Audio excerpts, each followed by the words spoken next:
Baron Rain, Lord Hamilton, welcome to Usman Manor. Miss Naya is already waiting for you in the drawing room. Please follow me, Knight Lawrence said politely, inclining slightly before leading the way. Knight Lawrence, thank you for the trouble, they replied. As to why the Usman family had Miss Naya receive them, Rain had just learned on the way from Hamilton that Viscount Usman had recently rushed to the provincial capital of Minster to visit a master potion maker, apparently to request the production of a special potion to alleviate Naya's symptoms.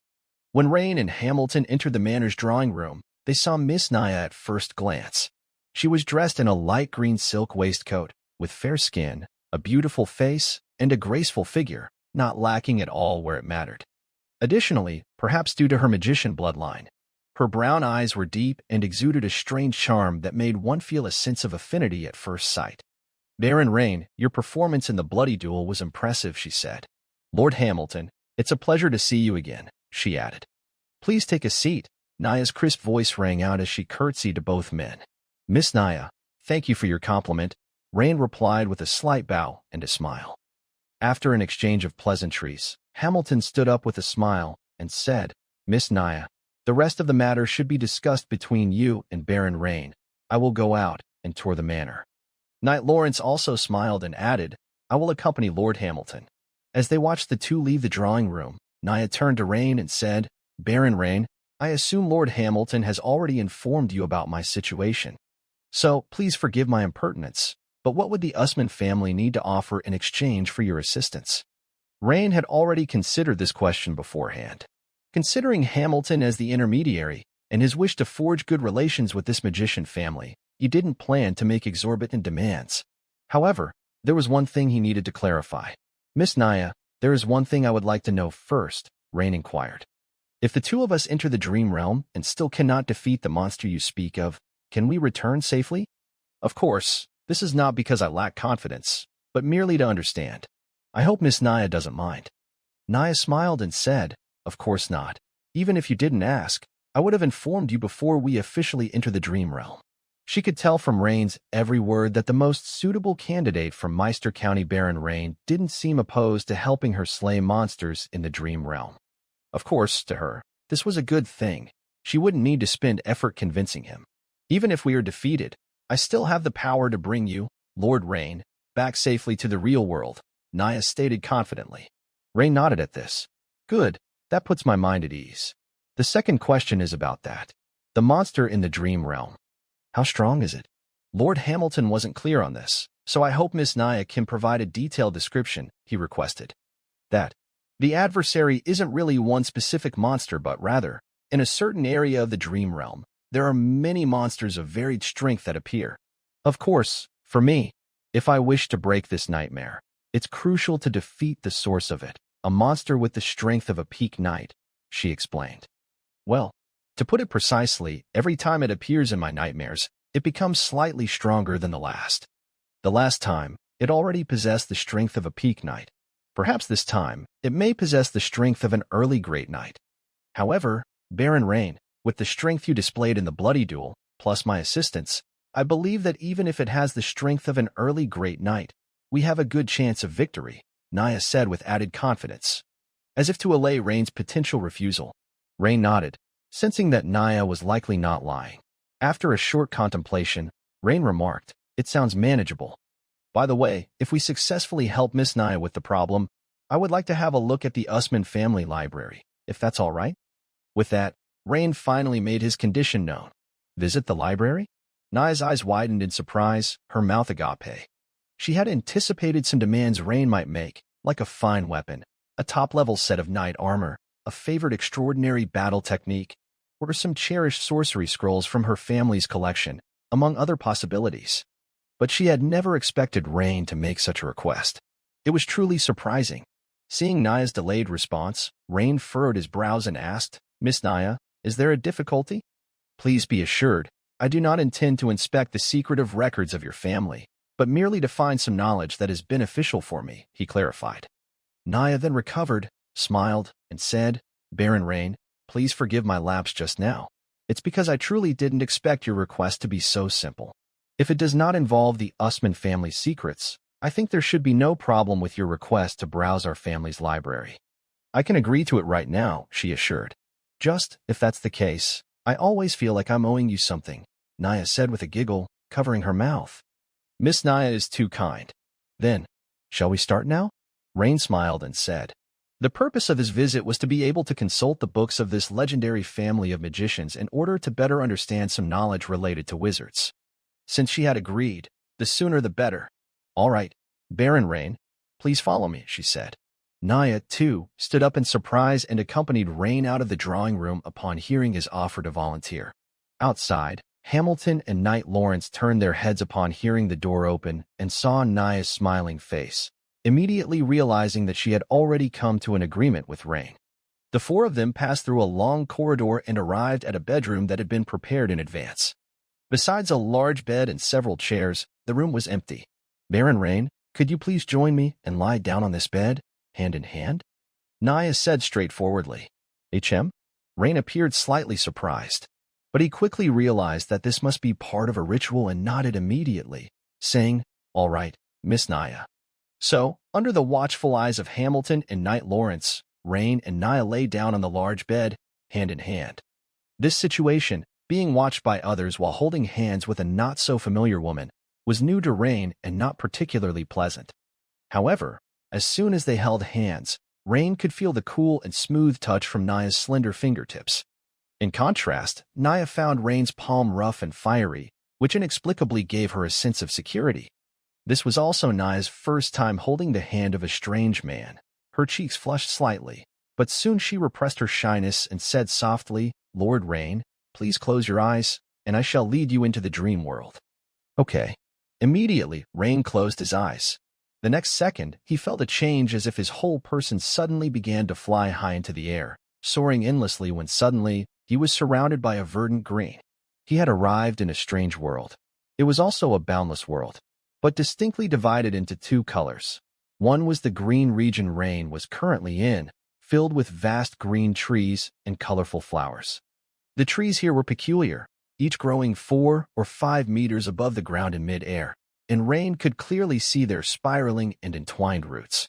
Besides that, there were the large flowers interwoven in shades of green, pink, red, and more. These flowers were immense, even taller than those trees which were 7 or 8 meters high, with each flower's diameter greater than the water lilies Rain had seen in his previous life. Looking further afield, he could see a cluster of black, mist-shrouded mountains in the distance. The black mist above these mountains seemed to be slowly sweeping toward the green world. Although it moved very slowly, Rain could faintly sense this trend. Is this the dream world? How intriguing, Rain mused to himself. Suddenly, the sound of fluttering wings reached his ears and Rain turned his head to see an eagle-bodied creature with Naya's face appear in the air, just like the family emblem. Lord Rain, it seems you are not surprised by my current appearance, she said. Miss Naya, your current form closely resembles the emblem of your family, Rain replied with a smile. Oh, right, I remember now. Knight Lawrence had presented the emblem and visited you that day, Naya realized suddenly. That is correct, Miss Naya. Shall we set off now? Of course. We need to head to that black area. To save time, I'll fly with you for a while, which may cause a slight sting. You might have to endure it, Lord Rain. Rain nodded, but then it hit him. That phrase sounded a bit odd.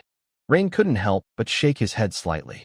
As Naya hovered above Rain, flapping her wings with her hands turned into claws, she grabbed his shoulders and, with a strong flap, began to lift him up. After several, Naya was red-faced as she barely managed to lift Rain. Lord Rain, how can your spiritual power be so strong? Could it be that you're also a wizard apprentice? Naya exclaimed in surprise. Rain was quite shocked at how Naya could have identified it, but after thinking it over, he did not intend to deny it. Since he had already reached the dream world and was about to join Naya in battle, if he continued to hide it now, it would not only be detrimental to the upcoming fight but also reduce the mutual trust between teammates. So Rain nodded and said, Yes, I am both a knight and a wizard apprentice. And not just an ordinary wizard apprentice, right? Baron Rain, your spiritual power is at least at the level of a second-grade wizard apprentice or above, isn't it? Rain smiled and did not confirm nor deny. No wonder. It seems we shouldn't have any problems killing the monsters. Although Naya was struggling to carry Rain forward through the air, The smile on her face couldn't be hidden. It was a mixture of pain and pleasure. Miss Naya, is the black area we're going to the one up ahead? Yes, Lord Rain, that black area ahead is where the monsters are located. Only by defeating the monster that guards the dream world node will this area's dream be restored to normal, and my nightmare will come to an end. However, once you enter that black region, you need to be careful. From time to time, monsters with strength comparable to that of official knights will emerge, and the deeper you go, the stronger the monsters become, Naya said with a serious expression. Rain nodded in understanding. Soon, they landed slowly at the boundary between the green and black areas, by which time Naya was already drenched in sweat. I can't fly in the black region, so from here, we'll head in that direction, Naya said, pointing toward a black mountain ahead. All right, Miss Naya, you rest for a bit, and I will lead the way. Rain thought for a moment, took down his two-handed warhammer, and started walking forward. The trees and flowers in the black region seemed as if they were painted with black lacquer, similar in shape to those in the green area, but with dark, ink-like colors on their surfaces. They also emitted a faint black mist, obscuring the view of the distance.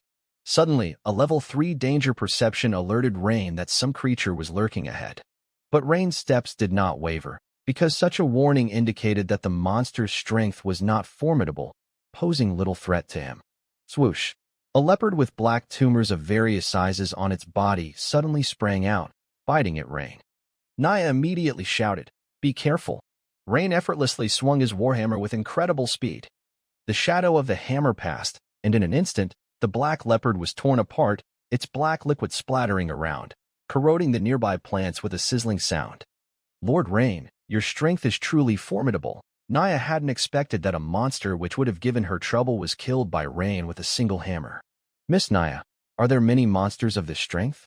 Rain's eyes twinkled, seemingly harboring certain thoughts. Of course, along the way, there are such monsters, but their strength will continue to grow stronger. Naya nodded and said.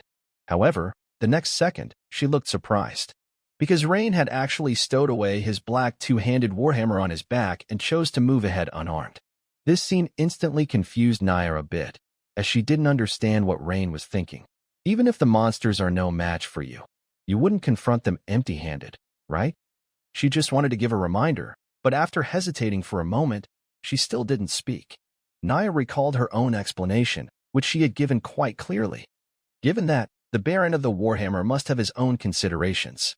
However, Naya's confusion didn't last long, as soon the next oncoming monster helped her solve the puzzle. Swoosh! Snap! Rain quickly stepped forward, throwing a punch that hit the abdomen of an oncoming baboon covered in black tumors, folding it in half. Then came a left swing fist, shattering the creature's head. The headless baboon's body twitched on the ground for a moment before lying still. Naya's eyes widened in surprise. It was martial arts? The Baron of the Warhammer was also skilled in martial arts? A noble practicing martial arts was incredibly rare. Rain, on the other hand, shook off his hands. Having iron skin LVL3, the slight corrosion from the black liquid caused him no harm. At that moment, he glanced at the system prompt, a hint of joy in his heart. Your skill Tokater fist technique has improved. Experience plus 27. You have gone through a battle. Knight, Transcendent. Experience plus 14.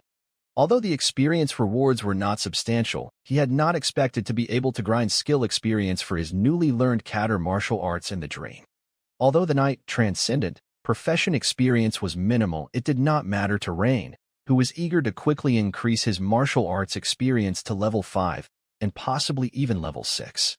Thus, after stopping Naya from trying to help several times, Rain alone dealt with nearly 10 waves of monster attacks. From 1 at the beginning to later 2 and 3, Rain dealt with them all by himself. This made Naya somewhat unable to understand exactly what Rain had in mind. Gentlemanly conduct? So, he didn't need my help as a female and resolved everything by himself? Or is it that Lord Rain has a fondness for me, and therefore... After clearing the 12th wave of monsters, Rain successfully advanced his Kater martial arts from level 3 to level 4. At the same time, he and Naya had reached the foot of the mountain, where a large cave entrance was now before Rain's eyes. Lord Rain, the monster is there. As long as you defeat it, I can control the node and gain dominion over this dream, restoring it to its original state, Naya said, her expression serious as she fluttered her wings, pointing to the cave ahead. As Naya's voice faded, Heavy footsteps came from the cave. Rain's expression became serious. He could sense the formidable aura of the monster inside. Clearly, it possessed the strength of a great knight. Moreover, it wasn't just at the threshold of great knight status as Naya had suggested. The monster's oppressive force clearly surpassed what Norman had made him feel. Seconds later, a gigantic creature walked out, quadrupedal with an additional pair of arms holding a steel trident. Standing at least 4 meters tall, it was covered in green scales, resembling a huge green-scaled lizard walking upright. "Aha! Little harpy, you've come again? Oh, and this time you've brought along an assistant. Ha ha ha! Interesting." A loud laugh came from the opposing giant mouth. "This is a nightmare dragonkin, possessing an ability to control dreams even stronger than mine, but according to the ancient records of my family, these nightmare dragonkin were originally the guardians of dreams, but now they have unexpectedly become destroyers, nightmare dragonkin?" Rain's heart skipped a beat, and he scrutinized the towering creature before him. Quickly, Rain noticed that the surface of the creature's body seemed to exude wisps of black mist that ordinary people would struggle to perceive. "I didn't expect its strength to have truly reached the level of a great knight, and it seems to be more than just an entry-level great knight at that. This is troubling." At that moment, Naya had just realized the Dragonkin's strength had seemingly increased once more and expressed her worries immediately. "Miss Naya, don't your family's ancient records mention why this is happening? It might be due to the strange and evil strength within the dreams growing stronger. Lord Rain, if you're worried, we can give up this time." Naya seemed to suggest retreat as she judged the enemy's strength to have surpassed what she and Rain originally anticipated, biting her lip as she spoke. Rain contemplated for a moment, then shook his head, knowing that if they gave up this time, the monster's strength might rise again the next time, and it could truly become unsolvable. "How do we know we can't win if we don't fight?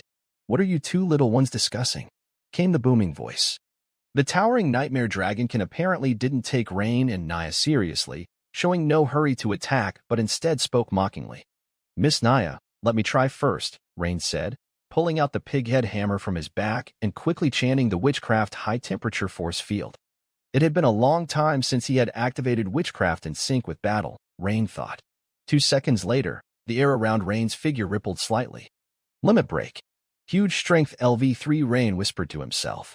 Immediately, the ground beneath his feet exploded, grass and trees flying about as Rain shot towards the towering nightmare dragonkin like an arrow released from a bow. The nightmare dragonkin, evidently surprised by Rain's proactive attack, hesitated briefly but quickly responded, swinging its trident to defend. Clang! Under Rain's furious, the pighead hammer collided violently with the dragonkin's trident, emitting a piercing metallic clash.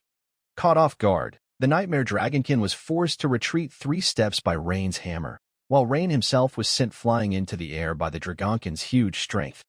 The significant disadvantage in size meant Rain, despite his preemptiveness, could only manage a draw.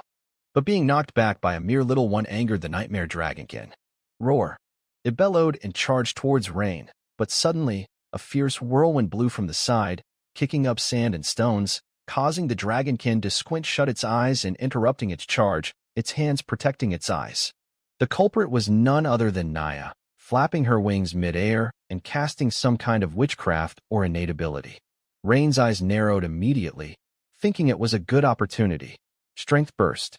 Earth-splitting hammer. Rain, who was leaping in mid-air, swelled up like an inflated balloon. With both hands raised high holding the dark pighead hammer, his body tensed like a fully drawn bowstring, he smashed down viciously towards the nightmare dragonkin, which was still covering its eyes. By the time the nightmare dragonkin realized the danger and hastily lifted its trident to defend, clang! Sparks flew everywhere. It immediately felt a severe shock in its hands holding the trident. Couldn't hold on. Under the triple effects of lifts as light, multiple shock, and precision LV3, Lord Rain's all-out strike immediately caused the steel fork to slip from the nightmare dragon person's grip. Immediately afterward, Rain didn't give his opponent a chance to catch their breath, continuing to swing his hammer relentlessly around the nightmare dragon person. Deprived of their steel fork, the nightmare dragon person was quickly pummeled into continuous, miserable screams, their green scales shattering one after another. At the same time, the lethal effects of the high-temperature witchcraft field began to show. In just 7 or 8 seconds, the towering nightmare dragon person couldn't hold on any longer, screaming while dragging its wretched body, attempting to flee. But escape only made the battle end quicker. Rain once again landed a heavy hammer on the spine of the fleeing nightmare dragon person, instantly collapsing the dragon person to the ground, unable to stand up again. Then, another hammer landed, cracking the opponent's skull wide open. Beholding this scene, Naya was left dumbfounded. She had only used her siren's innate ability, Flying Sand, and Rain had taken over the fight, pressing the nightmare dragon person until victory. It was completely different from the narrow, hard-fought victory or even defeat she had imagined. This strength, is it really merely that of a knight? Many questions rose in Naya's mind. After dealing with the dream dragon person, Naya quickly flew into the cave and cast a certain witchcraft. Soon a dense cluster of green specks began to appear in the cavern, rapidly spreading and driving away the dark mists. Vast areas began to turn green, and the plants gradually regained their colors. Naya was clearly in high spirits too. She descended from mid-air, transforming into her humanoid form, her smile radiant as she spun around, letting her pale green cinched waistcoat twirl elegantly. Lord Rain, thank you. During this time, I've been plagued by nightmares every day, with these black areas closing in on me rapidly. I knew that if the green area were completely gone, and I failed to resist, I might be forever lost in the nightmare. Miss Naya, you're welcome. Both awakened almost simultaneously, and Hamilton and Lawrence, who had been anxiously waiting nearby, seeing Naya's smile, immediately understood and relaxed, their expressions brightening with smiles. It seems the problem has been resolved, hasn't it? Hamilton said with a smile. Yes, thank you, Baron Hamilton, for the introduction. If it weren't for Lord Rain, I'm afraid it wouldn't have been so easy to resolve my dilemma, Naya said to Hamilton, curtsying in thanks. By the way, Lord Rain, should I take you to our family's library now, or would you prefer another time? Miss Naya, if possible, I'd like to go now. Of course, Lord Rain, please follow me. Knight Lawrence, please entertain Baron Hamilton. Subsequently, Naya led Rain to the library located on the second floor of the villa. It was an extremely spacious room with a floor resembling marble, patterned with many red-brown concentric circles, equilateral triangles, squares, and other shapes that lent a sense of mystery. The walls were lined with towering bookshelves filled to the brim with all sorts of books. Baron Rain, what kind of books are you looking for? Perhaps I can help you find them? Naya turned to Rain and offered her assistance. Rain glanced at the sheer volume of books and couldn't help but frown slightly. Obviously, reading all the books by himself would be impossible without a month's time. Furthermore, there was no guarantee that the Usman family hadn't hidden witchcraft or, say, wizard-related books in secret compartments or other concealed places. Moreover, there was another point. Naya already knew of his wizard apprentice status from the dream. So, after a brief contemplation, Rain thought it might be better to be direct and said, This, Miss Naya. I would like to know what conditions must be met for a wizard apprentice to be promoted to a full-fledged wizard. Don't tell me, Lord Rain, you're a wild. Naya's beautiful eyes widened, and her fair little hand covered her mouth as she spoke. She quickly realized that Rain was most likely an untamed wizard apprentice without a system inheritance. Rain smiled wryly and said, Miss Naya, being too clever is not necessarily a good thing for a lady. I'm sorry, Lord Rain. Please forgive my rudeness. It's just that this is so surprising to me. I thought you must have a system inheritance. Otherwise, how could you have achieved such a high level of spiritual power at such a young age? System inheritance? He had a system, but not an inheritance. Rain grumbled inwardly. But rest assured, although we come from a magician family, we are still quite familiar with the process for a wizard apprentice to become a wizard. Oh, could Miss Naya enlighten me? Rain raised an eyebrow, suppressing the excitement in his heart, and spoke in the calmest tone he could manage. Of course, Lord Rain, you've been such a great help to me. We're friends now, aren't we? Naya smiled, revealing a row of pearly white teeth. However, if you don't mind, I'll start with the qualifications of a wizard. Afterwards, I'll talk about the process of becoming a formal wizard. Would that be all right? Of course, that would be fine. Rain couldn't help but smile. He was in dire need of knowledge about witchcraft, and since Naya was willing to elaborate, he was eager to learn. Perhaps this was Naya's intention all along. It seemed she knew he had no wizard inheritance, so she planned to explain things in more detail. Rain had a hunch about her intentions. Wizard qualifications encompass various aspects, but the type and degree of elemental affinity, the strength of spiritual power, and so on, are all important factors. Naya spoke eloquently. A few minutes went by, and Rain nodded repeatedly as he listened. It was no wonder she came from a magician family. Naya easily clarified several issues that had previously troubled Rain. Like the matter of wizard qualifications, Naya explained it quite clearly. Initially, Rain thought that the degree of elemental affinity and the strength of spiritual power, perhaps coupled with the speed of learning basic meditation, were the combined essence of wizard qualifications. But now it seemed that wasn't the case. These visible traits were like the reach and weight of a boxer from his past life. A long reach could at least be considered decent boxing talent, but it was only one factor. Boxing talent also included punch speed, punching power, reaction speed, and so on. Wizard qualifications were the same, and the high or low level of wizard qualifications, much like a boxer's talent, didn't guarantee who would be stronger in battle. It only meant there was a greater likelihood of a strong individual emerging. Often, it's difficult to judge the more hidden qualities, such as an individual's understanding, insight, and ability to innovate in witchcraft, which are numerous and varied. Naya smiled faintly, showing 2 dimples as she brushed a strand of black hair from her ear and continued. As for advancing from a wizard apprentice to a wizard, the first step is to clearly identify your elemental affinity, which will influence the choice of fixed witchcraft model when you advance. Fixed witchcraft model? Rain was slightly puzzled. This was a new term. Just as he was about to ask for more details on this subject, Naya countered. Lord Rain, I see your spiritual power is at least at the level of a second-tier wizard apprentice. You must have already identified your elemental affinity, right? Well, Naya's question made Rain smile awkwardly. After thinking it over, Rain decided to be honest since she already knew his situation. There was no point in hiding anything, so he said, well, I only know that one of my affinities is relatively high with the fire element. The other, I'm not quite sure about. Naya paused and then smiled sweetly. Lord Rain, please follow me so I can test you. I think we should clarify your affinity first. Thank you. Rain was more than willing to have someone help test his elemental affinity. Perhaps Naya could also explain what those mysterious silver energy particles he had sensed with his spiritual power were. With these thoughts, Rain felt a hint of anticipation within him. He immediately followed Naya out of the library. Soon, their figures side by side gradually disappeared down the corridor. As for Naya, under normal circumstances, she wouldn't have had the authority to bring a stranger into the family's library or use the family's witchcraft tools to measure a stranger's elemental affinity. However, since Naya had come of age recently and been identified as having an extremely high bloodline concentration, her status within the family had risen sharply. Now, Naya's position could be said to be second only to that of the Usman family patriarch, her father. All the privileges mentioned beforehand had naturally become available to her. Just ahead is my father's study. There's a testing crystal ball inside, Naya explained. A testing crystal ball? Is it the round type of crystal ball? Rain couldn't help asking. He also had one of those, a trophy he had obtained from Adams last time. Huh?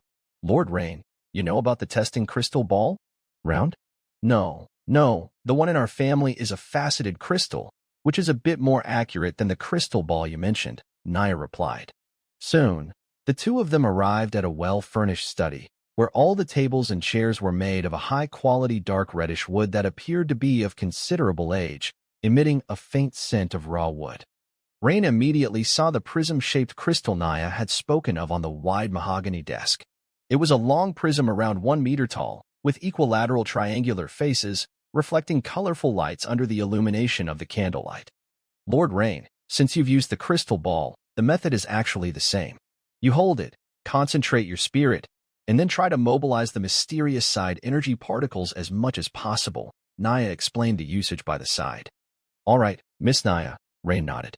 After quickly inspecting it, Rain began to grasp the crystal prism with both hands, closed his eyes, and concentrated his spirit.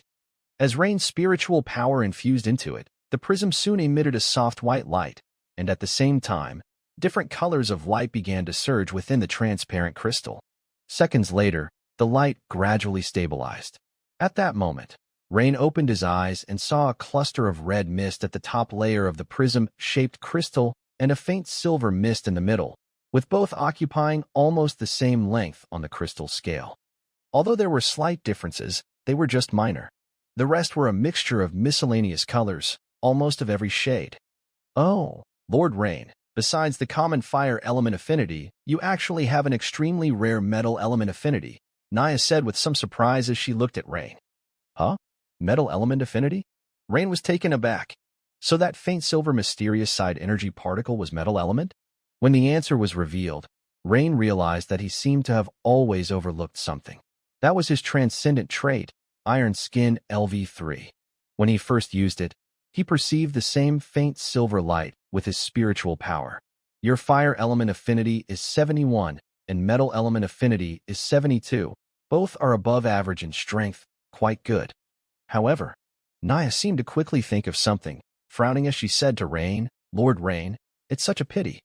A pity? Rain didn't quite understand what Naya meant. From Naya's expression just now, his metal element affinity should be considered rare and uncommon. Shouldn't rarity be equated with value? Yes. You possess a metal element affinity, and judging by the level of affinity, it's also above average. However, you do not come from a large wizard family nor have you joined a wizard faction. So there is almost no way for you to acquire the scarce metal series witchcraft, Naya explained regretfully. Upon hearing Naya's explanation, a sense of alarm went through Rain's heart. No way to acquire metal series witchcraft? Rain immediately grasped Naya's meaning.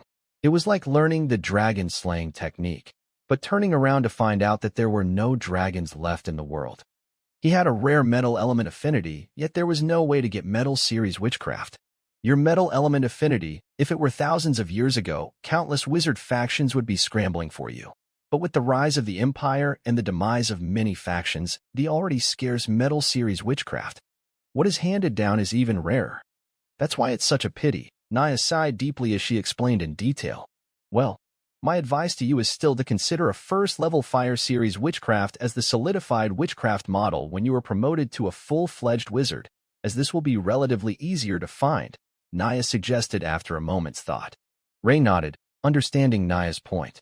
Since Metal Series witchcraft passed down is scarce, then choosing the relatively well-preserved Fire Series witchcraft would at least provide more avenues for acquisition. However, solidified witchcraft model, innate wizardry, what do they mean? Rain timely asked about his confusion. Miss Naya, this innate wizardry. I apologize, I forgot to tell you, Naya said with an apologetic smile. When a third-level wizard apprentice is promoted to a full-fledged wizard, one generally needs to choose a first-level witchcraft as the solidified model to form innate wizardry upon advancing.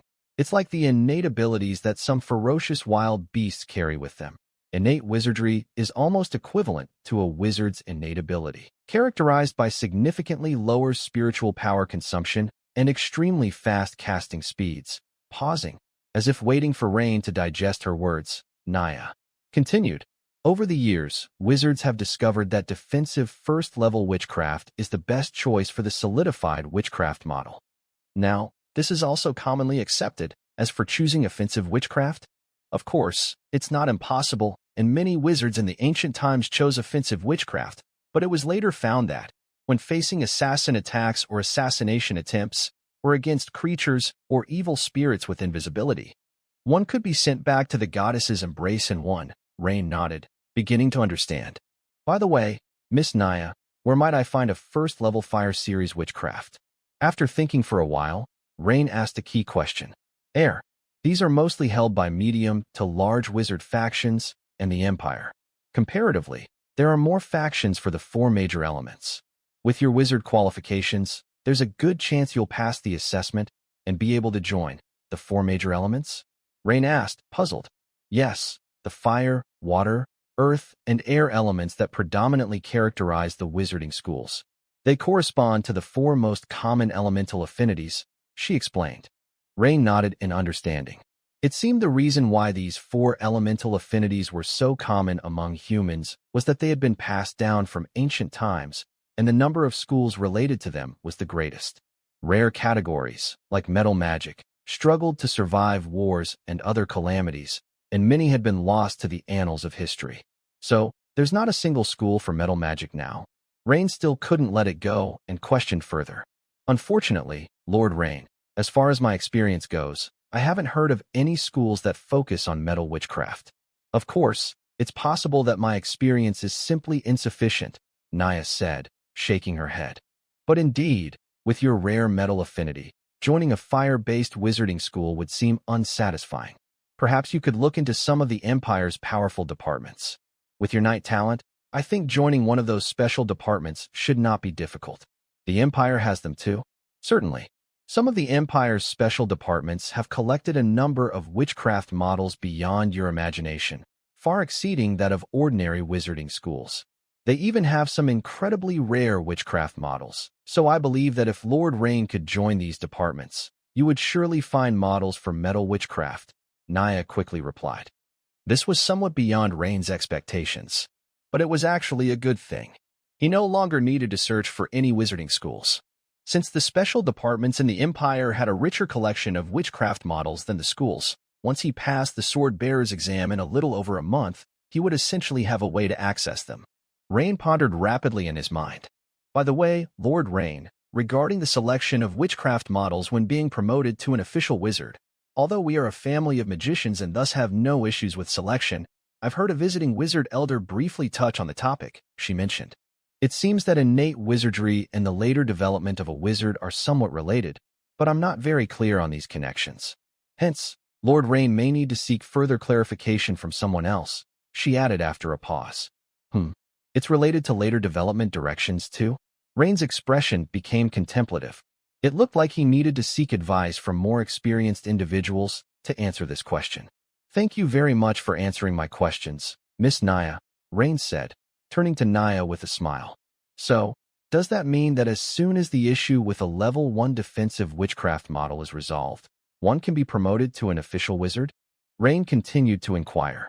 It's not that simple, which brings me to the second key point I haven't mentioned. When being promoted to an official wizard, one must use an important potion, the Mist Coagulant. Mist Coagulant? Rain encountered yet another gap in his knowledge. That's right. The recipe for this Mist Coagulant is monopolized by the Empire and all major wizarding schools, and it's almost impossible for it to be found on the open market, Naya explained. If you can get the Mist Coagulant, coupled with the level 1 defensive witchcraft model mentioned earlier, you have the chance to strike for an official wizard ranking. Take the wizard elder who is friends with my father, for example. He used the fire element level 1 defensive witchcraft flame protection as his solidification model for promotion, combined with a supreme fire element affinity, successfully stepping into the realm of official wizards. At that moment, Rain was suddenly taken aback. He keenly noticed that the system prompt had appeared. Ding. The host has heard a wizard's secret and triggered the profession change Flamewalker, Legendary. Conditions for advancing to Flamewalker, Legendary, are as follows. 1. Wizard qualification, fire element affinity over 75. 2. Spirit of 30 points or more. 3. Basic meditation law will rune, 24-24. 4. Mastery over the fire element level 1 witchcraft, flame protection 5, Mist Coagulant. Current conditions not met. Upgrade to Flamewalker, Legendary, failed. In the afternoon, after returning home, Rain went to the study alone and began to contemplate. He had learned quite a bit today, so after listening to Naya's introduction to wizardry, Rain chose not to stay any longer. Clearly, to meet the conditions for advancing to an official wizard, whether it is the defensive level 1 witchcraft model or the crucially important Mist Coagulant, it's highly unlikely to obtain them before joining a special department like Sword Bearer. He reasoned. In the short term, my focus should still be on the transformation into a Weapon Master, Legendary. Being of Legendary tier as well, Weapon Master will certainly bring some surprises to myself. It looks like I need to work on improving my Counter Martial Arts. However, if I want to quickly enhance Counter Martial Arts from LV4 to LV10, it seems impractical to allocate all my points to it. Bringing martial arts skill to LV5 or LV6 before using skill points is already the limit. Currently, I have one remaining skill point. With that crate of ice iron ingots auctioned before, I'll likely be able to increase my armorer's profession level by 1, totaling 2 remaining skill points. Knight Transcendent should also have a chance to be upgraded again soon, which would mean 3 remaining skill points. But where could those 1 or 2 remaining skill points come from? Rain murmured to himself. He focused his attention on the attribute panel, inspecting the profession levels. Name: Rain Carlin. Profession: Wizard Apprentice Transcendent. LV5 1546/2000/Night Transcendent. LV5 1789/2000/Beast Tamer Transcendent. LV5 102/2000/Armorer. LV6 211/3000 Constitution, 22 Strength, 22 Agility, 20 Spirit, 27 remaining attribute points, 6 remaining skill points, 1 perhaps. During the next battle, I should use more witchcraft, so that the profession level of the Wizard Apprentice Transcendent might rise by another level. As for the Beast Tamer Transcendent, the gap to the next level is quite significant, but I do have all the ingredients for the Potion of Wisdom that I collected earlier at the Nightingale Market in Rosby City, if I make it all and feed it to a pet afterward. I wonder if the system will reward me with a wave of experience? However, in a few days I must assume my post in Fishing Port Town, and the forging must be completed as soon as possible. As for potion making, it would be best if possible. Meanwhile, in a luxurious mansion in Meist County City, in the underground hall, the Black Flame monk Merrill reported respectfully, "Great Priest, the latest news is that Baron Norman was killed on the spot by Rain during the bloody duel." The corpulent high priest slowly turned his head, lazily stretching out his bony arm, flicked his fingernail, and said, "Isn't that something we had anticipated? Such a foolish fellow, not understanding his own strength, unwittingly bolstering this Rain's arrogance." However, as he finished speaking, he noticed Merrill remaining silent. Thus, he suspiciously lifted his head and glanced at Merrill, who stood to the side with a troubled expression, seemingly having something to say but unsure how to start. The high priest immediately said irritably, "Speak up. You want to say that Baron Norman wasn't weak, right? What? Was the duel intense? Did Rain barely win?" Merrill shook his head and said, Great Priest, Baron Norman had successfully advanced to the Great Knight tier before participating in the bloody duel." "What? Norman advanced to Great Knight?" The corpulent high priest, his eyes suddenly widening in surprise, immediately turned to look at Merrill and said, "Yes, Great Priest." Merrill bowed slightly, respectfully replied, "Could it be that this Rain has also advanced to Great Knight?" The high priest, staring intently at Merrill's face, pressed on, "This? Probably not. Then how did this Rain defeat a Great Knight? What did the people at the scene say?" The high priest, pondering, continued to rapidly inquire. According to the people who witnessed the fight, they also couldn't understand why Rain was able to defeat Baron Norman, who had just become a Great Knight. They just felt that Rain's hammer skill was extremely powerful, rendering Baron Norman unable to resist. Later, I also quietly went to the scene and found the ground pitted and cratered, like the thorough shell blasting when pirates storm ashore, with a particularly noticeable fan-shaped depression over 10 square meters, purportedly the result of Rain's hammer strike. Now, this Rain has also acquired a nickname. The townspeople of the county town call him Baron Hammer. There was a prolonged silence in the underground hall. Snap! The emaciated arm struck the armrest of the chair heavily, and the high priest, with an extremely unsightly expression, said, "After all, we allowed the opponent to grow. The strength of the Great Knight is always a hidden danger. Right? Has Rain not yet been dispatched to Fishing Port Town?" It seemed that the high priest had already suffered numerous psychological blows from Rain, so he quickly adjusted his mindset and inquired, "Not yet, but it should be in the next 2 days. Organize Rain's information and send it immediately to the Sea God sect. If the Sea God sect is not well prepared, Rain might indeed catch them off guard. By your command, High Priest." Merrill, clad in black robes, bowed and prepared to leave to attend to the related matters. At that moment, the high priest called out to him again, "Merrill, how is the preparation for the prayer materials coming along?" Merrill halted abruptly, then turned around and said, "They are all prepared. Rest assured, this time it will certainly not affect the normal process of the Black Flame prayer ritual." "That's good, since there's less than a month until the prayer ritual." The high priest sighed deeply. High Priest, has the precise date been determined?" Merrill looked up and asked. "I have already sensed a response to my prayers from the Master. The next time point will be on the second Sunday of the month of Vitality. At that time, it will certainly give a huge surprise to Minster Province, ha ha ha." The corpulent high priest suddenly burst into loud laughter, as if he had thought of something. Wild Wolf Hills. General Perix of the Zero Rebellion was standing on a hilltop, leisurely sipping coffee imported from the Eagle Federation, when he glanced at the subordinate hurrying towards him and said somewhat displeased, "Heshery, I instructed you to organize those newly recruited bandit groups to plunder nearby. Why have you run back? General, we have discovered a big catch ahead, but even if we gather several bandit groups together, it would be difficult to take it down. So, what do you think? A squad leader like Muscular Man respectfully reported. Oh, is it the caravan of a noble from Mice County? The burly Perix placed one of his armored boots on a small stool, while a gaunt imp quickly wiped it with a rag, huffing and puffing. Shortly, the armored boot was wiped sparkling clean. Yes, going by the crest on the carriage, it seems to be the emblem of the Norman family. For a baronial family, it's hard to imagine they could organize a convoy of dozens of carriages. This time, it seems they have moved out en masse from the county town, and the force accompanying them is also very strong, with 4 official knights alone. Listening to his subordinate's report, Perix, wearing half armor, casually switched his legs, placing the other armored boot on the stool. Without needing to be asked, the imp quickly crouched down and resumed wiping. After a moment's thought, Perix looked puzzled and spoke to himself. The Norman family, it seems I've heard that name once, let me think. Sir, it's the family of Baron Norman who had a bloody duel with the newly appointed Baron Rain, the Muscular Man carefully added. Ah yes, right, I remember now, that family. Interesting, let's go. I'll take a look myself. Perix, recalling the fact, put down his coffee and extended, signaling the Muscular Man to follow. A long line of carriages slowly trudged along a narrow path through the hills, from a distance resembling a gray long snake. As the party gradually approached, one could see that the surfaces of these carriages bore the uniform emblem of a 2-headed wolf. Clearly, this was a noble convoy. In one of the carriages, Dennis's eyes were still faintly red, clearly not yet recovered from the death of his father, Baron Norman.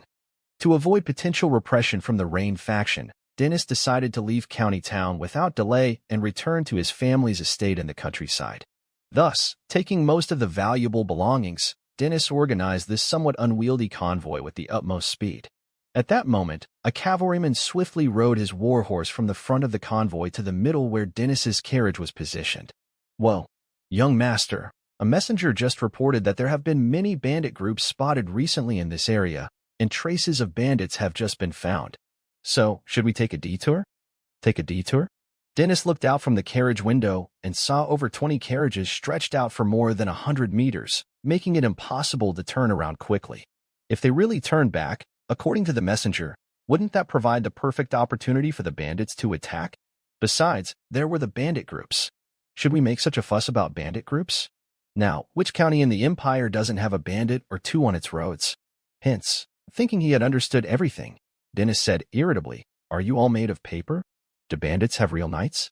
Even if they do, at most 1, right? But you are 4. This.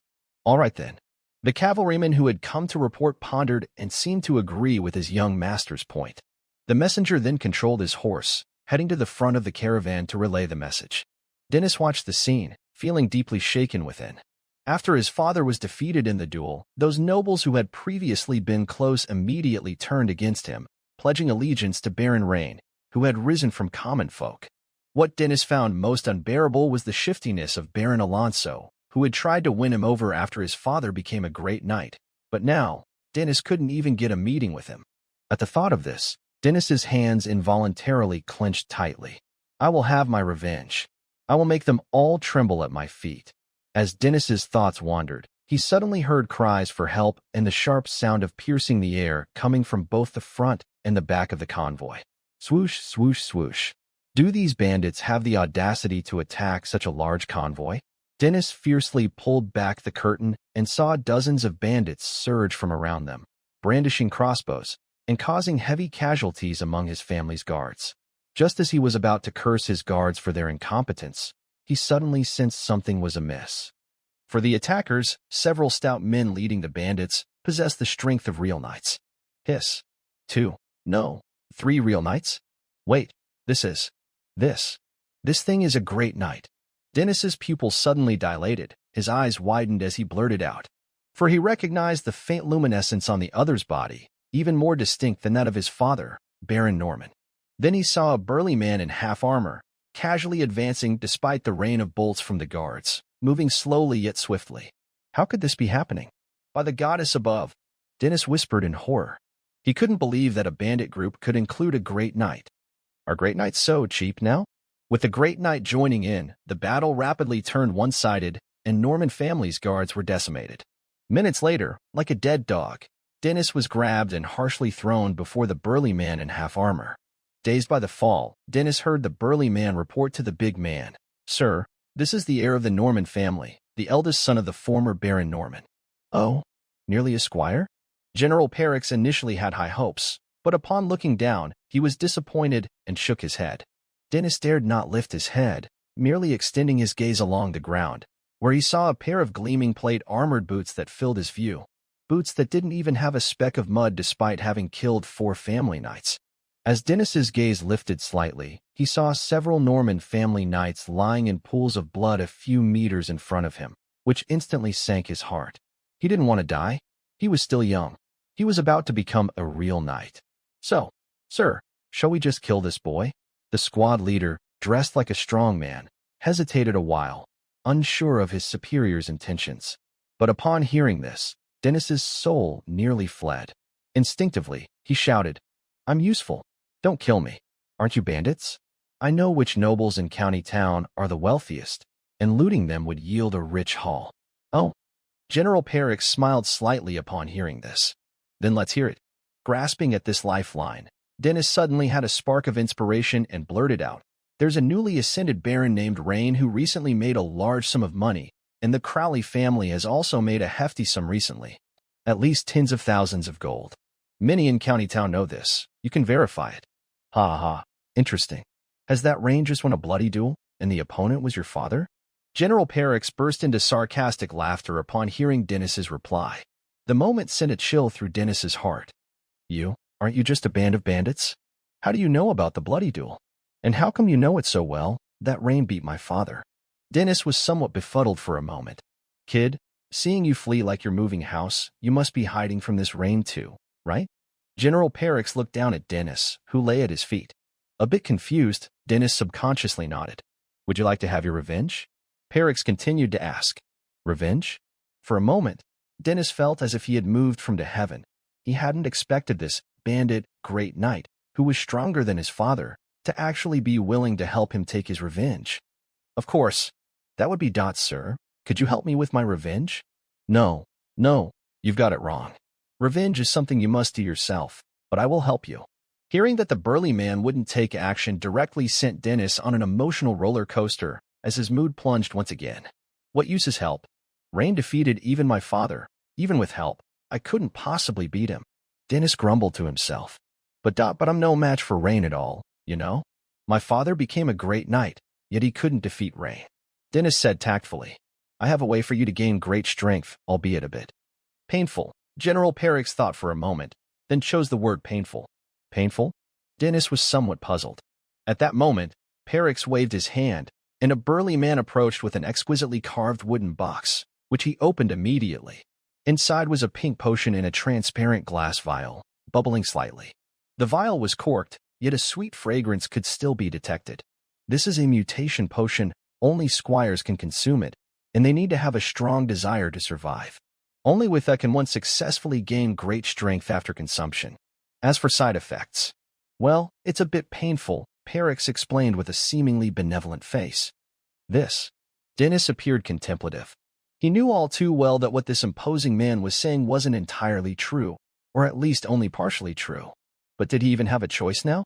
Dennis lowered his gaze once more to the sight of several family knights lying dead in pools of blood, their eyes still open.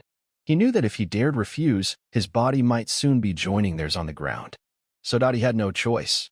"All right, sir, if after I take the potion I still can't succeed in killing Rain, I hope you can step in to take care of him for me. Of course, that would just be a trivial matter to me. There are too many people here. Clean up the site, and then master Dennis to our stronghold," Perix ordered. "By your command, sir." "Are you prepared?" Perix asked with a smile. "Ready, sir." Dennis had made up his mind. Sooner or later, he'd have to take it. Might as well do it willingly and maybe even curry some favor with the man. "Very well." General Perix waved his hand, and the robust man next to him handed over the pink vial to Dennis. Dennis, with a fierce look in his eyes, didn't hesitate. He popped the stopper and glug, glug, glug down the pink liquid. Dennis burped satisfyingly, and his eyes lit up. He hadn't expected the mutation potion to taste surprisingly good. Perix, pleased with this scene, nodded and said with a smile, "It'll hurt a bit in a moment, and to prevent you from harming yourself, we need to put some shackles on you." This. Dennis looked doubtful but stretched out his hands helplessly as the burly man approached him carrying the heavy shackles. Click. The shackles locked. Dennis felt the heavy, peculiar material of the metal shackles on his wrists. The air in the room almost stilled, and Dennis thought he could hear his heartbeat growing louder and more intense. About half a minute later, a burning pain surged from his stomach. "Ack!" Dennis immediately screamed in agony. His body's veins began to bulge and writhe. His skin also started displaying tiny, dense scales. Dennis felt pain deep in his bones. "This is just a little pain?" "Liar. Sir, you said this boy is a noble offspring. Can he endure it?" A squad leader dressed tough asked, looking at Dennis writhing and screaming on the ground in pain. They had tried this experiment on several others before, but none had withstood it. Any one of those individuals seemed more formidable than Dennis.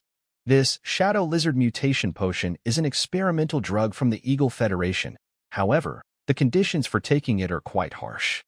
It works best on squires, not on official knights, because knights who have taken advancement magic potions find it difficult to mutate. Moreover, the person taking it must have a strong desire to survive.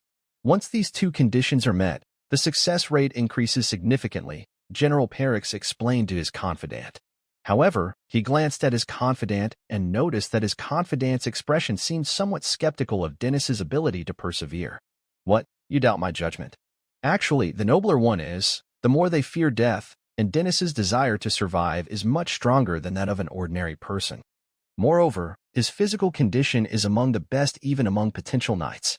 "Lord, you are wise," the muscular man with the appearance of a small team captain said, his expression one of sudden realization. At this moment, Perix took a closer look at Dennis, who was in the process of transforming, and said, "He should be almost successful. Once he completes the transformation, send him directly to Meist County City to create panic. At the same time, send some experts to record his survival period. This experimental record is very important. We can exchange it for many valuable items with the Eagle Federation." "As you command, Lord," the muscular man responded immediately. "Also, tell those bandit groups cooperating with us to start moving, increasing their looting intensity in various areas. Soon, the situation in all of Meist will begin to destabilize." Meist County. Inside Rand's new mansion study. At this moment, as Rain looked at his attribute page, he suddenly remembered that after the battle with the Nightmare Dragonkin, he had been busy asking Naya about some matters regarding wizards, so he had forgotten to check the system notifications. "Your skill toe catter fist technique has improved. Experience plus 32. You have been through a battle. Knight Transcendent. Experience plus 16. Your skill toe catter fist technique has improved. Experience plus 37. You have been through a battle. Knight Transcendent. Experience plus 18. Your skill tackle hammer skill has improved. Experience plus 1889. You have been through a battle. Knight Transcendent. Experience plus 455. You have been through a battle. Wizard Apprentice Transcendent. Experience plus 25. The 10 or so points and the 20-something points of Knight Transcendent professional experience were all from killing those black tumor monsters in the dream. The several hundred points of experience at the end were the rewards for killing the Nightmare Dragonkin. After this battle, the Knight Transcendent had reached level 5, 1789/2000, and it was not far to level 6, while Tackle Hammer skill had reached level 10, 6205/20,000. Moreover, the Catter martial arts, which Rain currently most focused on, had also reached level 4, 77 out of 1000. It can be said that the trip to the Usman family was quite fruitful. Rain not only learned what the elusive light silver element was, but also understood the prerequisites for the wizard's job change, and at the same time, earned a significant amount of experience. Not staying too long at his own mansion, Rain continued to the blacksmith shop to start utilizing the ice iron ingots he had auctioned off earlier. As one ice iron spalder after another was produced. Hours later, Rain had advanced the Armorer level 6 experience to 1221/3000. Just then, a knock suddenly sounded. "Knock, knock, knock. Come in." A servant bowed respectfully and said, "Lord Baron, the military supply department has sent something. but it requires your personal signature for collection. Rain was momentarily startled, but then immediately realized. Oh, could it be that the custom-made knight armor of water membrane steel material was ready? Considering the timing, it should be about right. All right, you may go back to your duties. Thinking it over, Rain decided it was better to collect it as soon as possible. After all, he had spent 1,000 merit points to exchange for this valuable high-level knight armor. Although Rain was now an armorer himself capable of crafting such high-level knight plate armor, such as the ice iron set he was currently making, which was of a similar grade to the water membrane steel set, crafting a complete set was still a time-consuming and laborious process. Presently, Rain's production speed was quite fast, merely focusing on the simplest spalders of the ice iron set, mainly to quickly boost his armorer level, which was a different concept from crafting a full set. Half an hour later, Rain arrived at the Northern Military Supply Department of the county town in a carriage arranged by the noblewoman. The guards, upon seeing the noble crest on the carriage, immediately let him through without Rain having to show his sigil or anything else, demonstrating the privileges of nobility. Entering the military supply room's hall again, Rain noticed the same person who had measured his height and weight last time working behind the counter. Seeing the handsome Rain dressed in black noble hunting attire, the ponytailed clerical girl seemed to sense something and immediately looked up at him.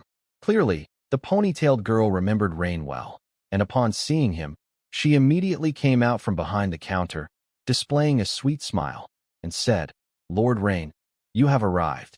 Your custom-made high-level knight suit has arrived. I have already received notification, and I came here to check it out." Rain nodded to the ponytailed clerical girl. "Very well, Lord Rain. Please follow me to the fitting room.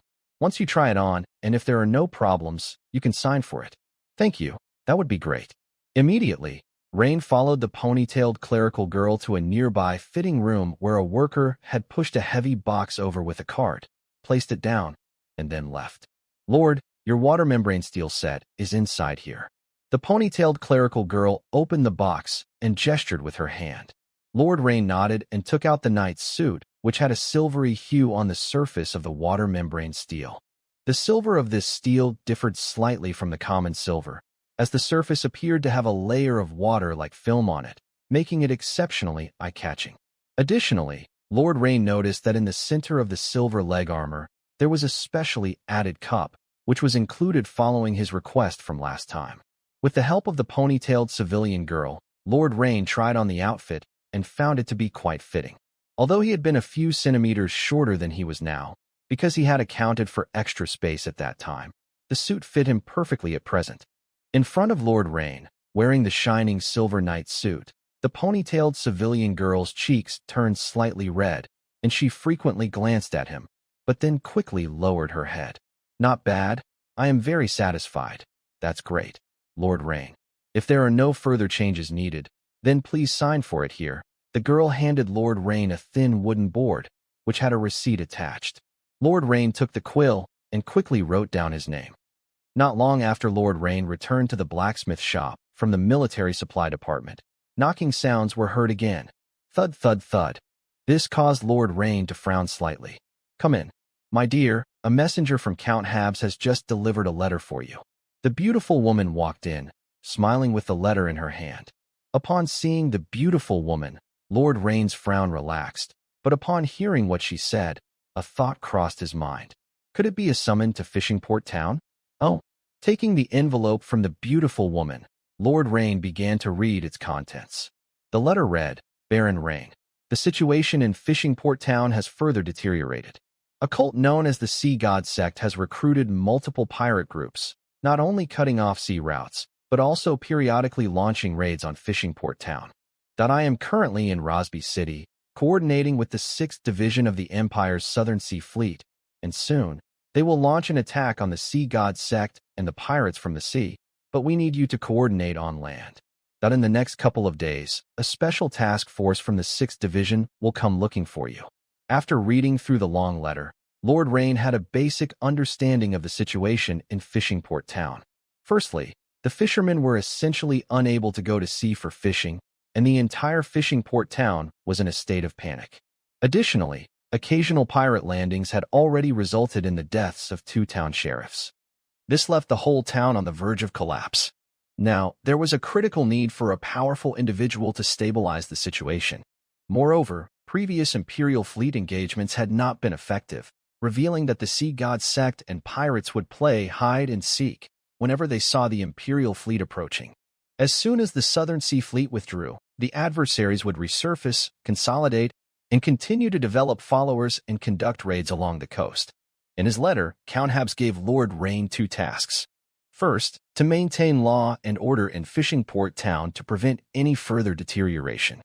Second, to identify which island along the coast the Sea God sect and pirates mainly used as a hideout to make it easier for the elite forces of the Empire's Southern Sea Fleet to launch a decisive strike. Seeing Lord Rain's furrowed brow, the beautiful woman asked with concern, "My dear, is Count Habs asking you to go to Fishing Port Town?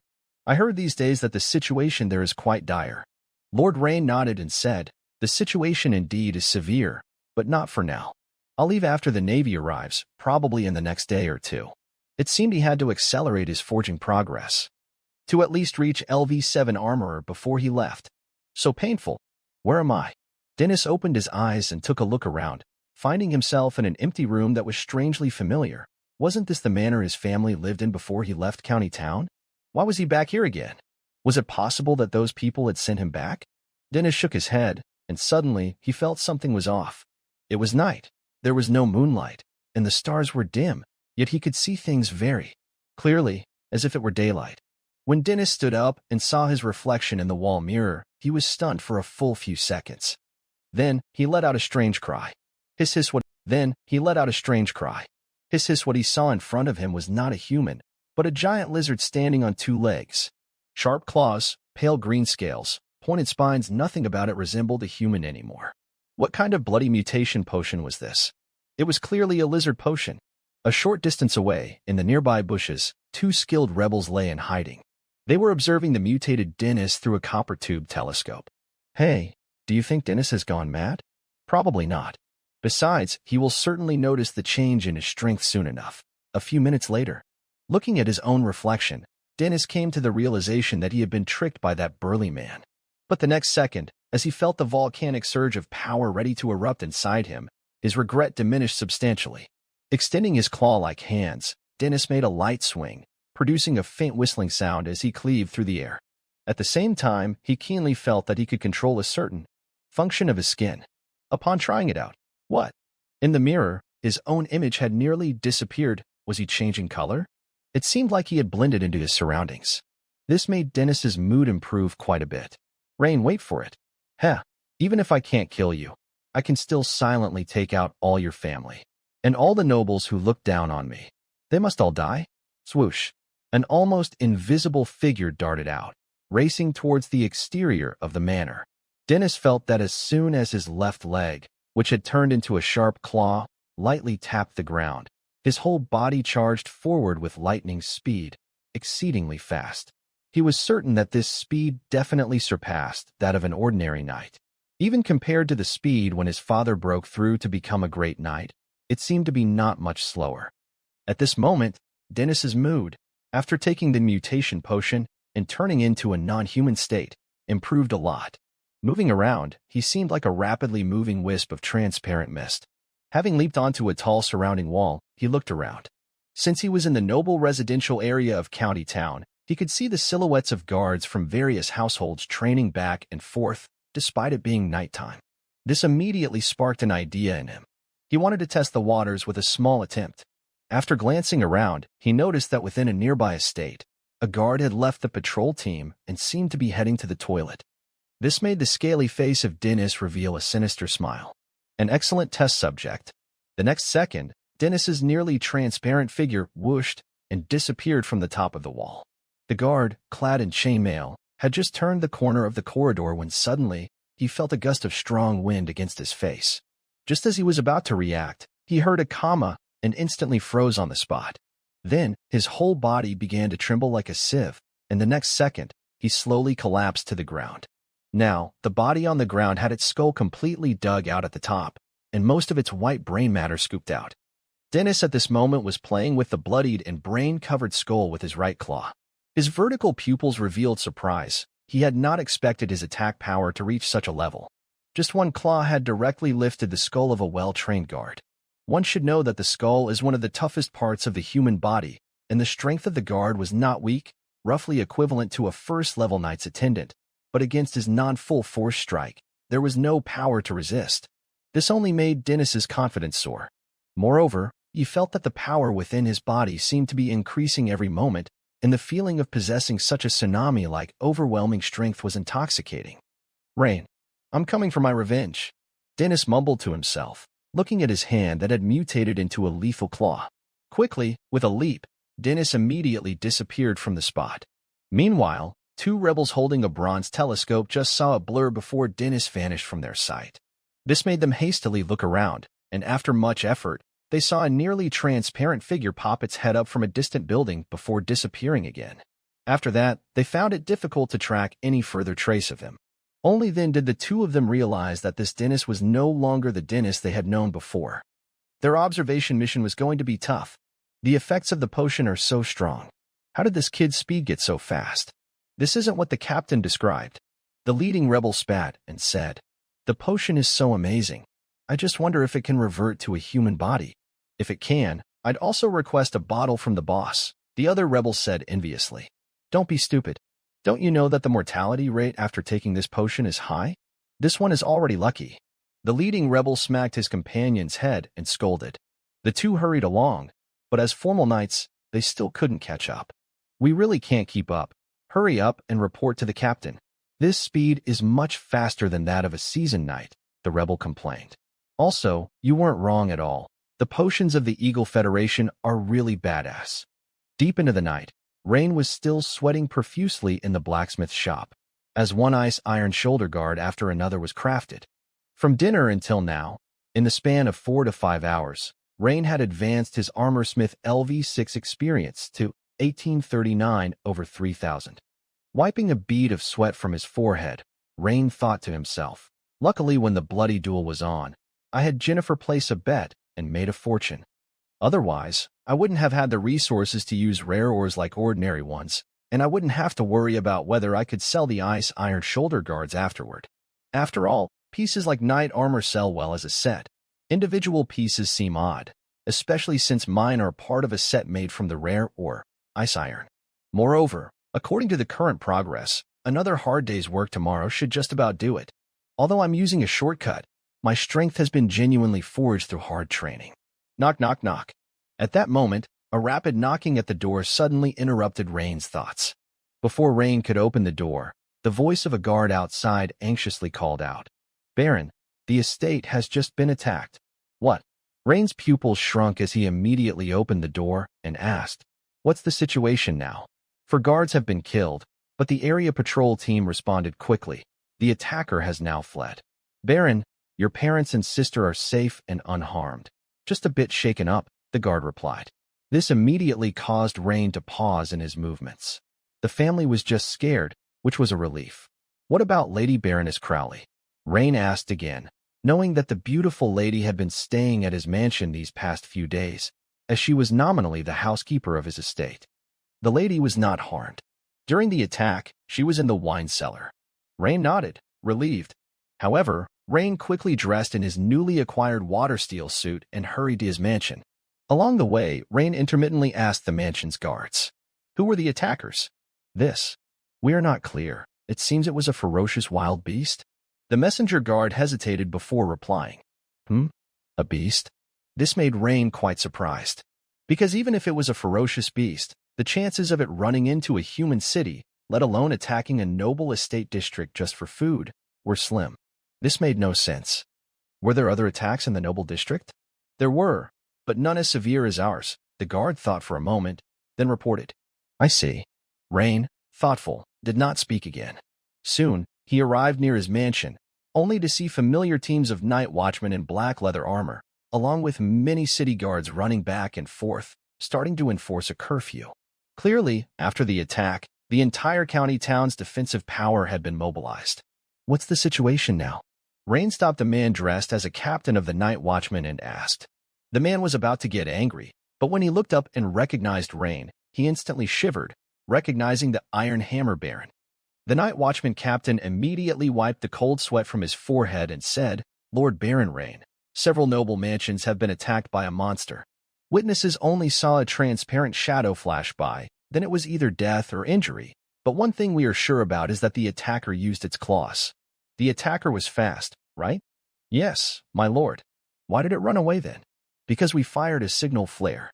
After seeing the signal flare, it broke through our encirclement and ran in that direction." The night watchman captain pointed in the direction of the city wall. "Good, thank you. I was once a night watchman too. If you encounter that monster while patrolling, run towards my mansion." Rain patted the man's shoulder, saying, "Thank you, Lord Baron." The night watchman captain, excited by Rain's words, bowed respectfully.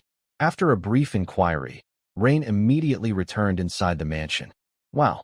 Seeing Rain return, his sister Bo he rushed into her brother's arms, crying, "Brother, Cookie is almost gone." Rain frowned abruptly, quickly went to the villa door, and found that the greyhound Cookie had 4 deep, bone-visible claw marks on its back, which were severely injured and now utterly immobilized. Seeing Rain arrive, Cookie looked at Rain and cried out a few whimpers. "Don't be afraid. I will heal you." Rain stepped forward and gently stroked the greyhound Cookie's head, comforting it. At that moment, his mother Emma, father Old Rain, and the beautiful lady also came out of the villa. "Father, mother, rest assured, I am here," Rain reassured them. He then turned to the beautiful lady and said, "You called Jenny, and stay here tonight. It's safer with me around. Also, give enough compensation to the families of the guards who died in service, so their families can have peace of mind. If their families are in trouble, arrange what you can," he continued. "Yes, Baron Lord," the beautiful lady nodded and immediately sent someone to fetch Jenny. County Town, inside an inconspicuous civilian house. Hearing his subordinates report on Dennis, General Perix's brow involuntarily knitted. Showing a hint of surprise, he said, "Are you sure you saw correctly? Has the strength really increased that much?" Reporting to the general, "Sir, we too can guarantee we absolutely did not see wrongly," 2 burly men confidently reported. General Perix glanced at the 2 men and nodded. One of the reasons he suddenly launched an attack was that he received news from inside County Town that Count Habs was not in town, which meant he only needed to defend against the monsoon and the Sea Goddess Church's powerhouses. The second reason was that he happened to encounter Dennis, a prime candidate for the mutation drug material. Unexpectedly, this material has now surprised him again. Seemingly reminiscing, he mumbled to himself, "According to the physician who sent the potion, under normal circumstances, a near knight consuming it would boost their combat power to the level of a seasoned knight or slightly higher. But in his case, the boost has almost surpassed a peak knight, which is exceedingly rare. In that case, Dennis's body is quite valuable, and it would likely interest the Eagle Federation. Need to retrieve it quickly and then immediately freeze it. Otherwise, it will affect the analysis. Looks like I need to make a trip." After arranging things in the mansion, Rain checked the bodies of the guards. At that moment, Viscount Hamadi, the county security officer, arrived. However, just as he got there, a messenger came and reported to him. And hearing the report, Viscount Hamadi could not help but change his expression. He walked toward Rain and said, "Baron Rain, the messenger just reported that Flash Gold Town was attacked by a bandit gang, and it seems several wealthy merchants' residences to the north of the city were also hit just now. I need to quickly arrange for reinforcements. As for here, I'll increase the frequency and intensity of the patrols." Flash Gold Town and other places were attacked as well. Rain nodded and replied, "Viscount, please go ahead with your urgent matters. According to the current situation, the likelihood of another attack is not high. Plus, I'll be staying in the mansion." After Viscount Hamadi left, the more Rain thought about it, the more he felt something was amiss. Firstly, the scars on the corpse of the guard were indeed claw marks, but the timing of the bandit gang's attack was too coincidental. Secondly, the divine arts mechanism Detect Evil in the room on the first floor of the villa had not been triggered, indicating that it was neither an evil being nor some kind of malevolent spirit. Therefore, if it truly were a beast, it must be one controlled by a human. Rain was virtually certain of this. Moreover, the attackers' strength was quite good, but their defensive power seemed not to be very strong. Just moments before, beside the body of a guard, he had noted a fallen scale the size of a fingernail with a pale green hue. It seemed to have been knocked off during the guard's onslaught. Furthermore, The fact that the assailant chose to retreat in the face of the night watchman's ambush further supported this conclusion. In that case, it seems I might be able to. An idea was forming in Rain's mind. Late at night, Rain did not rest. Wearing a suit of water membrane steel, he arrived at the open space in the front yard, but this time without his two weapons on his back. Instead, he began practicing kata martial arts. He had left both weapons in the storage room in the front yard. Half an hour later, a transparent shadow quietly returned. Rain is practicing martial arts? Without carrying his weapons? Dennis repeatedly observed Rain in the front yard, who was indeed practicing martial arts. Although he still felt something was off, at this moment, there seemed to be an extremely violent strength inside him that needed release. Additionally, he always had a strong desire to kill the man before him in his heart. The combination of the two made Dennis feel unbearably sick unless he acted. In fact, this was due to the shadow thorny lizard mutation serum, containing a special substance extracted from the ovaries of the shadow thorny lizard, which had a strong assimilative effect on the human body. Now, not only was Dennis's body mutated, but his personality had also undergone a degree of transformation. On the other hand, given the influence of the shadow thorny lizard's mutagen, the fact that Dennis could resist rushing forward for so long signaled the depth of Rain's shadow in his psyche. No matter, even if I can't defeat him, my speed is good enough to escape. Dennis licked his lips with his forked tongue and secretly mused. The next second, he rushed toward Rain like a translucent wisp of fog with a swish. Actually, as soon as Dennis arrived, Rain's level 3 danger perception had subtly warned him. So, although Rain looked calm and his martial arts movements remained unchanged, his heart was gradually filling with joy. He has finally come. Clang! Sparks flew off the surface of the water membrane steel gauntlets. Rain firmly caught the attacker's claw. Though he didn't have his finger tigers, wearing the water membrane steel gauntlets meant there was not much difference, except that he couldn't perform the specialized technique, 100 strike, that required a blade. Moreover, after the strike, Rain quickly deduced, as he had anticipated, that the monster was incredibly fast but not very strong. Swish, swish, clang. The two quickly exchanged blows. Upon engaging, Dennis rejoiced. Without his weapons, Rain's strength had dropped by more than a notch. Indeed, there are no incorrect nicknames, only incorrect names.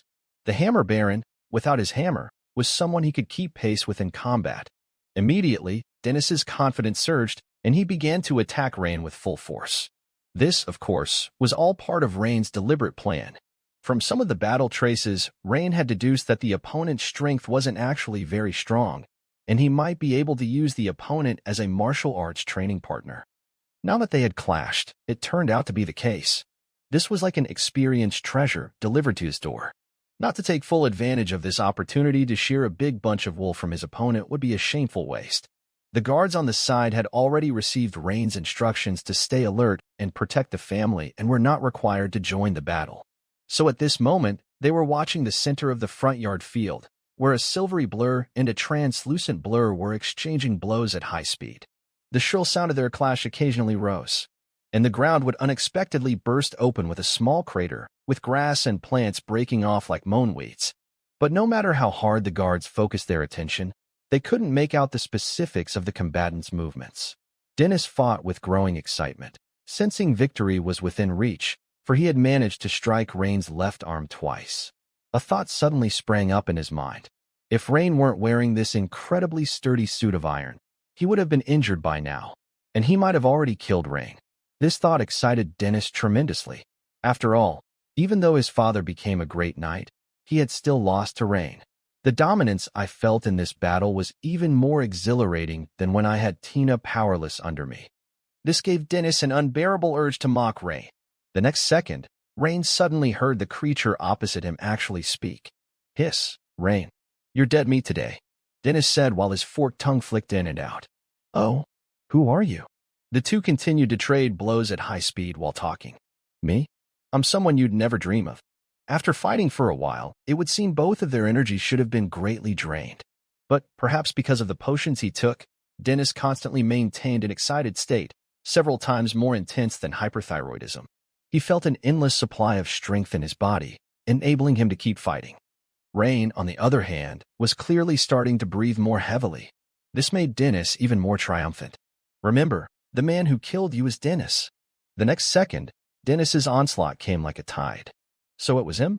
Rain recalled the Dennis he had met once before, not expecting him to have transformed into this ghastly figure.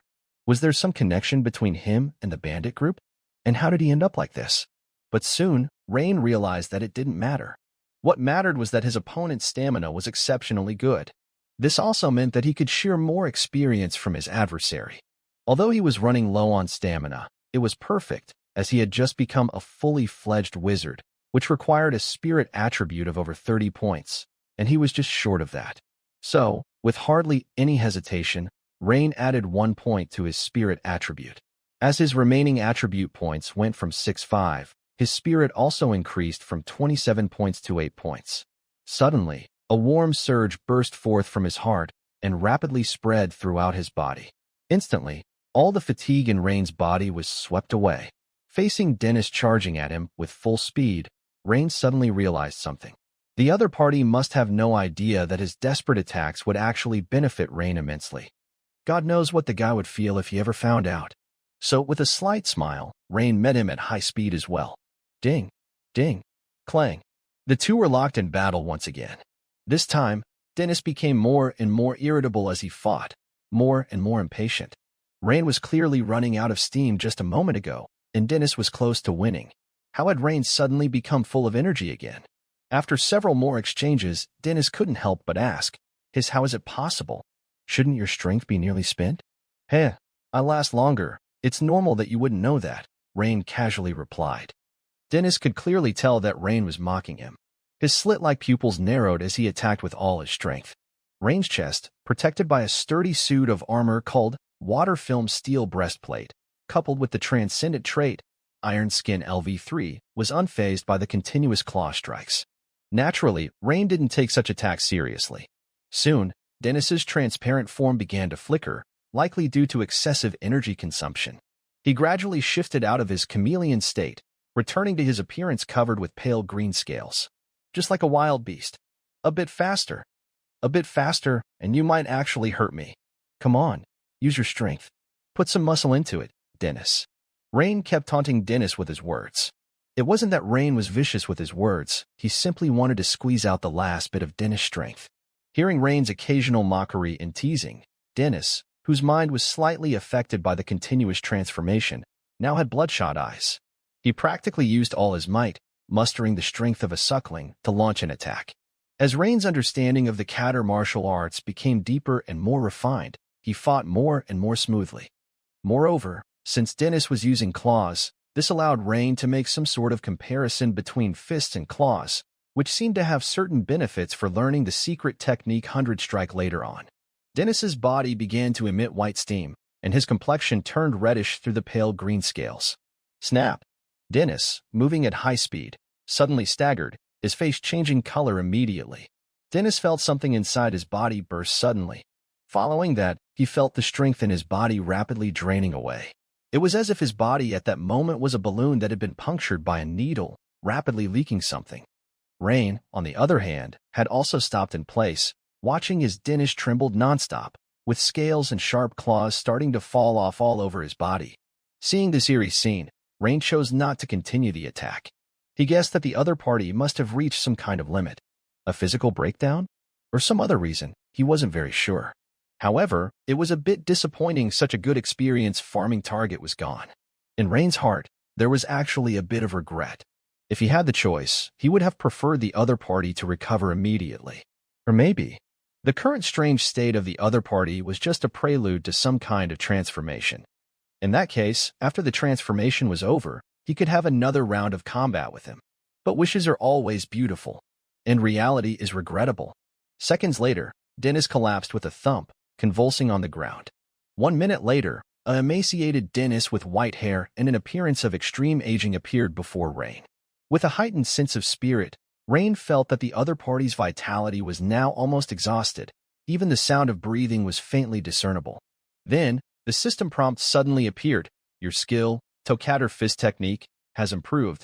Experience plus 977. You have experience to combat. Knight, Transcendent. experience plus 89.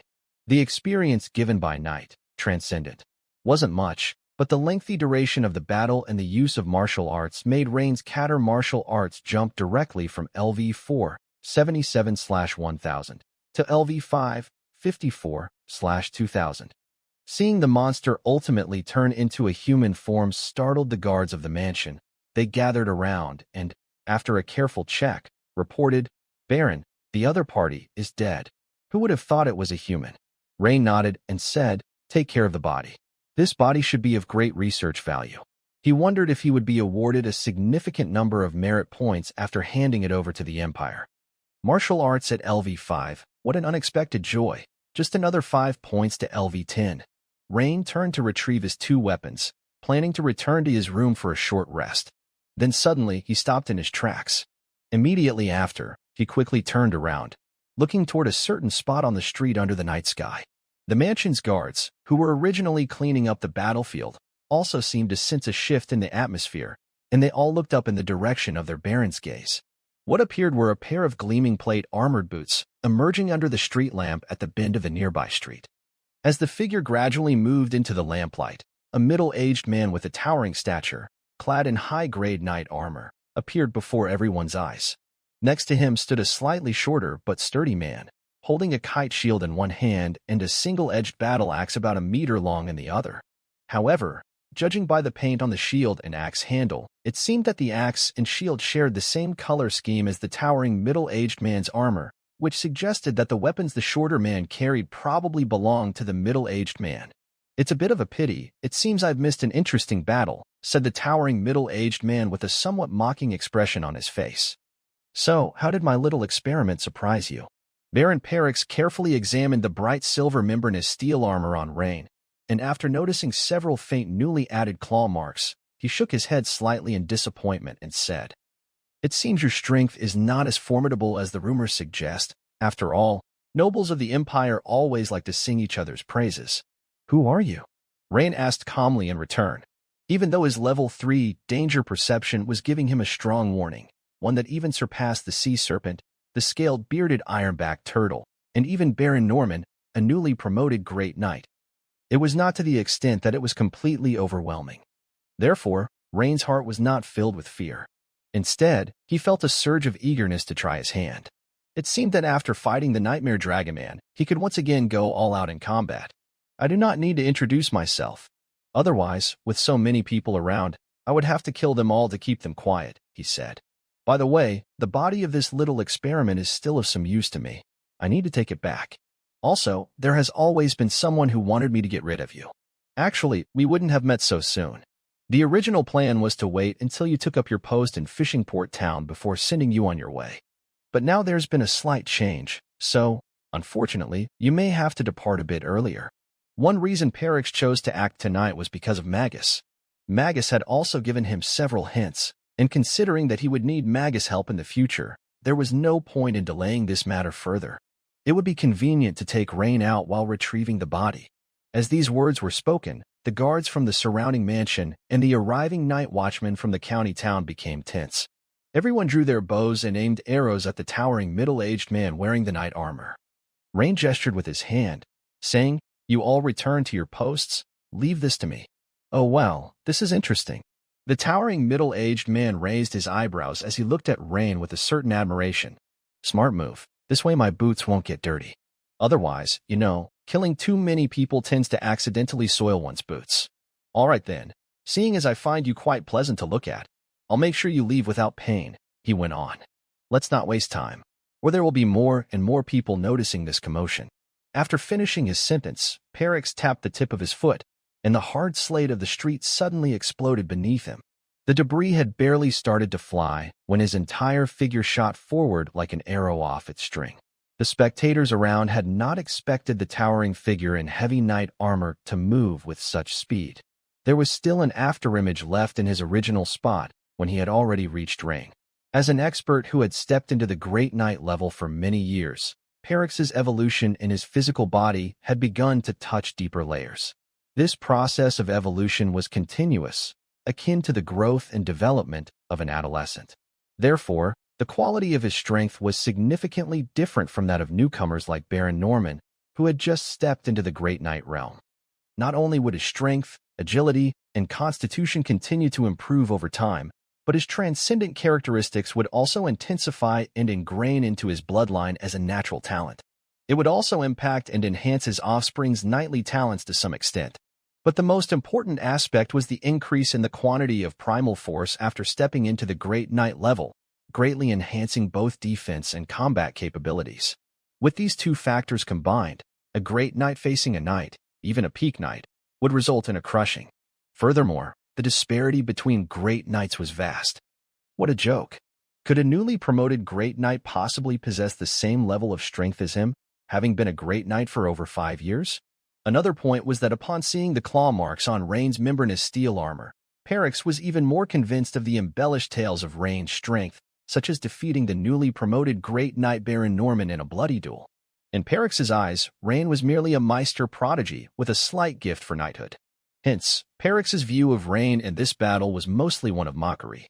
Because of this mindset, he didn't even bother to take the axe and shield from his subordinate just now. He simply flicked his forearm during his sprint, and click, a claw-like arm blade resembling Wolverine's claws, cold and gleaming, appeared before Rain's eyes.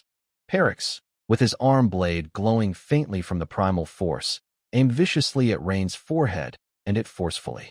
If he were to be struck, it might be true what he said earlier. Rain would be sent off without pain. Rain had been intently staring at the unfamiliar Great Knight before him. So when his opponent charged at high speed, he wasn't the slightest bit afraid. He quickly took down the dark pig-headed hammer from behind and didn't block, but instead swung the heavy hammer furious strike towards his adversary. At that moment, the special effect of the heavy weapon, weight as light, played a crucial role.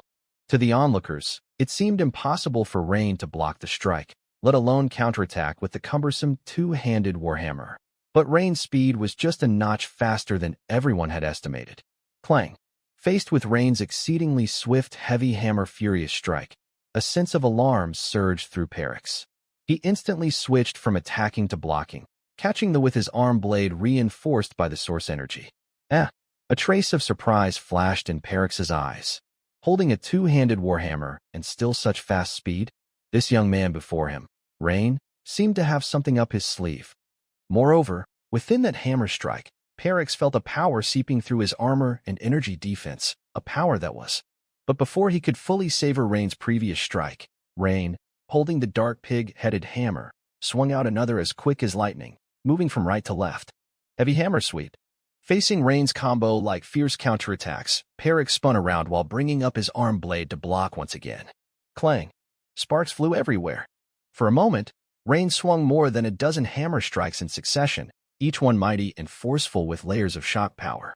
Eventually, Perix had to start expending significant amounts of source energy to withstand this continuous shock damage. You're quite responsive, eh? You've already activated your limit-breaking and transcendent traits. A smart move, but how long can you maintain this state? It seemed Perix was trying to provoke Rain verbally, causing him to reveal a flaw or hesitation. Unfortunately, his words had no effect on Rain, whose black warhammer remained as steady and powerful as ever, which frustrated Perix quite a bit. Clang! Another head-on collision. This time, Perix, who had been steadily standing his ground, suddenly took the impact to swiftly retreat more than 10 paces. Even though he had moved out of Rain's warhammer attack range and no longer needed to worry about blocking Rain's hammer, his hands trembled slightly behind his back. Hiss. That really hurt. Could this strength be? You've actually mastered hammer skill at a master level. Perix's eyes widened in shock as he looked at Rain in astonishment. Unlike Norman, who had just entered the Great Knight stage, Perix had come to realize that Rain's power with the hammer was too strong, surpassing even the proficient level. You see, among the strong at the Great Knight level, weapon specialization typically just reached proficiency, or at most, a half step into the master level. And like Rain, one who had mastered hammer skill to such a level was outstanding among Great Knights. What puzzled Perix was how this young man, Rain, had managed to master his hammer skill to such a high level at his young age. But quickly, before Rain could respond, Perix calmed his surprise. He retreated to a nearby squad leader who was dressed in sturdy attire, picking up the solid metal kite shield and the battle axe. Rain, is it? A young man with great talent. Too bad the game is over. You don't think that was all my strength, do you? Now, I'm going to get serious. While Perix had retreated, Rain didn't chase him but started to murmur a magic spell. And as Perix turned to take up his axe and shield, a subtle fluctuation passed around Rain, and something different seemed to stir in the air. Swoosh!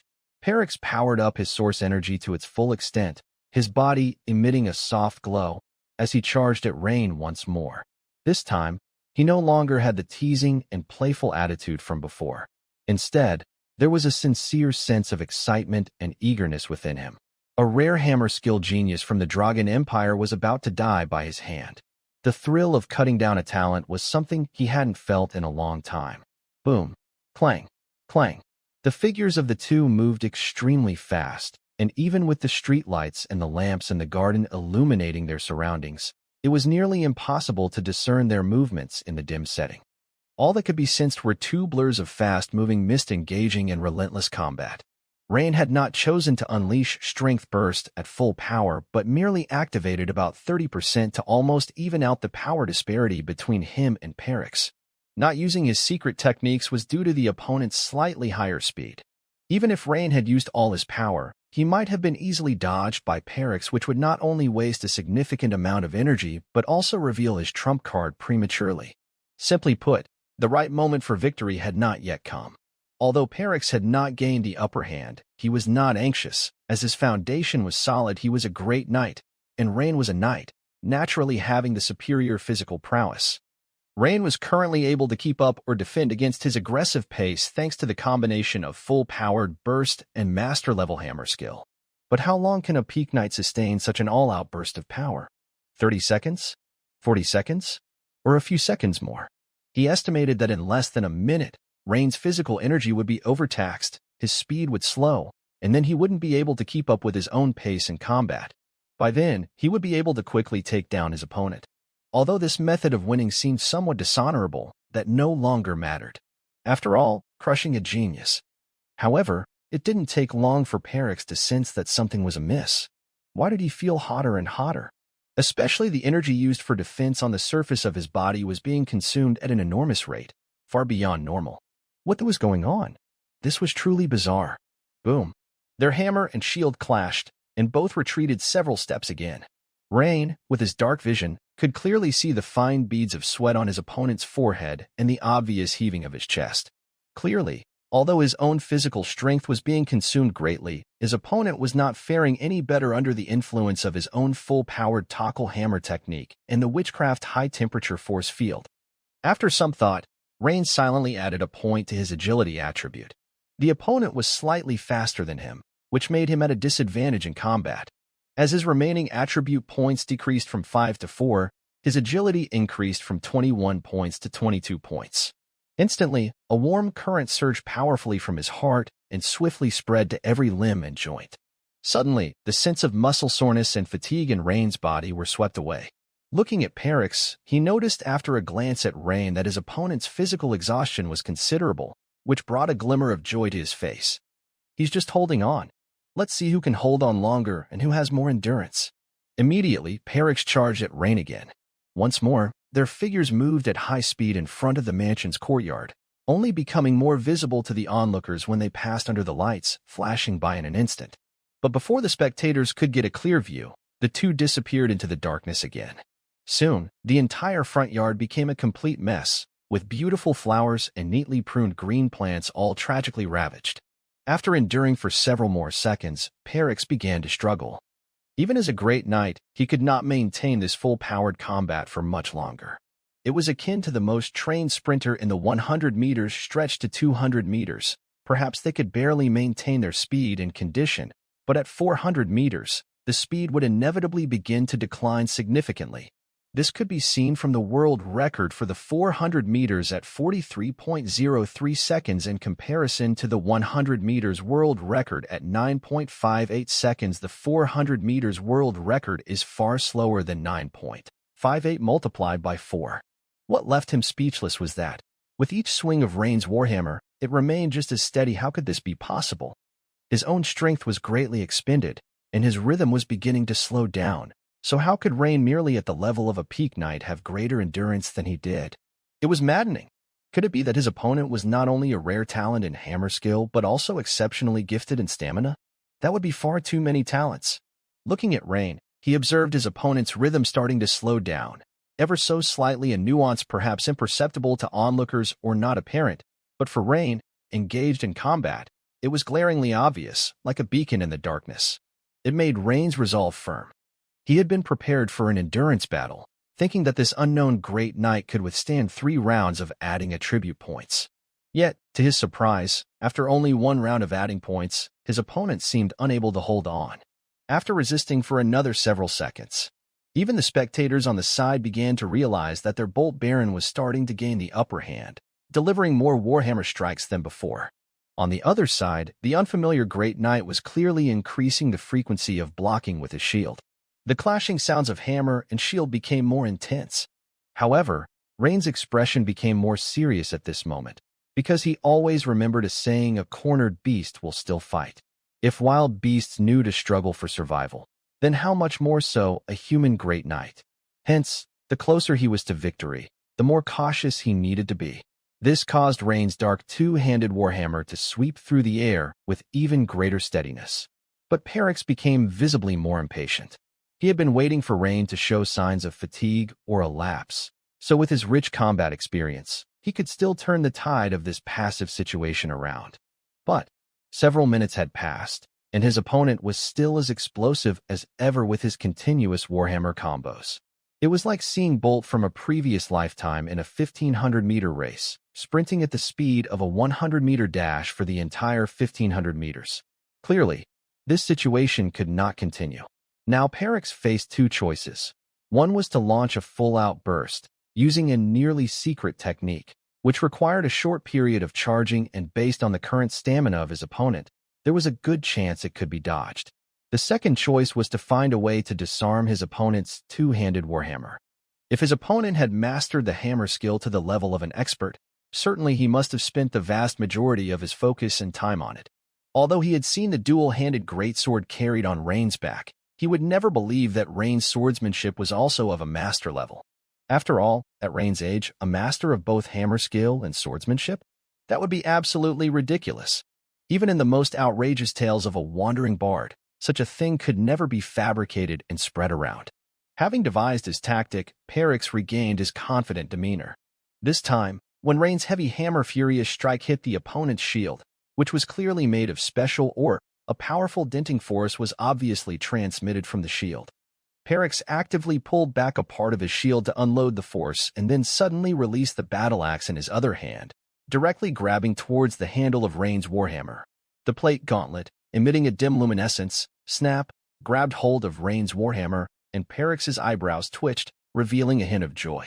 Just as he let go of the shield with his left hand, planning to use both hands to away Rain's great hammer, suddenly, Perix's expression drastically changed, because at this moment, the Rain he was facing expanded his muscles, as if inflating, growing twice as large. If it weren't for the quality of the knight armor he was wearing, it would likely have burst open from the expansion. Perix exerted all his strength, but helplessly watched as the Warhammer slowly slipped from his hands. This strength, what on earth did Rain eat to grow up? Or was this some kind of secret technique? It was then that Perix, though slow to catch on, realized that something was definitely off about this ring. However, Perix's combat experience was rich, and he pulled and pushed the handle, raising it abruptly, making a swoop towards Rain's chest. This forced Rain to release the hammer handle. He stepped backward. Perix's face brightened as he finally managed to seize the Warhammer. However, a cold gleam slashed rapidly towards his head, and with alarm bells ringing in his mind, Perix quickly abandoned his offensive and dodged to the side. Swoosh! Only then did he realize it was the dual-handed greatsword on Rain's back. There was hardly a moment's pause. Rain then wielded the dual-handed greatsword, attacking the unarmed Perix. In just a few seconds, Perix's expression turned as if he had seen a ghost. His swordsmanship is also at the master level. What kind of monster had he encountered? Even the goddess's illegitimate child might not be this much. Distracted, Perix's high-level knight armor accumulated several deep scratches. Faced with Rain's master-level swordsmanship, Even though Perix had the original force for defense and the high-level knight armor for protection, he still couldn't withstand Rain's attack. Fighting to this extent, Perix already had little desire to continue the battle. But the problem was, he couldn't just retreat outright. At this moment, with so many people watching him being outmatched, if Zeral's rebel forces wanted to accomplish anything significant in Meister County next, retreating in his current battered state would be absolutely terrible. Moreover, he hadn't yet employed his near-secret technique, who said he was definitely going to lose. He still had a chance to win. With a vicious look, Perix faced Rain's smooth cleaving slash with his left forearm armored with original force-enhanced defense. Pucci. Under the master-level sword technique effects Steel Cut and Armor Break, Rain's sword nearly cut a third into the forearm, stopped only by the radius bone. Perix's eyes bulged, painfully enduring as he threw a heavy punch with his right hand towards Rain's abdomen. Bam! Although Rain tensed his abdomen and performed the pendulum retreat step from Kader martial arts, due to the lower level of his martial arts, he was still sent flying 7 or 8 meters by Perix's furious punch. And the glimmering greatsword flew out of his hand.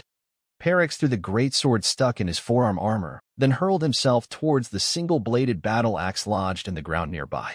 Judging from the wounds, Rain naturally had the upper hand. Although he suffered a heavy to his abdomen, he had the buffering from retracting his abdomen and the protection of his armor. Moreover, he had a level 3 transcendent trait, Iron Skin, for defense. So, when he saw his opponent endure his sword to grab the battle axe, Rain knew it was time for the deciding move. He also, without hesitation, rolled towards the warhammer that had fallen nearby. Almost simultaneously, both men grabbed the weapons they were most skilled with. And the distance between them had widened from 2 or 3 meters to now more than 10 meters. Without coordination, both began to gather their energy. Then, almost at the same moment, they charged towards each other. Perix's single-bladed battle axe condensed a luminescent glow, a solid white light slashed towards Rain in a smooth cleaving slash. Near-secret technique, Flash Cut. Meanwhile, Rain activated Triple State, smashing the earth-splitting hammer from above down towards Perix. Secret technique, Earth-splitting hammer. In an instant, the axe and hammer collided fiercely in mid-air. Clang! A spark that was extremely dazzling in the darkness burst forth at the point where the two weapons clashed. Following that, a metal clashing sound that could tear eardrums resounded all around.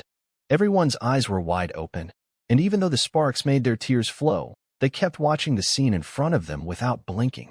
Although they had scarcely seen anything clearly throughout the battle, they were still bubbling with excitement. After the lightning-fast exchange, Rain and Perix were both sent flying backwards. Perix's legs plowed 2 ravines more than 10 meters long on the ground of the mansion's front courtyard. His right hand, which was holding the axe, trembled non-stop, and the next second, there was a crackling, strange noise. All his plate gauntlets and arm armor on his right hand burst apart, revealing the inside, which was a blur of flesh and blood. Anyone could see that this right arm was temporarily useless. And Rain wasn't faring well either. After his warhammer was knocked away by the opponent's axe filled with primal force, that powerful axe still had enough energy to cleave through the brand new hydrosteel breastplate of a high-ranking knight that Rain was wearing. At that moment, Rain could feel a severe pain emanating from his chest. He looked down and saw a narrow, at least 30 centimeters long, slit cut through his thick knight's breastplate. Through the slit, he could see a clear red line on the skin of his chest, from which blood was slowly seeping out. The power of the opponent's axe had exceeded his expectations. Rain had originally thought that with his master-level hammer skill secret technique combined with his core skill, Hammer Mastery LV3, he could at least be on par with his opponent. But unexpectedly, after knocking his warhammer away, the opponent's axe still had so much power left that it broke through his hydrosteel breastplate and Iron Skin LV3 and injured him.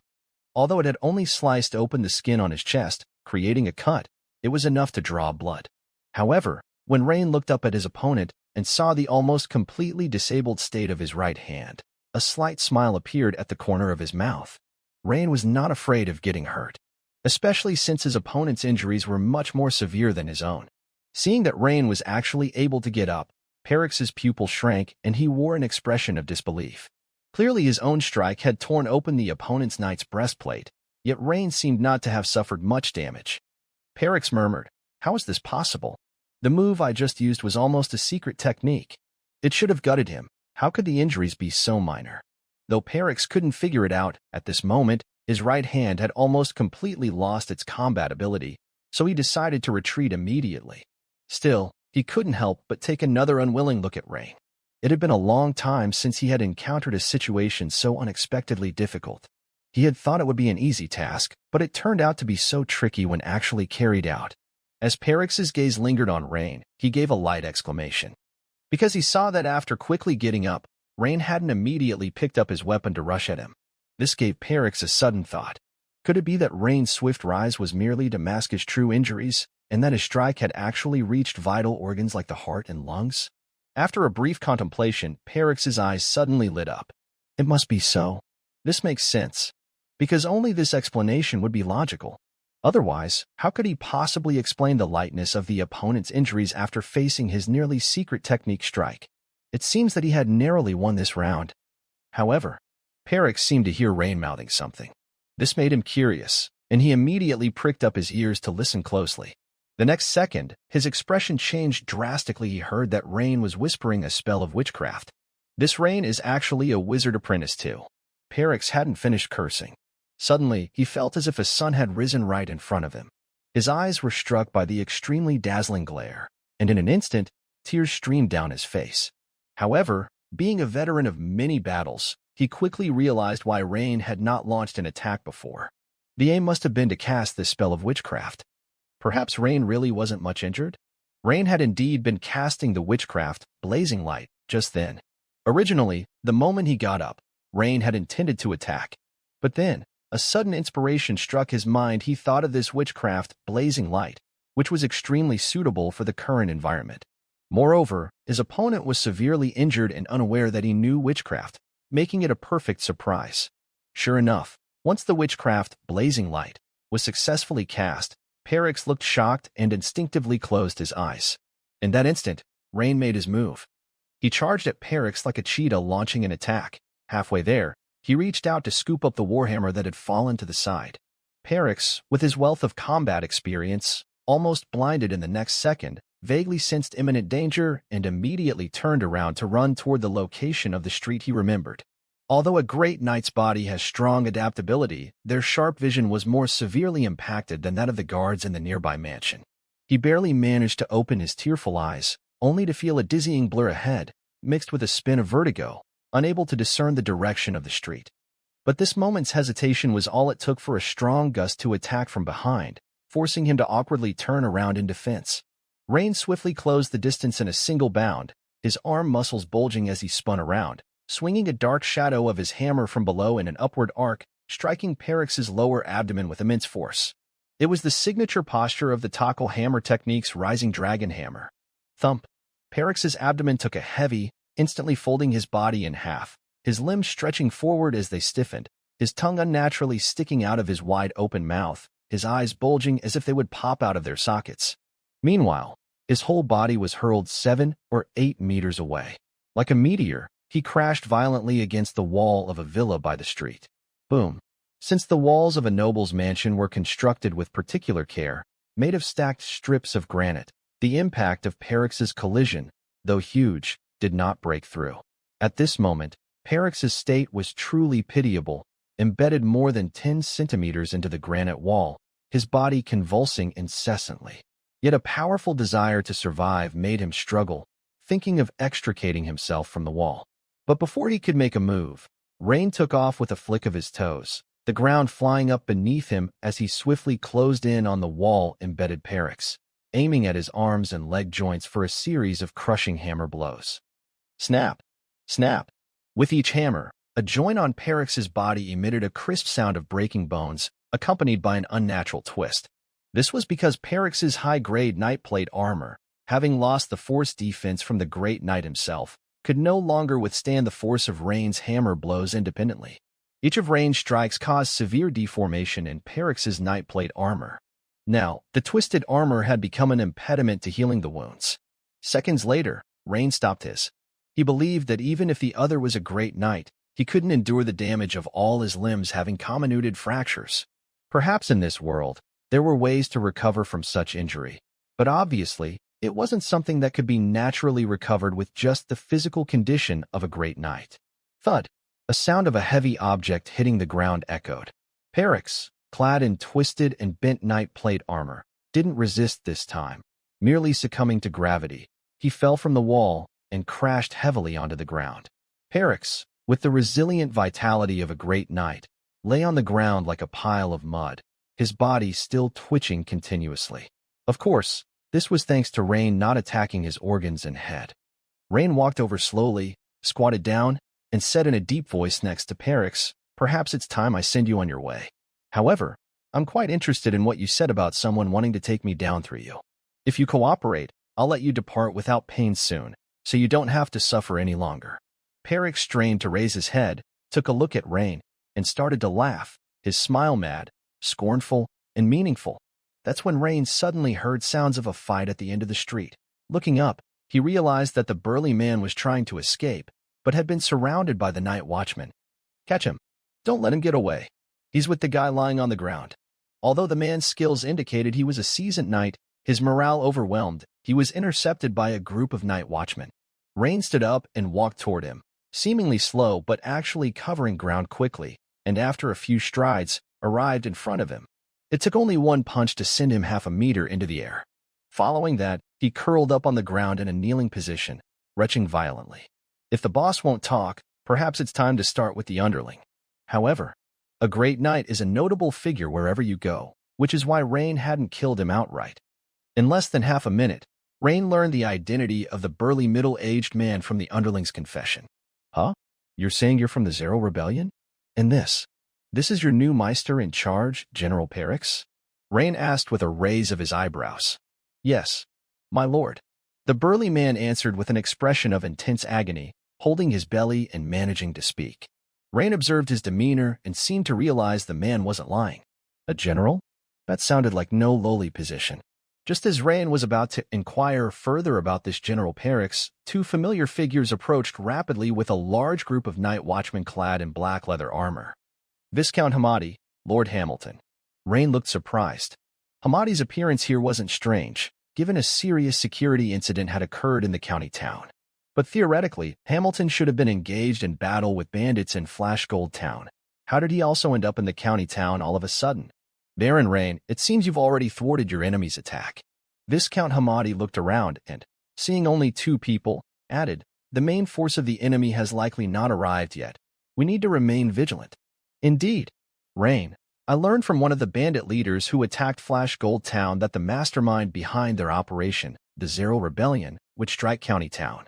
So, I immediately went to the county town and reported this news to Viscount Hamadi. I didn't expect to encounter your mansion being attacked, the enemy's main force." Rain thought for a moment, then pointed at the prostrate Perix on the ground and said, "Viscount, perhaps this man is the leader of the enemy." Both Hamadi and Hamilton looked at Rain with a surprised face. Only now did they notice that, under the dim streetlights, the ground behind Rain was full of trenches and ravines, along with the horrendously damaged front courtyard of the mansion. Hamilton glanced at Perix on the ground, who looked like a dead dog, and said, "He is. It's said that he's the leader of the Zero rebels in Meist County, a great knight." "A great knight?" Hamilton's eyes widened in shock, flashing with a sharp light. "This man should be very valuable for interrogation. He's not dead yet, right?" "Not yet dead. I deliberately avoided his vitals," Rain nodded. However, this statement sounded slightly off to Hamadi and Hamilton. Looking at the twisted and broken body in front of them, it was clear that although the vitals were avoided, the damage was truly too gruesome, especially since the victim was a great knight. "What about dignity?" "Excellent, Baron Rain. I suggest that you hand him over to the Empire. Recently, there have been signs of rebel activity in all counties of Minster Province. At this juncture, you capturing the person in charge of one county will surely reap a substantial merit points reward," Viscount Hamadi said with a look of joy. Rain glanced at Hamilton and saw the latter also nodding with a smile. So Rain nodded and said, "Well, Viscount Hamadi, I'll leave it to you then.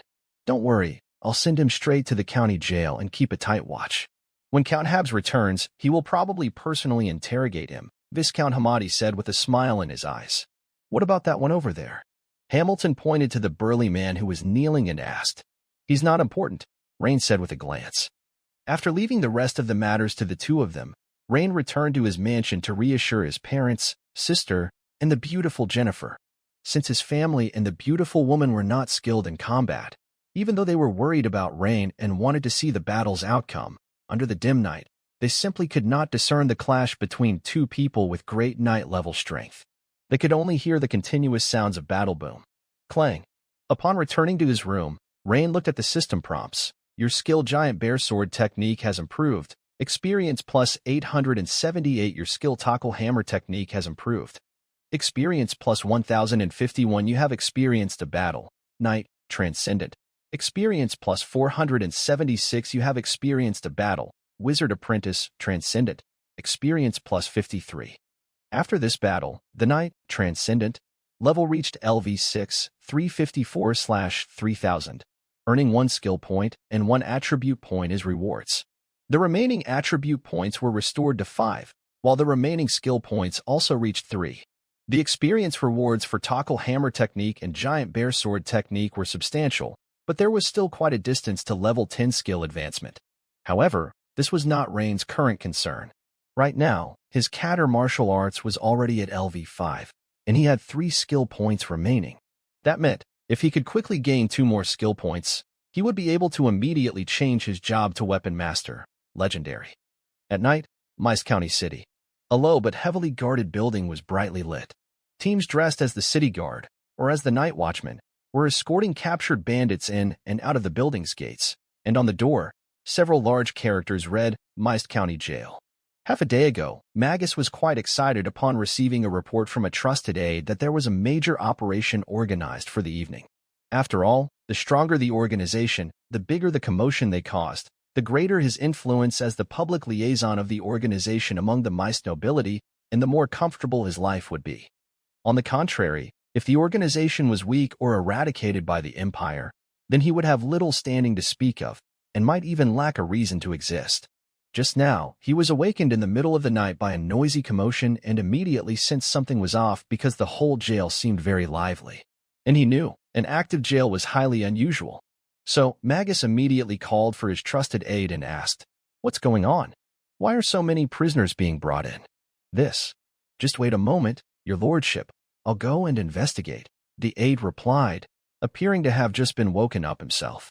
However, Magus didn't seem to mind. After all, his subordinate had been running back and forth between the jail and the new organization base, and indeed had been working hard. A few minutes later, the aide returned with an ugly expression and reported, "My lord, these are all bandits from the Wild Wolf Hills. It said that the organization is behind them." "What?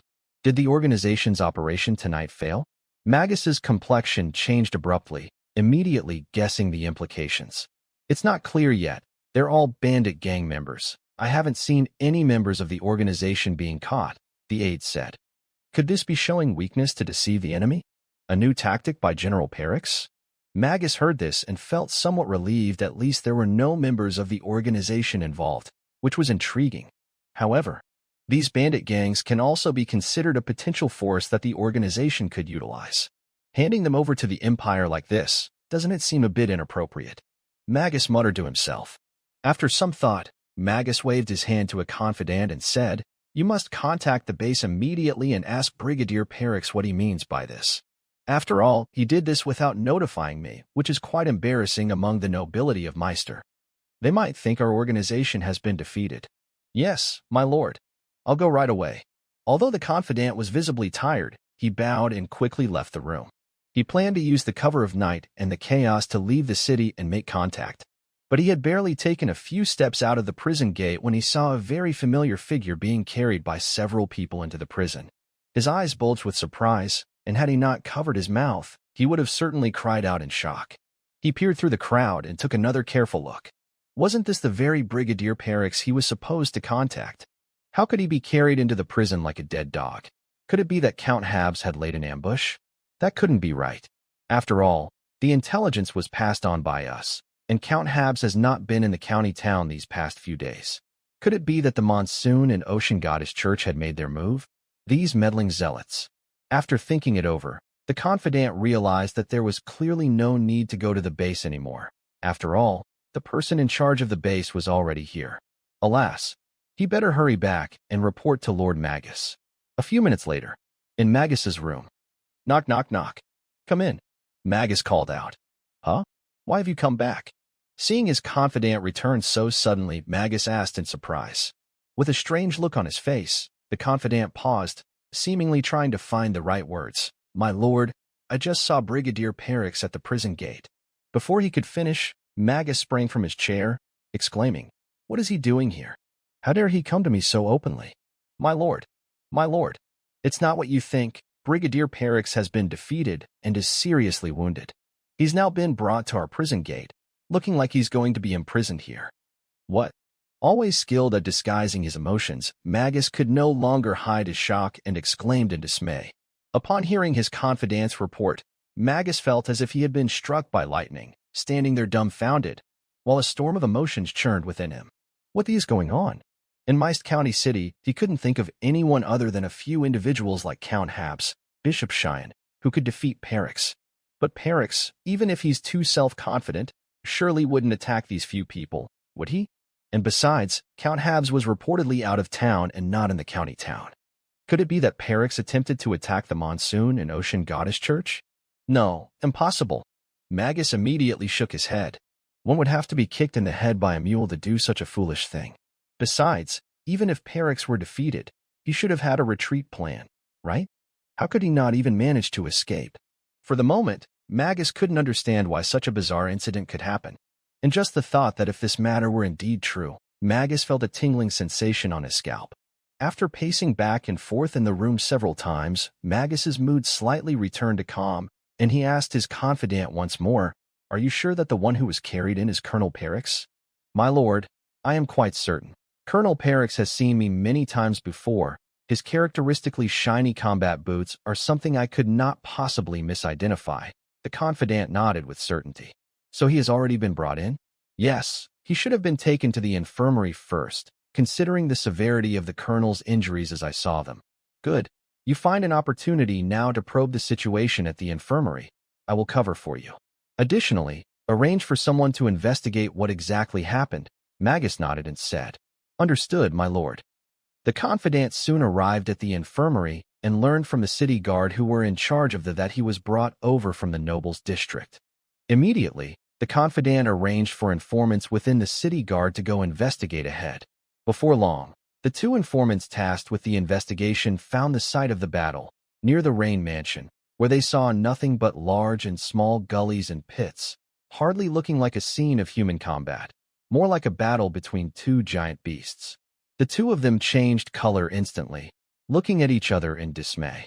Plus, through some casual conversation, the two learned the rough details of the incident from a city guard on patrol nearby. Soon, the message was relayed to Magus's confidant.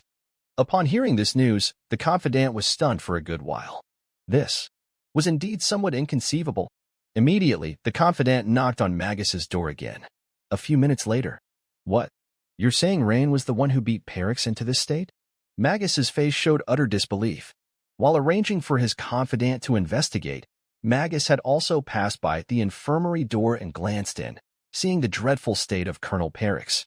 His mind wouldn't stop eliminating possibilities as to which major figure from the county town could have beaten Perix to such a state. The conclusion he reached was that it was likely the experts from the Monsoon and Sea Goddess Church, because many of the wounds on Colonel Perix's body were caused by hammers resulting in crush injuries. And masters who wield hammers were commonly found among the Goddess Church's temple knights, or even at a higher rank among the punishment knights. Impossible. Magus punched the desk with his fist, instantly splitting the solid wood desk onto the floor. He had repeatedly sent people to contact Perix, asking him to take out Rain. And now, look what had happened. Perix did make his move, only to be taken out by Rain. Magus felt his entire being was in disarray. If you've died in battle, that's one thing, but now you've been captured alive. Magus, having spent over 2 years mingling in the prison, knew all too well how terrifying the interrogation officer's punishments were there, and he didn't believe for a second that Perix could endure several rounds of torture. It seemed he needed to think of a way out. My lord, shouldn't we consider a way to rescue the colonel? The confidant suggested rather directly. Magus stared at his confidant for a few seconds before responding, You do have a heart. However, Colonel Perix will undoubtedly be closely guarded at all levels. With just a few of us trying to rescue him, it's too difficult. My lord, actually, with us acting as insiders, the rescue wouldn't be that difficult. It's just that after getting out of the prison, we would need a powerful person to rendezvous. My lord, is there enough time to contact the higher-ups now? The confidant pondered and inquired further. It's too late. Even if we contact the authorities now, it would take at least 5 days for someone to come, and by then everything would be too late. Magus shook his head and said. However, the words of his trusted aide did give Magus an inspiration. But what he thought was not about rescuing, but assassination.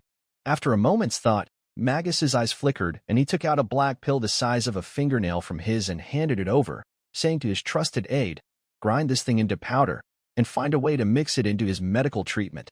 Given the severity of Perix's injuries, he will definitely need some treatment before we can torture him for information, Magus said confidently. Over the past 2 years, he had seen many such cases in the prison, so he was experienced. The trusted aide's eyes widened in shock as he looked at the pill in front of him. He certainly knew what it was, a highly lethal poison, used by spies like them for suicide when they were in desperate situations. Although he did not know how effective this medicine would be against a great knight, he believed that Perix, severely injured as he was, could certainly not withstand the potency of the drug and would most likely die immediately.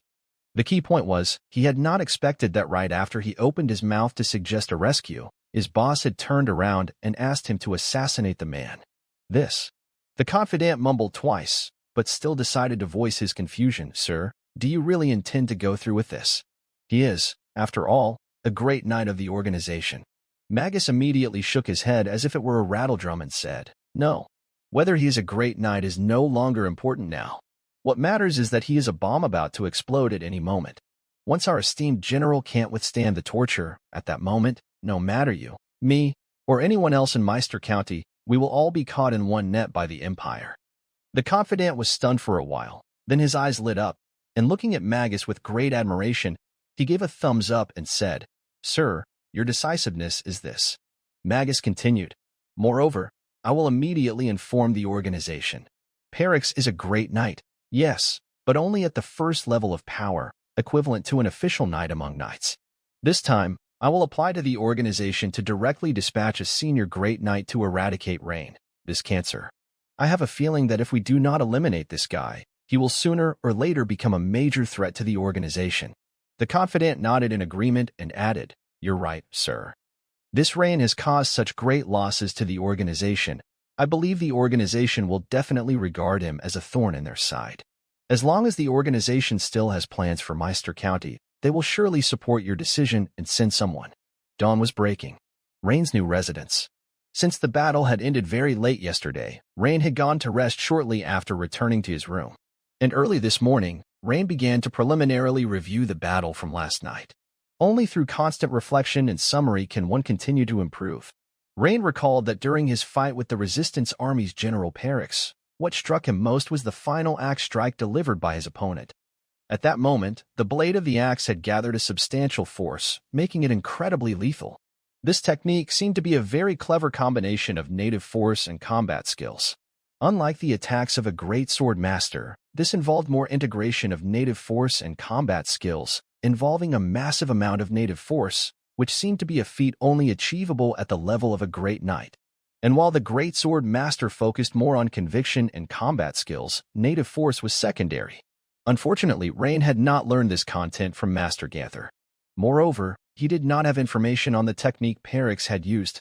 Otherwise, with his master-level control of combat skills, he should have been able to initially decipher the intricacies involved. Additionally, the utility of the high-grade knight armor began to gradually show itself.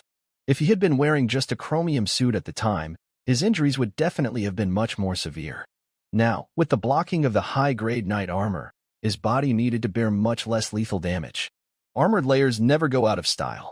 For him, the issue was balancing the weight of the armor and his mobility.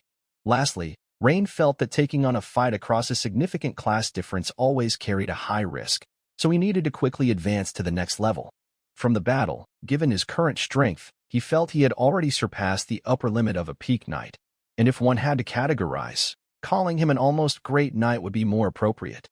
Moreover, he was also a third-level wizard apprentice, although self-taught, which cast a big question mark on his combat ability, but even so, combining both aspects, he still managed to defeat the other party after only suffering minor injuries. Another peak knight would likely be undoubtedly defeated. Of course, regarding last night's battle, Rain had a clear mind why he chose a direct confrontation then. Even if the strength of this resistance army general was a bit stronger, Rain reckoned he could handle it. He had the sorcery scroll Summon Hurricane in his pocket, and if he truly couldn't match the opponent, he would decisively use this witchcraft scroll, and he also had a healing scroll, Life Blossom.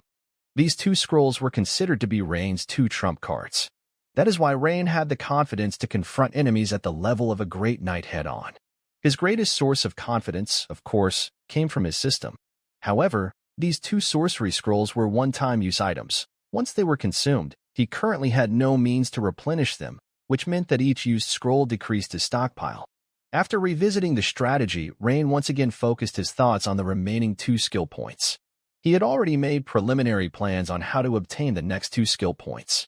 For one of them, Rain planned to slowly increase his Wizard Apprentice, Transcendent, professional experience by practicing foundational meditation and exercising witchcraft each day. Rain estimated that the required 500 points of experience would take about 10 days, which was closely linked to his continually enhanced spiritual power and subsequently strengthened stamina. In the past, casting witchcraft a few times would almost exhaust his spiritual power. As for the last skill point, Rain planned to first try crafting an intelligence potion to see its effect on Beast Tamer professional experience, especially since he had prepared the ingredients well in advance. Thinking it, he did it. Rain walked out of his room and quickly came to the adjacent potion room, which was actually similar to the storeroom he had in Flash Gold Town. Recently, he had asked the beautiful lady to purchase some common glassware, such as beakers, for uncomplicated potion crafting, which for now was sufficient. Before starting the crafting process, Rain seriously reviewed the production procedure of the intelligence potion from the Beast Taming Diary. Step 1. First weigh a bunch of starweed and grind it into a powder. Before long, Rain began working on the first step of the intelligence potion procedure, preparing the starweed solution. This step required grinding the starweed into powder before diluting it with distilled water and filtering it to produce the starweed solution. The process was not difficult, and Rain weighed the starweed and then crushed it with a wooden pestle. Minutes later, Rain nodded at the pale green liquid in the transparent test tube. Due to the enhancement of his spiritual power, the first step was exceptionally simple for Rain. Step 2. Step 3. Rain looked at the green reagent in the glass test tube, bubbling away, and nodded in satisfaction. A success on the first try. Not bad. At this moment, the system updated a series of notifications. You crafted an intelligence potion, Insight Enhanced. You have gained a new skill, Intelligence Potion Crafting. Your Intelligence Potion Crafting skill has improved. Experience plus 30. You focused on Intelligence Potion Crafting. Your Beast Tamer, Transcendent, Professional Experience, plus 22. 22 points. That's a nice number of experience points, even higher than the previous mutated growth potion. After several tries, Rain was almost certain. Each successful crafting of an intelligence potion could net him about 20 or more points of experience points. If he completed all 10 batches, he could gain almost 200 Beast Tamer professional experience points. Besides, the Beast Tamer role could also derive experience from subsequent nurturing. Rain roughly estimated that he could gain about 500 Beast Tamer, Transcendent, professional experience points through this batch of intelligence potions. The gap from the required 2,000 points for leveling up was still significant. This made Rain frown slightly. The main ingredient, starweed, isn't sold in the Bat Marketplace. While Rain was pondering solutions, a knocking at the door interrupted his thoughts. Knock, knock, knock. Baron, a night watchman captain has come to visit you at the mansion's entrance, saying his name is Mateo, reported a servant. Mateo? Rain immediately arched his brow, having always had a good impression of Mateo for his careful and efficient work. Thinking about it, it indeed had been a while since he last saw him. Please, invite him in. Soon, a man of modest height but slim build entered the room. Mateo, what brings you to the county town? Come, join me for breakfast, Rain said, looking up at Mateo with a smile. Baron, please don't bother about the breakfast. Entrusted by Lord Hamilton, I have to hurry to the prison next to represent the night watchman in a joint interrogation of that rebellious army brigadier general, Mateo said, apologetically waving his hand. Rain nodded. He was aware that Mateo excelled in interrogations, and it surprised him that Hamilton had transferred him from Flash Gold Town so quickly. Lord Rain, this is something Lord Hamilton asked me to give to you. It was found on that rebellious army brigadier general, and it probably belongs to your war loot, Matteo said, raising his eyebrows and handing over a light yellow sheepskin scroll. We had to down that brigadier general's knight armor and found this item inside the lining of his armor, Matteo said with a hint of pride, as he was the sharp-eyed one who discovered it. Lord Rain, you severely damaged his armor in the fight. It took us a great deal of effort, and we couldn't remove the armor that was already mangled with flesh, Matteo explained, gesturing with his hands the struggle they had the previous night removing the armor. In the end, we had to call 2 blacksmiths with giant shears to help us remove the knight armor from him, Matteo concluded, detailing the effort taken. This couldn't help but make Rain laugh as well. It's my lack of thorough consideration. I should have split his armor open before handing him over to you. That would have saved you some trouble. However, Rain thought that if he had used his greatsword to split the opposing knight's plate armor, he likely wouldn't have obtained this extraordinary battle technique. After all, if the secret was hidden in the concealed lining, he probably wouldn't have searched the spoils so meticulously. Originally, one of the prison's interrogators took a fancy to your item, but I stopped him on the spot. The man was quite discontented, so I immediately retorted, "Do you know who captured this great knight of the rebels? The Baron of Hammer." Upon hearing it was the Lord, that interrogator immediately dared not utter a word, Matteo said, his expression bright and proud. Rain was, after all, from their Night Watcher's army. And even though Rain had been promoted to a baron, his attitude towards the Night Watchman remained as it had always been, which deeply moved them.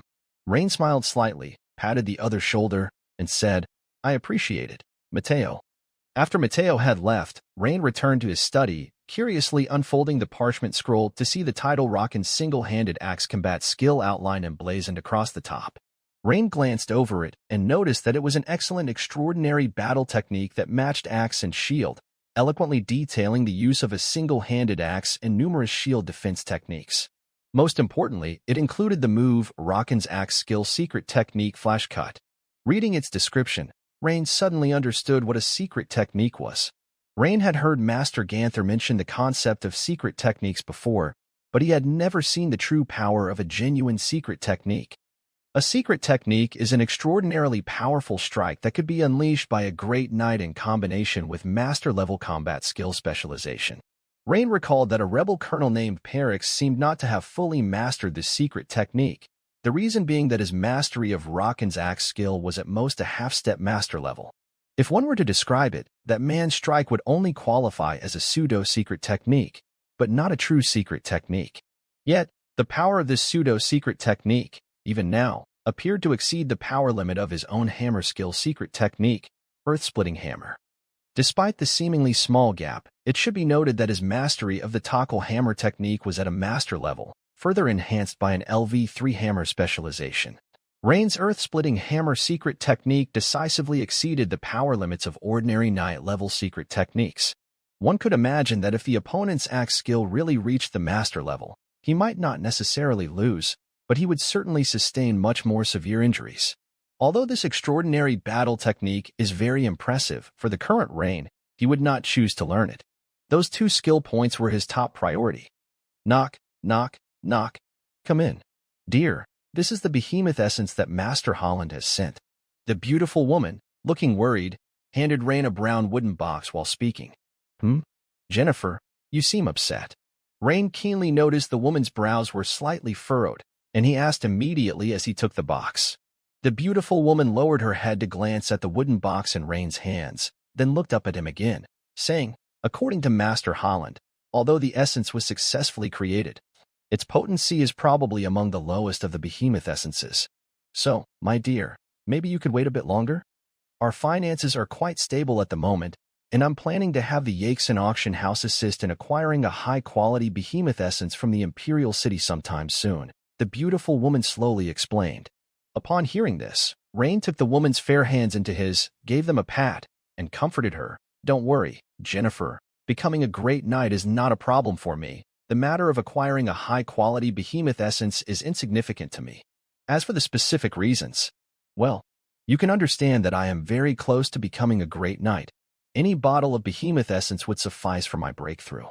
Previously, Although he had made a substantial sum in bets before a bloody duel, the principal amount of the bets was mostly funded by the beautiful woman, and now it seemed a large part of that income was also being spent on him. Like the previous acquisitions of ice iron ingots, mithril, etc.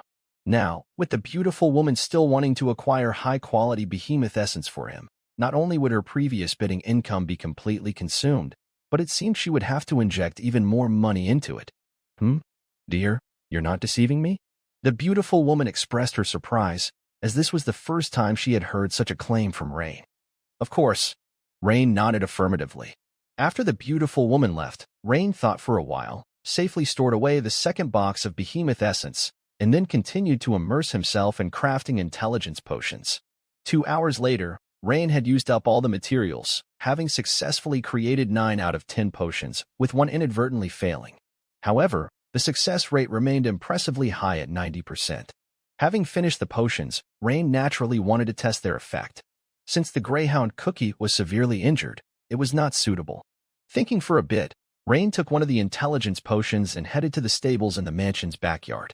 Baron, good day, a middle-aged servant, seeing Rain's arrival at the stables, immediately bowed respectfully. He recognized this servant, who was responsible for the stables at their mansion, feeding and taking care of the horses. How's Black Pearl? Lord Rain asked casually. Black Pearl was that black warhorse. Ever since about 2 months ago, when Rain had been adding a mutation growth potion to its feed, the creature's physique had become increasingly robust and large. As for why it was named Black Pearl, one would only need to refer to the origin of the Greyhound cookie to understand. It was a name given by his sister Bohi, and it must be said, this time the naming showed progress compared to the Greyhounds. Well, sir, Black Pearl has seemed to bulk up even more recently. Its appetite is now shockingly large, consuming a whole bag of high-quality feed or grass in one meal, which is nearly 3 times the amount a normal warhorse would eat, the stable ant reported. You've worked hard. If you want a horse to run, you've got to let it eat its fill. Rain said with a smile. Everything else is normal. Oh, but it seems to prefer not being cooped up in the stable.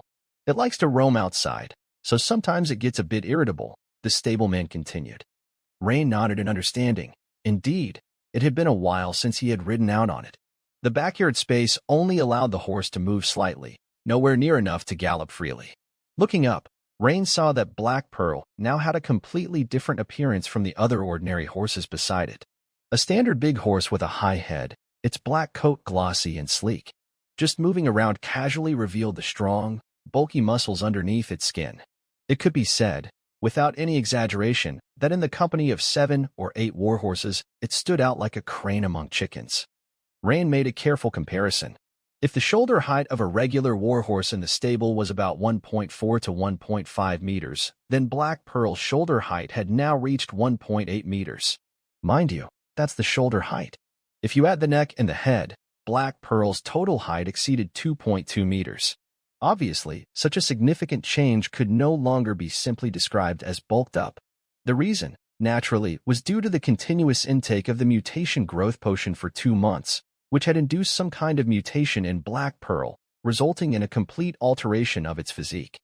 If it were merely a matter of muscle gain, the horse's skeletal structure would not have changed, but at this moment, Black Pearl's bone structure and appearance had both transformed.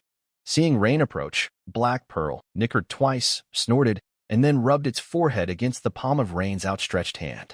Clearly, Black Pearl was very happy about Rain's arrival. Rain stroked Black Pearl's head and took out the intelligence potion he was carrying, pouring it into the feed trough filled with high-quality feed. As the pale green bubbly liquid flowed out, Black Pearl first sniffed at it, then nickered and began to chew vigorously, seeming quite fond of the taste. 1 minute later, the system prompt refreshed. By feeding your warhorse with high-quality feed mixed with the secret potion, intelligence potion, its comprehension has slightly increased. Your beast taming skill has been enhanced. Experience plus 45. Your beast tamer, transcendent, profession experience plus 22. Rain nodded in satisfaction and glanced at the beast tamer, transcendent, profession, which had now reached LV5, 348/2000. However, the intelligence potion differed from the mutation growth potion in its use. The intelligence potion only needed to be used once to gradually affect the pet, It wasn't necessary to be continuously administered for 2 months like the mutation growth potion. This meant that Rain could only gain feeding experience from one pet once. But all things considered, he currently only had 2 pets. This was in part because he had not previously invested much energy in the beast tamer, transcendent, profession, and secondly, it was because it was still unknown whether there was a limit to the number of pets a beast tamer could have. Recalling the previous profession panel quantity restriction, the system only displayed the prompt, "Total number of panels has reached the current limit," after Rain had filled his profession panel quantity, 3/3. Later, after he advanced to become a knight, transcendent, his profession panel quantity was expanded by 1, reaching 4/4. Therefore, Rain surmised that the number of pets for a beast tamer probably had a limit too. Without a particularly suitable pet, he had no plans to adopt pets randomly. At this moment, a servant hurried over and bowed to Rain. "Baron, a group of cavalry has arrived at the gates, and among them is a beautiful female officer. She says her name is Marika." "Huh? How could it be her who came?" Lord Rain immediately thought of the beautiful female major in a navy uniform, with a graceful figure. It must be what Count Habs mentioned last time, about the special task force of the 6th Fleet. He hadn't expected them to arrive so soon? Lord Rain raised an eyebrow and said, "Very well, I'll be there at once." When Rain arrived at the front yard, he found a troop of cavalry had already been led into the front yard. In front of the cavalry, the beautiful woman Jennifer was receiving Major Marika Morales of the Navy with a smile. Yet, what was more noticeable was the girl with twin ponytails and a light blue robe standing beside Marika. Judging by her age, she didn't seem to be much older than Jenny. "Baron, I was just thinking of asking Major Marika and her party to wait for you in the drawing room," the beautiful woman said with a smile. "Baron Rain, it's been a long time."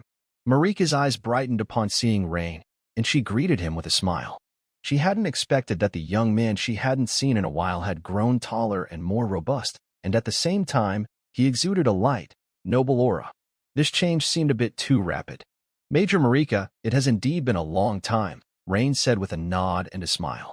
"Lord Rain, this is Veronica Meyer, a disciple of Master Annius, the advisor to the Imperial Southern Sea Fleet and a Tier 3 wizard apprentice of the Ubrecht School. Veronica specializes in the alteration of birds and serves as the liaison officer for this special task force." This immediately struck Rain as a surprise. Ubrecht School? It must be some wizardry school. Rain raised an eyebrow. He hadn't expected the twin ponytailed girl to be a Tier 3 wizard apprentice, which was truly beyond his expectations. But then, a realization struck Rain. He remembered reading in Adam's journal about a formal wizard serving as an advisor to the Duke of Empire. Indeed, the Imperial elite didn't view wizards as a threat but as a helpful force. "Miss Veronica, nice to meet you," Rain said as he bowed slightly. "Baron Rain, I've long heard of your great reputation." Veronica's voice turned out to be a rare, childish tone. Just then, the sound of flapping wings came from the sky, and at the same time, a dark shadow swiftly dived down from above. Rain's pupil shrank, and his right hand immediately reached for the great sword on his back. "Lord Rain, wait. This is a specially altered seagull, used for delivering our messages," Veronica called out immediately. A white seagull, much larger than ordinary seagulls, flapped its wings and landed on the arm Veronica had stretched out. Then Rain noticed that beneath Veronica's blue robe, a tubular brown leather gauntlet was attached to her right forearm, probably serving as a perch for the bird's talons. Rain raised an eyebrow. Specially altered seagull? Was it the effect of witchcraft or some kind of secret potion? But from any point of view, it seemed quite suitable to be his pet. What a pity, though the seagull was still too weak. If it was a bird of prey, that would indeed be a very good choice. But then, if he were to get another bird of prey like an eagle, wouldn't he be holding the azure dragon in the left and leading the yellow dragon in the right? Veronica quickly muttered an incantation under her breath, focusing intently on the white seagull's eyes without moving, and after several seconds, she spoke. "Major Marika, Baron Rain, Admiral Zilva has informed me that the fleet has left the harbor and is expected to reach the waters near Meister County in 3 days," she said. After listening to Vinika's narrative, Mary nodded and then turned to Rain. "Lord Rain, I'm really sorry, but it seems we need to set off as soon as possible." "No problem, Major Mary. However, it's already 10:30. How about we depart after lunch?" Rain said with a smile. Mary and Vinica exchanged glances, then said with a smile, "Of course, that would be a disturbance to you, Baron Rain. You are too polite. It is the hospitality I ought to offer," Rain said, bowing slightly with a smile. Without needing any further instructions from Rain, the beautiful woman beside them gradually stood up, saying with a smile, "Baron, I will go and ensure the kitchen prepares something special, so Major Mary and Miss Vinica can enjoy the culinary delights of Meister County." "Thank you, Jennifer," Rain said with a nod and a smile. After Jennifer left, Major Mary's beautiful eyes lingered on the woman's retreating figure for a moment before she turned to Rain and said, "Baron Rain, your housekeeper is quite a looker. Even in Rosby City, she is extremely rare. From her demeanor, she doesn't seem like a housekeeper, but rather like a graceful noblewoman." Actually, Mary was quite surprised the first time she saw Jennifer. After some polite conversation, she understood why General Zilva had asked her to try inviting Rain, and why he had so easily refused, as if she lacked charm. Aside from the invitation from the Empire's sword-bearers, the beautiful woman probably played a significant role. Understanding this, Mary's mood became even better. It turned out it wasn't that her own charm was insufficient, but that there was such a formidable, beautiful woman present. Rain smiled and explained, "Major Mary is keen. Jennifer is actually a baroness. Now, she is the head of the Crowley family, and I was once invited to become the Crowley family's guardian knight. Later, when I was knighted as a baron, I didn't have a suitable housekeeper candidate, so the Lady Crowley voluntarily took on the role of steward of the new manor." After hearing Rain's explanation, Mary and Vinica exchanged smiles, as if to say Rain was being somewhat self-deceiving. Clearly, with such a beautiful woman around, they didn't believe Rain could be so gentlemanly. However, they were tactful, and the topic did not go any further. Since it was rare to meet a third-level wizard apprentice, Rain timely asked Vinica a couple of his questions. "Miss Vinica, may I ask if that white seagull of yours underwent some special transformation? I am eager to know if this is the result of witchcraft or some kind of potion." "Of course, Lord Rain, it's a witchcraft refined by my mentor, Wizard Aeneas, known in the Navy as Aeneas' bird transformation technique." "I see," Rain said thoughtfully. The fact that the Empire's Navy used witchcraft for communication clarified many things. Previously, he had thought the Empire's elites didn't see wizards as a plague, but rather as an asset, but now it seemed his view was still conservative. The use of witchcraft within the military communication system indicated a bond between the Empire and the wizards much deeper than he had imagined. Reflecting on this, Rain felt his previous decision was correct. As long as he was backed by the Empire and continued to climb up the hierarchies, he should gradually gain access to systematic knowledge of witchcraft. "Miss Vinica, if I may inquire, I am very interested in your mentor's Aeneas bird transformation technique. Is it possible for you to sell it to me?" Rain tried his luck, although he had a premonition. After all, if he could indeed acquire it, he might be able to increase his beast tamer's profession level once again in a short period of time. Furthermore, since her Aeneas bird transformation technique was some form of witchcraft, he might also simultaneously advance the level of his wizard apprentice profession during the learning process. Two birds with one stone. Lord Rain, that is witchcraft, it's only 4. Suddenly, Vinica's eyes widened as she stared at Rain, her sentence trailing off abruptly. Then she pointed at Rain, surprised, and said, "Lord Rain, you're actually a wizard apprentice. And your spiritual power seems to be no less than mine. Are you also a third-level wizard apprentice?" Hearing Vinica's words, Mary next to her suddenly covered her mouth, looking at Rain with surprise. She really hadn't expected Rain, who had always presented himself with the talent of an outstanding knight, to also be a wizard apprentice. Rain was also quite astonished. When he asked the question, he had considered that his wizard apprentice identity might be revealed. But unlike before, he was now an imperial noble, and on the other hand, he had a basic understanding of the Empire's high-level attitude towards wizards. Therefore, even if it became known to others that he was a wizard apprentice, it wouldn't be much of an issue. What surprised him was that Vinica was able to accurately judge that he was a third-level wizard apprentice. It seemed she must have some type of scouting witchcraft or detection tools at her disposal. Previously, I accidentally obtained a basic meditation method and then tried practicing it. Later, I found that my progress seemed quite good, so I continued to practice it until now, Lord Rain said with a smile, not denying it. "My goodness, Lord Rain, your talent. I don't even know what to say. Do you know how hard I work every day to get to where I am now, and you just easily became a third-level wizard apprentice? Goddess above, this is too unfair. Vinica muttered, quite frustrated. At this moment, Mary finally understood. It seemed that when Rain achieved such a great feat during the knighting assessment process, it might not have been solely due to the knight's methods. However, the key issue was that a person with an extremely strong knight talent also possessed a wizard aptitude comparable to Vinica's, which Mary didn't know what to say all of a sudden. One could only say that the goddess was really too biased toward Rain. After a while, Vinica calmed down and seriously answered Rain's earlier question. Lord Rain, I'm very sorry, but my mentor has already handed over the Aeneas bird transformation technique to the Imperial Navy, and it has been included in the special item exchange listing. So, due to the Imperial secrecy regulations, I cannot directly teach this witchcraft to you, Vinica said, slightly apologetic. This made Rain slightly disappointed. However, special item exchange listing? Is it something like an exchange list? Even though I am a baron, can I not exchange items through this special item exchange listing? I'm very sorry, Baron Rain, that's the case. Only by joining the Imperial Navy can one have the opportunity to exchange items from it. Then the witchcraft in this special item exchange listing is probably very diverse? Rain asked thoughtfully. He had just thought of a question. It seemed that what Naya from the Usman family said before must be true.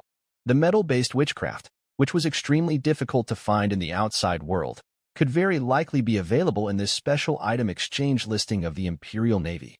Yes, this is an internal exchange list of the Imperial Navy, from which you can exchange some items that are almost impossible to acquire from outside, such as some witchcraft, secret techniques, and special medicines, among other things.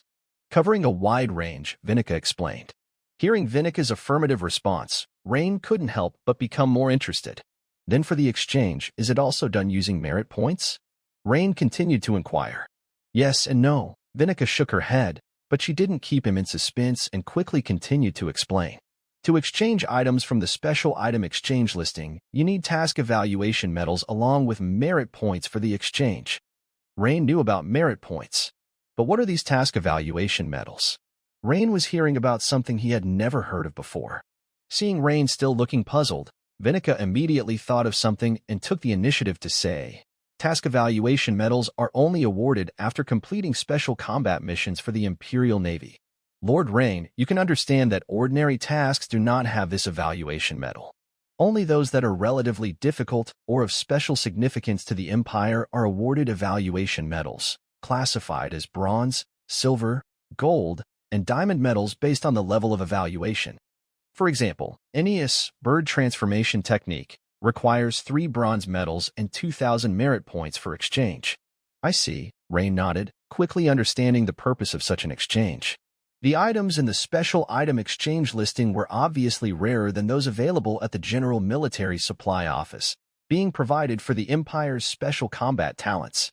The aim, most likely, was to prevent ordinary combat personnel from accumulating small amounts of merit points over time and exchanging them for high-value items. Hence the setting of this evaluation medal as a limitation. Merit points were essentially money, and the bronze medal was like a one-time trading qualification voucher. If the qualifications were insufficient, having money was useless. Moreover, these qualification vouchers were one-time use only. Once used up, one could only choose to continue completing special tasks for the Empire to earn evaluation medals. Rain basically understood.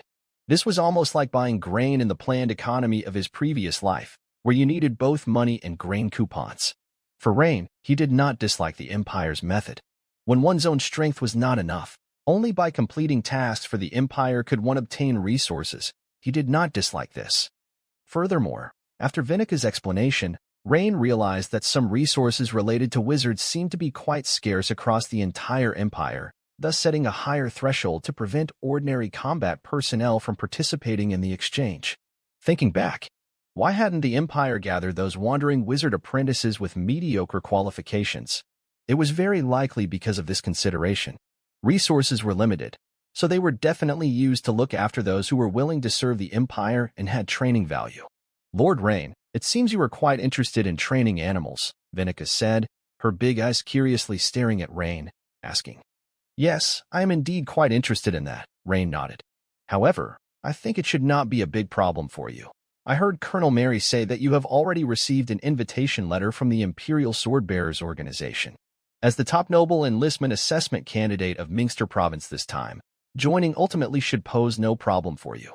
As a special talent, if this mission ends smoothly, Colonel Mary should be able to help you apply for an exchange without much trouble. Vinica turned to Mary with a smile and said, An exchange without joining? Rain, after hearing Vinica's suggestion, couldn't help but look at Mary with a questioning tilt of his head. There, Mary looked back at Rain with a smile, nodded, and said, Baron Rain, as the rising star of Mingster Province, the Southern Sea Fleet is indeed very willing to do this favor for you.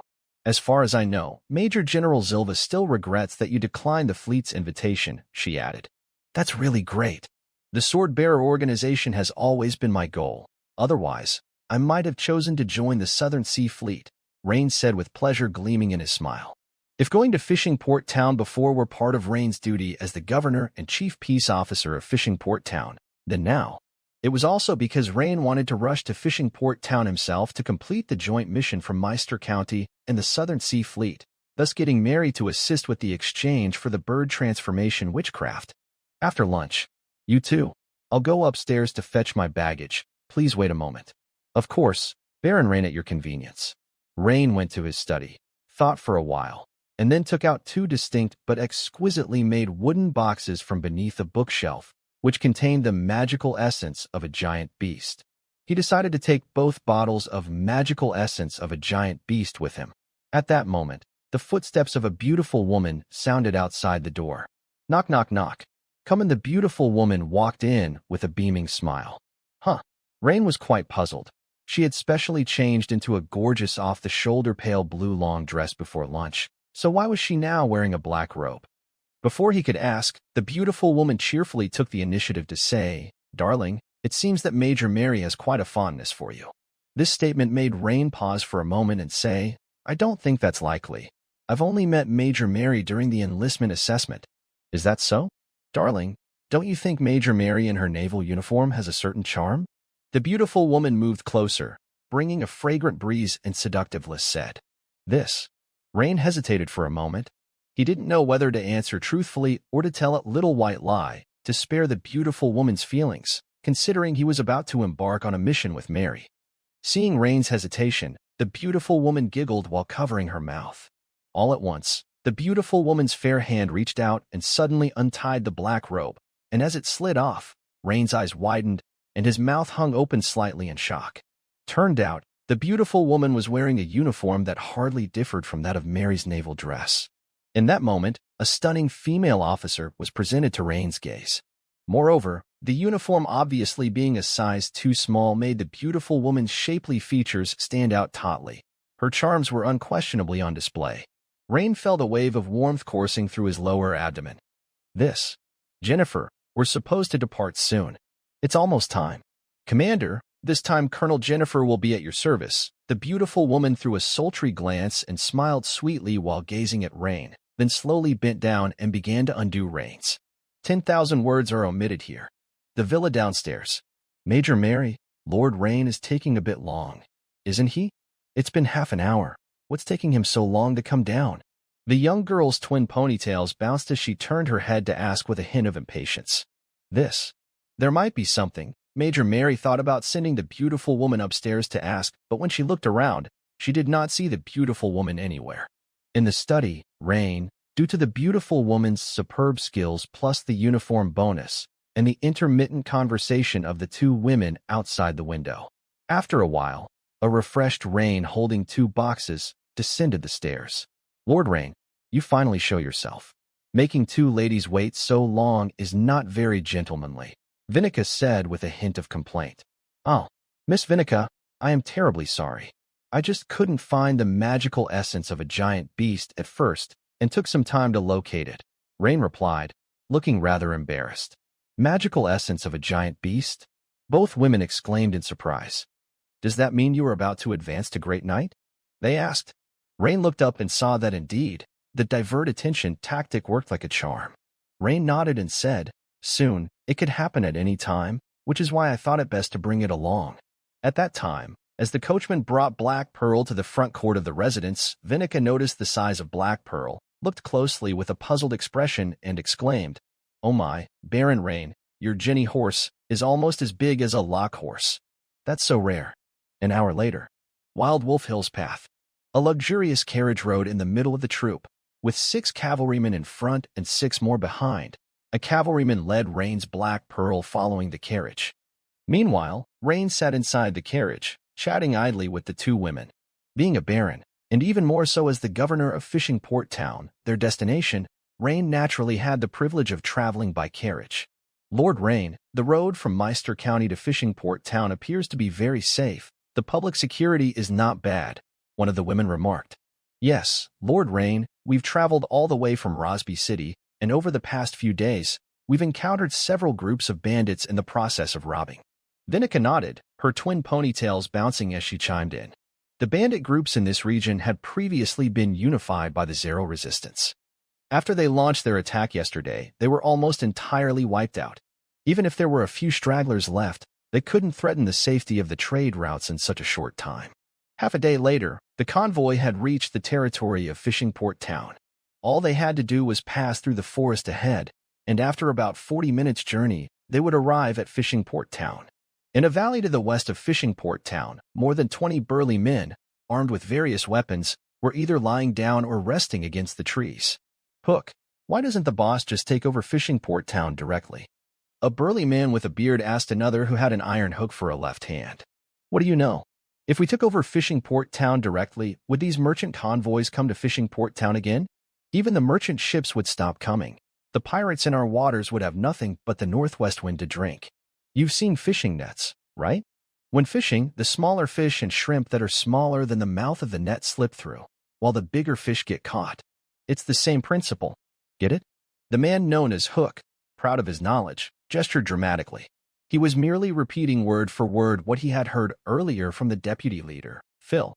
When he first heard this, he couldn't help admiring the wisdom of the pirate group's higher-ups. Sure enough, as expected, the burly men listening beside him all showed signs of sudden realization, looking at Hook with great admiration. Hook was quite pleased with this scene. At that moment, a lean man came running over quickly and said, "Hook, I just saw a big fish, but the defense force is not weak of full 12 cavalrymen." The burly men beside Hook smiled, delighted at the prospect of a big catch. "Shouldn't we report to the boss and have him lead the charge? How many people did you say there were?" Hook, with a look of disdain, glanced at the lean man and asked, 12 cavalrymen, plus a carriage. Did you see clearly? Are they 12 cavalrymen, not 12 knights?" They should be cavalrymen. They're not wearing full body armor. It's all leather armor." The lean man pondered for a moment, then nodded confidently. "Hook, why wait for the boss? Can't we just go for it?" "Yeah, let's go for it, Hook. If it's just 12 cavalrymen, a volley of crossbow arrows should pretty much secure us the victory. We can take them down directly. There'll be plenty more loot for us to divide." These words kept reaching Hook's ears. Pirates lived by the edge of the sword, with plundering as their only way to make money. They had been waiting for half the day, thinking they wouldn't get much today either. Hearing the news about the big fish invigorated them all. Hook, the bearded burly man, eyes flickering with thought, decided after a moment's contemplation that this job was something his men would do on their own. "Let's go. Do it." With that, he waved his hook, and over 20 burly men eagerly advanced towards the direction of Rain's convoy. Soon, the group had completed their ambush in the forest ahead of the convoy. "Hook, here, this convoy." The lean man pointed at Rain's procession moving slowly on the side of the road. In the carriage, Lord Rain chatted with Vinica about horse breeds with great interest. For Lord Rain, this was new knowledge. Vinica explained, the Ginny horse is medium-sized, agile, and has good endurance. It is commonly used by local gentry for hunting or by light cavalry in combat. Moreover, it is the most common horse breed in the empire. Many noblewomen, if they ride, generally choose this kind of horse because the Ginny horse has a gentler temperament and moves gracefully, she continued. Lord Rain recalled the horses he had seen at the stables in Flash Gold Town. Indeed, judging by their build, they seemed to be of this type. It appeared to be just as Vinica had said, the so-called Ginny horse must be the most common horse breed in the empire. However, your lordship's black horse, although its build barely shows traces of the Ginny horse, would make most people think it's a rock horse, she added. Before Lord Rain could ask, Vinica began to introduce the Rock Horse on her own. The Rock Horse is bred in Rock County for the Empire's heavy cavalry or fully armed knights to charge into battle. It has strong weight-bearing capabilities and fast sprinting speed, but its agility is somewhat lesser, she explained. Furthermore, they are expensive to buy and rarely circulated outside, generally used more by the nobility, proper knights, or heavy cavalry, she said. The height and muscular build of the Rock Horse are similar to that of your Black Horse. Lord Rain nodded, indicating he understood. No wonder when he was fully armed, he had distinctly felt that the yet unmutated Black Pearl struggled somewhat, gasping after just a short sprint. Only after Black Pearl had mutated did it improve significantly. At that moment, a small emerald bird suddenly descended outside the carriage, entered the compartment, and chirped several times in front of Vinica. Instantly, Vinica furrowed her brows and said, "Lord Rain, it seems there might be enemies lying in ambush ahead." Upon hearing this, Lord Rain frowned, then relaxed, saying, "I didn't expect to encounter a roadblock so close to Fishing Port Town." Lord Rain concentrated and sensed his surroundings. Indeed, not far ahead, there seemed to be several vague figures. However, their strength seemed not to be strong. His level 3 danger perception skill gave him only a faint warning. Although these enemies' strength was completely manageable by the Navy's elite team, Lord Rain thought about it and decided to go down and take a look himself. Not for any other reason, he planned to use Catter martial arts to fight, which should also provide him with some experience points. Even a mosquito's leg is meat. If the trip to Fishing Port Town might elevate his Catter martial arts to level 6, he could also save some skill points. Seeing Lord Rain hold the door handle, intending to leave the carriage, Major Mary exclaimed in surprise, "Lord Rain, are the enemies ahead so strong that you need to handle them personally?" After all, the 12 cavalrymen she brought were not ordinary cavalry. Among them, 2 were of official knight strength, and the remaining 10 were well-trained, well-coordinated quasi-knights forming a standard Navy elite squad. Their team could typically handle a band of 40 bandits without sustaining injuries. "Not really. I've just been sitting for a while and want to stretch a bit," Lord Rain said as he gripped the plate gauntlet in his hand. This statement made both women exchange glances, at a loss for words for a moment. Watching Lord Rain open the carriage door and step down, Vinica nudged Mary and said, "Has Lord Rain always been like this? He feels like a battle maniac." Mary looked puzzled, thought for a moment, and then shook her head slightly. "Before? From what I recall, probably not. Come on, let's also go down and take a look. You've talked so much about how strong Baron Rain's combat abilities are. Now's the perfect chance to see them." Clearly, Vinica was somewhat skeptical about what Mary had previously said regarding Rain's combat strength, as her concept of very strong in combat was completely different from Mary's, being a level 3 wizard apprentice. Eager to observe firsthand, Vinica pulled Mary excitedly to alight from the carriage. The cavalrymen had already stopped and were on guard at Vinica's sign earlier. Just as the leading 2 knights were preparing for battle, they hadn't expected the carriage door to suddenly open and Baron Rain, wielding a sword hammer, to step down. The 2 Navy knights exchanged glances, about to say something to Rain, when swoosh, Rain vanished from the spot in a flash. This left them momentarily slack-jawed, unsure whether to stay on guard or move forward to assist in combat. Meanwhile, as Rain was alighting from the carriage, in the woods alongside the road not far away, Iron Hook was scolding the gaunt man responsible for scouting. "How come there's an extra knight?" Iron Hook glanced at him discontentedly and said, I didn't know either, Iron Hook, but with our strength, taking down one more official knight shouldn't be a problem, right?" "Not that it's a problem, but some of our brothers might get injured." Iron Hook glanced at Rain and responded confidently. His judgment was based on the high probability that the figure was a noble knight, raised in luxury from a young age, lacking real combat experience, and who ultimately became a formal knight with the help of his family, albeit with questionable battle prowess. Having a penchant for riding in carriages was one of the defining characteristics of a noble knight. A knight who had actually experienced the blood and fire of battle would never ride in a carriage like some fine lady. Where did that knight disappear to?" The lean man observing Rain remarked in surprise. "Gone?" Iron Hook looked puzzled and followed the original line of sight to see. Indeed, the person was gone. Iron Hook looked around, scanning the area, but saw no one. Suddenly, he heard screams rise from the left side of his group, followed by the sound of multiple trees breaking and the dense crunch of breaking bones. Iron Hook and the lean man immediately turned to look, and their expressions resembled those who had seen a ghost. The shining silver figure that should have been standing in front of the carriage somehow found its way to the rear of their group. Moreover, he hadn't even drawn his weapon. Purely relying on his bare hands, he had taken down most of the men. Iron Hook was stunned, and then his face turned pale as he realized the enemy's strength was far greater than he had anticipated. The enemy might not be a peak knight, far from the noble knight he had imagined. He immediately began to run towards the forest on one side, while the lean man ran in another direction. But 2 seconds later, a bright silver figure blocked his path. This sent a chilling fear through Iron Hook's heart. He glanced to the side and saw the lean man twitching on the ground among the bushes, his fate unknown. This was a ruthless extermination. Just as Iron Hook was gathering strength to attack, the next second, Rain's figure disappeared before his eyes.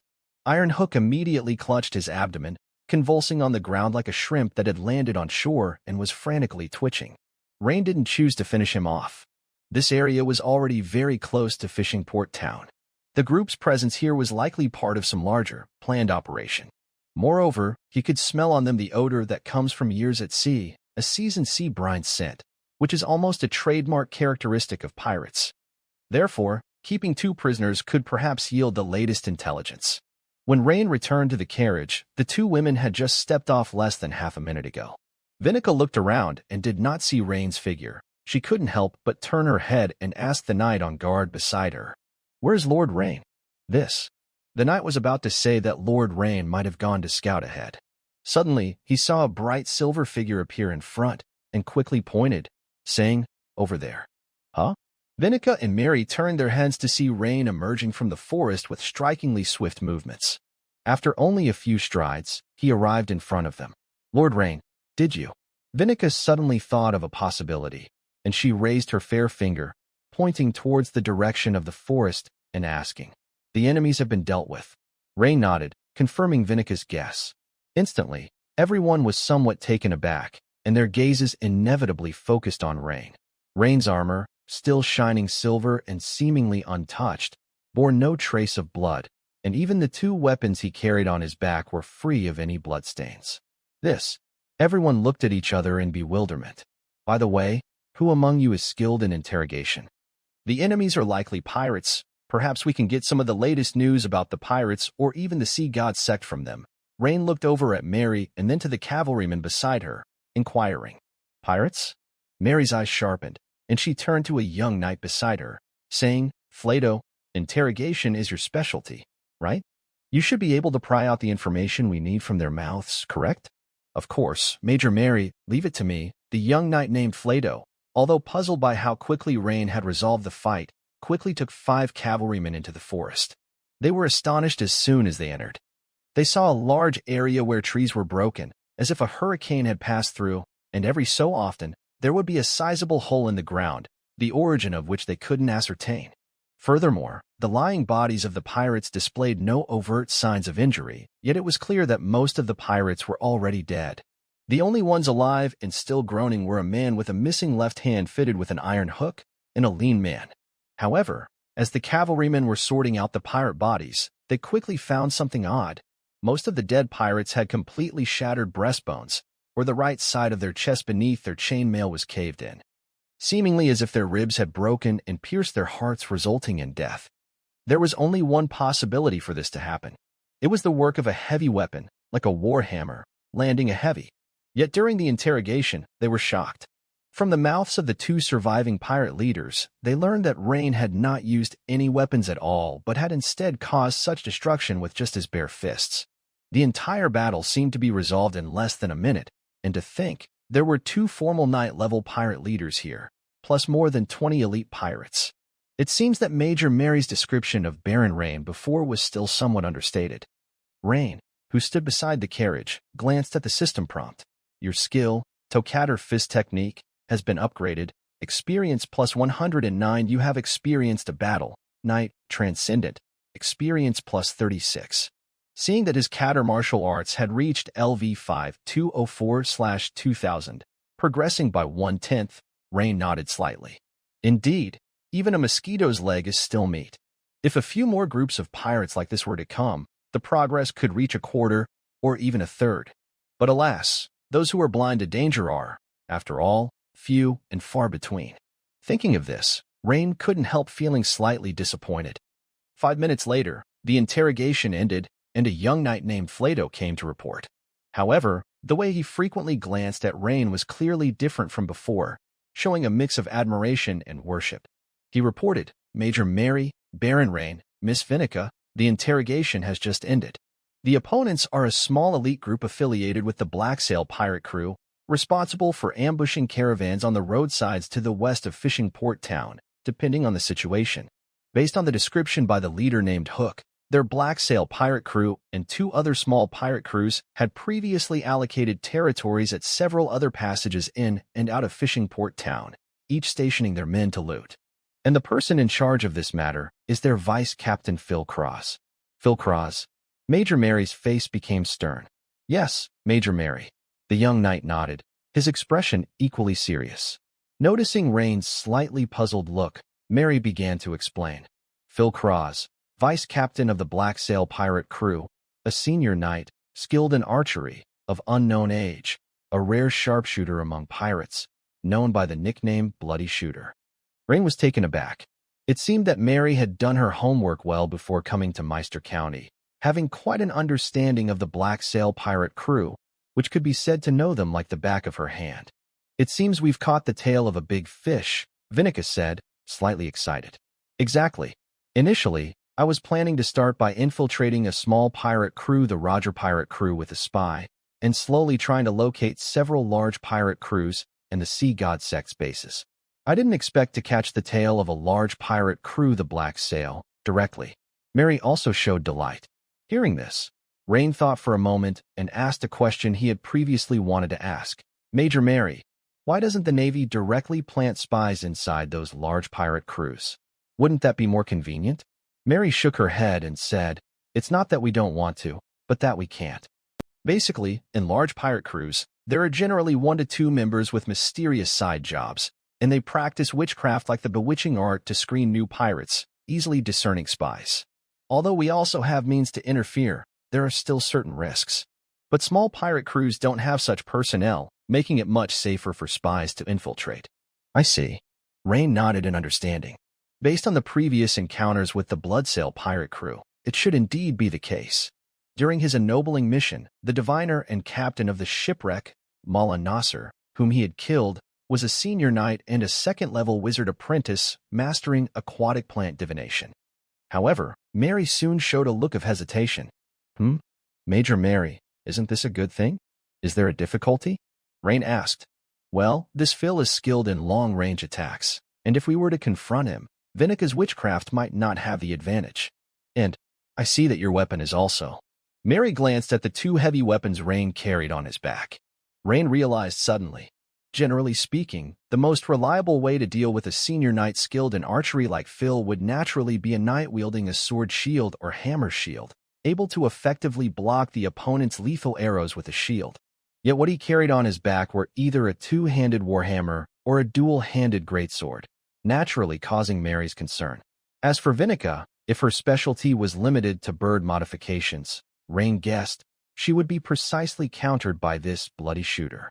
After all, no matter how fast and powerful the opponent's shooting was, no matter how many modified birds were involved, they were just moving targets. However, Vinica clearly did not agree with Mary's judgment. As her twin pigtails hopped, she said, "Major Mary, you underestimate me. Just a senior knight. Even if he is a sharpshooter, he won't be a match for me. Even my big white cannot defeat him." "Big white?" Rain showed a puzzled look. "It's a white feathered owl I raised, with a wingspan of 4 meters. Vinica spread her arms apart, indicating the size. "But its combat strength is only comparable to that of a senior knight, and facing such a sharpshooter, even if you equip Big White with defensive witchcraft, it won't last long." Mary pointed out without hesitation that what Vinica said was merely wishful thinking on her part. "Who said that?" Vinica's face turned slightly red as she looked at Mary with indignation. "Enough, Vinica, if you keep acting like a child, I'll tell Master Annius once we get back." "You." Hearing that Mary was going to tell on her, Vinica felt deflated. She slightly lowered her head in embarrassment and fiddled with the hem of her robe, remaining silent thereafter. However, Vinica wasn't angry at Mary. She knew that what Mary had said was true and that it was a form of concern for her. It would indeed be risky to send Dubai. Unlike those white seagulls, if Dubai died, as an important contracted creature, it would cause significant damage to her spiritual power. After listening for a while, Rain spoke up. Major Mary, if the opponent is just a senior knight, I think I should be able to handle it without any problems. Mary glanced at Rain, saw his calm expression, and knew he wasn't forcing himself or worried. He was confident in his own strength. She nodded, but still warned Rain, Baron Rain, though the opponent is only of senior knight strength, he has a record of killing a peak knight. Are you sure you can handle it? Yes, Major Mary. If Baron Rain is handling the combat then, I'll take on the scouting task. Vinica had just missed seeing Rain's battle and was quite disappointed. Now hearing that Rain wanted to kill the vice-captain of the Black Sail pirate group, nicknamed Bloody Shooter Phil, she brushed aside her prior displeasure and said with slight excitement, "Of course, Vinica, we'll still need your witchcraft," Mary said with a smile. "Yes, Major Mary, let me see the map again." Two cavalry immediately spread out a map of the area around Fishing Port Town in front of them.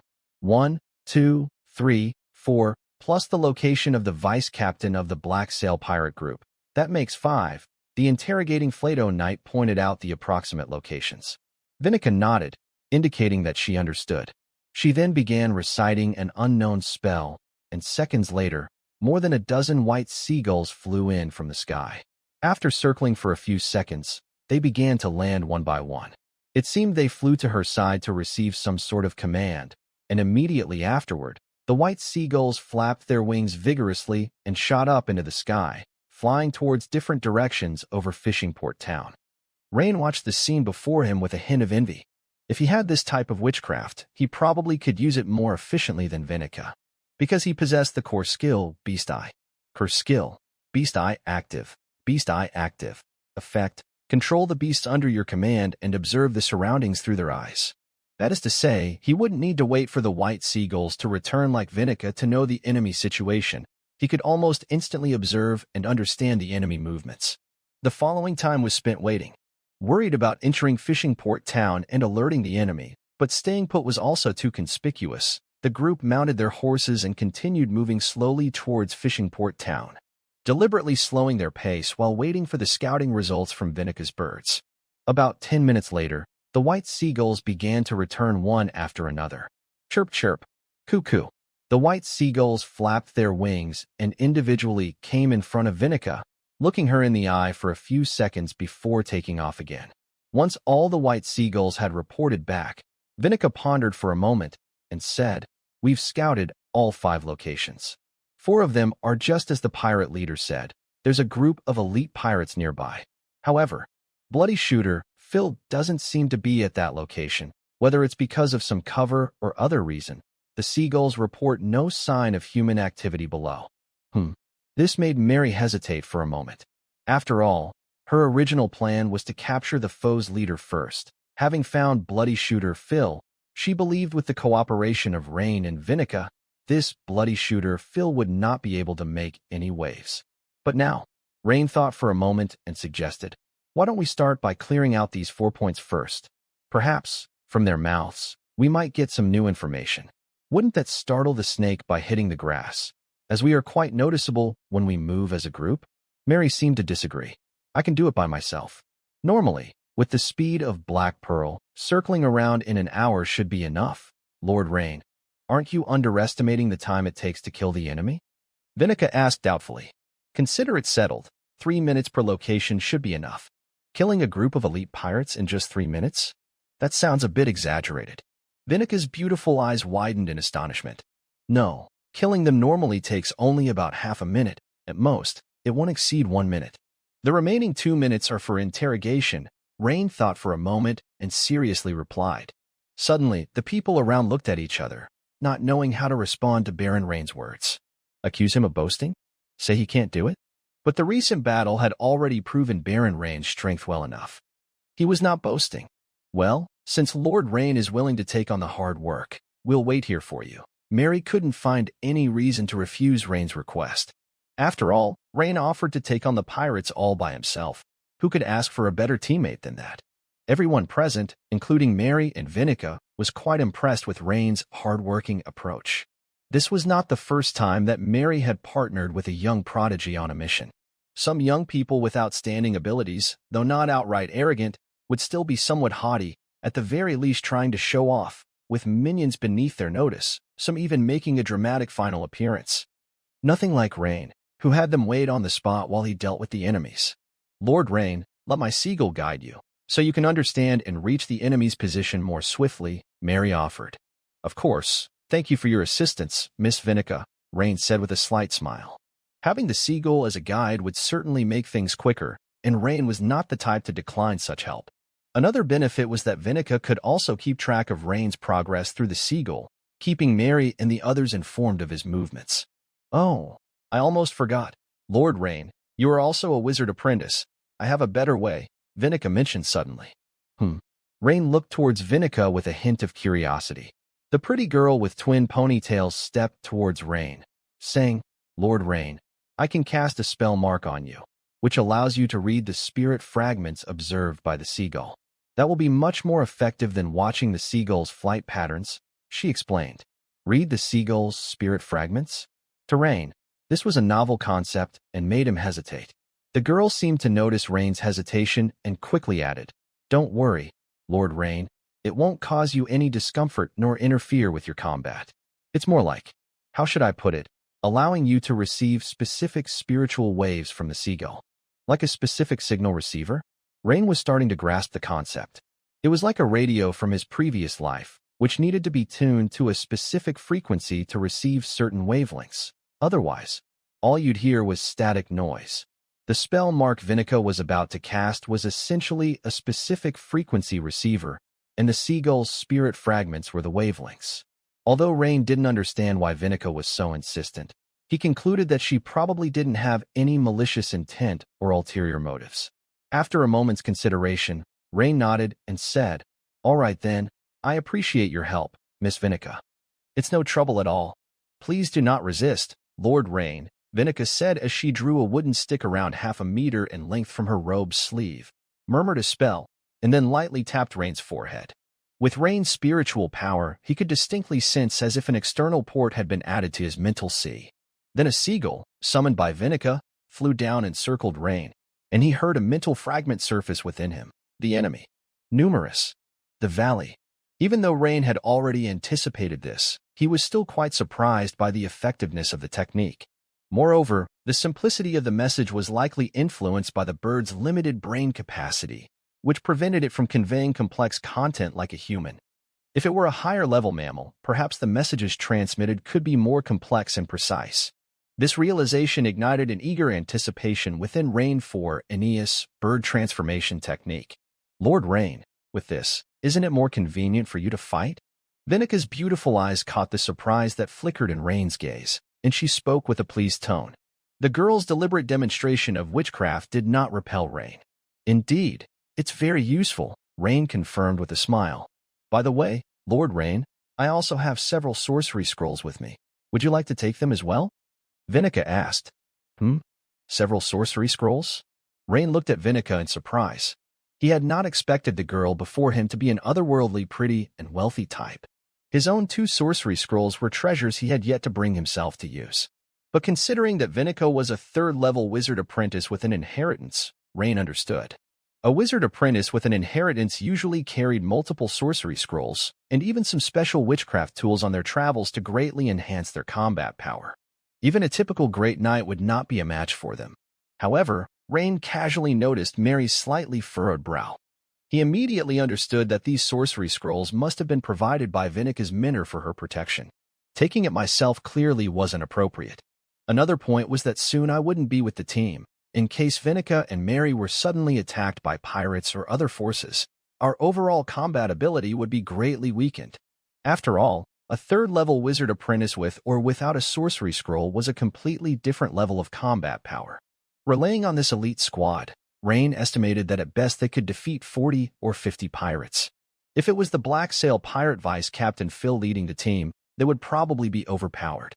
Therefore, Rain shook his head and declined, Thank you, Miss Vinica, but for a small group of pirates, I think I won't need to use this precious sorcery scroll. Keep it for your own protection. Besides, your spirit imprint has already been a big help to me. Rain smiled at the young girl. Lord Rain is right. Vinica, you should keep it for your own defense. It's something Master Annius specifically instructed you to have on hand. Mary added just in time. This. All right then. Seeing both insisted, Vinica could only nod her head and reluctantly agree. Then I will set off now. Major Mary, please strengthen your vigilance. I should be back in about an hour. Yes. Lord Rain, please be very careful. Mary nodded her head. Lord Rain, follow my seagulls then.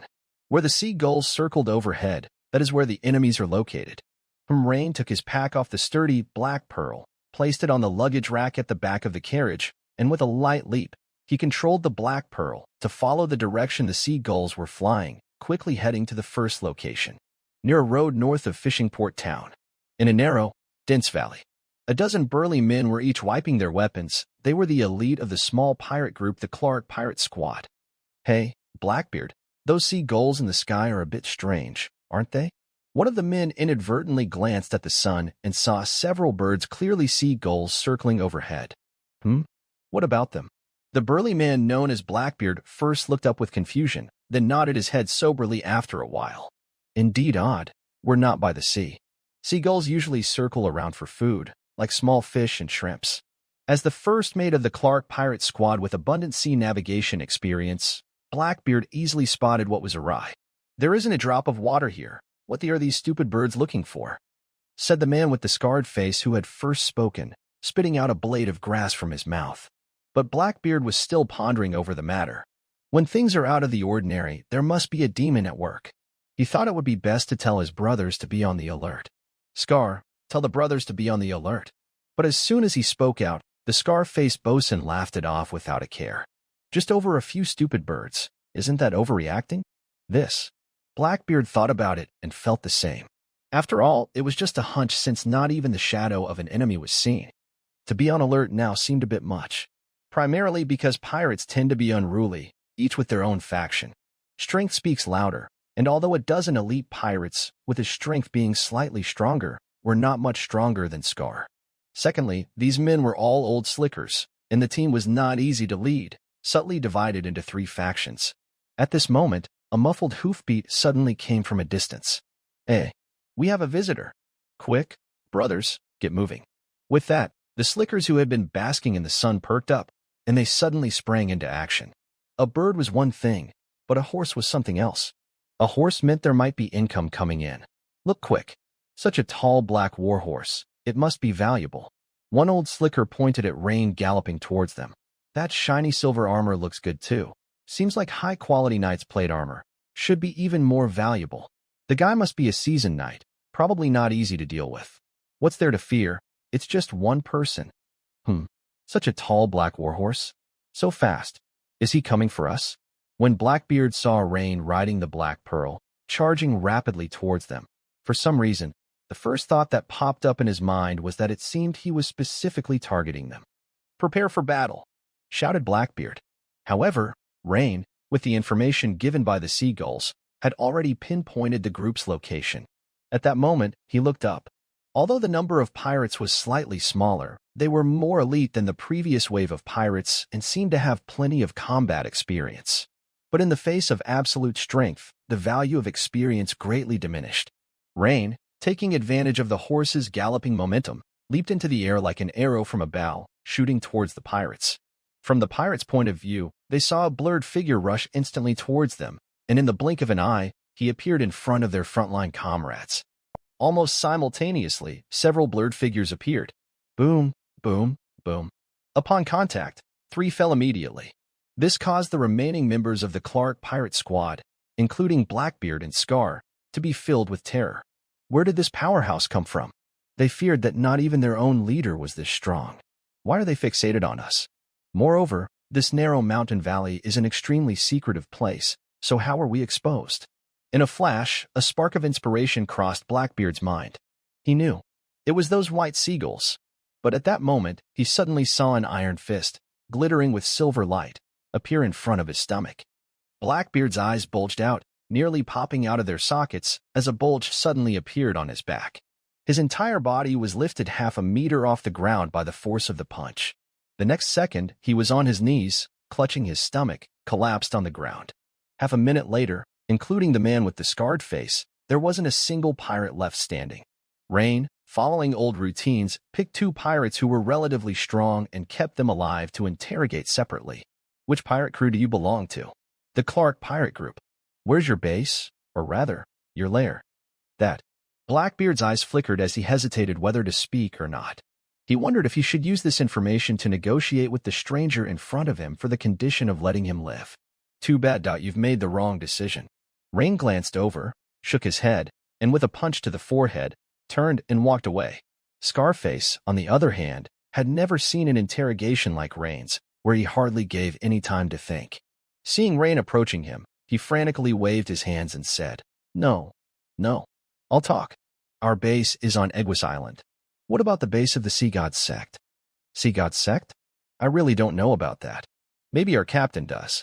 And what about the bases of other pirate crews? That. I'm not too clear on that. Goodbye. Am I going to survive? Relief spread across Scarface's expression. This was truly of luck from the jaws of death. But before he could fully blossom into a smile, Rain, who had just said goodbye, suddenly threw a punch as swift as lightning, and then leapt onto the Black Pearl. And the next second, a thud, like the sound of a watermelon violently smashed with a bat, rang out. While riding forward, Rain glanced at the system prompt. Your skill toe catter fist technique has improved. Experience plus 121. You have gone through a battle. Knight, Transcendent. Experience plus 42. Seeing Catter Martial Arts reach LV5, 325/2000. Progress hitting 1/7. Rain nodded slightly to himself. Indeed, even the leg of a mosquito is meat. This made him look forward with a slight anticipation to the pirates at the next point. Hopefully, they would be a bit stronger.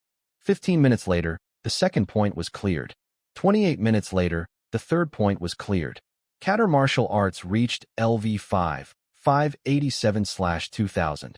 The progress now over 1/4, and now it was time for the last point. At the side of the Special Forces carriage, a white seagull quickly descended and circled around Vinica before heading off once more. This was just one of the white seagulls responsible for continuously conveying messages. Seeing Vinica's dazed expression, Mary asked, "What's wrong? Is there a problem on Rain's end?" "No, it's just going too smoothly.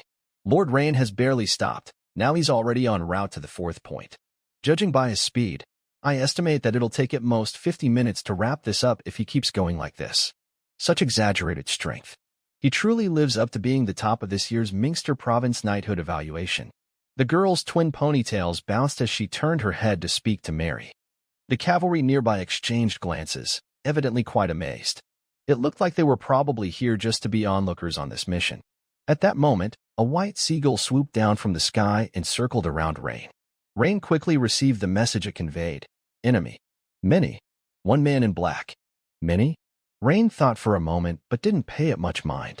For the white seagull, there was no distinction between a dozen and 20, hence both scenarios were labeled as many, a limitation of its cognitive capacity.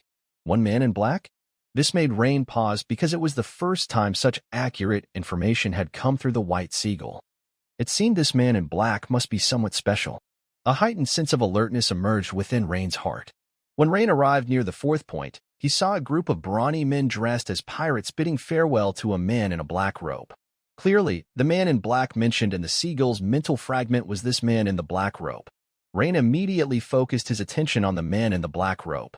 The man was muscular and robed in black, hooded, and had his hands crossed inside his sleeves, though it seemed like he was concealing something else inside. His billowing sleeves bulged out. The moment Rain laid eyes on this black-robed figure, he felt that the man was not simple. As the man lifted his head, revealing golden eyes beaming with hostility, Rain's danger perception immediately began to send warnings. This intensity of warning, nearly a great night? This caused Rain's heart to momentarily grow cold. "Captain Jeff, it looks like a little trouble has come knocking. Do you need my assistance to deal with it?" The man in the black robe asked, his voice strange and deep. "Well, if the envoy is interested, that would be ideal." Jeff, the brawny man, glanced at Rain, knowing he would not be easy to deal with. Riding in knightly plate armor, mounted on what seemed to be a heavy warhorse, clearly, He was a veteran knight, or even a peak knight. Moreover, the figure in the black robe was charging straight at them, as if they had long been discovered. In that case, their purpose was not so simple. Rain fixed his gaze on the black-robed individual, maneuvering his warhorse to slowly approach. At this moment, dozens of elite members from Jeff's pirate crew, armed with weapons, all circled around them. "Kid, you." A burly man wielding a chain hammer scolded Rain. It was just a punch, but Rain hit the burly man so hard that he folded up, arms and legs stretched straight out in front of him as he crashed heavily to the ground, the words at his mouth never to be spoken. Then, with a flurry of movement, several pirates who were unclear of the situation and attempted to launch a sneak attack were now also lying on the ground. All at once, the pirates were intimidated by Rain's momentum and shrank back, not daring to advance.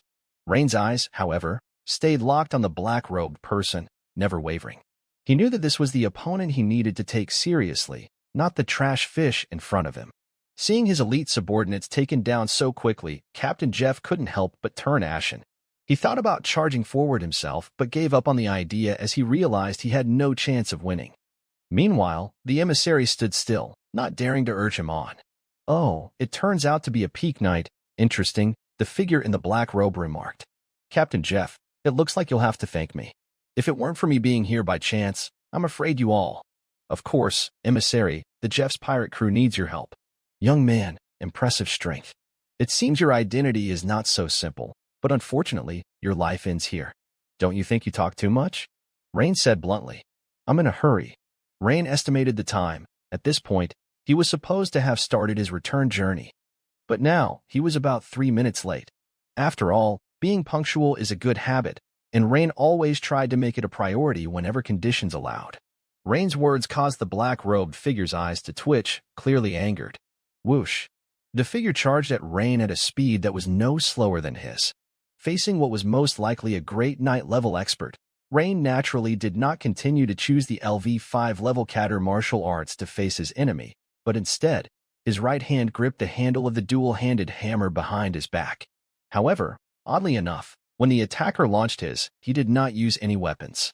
Whether that was due to arrogance or some other reason was unknown. Heavy hammer furious strike. Rain aimed a swift hammer at the figure's head. Facing range strike laden with triple effects, lifting as if weighing nothing, multiple shocks, and precision LV3, the figure surprisingly did not dodge but raised his hand to block it directly. Clang! Whoosh!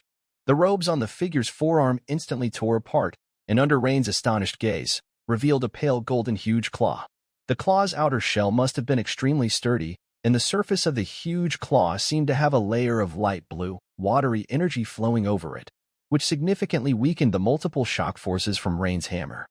The figure's bizarre appearance and the respectful manner of the surrounding pirates towards it, in an instant, made 3 words pop into Rain's mind. "Sea God Sect?" Rain couldn't help but blurt out. "Oh, you guessed correctly, but there's no reward," replied the emissary. Clang, clang. As the battle ensued, the figure's black robes were torn apart, revealing more and more of the body beneath them. The tentacle-like squirming beards. The chunky lobster-like exoskeleton protecting vital parts of the body. The wafting scent of the sea that the battle released.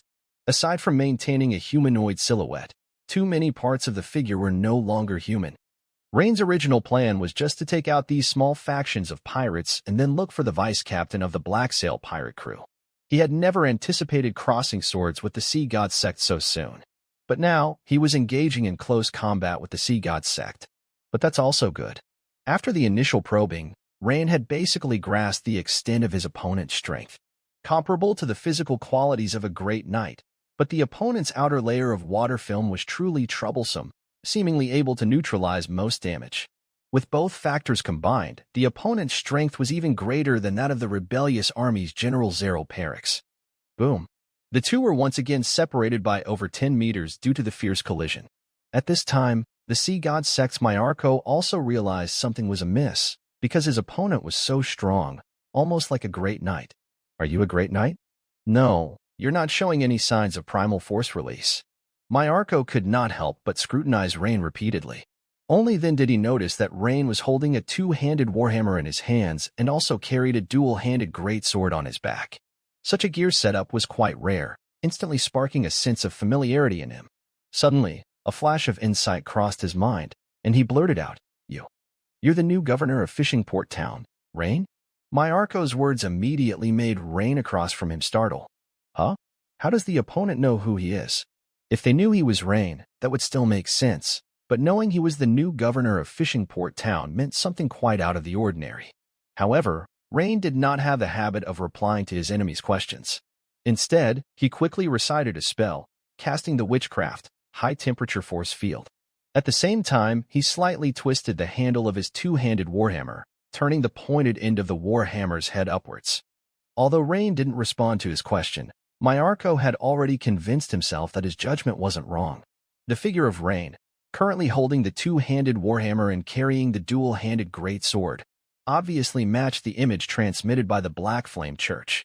Secondly, in this territory, aside from this newly appointed governor of Fishing Port Town, it was highly unlikely for such other high-level masters to be present. Considering the timing, his arrival was indeed due in the next few days.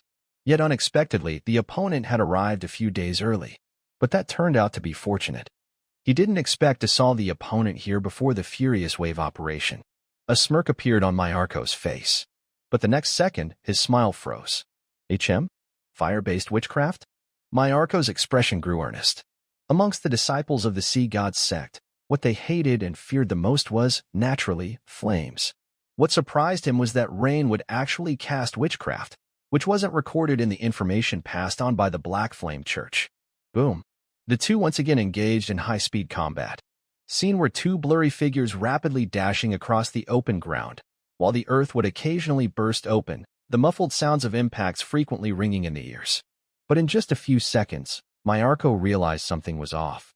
While the strange witchcraft's power unleashed by his opponent was not apparent, he felt waves of heat assaulting him, and his water shield was beginning to show signs of evaporation. Snap! This strike saw Rain's warhammer pierce through the water membrane, striking Myarko's hard lobster pincers, leaving a thumb-sized notch on their tough shell. This greatly startled Myarko. What kind of witchcraft is this? How could it dissolve my shield? Myarko exclaimed in surprise. In fact, he had misjudged. It wasn't that Rain's witchcraft, high-temperature force field, dealt significant damage. It was merely the continuous high temperatures exceeding 100 degrees that greatly reduced the stability of his water membrane shield, and its defensive power began to fluctuate, becoming increasingly unstable. What was more crucial was that Rain was currently using the pointed end of his warhammer, which had an armor-piercing effect. Armor, passive effect. Your intuitive grasp of sharp weapons has reached a high level, allowing you to concentrate strength at a single point and detonate it, significantly increasing the probability of breaking through the enemy's armor. With both these factors in play, statistically speaking, the possibility of breaking through the water membrane shield became very high, and that last hammer strike had been a success. Seizing the opportunity, Rain continuously executed the tackle hammer technique, barraging with hammer strikes, instantly forcing Myarko into consecutive retreats. It seems Myarko realized how indecently pathetic he looked, especially in front of his fellow pirates, prompting him to bellow fiercely and counter with a hard smash of his lobster pincer against Rain's warhammer. Clang! Sparks flew in all directions. Simultaneously, a segment the length of a phalanx of a finger on the lobster point was shattered by Rain's warhammer, but the massive rebound force caused both men to be repelled. Myarko, leveraging this painful strike, got a much-needed opportunity to catch his breath. This time, he had learned his lesson and didn't waste time talking. Instead, he began to rapidly recite some kind of prayer. But naturally, Rain wouldn't allow his opponent to perform his dark rituals. With a push-off from the tip of his foot, the ground exploded with soil, and he zoomed towards Myarko like an arrow released from its bow.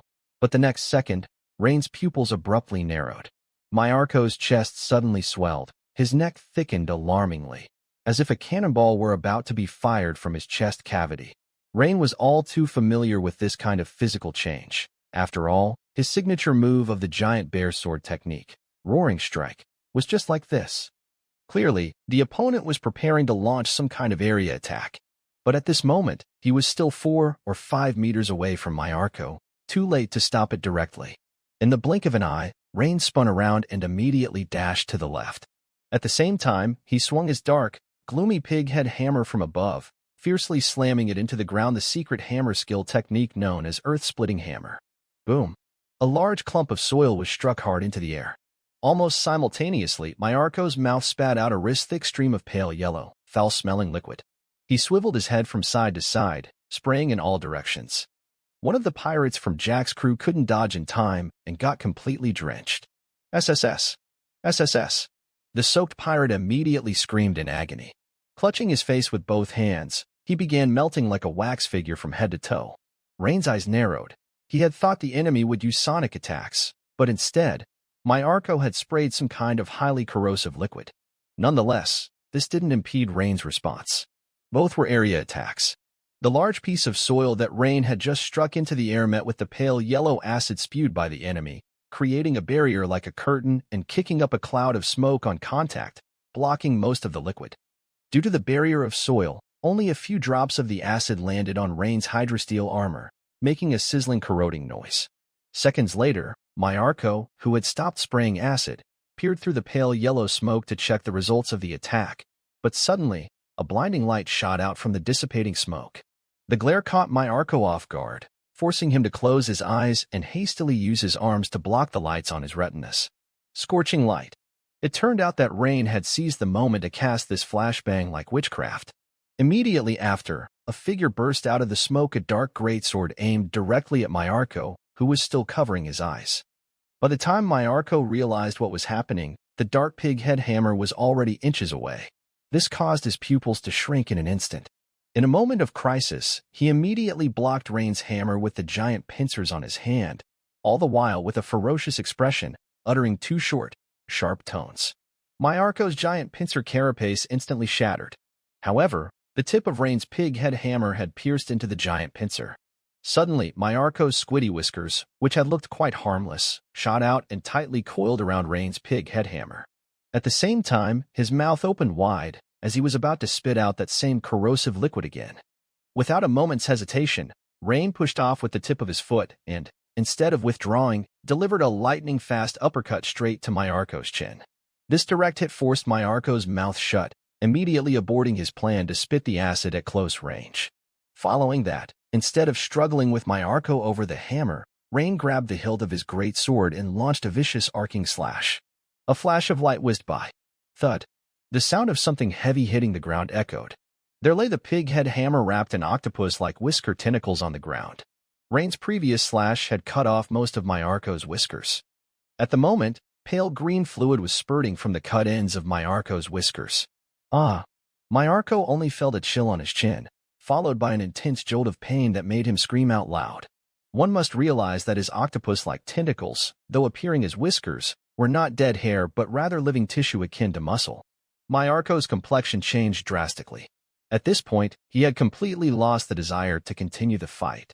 This Rain is even stronger than the information passed on by the Black Flame Church. Curses, the Black Flame Church. Even they were faking it with their sea god sect. He had to return to the sect and report this news immediately. Mayarko hurriedly retreated behind him, using one of the pirates as a shield. But Rain was relentless, delivering a 45-degree smooth cleaving slash without a moment's hesitation, cleaving the pirate into two halves and nearly spilling Mayarko's guts as well. This action terrified the surrounding pirates, who started to flee in fear. Mayarko, in a disheveled state, once again took cover behind Captain Jack. This turned Captain Jack's face iron blue. If you can't beat them, run for it. Using us as meat shields. What's the meaning of this? Do you think we're idiots? Sea God sect. Facing the swiftly approaching Rain, Captain Jack performed a donkey roll to the side to avoid him.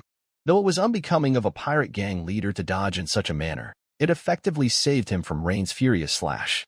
But Mayarko hadn't expected Captain Jack to suddenly dodge, resulting in a new wound on himself, which made him no longer dare to use the pirates as shields but instead fled rapidly towards the distance. Yet Rain was right on his heels. With big fish in sight, he naturally didn't care about the pirate shrimps. Watching as the two disappeared into the distance, one chasing and the other fleeing, the remaining members of Jack's pirate crew looked at each other in confusion. At that moment, a bearded, burly man asked Captain Jack, "Boss, should we go help?" "Help?" Captain Jack gave his subordinate a scornful look and smacked him on the back of the head with a slap. "Are you an idiot?" But boss, Myarko is from the sea god sect. Myarko is your daddy, or what?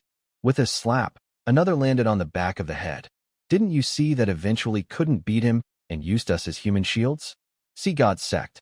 A few years ago without them, we had it much easier in these waters, Pa.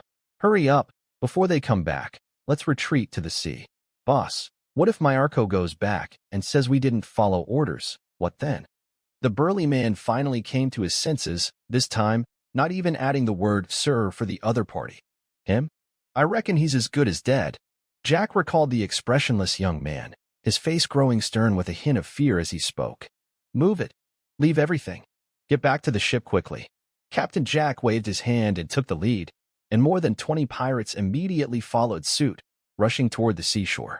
By the Special Task Force's carriage, a white seagull descended rapidly and circled around Vinica before alighting on her arm, seemingly receiving some information. Her brows furrowed as she said, Lord Rain has deviated from the original route. He is now racing towards the seashore. Has he encountered some situation? Mary's expression couldn't help but change slightly. The white seagull told me that Lord Rain is chasing a man in black, both moving very quickly, said the girl with bouncing twin ponytails, turning her head to Mary. After a moment's thought, Mary voiced her assessment. I see. It seems quite likely that Lord Rain has stumbled upon some big fish. Having witnessed Rain's speed, anyone who could escape from his grasp must be extraordinary. Among the pirates, such an individual would naturally be a big catch. Only, she feared that there might be some sort of trap, luring Rain into it. If that were the case, it would be bad. Major Mary, should we immediately go to help? The girl asked eagerly. After all, what excitement was there in merely being a messenger compared to engaging in battle herself? That's what the girl thought. Wait a bit, if Lord Rain needs help, I'm sure he would send a message through the white seagull to you, wouldn't he? Mary replied calmly. That should be the case, said the girl, somewhat disheartened. Meanwhile, Rain and Myarko's chase continued. Although Myarko's giant pincers were shattered and his octopus tentacles had been cleanly severed, rendering him not lightly wounded, his legs were uninjured. Therefore, in his frenzied flight, Rain for the moment could not quite catch him.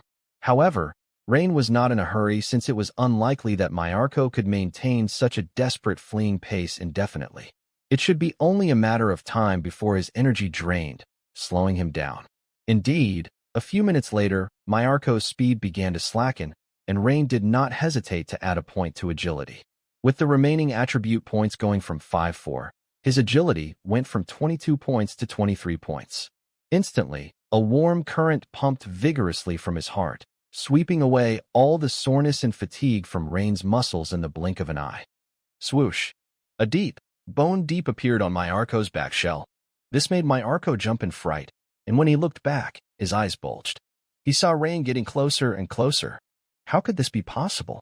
His own energy was depleting so much, but the other guy seemed just fine and was getting closer and closer. Myarko's heart sank. Suddenly, a hidden cave appeared in front of Myarko. The cave was just big enough to fit a person, probably the burrow of some small bear species. Myarko's eyes lit up as he came up with an excellent idea. That Rain was skilled with two-handed weapons, and whether it was the two-handed warhammer or the dual-handed greatsword, Myarko had just experienced firsthand that both were of very high caliber. Who knows how that could trained? But in this narrow cave, if he dared to charge in, his two-handed weapons would hardly be able to swing freely, thus most of his combat power would naturally be wasted. Hiki. In that case, not only did he no longer need to run away, but he might even have the chance to turn the tables. Swoosh! Myarko plunged headfirst into the cave. Rain slowed down slightly at the mouth of the cave. He quickly scanned around the entrance, determining that this was not a trap prepared in advance by Myarko, but more likely an animal's den, and also dashed into it. At this moment, he also surmised why Myarko would willingly enter a dead end. Boom, boom. The two started to exchange blows quickly within the narrow cave. Having put away the glimmering greatsword early on, Rain was now fighting the completely exhausted Myarko with his bare fists. While the counter martial arts at level 5 could not execute secret techniques nor completely dominate Myarko in skill, one shouldn't forget that Rain was at his peak physical condition after just adding the points. Nothing beats the strength of youth. Every hit of his gauntlet-covered iron fist was heavy and powerful. In such cramped quarters, it was nearly impossible for the opponent to dodge, leaving no choice but to trade blows. Each time the shattered giant pincers defended, it was tantamount to my Arco suffering agony akin to childbirth. Minutes later, Rain emerged from the cave, dragging the barely alive my Arco by one leg. Although the opponent was beaten to the brink of death, he still refused to disclose any information related to the Sea God sect. The fanaticism of the cultists towards their faith is unimaginable to ordinary people. Rain thought about it. Perhaps, for such cultists, the Navy might have more targeted methods to pry open their mouths. However, Rain was not without his gains. He glanced at the system notifications that had just flooded his screen. Your skill tackle hammer technique has gained an increase. Experience plus 698. Your skill giant bear sword technique has gained an increase. Experience plus 466. Your skill counter martial arts has gained an increase. Experience plus 423. Your skill high temperature field has gained an increase. Experience plus 26. Your skill blazing light has gained an increase. Experience plus 17. You have undergone a battle. Knight Transcendent. Experience plus 285. Wizard Apprentice Transcendent. Experience plus 151. Counter martial arts has reached LV5 1010/2000. Progressing well over half. Because just now in the cave, Rain was punching, forcibly knocking down the opponent. And in that battle, Rain also used a lot of witchcraft, so the experience reward for Wizard Apprentice Transcendent was quite considerable, now reaching LV5 1670/2000. To prevent the opponent from using magic, Rain tore off a piece of rag and stuffed it into my Arco's mouth. At the same time, he tied my Arco's entire body up like a rice dumpling. Considering for a moment, Rain then stepped forward and swung his hammer at my Arco's legs for 2 heavy hits. Snap! Only to see my Arco, due to the severe pain, his eyes bulging out and his mouth wooing, as if trying to shout something, but at this moment, he could only endure it all by himself. Rain looked at my Arco's knees, now severely twisted and deformed, and nodded in satisfaction. The opponent was indeed capable of running. This back and forth had probably wasted at least half an hour of his time. However, capturing such a high-value target was overall very worthwhile. Holding the rope in hand, Rain jumped onto his horse, dragging my Arco along as he sped towards the meeting place he had agreed upon with Mary. As for why he didn't carry my Arco on the back of the saddle, it was mainly because Rain considered the weird tactics of the cultists. Letting the opponent be too close always bore certain risks. Maintaining a certain safety distance was indeed necessary.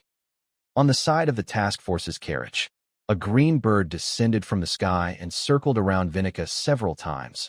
Vinica immediately brightened her eyes and turned her head, saying, "Major Mary, a group of people are approaching us fast. It looks like a battle is unavoidable." A group of people? What did Green Emerald say? Mary couldn't help but change her expression. Clearly, if Green Emerald issued a warning, it definitely was not an ordinary merchant caravan. Green Emerald said, "Many. Fast. And there are bows. In that case, I'll send White Seagull to have a look." Vinica uttered a spell, and immediately, 2 white seagulls flew rapidly towards the direction warned by Green Emerald. Half a minute later, suddenly, Vinica's expression changed, and she exclaimed, "One of my white seagulls has been shot dead." No. Now 2 of them. Although the white seagulls were not Vinica's contract animals and their death didn't affect her, their demise, having been her close companions, still infuriated her. Meanwhile, Mary seemed to have thought of something. 2 white seagulls shot dead? Skilled in archery? Could it be that guy? Mary's pretty face suddenly became stern, and she immediately issued an order, saying, "All units on alert. Enemy incoming. It's very likely." At that moment, a group appeared around the corner of the road, with the leader being a one-eyed man carrying an exaggeratedly large bow, followed by more than 20 stout men on horses. It is indeed the bloody shooter Phil Cross. This is bad. Mary frowned tightly. However, Vinica next to her did not think so, instead showing slight excitement as she said, "This is the bloody shooter? I didn't go looking for him, but he came right to our doorstep. And he killed my white seagulls." Without waiting for Mary to say anything, Vinica uttered a spell, and suddenly, from the distance, a giant white snowy owl with a body size almost that of an adult, excluding its wings, flew in. And the next second, as Vinica pointed with her wand at the target, a pale blue halo began to appear around the giant white snowy owl. "Big White. Take him down." Vinika's twin ponytails bounced as she crisply shouted. Chirp! The witchcraft-empowered giant white snowy owl chirped joyfully and immediately rushed towards the distant, bloody shooter Phil Cross. And Phil Cross, upon seeing the huge and clearly extraordinary white owl, was startled at first and intended to turn around and leave. However, he quickly calmed down and muttered to himself, "No, it doesn't seem to be a wizard." As an archer with excellent vision, just as he turned the corner, his gaze swiftly swept over the convoy where Mary and her companions were. He quickly disregarded the line of cavalry, but the presence of the two women by the carriage caught his attention. It was initially because they were young and beautiful, but now, seeing the giant white owl shimmering with a faint blue glow, this method of dealing with him, an archer, didn't seem very wizard-like. Simply put, an experienced wizard or wizard apprentice, upon seeing his large bow, would have a mature set of tactics for dealing with a ranged archer, like casting a slow curse or witchcraft involving mists, etc. But most likely it wouldn't be like this, casting protective spells on one's contracted creature first rather than on oneself. Consequently, Phil Cross, thinking of the young faces of the two women and combining the two pieces of information, guessed that they probably weren't official wizards, not even experienced wizard apprentices. So what was there to be afraid of? If that was the case, then the strength of this modified creature might not be strong.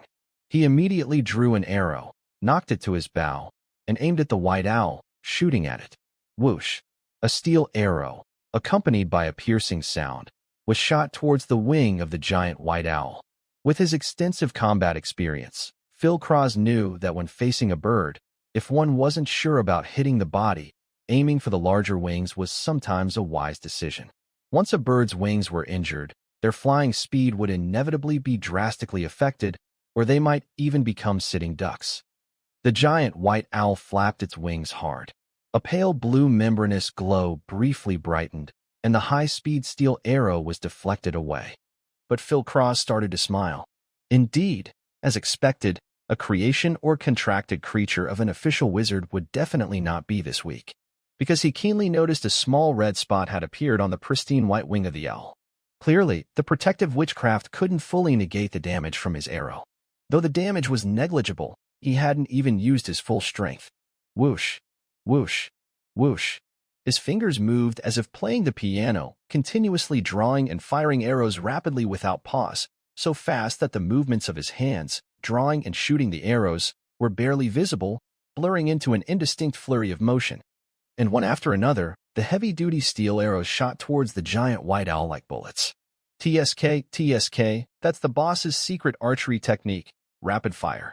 Those Black Sail pirates, who were initially scared by the sudden attack from the sky, were now reassured and excitedly spoke as they saw their boss showing off his power.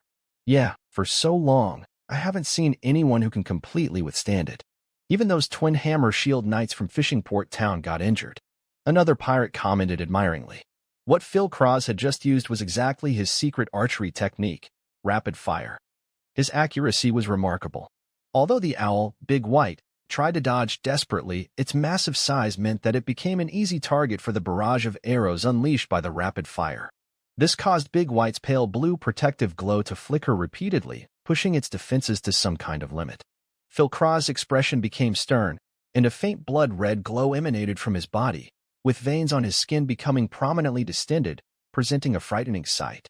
And the bowstring in his hand was drawn to its utmost tension on the steel arrow he now held. Crisscrossing blood-red lines abruptly materialized. With a whistle sound, the blood-red steel arrow shot out at a remarkably high speed towards the giant white owl in midair. There it is, the boss's Blood Fury Strike. Such a rare sight. I heard this move takes a lot out of him. The boss doesn't like to use it much. The pirates, witnessing their vice-captain's impressive show of strength, cheered and shouted in support. Thwack! In an instant, a flash of blood-red lightning pierced through the pale blue watery film's protection, hitting Big White's wing and zipped out with a trail of fresh blood. The sudden pain made Big White cry out, and it immediately turned to fly back towards Vinica by the carriage. Despite its large size, the owl wasn't old. It was still in its adolescent years, and it had never faced such a formidable opponent before, leading to it being intimidated by the enemy's momentum and hastily fleeing. This caused Phil Cross to laugh triumphantly. Just now, he had used his trump card, Blood Fury Strike, expending a portion of his own blood to deliver a strike far exceeding his normal strength. The attack was harsh on his body, which is why he didn't like to use it normally, but he had a feeling that the two beautiful women opposite were not simple, possibly big fish. And from the recent engagement, it was evident that one of them was merely a wizard apprentice, likely a novice, inexperienced in battling an archer like him. Additionally, from the seagulls earlier to the giant white owl now, it seemed that all the witchcraft the opponent was skilled with related to controlling birds, which was completely countered by one's own ability. Charge. Capture those two women alive, kill all the men. Phil Cross waved his hand grandly, laughing with satisfaction. Instantly, a group of elite pirates roared with laughter as they raised their weapons and rushed towards the carriage where the two women were. Vinica turned pale upon seeing this, as she would have been fine if Daibai only got hurt, but she feared the enormous emotional toll it would take on her if Daibai died in the battle. Now, as she saw the pirates storming towards her with raging momentum, a wave of panic washed over her unreasonably. Is this what real battle is? It was vastly different from the one-on-one, more instructional battles she had experienced before. Mary immediately cried out, "Everyone dismount, move behind the carriage, form a defensive stance to resist." The 12-person squad, truly elite naval forces, led by 2 official knights and 10 cavalrymen, reacted swiftly, for armed with swords and shields reached the front while another 4 drew arrows to shoot, with the others ready for action. "Quick, Vinica, ask Lord Rain for reinforcements." Mary quickly turned to Vinica. "Okay." Vinica swiftly regained her composure and began transmitting messages using witchcraft. Meanwhile, Phil Cross leisurely drew a steel arrow, aimed at a figure behind the distant carriage, and took aim. As Rain was rapidly heading towards the Special Forces team, suddenly, a seagull in the sky cried out sadly twice, then swiftly spiraled down towards Rain and circled twice. "Master. Danger. Bow. Companion. 2. Dead. HM." Upon receiving these fragments of consciousness, Rain was momentarily stunned, but he quickly realized that the Special Forces team must have encountered a formidable enemy. Could it be that the Special Forces team also encountered the Sea God sect? Immediately, Rain flicked the reins and swiftly maneuvered Black Pearl toward the direction of the team, galloping at full speed. This greatly troubled the dragged Myarko of the Sea God sect behind him. Despite his tough hide, Myarko was not lightly wounded and his wounds had only begun to heal prospectively. However, with Rain's sudden acceleration, the jolting increased significantly, causing the initially healed wounds to burst open again. Why did this suddenly speed up? Myarko couldn't help but curse internally. Next to the Special Forces team's carriage, a pale blue dome-shaped barrier had risen.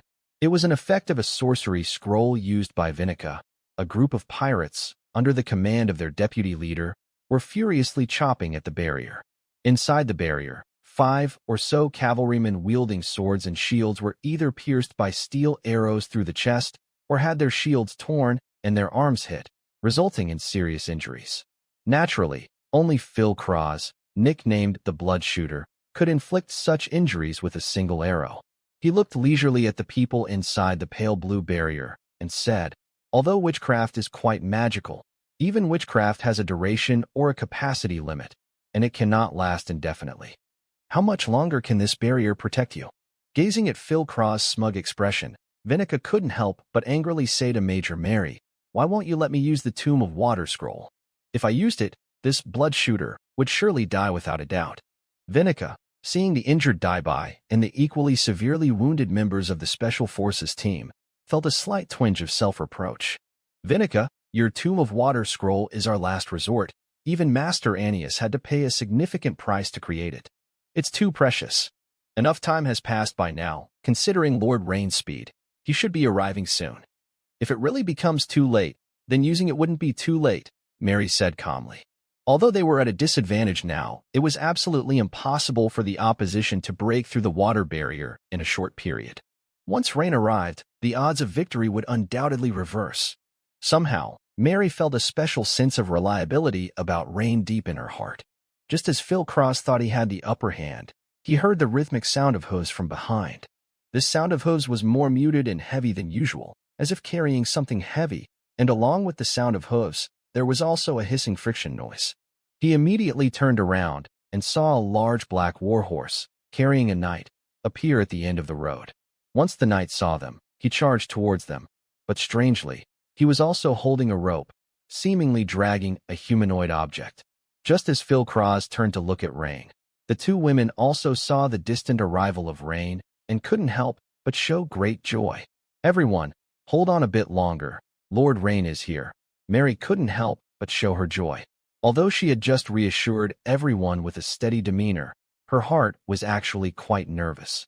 Now seeing Rain appear, she involuntarily breathed a sigh of relief, feeling as though with Rain there, the enemy in front of them was nothing to fear.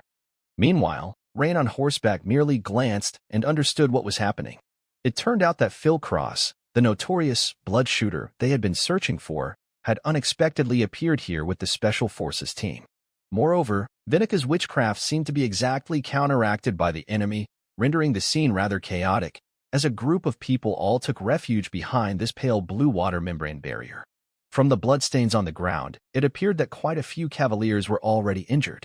In addition, there's an upper limit to the endurance of witchcraft. Therefore, Rain needed to break the stalemate quickly. At first, Phil Cross had not considered Rain a formidable opponent, thinking he might just be a lone knight. Suddenly witnessing this scene, he came over to do a good deed. Just as he was about to tell the other party to mind his own business, Phil Cross's expression changed slightly after clearly seeing the water membrane knight's suit Rain was wearing. Because such expensive knight's gear was definitely not something a lone knight could afford, indicating that the other party was likely a noble knight or held an official position in the empire. Hence, it was highly probable that there was some sort of connection between the other party and this group of people here. So, Phil Cross immediately scrutinized Rain more seriously, and when he recognized the person Rain was dragging on the ground, his face drastically changed. All he could do was rub his eyes and stare. Isn't that the Sea God Sect's envoy Myarko? He couldn't help but curse aloud. Yes, it was him. He had just met with him 2 hours ago. Although the other party was in terrible shape now, with a face swollen like a pig's head, there was absolutely no mistake. Observing Myarko, who was nearly at death's door, Phil Cross's eyelids twitched violently, and his pupils contracted. It seemed that the opponent was very strong. Myarko had been beaten to such a state. Thus, when Rain dismounted his warhorse, drew the dual-handed greatsword from his back, and walked step by step towards them, Phil Cross instantly experienced a sinking feeling. Immediately, he couldn't contain himself and began shooting at Rain. Swish, swish, swish. Rapid fire. In a matter of seconds, the 20 special steel arrows and the quiver strapped to Phil Cross's waist were all fired in rapid succession. Seeing the incoming steel arrows, almost forming a continuous line, Rain was slightly taken aback. He hadn't expected the bloodthirsty shooter's archery to be at such a level. It was truly astounding. Unfortunately, he didn't have a shield right now, which would have easily warded off the attack. Now it was going to be a bit more troublesome. Swoosh. Rain immediately began dodging the attack at high speed, but the arrows were too fast and frequent, making some impossible to avoid, and he started slashing at them. Clang clang. After deflecting 2 steel arrows, Rain barely dodged the secret technique. Swish. Rain quickly charged towards Phil Cross. If he only relied on the greatsword for defense, it would only be a matter of time before he faltered. Only offense could serve as the best defense. Blood Fury Strike. Phil Cross once again unleashed this signature move. In the past, he would think long and hard before using it because each time he performed this attack, it would take him half a month to recover to his peak condition. But ever since he attended a Sea God Sect prayer, he had been granted a strand of the Sea God's power.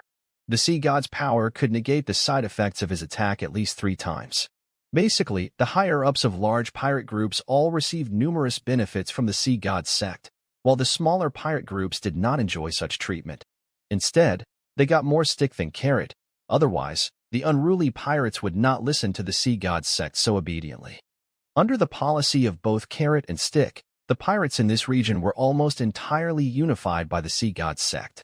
Facing the swiftly approaching Crimson Arrow, Rain's level 3 danger perception issued a strong warning. Clearly, this shot possessed enough force to pose a severe threat to Rain. Defensive technique.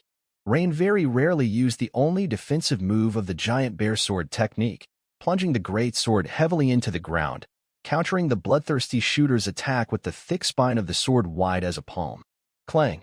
The blood-colored arrow, as if alive, hammered the great sword, drilling fiercely at the spine of the glimmering great sword suspended in mid-air. The force was so immense that it pushed Rain back a step. However, regardless, Rain had stoutly blocked the enemy's killer arrow.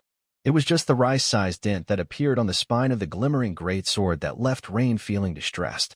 Seeing that even his strongest attack did not vex Rain, Phil Cross felt a sudden chill in his heart.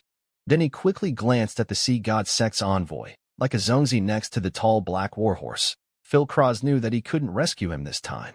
Moreover, if he did not want to end up like him, he needed to retreat immediately. So, without the slightest hesitation, Phil Cross once again shot several arrows rapidly at Rain and then retreated swiftly towards the back. The pirates who had come with Phil Cross were left somewhat speechless, exchanging glances.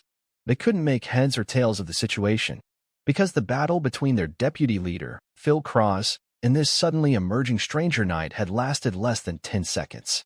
In their eyes, the outcome was completely undecided. As a result, their own deputy head, nicknamed Bloodshooter Phil Cross, started to retreat. You sell out your own people? If you run, what about your brothers? The Naval Special Forces team members, upon seeing this scene, were instantly invigorated, nearly bursting into cheers. The uninjured 7 or 8 people quickly emerged from behind the pale blue water membrane and began to coordinate with Rain in a counterattack. Just now, they had been suppressed for quite a long time. A group of people, pinned down by just one man, Bloodshooter Phil Cross. Now, they felt relieved. Rain shouted to Mary from afar that one, being dragged behind the Black Horse, is a Sea God Sect messenger. In the midst of everyone's stunned gazes, he shot forward like an arrow leaving the bowstring, chasing after Phil Cross with great speed. Hearing Rain's words, Mary was clearly startled. She turned her head with a touch of confusion and asked Vinica beside her for confirmation. Vinica, did you clearly hear what Lord Rain just said? Is he saying that the one being dragged behind the Black Horse is a messenger from the Sea God Sect? Mary pointed in the direction of the Black Horse, and Vinica's expression was just as shocked. Her beautiful eyes blinked a few times. She also looked at Mary and nodded. If I heard correctly, I think that's exactly what Lord Rain just said. Thus, the slightly excited pair quickly approached the Sea God Sect envoy to investigate. Indeed, after Vinica cast a witchcraft evil detection, the intense evil pseudo-divine power emanating from the other party immediately confirmed his identity. In an instant, the two women realized that everything Rain had just said was true. He had really captured a messenger from the Sea God Sect. This revelation exhilarated both Mary and Vinica. Their mission was to find potential bases of the Sea God Sect and the various pirate groups through the pirates that had landed, to facilitate targeted elimination by the Empire's southern fleets. But they hadn't expected that a pirate leader, who they thought would take a meticulous plan and a long time to capture, would be caught so quickly. And it wasn't just any pirate leader, but a higher-ranking envoy from the Sea God Sect. Not only had they achieved their goal in one step, but they had also exceeded it. This unexpected joy made both women overjoyed. At this moment, Mary also recalled that earlier, Rain had pursued an enemy while dealing with the fourth location. It must have been the Sea God Sect messenger before them. So this was the big fish indeed. And Vinica, watching Bloodshooter Phil Cross, seemed to have thought of something. She immediately cast a kind of witchcraft, summoning flocks of white seagulls and green birds, and sent them chasing after him. With the birds' positioning, it not only facilitated Lord Rain's search but also allowed for critical moments of distraction. Bloodshooter Phil Cross, you shot my great white. This time, Lord Rain will surely deal with you properly. Vinica couldn't help feeling secretly delighted. And Bloodshooter Phil Cross regretted deeply at this moment. Those stupid birds in the sky really messed things up, revealing his trail in the forest without a doubt. If he had known, he would have shot all those birds down from the beginning. Rain, following the guidance of the white seagulls and green birds, quickly approached Phil Cross. The closer they got, the closer they approached each other. Suddenly, 7 or 8 white seagulls and green birds, unafraid of danger, swooped towards Phil Cross' head, causing him a flurry of panic and forcing him to fend for himself. Rain certainly seized this perfect opportunity. With a quick stride, he reached Phil Cross' rear. A long glint of cold light flashed. A minute later, Rain dragged Bloodshooter Phil Cross, limp as a dead dog, back to the side of the carriage and flung him heavily next to the Sea God Sect messenger Myarko. At that moment, the half-dead Myarko opened his eyes, and the next second, his eyes suddenly widened. How could it be Phil Cross? Could it be that he was also? Phil Cross and Myarko, two brothers in misfortune, exchanged a deep look, seeing in each other's eyes a sense of helplessness and despair. Who could have imagined this? 2 hours ago, they were eagerly discussing their follow-up plans, filled with confidence for the future, but 2 hours later, they both ended up as prisoners to a young man. This change was simply too fast. Fast enough that anyone would struggle to accept it. And Vinica was using a pair of bright, sparkling, beautiful eyes to size up Rain, as if she were getting to know him again. Baron Rain, your combat prowess feels stronger than even a great knight. No, it's even stronger than an ordinary level 3 wizard apprentice. Major Mary had mentioned you before, and I thought there must have been a bit of exaggeration in it. But now it seems there was no exaggeration, and even that was an understatement. Rain smiled slightly and said, Miss Vinica, in terms of true combat power, I should be no match for you. A level 3 wizard apprentice with a sorcery scroll, even a great knight would not be able to resist. It's just that for these two, I might not have any weaknesses they could target, so dealing with them is relatively easier, Rain said, gesturing toward the two people lying on the ground. Lord Rain, excessive modesty is pride in itself. Major Mary, who had overheard their conversation, said with a smile as she walked over to Rain. Although she had personally witnessed Rain's battle prowess during his knighthood examination, 2 months had passed, and Rain's strength had significantly improved once again.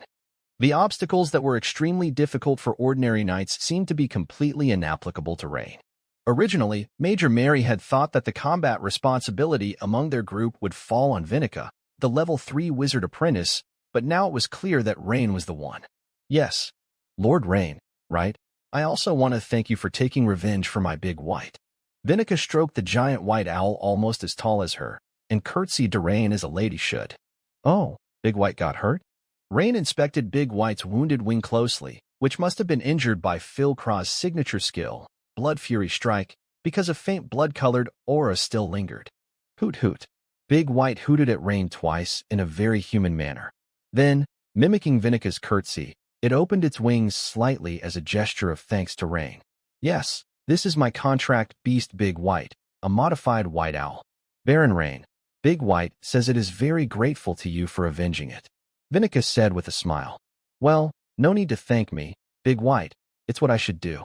Rain gauged Big White, assessing from its aura that this giant white owl Big White was likely not inferior to a seasoned knight. If pitted against an opponent other than Phil Craw's, who was extremely skilled in archery, the combination of Vinica and Big White would likely easily overpower the adversary. Big White would be the tank in the front line, with Vinica providing witchcraft support from behind. By the way, Lord Rain, I think we should find a safe place now to properly interrogate these two. Major Mary indicated the two disheartened men on the ground with a slender white finger. Of course, let's head to Fishing Port Town now. The interrogation of these two is likely not something we can wrap up quickly. The town hall there should have detention rooms, which will be more convenient for interrogation. Rain nodded.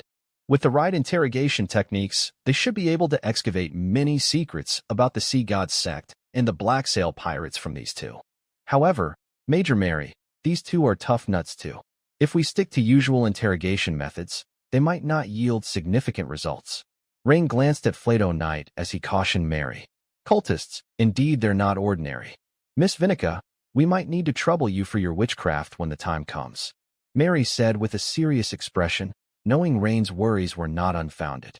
Flato Knight's interrogation techniques might be formidable against ordinary pirates, but they might not be sufficient for these two. She still needs to think of a strategy. Of course, Major Mary can come to me anytime. I have some truth serum here, which should be quite effective. Vinica nodded. After cleaning up the battlefield, the cavalry took charge of escorting Phil Craws and Myarko, the two important figures, towards Fishing Port Town. About a quarter of an hour later, the dense rows of houses in Fishing Port Town were already clearly visible. But eerily, the pedestrians by the road were still few and far between. Rain squinted and looked into the distance carefully, noticing that many of the houses on the outskirts of the town had collapsed, as if they had been through intense fighting. On reflection, it was possible that the pirates had already possessed the strength to take over Fishing Port Town but had refrained from doing so to avoid the attention of the Empire's higher echelons, or for other reasons. Therefore, they had focused on plundering the town instead. Soon, Rain and his party came upon a makeshift barricade set up on the street, with security officers on guard, looking at Rain and his group warily. Halt! Who are you? As their identities as part of the Naval Task Force were sensitive, the cavalry did not disclose their own identities but instead introduced Rains. This gentleman is the newly appointed governor and chief of security of Fishing Port Town, Baron Rain. We are his escorts. Baron Rain? The security officers immediately looked at each other in confusion. They were not aware of this news. But soon, someone caught on and said, Baron, Knights, we have not received any notification about the situation you mentioned. Given the recent pirate infestation, please wait a moment while we immediately report this upwards. A security officer quickly ran toward the administrative hall in the center of the town.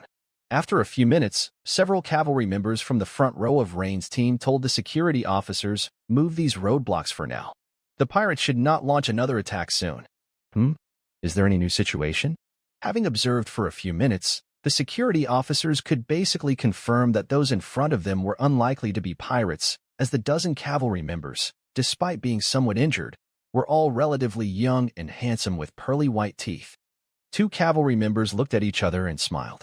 One of them turned to the officers and said, for this, you should thank Baron Rain, as he has cleared out the pirates that were entrenched on the roads leading in and out of your town.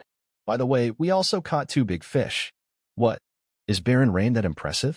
The pirates on a few of the roads into our town are members of the significant pirate group, Black Sail. They are very strong. The security officers were extremely surprised upon hearing this news and soon started whispering amongst themselves. Of course, the cavalrymen patted the saddlebags on their horses and showed the items they had seized. Upon seeing these, the security officers immediately recognized them as weapons and some iconic items from the pirates, such as the Black Sail pirate skull bandanas and the like. In the course of their exchange, the security officers began to follow the cavalry's advice and started moving the roadblocks. At this moment, 2 burly men with bandages wrapped around them and wielding hammers and shields approached. Both men were family knights of Count Habs with the strength of senior knights and were skilled in using hammer and shield. Judging by the clear bandage marks on their bodies, as the primary defensive force of Fishing Port Town, they had been under considerable pressure. Upon seeing the Ryman brothers approaching, Rain, who was inside the carriage, said to the 2 women, Major Mary, Miss Vinica, please have a seat for a moment. I'll go coordinate. Of course, Baron Rain, the 2 women immediately nodded. Given their special status, coordinating the territorial work was naturally most suitable for Rain. When the Ryman brothers saw how young Rain was, they couldn't help but be stunned, and Cornet Ryman quickly said, Are you Baron Rain? You are quite young. How could the Earl send such a young knight here? Although your team of cavalry appears elite, do you know that half of the 20 elite members I previously led have been killed or injured? It was not easy to hold the current situation.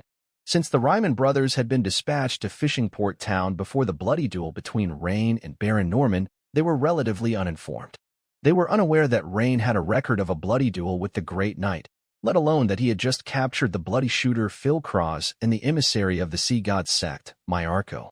However, at that moment, after Cobert Ryman took a careful look at Rain, he tugged at his brother's hand and said, I believe in him.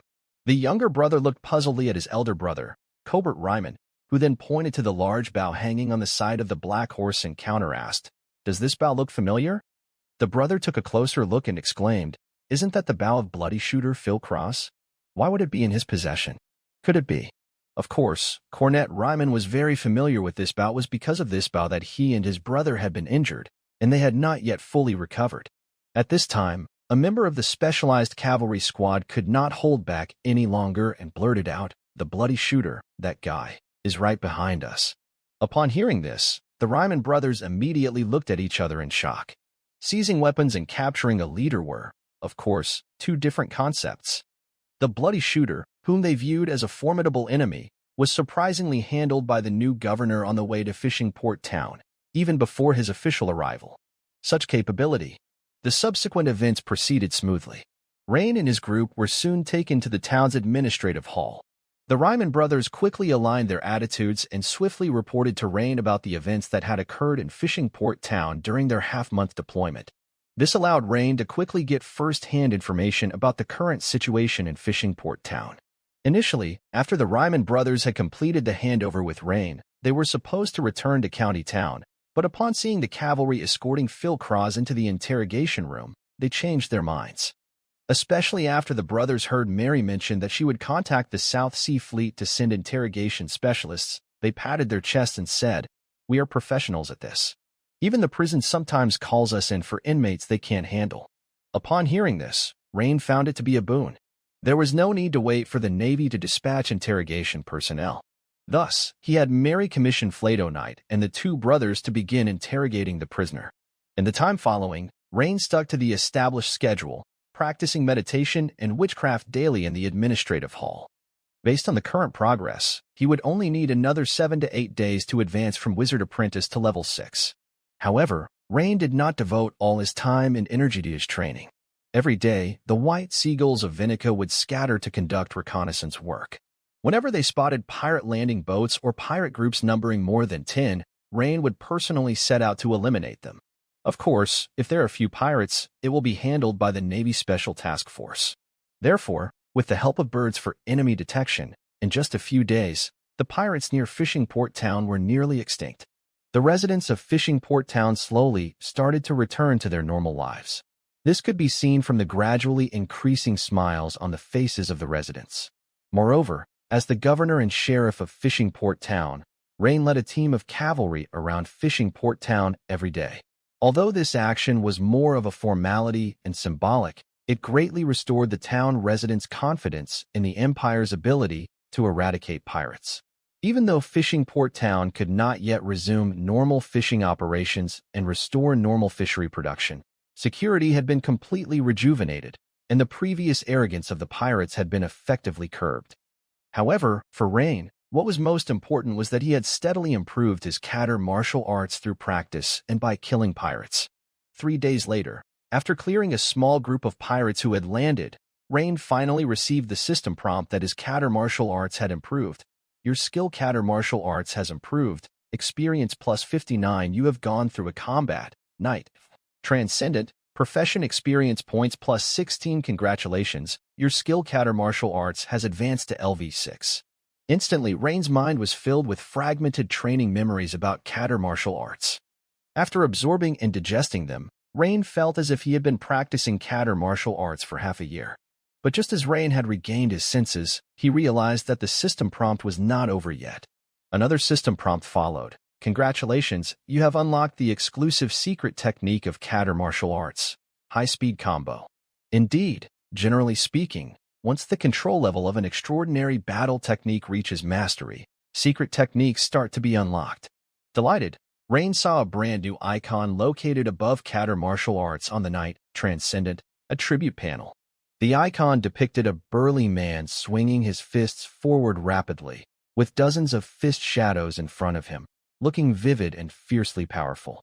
In the lower right corner of the icon, there was a line of small text. High-speed combo LV1, secret technique, effect, explodes in an extremely short time to deliver as many punching attacks as possible, including left swing fist, right swing fist, and uppercut. Note: high-speed combo is a secret technique and cannot be improved directly through skill points. High-speed combo LV2 requires the following conditions. 1. Katter martial arts LV8 or higher. 2. Strength 16 or higher, Constitution 16 or higher, Agility 18 or higher. Rain tested it. With his Knight plate gauntlets, he could roughly strike 12 punches per second. Without the plate gauntlets and shoulder armor, he could reach 14 punches per second. This made Rain quite pleased as he now had another close combat trump card.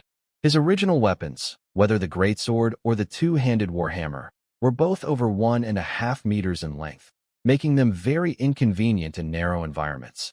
This was clearly a notable weakness of his. Since both the tackle hammer technique and giant bear sword technique had reached the master level of control, his combat power was greatly reduced without these handy weapons. This was vividly demonstrated during the battle with the Sea God Sect's messenger Myarko in the cave.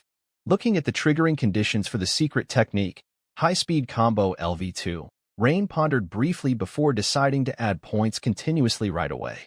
Raising Katter martial arts from LV6 to LV7 was not something that could be done in a short period, and in about 3 to 4 days' time, his Wizard Apprentice Transcendent profession level would reach LV6. At that time, he could raise Katter martial arts to LV10, satisfying all the requirements for the transition to Weapon Master, Legendary. So now, he planned to first apply these 3 remaining skill points to advance Katar martial arts to LV9. This way, he could get used to it first. Furthermore, Katar martial arts LV9 would inevitably trigger another martial arts secret technique, 100 Strike, which Rain was quite anticipating. As the remaining skill points on the attribute panel went from 3 to 0, Katar martial arts suddenly jumped from LV6 to LV9. A surge of Katar martial arts training memories flooded in, and multiple system prompts also appeared. Ding! It has been detected that the host Katar martial arts has achieved LV7, unlocking the exclusive secret technique for Katar martial arts, 100 Strike LV1. 100 Strike LV1, secret technique, effect, imitating the tiger's claws, transforming fists into claws, and unleashing a burst of strikes such as upward slashes, downward chops, and left-right swings to deliver as many claw attacks as possible in an extremely short time. Note: 100 Strike is a secret technique and cannot be improved directly through skill points. Note: only effective when equipped with Finger Tiger. 100 Strike LV2 requires the following conditions: 1. Katar martial arts LV9 or higher. 2. Strength 18 or higher, Constitution 16 or higher, Agility 18 or higher. Ding! It has been detected that the host's Katar martial arts has achieved LV8, unlocking the exclusive secret technique for Katar martial arts, high-speed combo LV2. Ding! It has been detected that the host's Katar martial arts has achieved LV9, unlocking the exclusive secret technique for Katar martial arts, 100 Strike LV2. On the 4th day, Rain's brothers came to report. Previously, with the help of the truth serum provided by Vinica, they had exerted a substantial effort and finally made the other party confess some secret information, which they confirmed over 2 days of repeated verification. And Vinica immediately used seagulls to relay the location of the Sea God sect stronghold near the Minster County Sea area as well as the locations of several major pirate group strongholds to the Empire's South Sea Fleet. Next, it was a waiting game. After all, sea battles were not within the scope of this naval task force and Rain's mission. That was left to the South Sea Fleet and Major General Zilva and their companions. Soon, Rain and his team received a response from the fleet. Major General Zilva instructed Rain and the task force to be prepared for coastal defense as the pirates, if heavily damaged by the Imperial fleet during the naval battle, might become desperate and flee directly to the coastal areas. Though these were a ragtag bunch, they were formidable enemies for the coastal towns with weaker defenses, and a breach would result in extremely heavy losses. On the 5th day, the Ryman brothers came to report once again. Baron, this is what we found hidden in the cracks of Phil Craw's breastplate armor, believed to be a quarter of the treasure map of the Pirate King, shipburner Vincent Sanborn. Unfortunately, it's not complete. It's just 1/4, they said. Rain's heart leapt with joy as he immediately took the parchment and examined it closely. From the texture and patterns, this was indeed the missing final quarter of the treasure map. A quarter was still fine, but who wouldn't be envious of a complete treasure map? After the 2 brothers left, Rain quickly took out the remaining 3 parts of the map and began to piece them together. When a complete treasure map lay before Rain, he found that the center of the map showed a ring of islands composed of multiple islets. However, the marked spot with an X was not on the ring of islands, but on a small island adjacent to it. Clearly, the small island beside it was the destination and the location of the treasure. After pondering for a while, Rain decided not to consult Major Mary or Vinica about the location depicted on the treasure map. Through his time spent getting to know Fishing Port Town, Rain learned that the town was home to an old man who had once been a captain of an ocean-going merchant ship, Captain Cashin, whom he planned to consult. After crudely drawing a copy of the treasure map, Rain found Captain Cashin, an old man with a pipe in his mouth and white in his hair. Baron, this ring-shaped chain of islands on the necklace here, judging from the number and shape of the islands, looks very much like the Saphira Islands located in the outer sea, he said. And this island is just to the east of the Saphira Islands. If I'm not mistaken, this should be the Island of Fear. The Island of Fear? Upon hearing this name, Rain couldn't help but frown slightly. From the name alone, it was evident that this was not some simple island. Indeed, the reason why this island is called the Island of Fear is that it's infested with a group of tricephalous sea hydra lizards. Captain Cashin nodded, speaking with a grave expression. Tricephalous sea hydra lizards? Are they some kind of vicious beasts? Rain couldn't help but ask. Rain had not encountered such fierce beasts before, but could tell from Captain Cashin's slightly fearful demeanor that these creatures must be formidable. Exactly, tricephalous sea hydra lizards are indeed extremely powerful vicious beasts.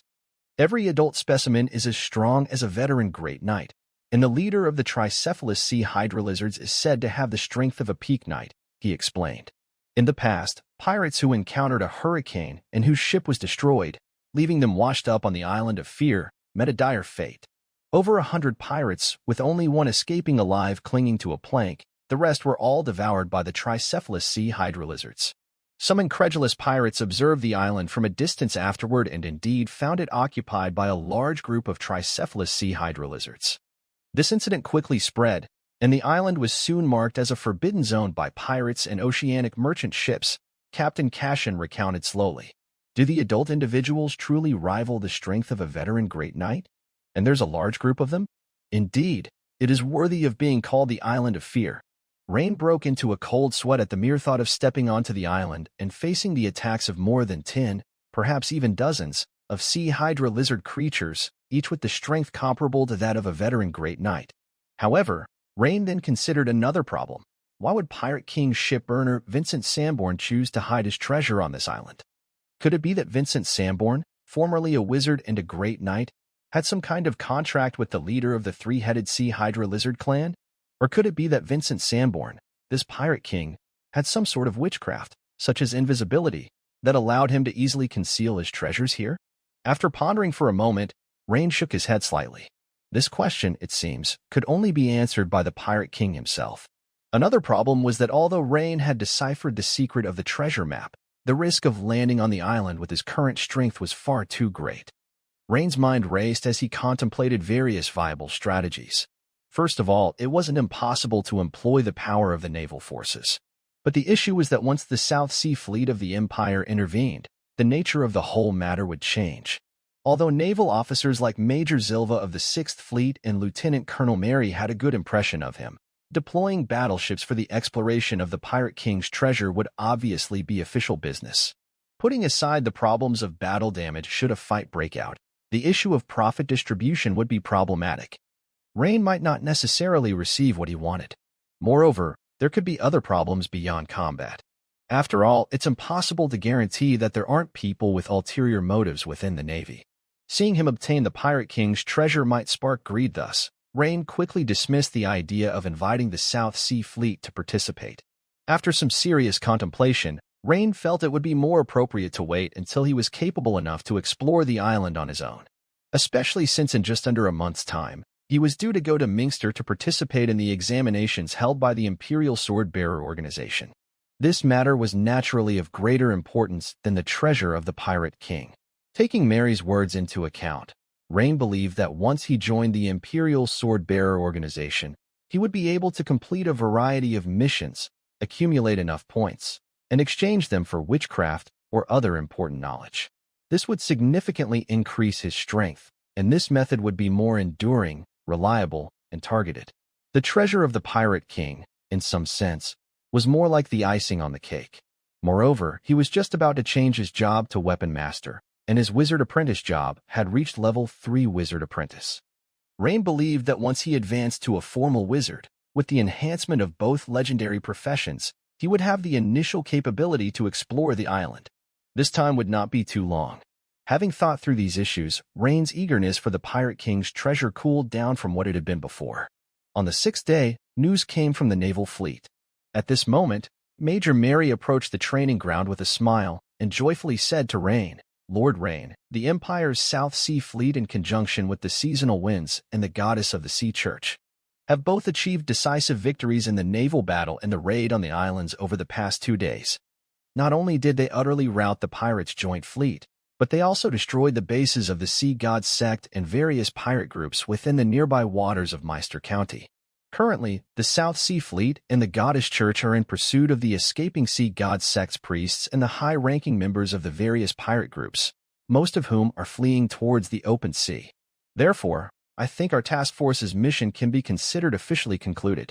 Upon hearing this good news, Rain also showed a smile, saying, It seems that the information we relayed to the fleet did play a significant role. Exactly, Baron Rain. The two prisoners you captured earlier provided crucial intelligence. Hearing Rain's words, Major Mary's smile became even more radiant, revealing her pearly white teeth. Moreover, regarding the witchcraft Aeneas bird transformation technique that Lord Rain requested, Major General Zilva has sent a reply. He has consulted the commander of the South Sea Fleet. Your application has been approved. I believe, later today, you can contact Vinica to have her teach you the relevant witchcraft, which should be the quickest method. After listening to what Mary had said, Rain couldn't help but feel overjoyed and nodded, saying, "That's wonderful." That is to say, he could now consult Vinica and learn this witchcraft at any time. Of course, this was good news. Once he mastered this witchcraft, he could find a relatively powerful raptor to become his third pet at any time. This way, he could control a certain local battle from a broader perspective. Perhaps it wasn't very beneficial in one-on-one combat, but it was extremely useful in one-to-many raid scenarios, and so on. Additionally, learning new witchcraft might very likely earn him a sizable amount of Wizard Apprentice Transcendent professional experience points. He might even level up his Wizard Apprentice Transcendent to LV6, thereby meeting all the conditions for the class change to Weapon Master Legendary. Thinking this, Rain couldn't help but feel a bit excited. "Thank you very much, Major Mary," said Rain, looking at the beautiful Major Mary and bowing slightly as a gentleman in gratitude. "Baron Rain, it is I who should thank you. Without the capture of the Sea God Sect's envoy and the deputy leader of the Black Sail Pirates, we do not know when our task force's mission would have been completed," Mary said with a smile, tucking a strand of hair behind her ear. After the beautiful Major left, Rain had intended to find Vinica right away, but as soon as he stepped out the door, he encountered the Ryman brothers coming towards him. So, Rain returned to his room once more. The Ryman brothers then reported, "Lord Baron, this is the Blood Fury Archery, dictated by Phil Cross, the Bloody Shooter." Brother Cobert Ryman handed Rain a thin sheepskin scroll that still seemed a bit damp with fresh ink, obviously written not long before. "Since we don't really understand archery, in case Phil Cross has done anything tricky within it, we wouldn't be able to detect it. But we think some of the archery techniques are quite meaningful to learn, so we specially brought it for Lord Baron to see." Blood Fury Archery? Rain took it and glanced at the title, feeling quite surprised in his heart. The Ryman brothers' interrogation methods were impressive indeed. They even managed to extract the famous archery skills of Phil Cross, the Bloody Shooter.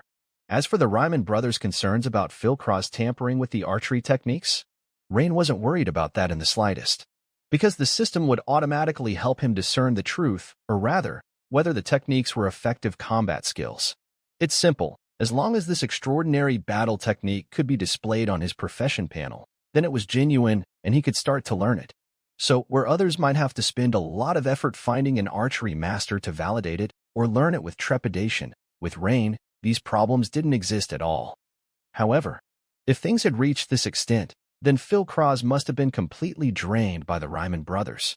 Indeed, Brother Cobert Ryman suggested, "Lord Baron, we think Phil Cross, the Bloody Shooter, is no longer of much value. What do you think about finding a time to execute him by hanging at the town hall entrance in Fishing Port Town? This way, not only can we boost the morale of the residents of Fishing Port Town, telling them that the Empire can protect their safety, but it can also deter the pirates who always have their eyes on Fishing Port Town," added Brother Cornet Layman. After some thought, Rain nodded and said, "That's fine, let's proceed with executing Phil Cross, the Bloody Shooter, these next couple of days." "Very good, Lord Baron, we will arrange it right away." The Ryman brothers naturally harbored deep hatred for Phil Cross, who had injured them, and they had vented their frustrations during these past days of interrogation. However, they were concerned that if such an expert were to escape, it would be bad news for them, so they strongly advised Rain to execute him.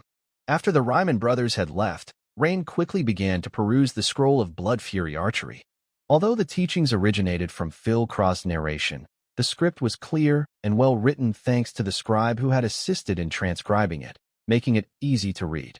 Rain took a quick look and nodded slightly, thinking to himself that it was quite good. The secret techniques, Rapid Fire and Blood Fury Strike, were both described within, comprising a rather complete set of archery-based extraordinary battle techniques. However, Rain did not plan to study them at the moment. His main concern was to raise his Wizard Apprentice, Transcendent, level to LV6 as soon as possible, thereby acquiring the final skill point needed for the promotion to Weapon Master, Legendary. Once he succeeded in his class change, he would naturally have plenty of time to learn new extraordinary battle techniques. Now that the threats from the Sea God sect and the pirates had been eliminated, Rain planned to gradually hand over the day-to-day management of Fishing Port Town to the Ryman brothers. Since the brothers had handled most of the town's administrative work before his arrival, the transition was expected to be smooth. Because it was already the final days of the month of white snow, and they were about to step into the month of vitality. The selection for the sword bearers of the Empire was scheduled for the last day of the month of vitality, but since the venue was in the provincial capital, Mingster, Rain needed to reserve at least a week for travel. Thus, by his calculations, he could only stay in Fishing Port Town for about 20 more days. With the pirates' threat no more, there was no real need for him to continue serving as Fishing Port Town's governor. Therefore, Rain was already considering reporting to Count Habs in a couple of days so that the Earl could quickly choose someone suitable to replace him. Rain thought there was one more thing he needed to do. He walked to the bedroom and took out a pair of arm blades from General Perix of the Zero Resistance. The arm blades, which he had removed from Perix's arm guards, had caught Rain's attention due to their being made of some rare metal. Their sharpness and hardness were impressive. He, in particular, needed a pair of bladed knuckles, and hence had planned to use the arm blades to forge into his plate gauntlets, equipping them with a pair of short bladed knuckles. The purpose, of course, was to execute the secret technique of Katter martial arts, the 100 Strike. Until today, because Rain's martial arts level had been consistently low, he had put off this task. However, now that his level of Katter martial arts had reached LV9 and triggered 100 Strike LV2, lacking bladed knuckles, relatively speaking, would affect the performance of his martial arts. While Rain was contemplating, there came another knock at the door. Thump, thump, thump. Come in.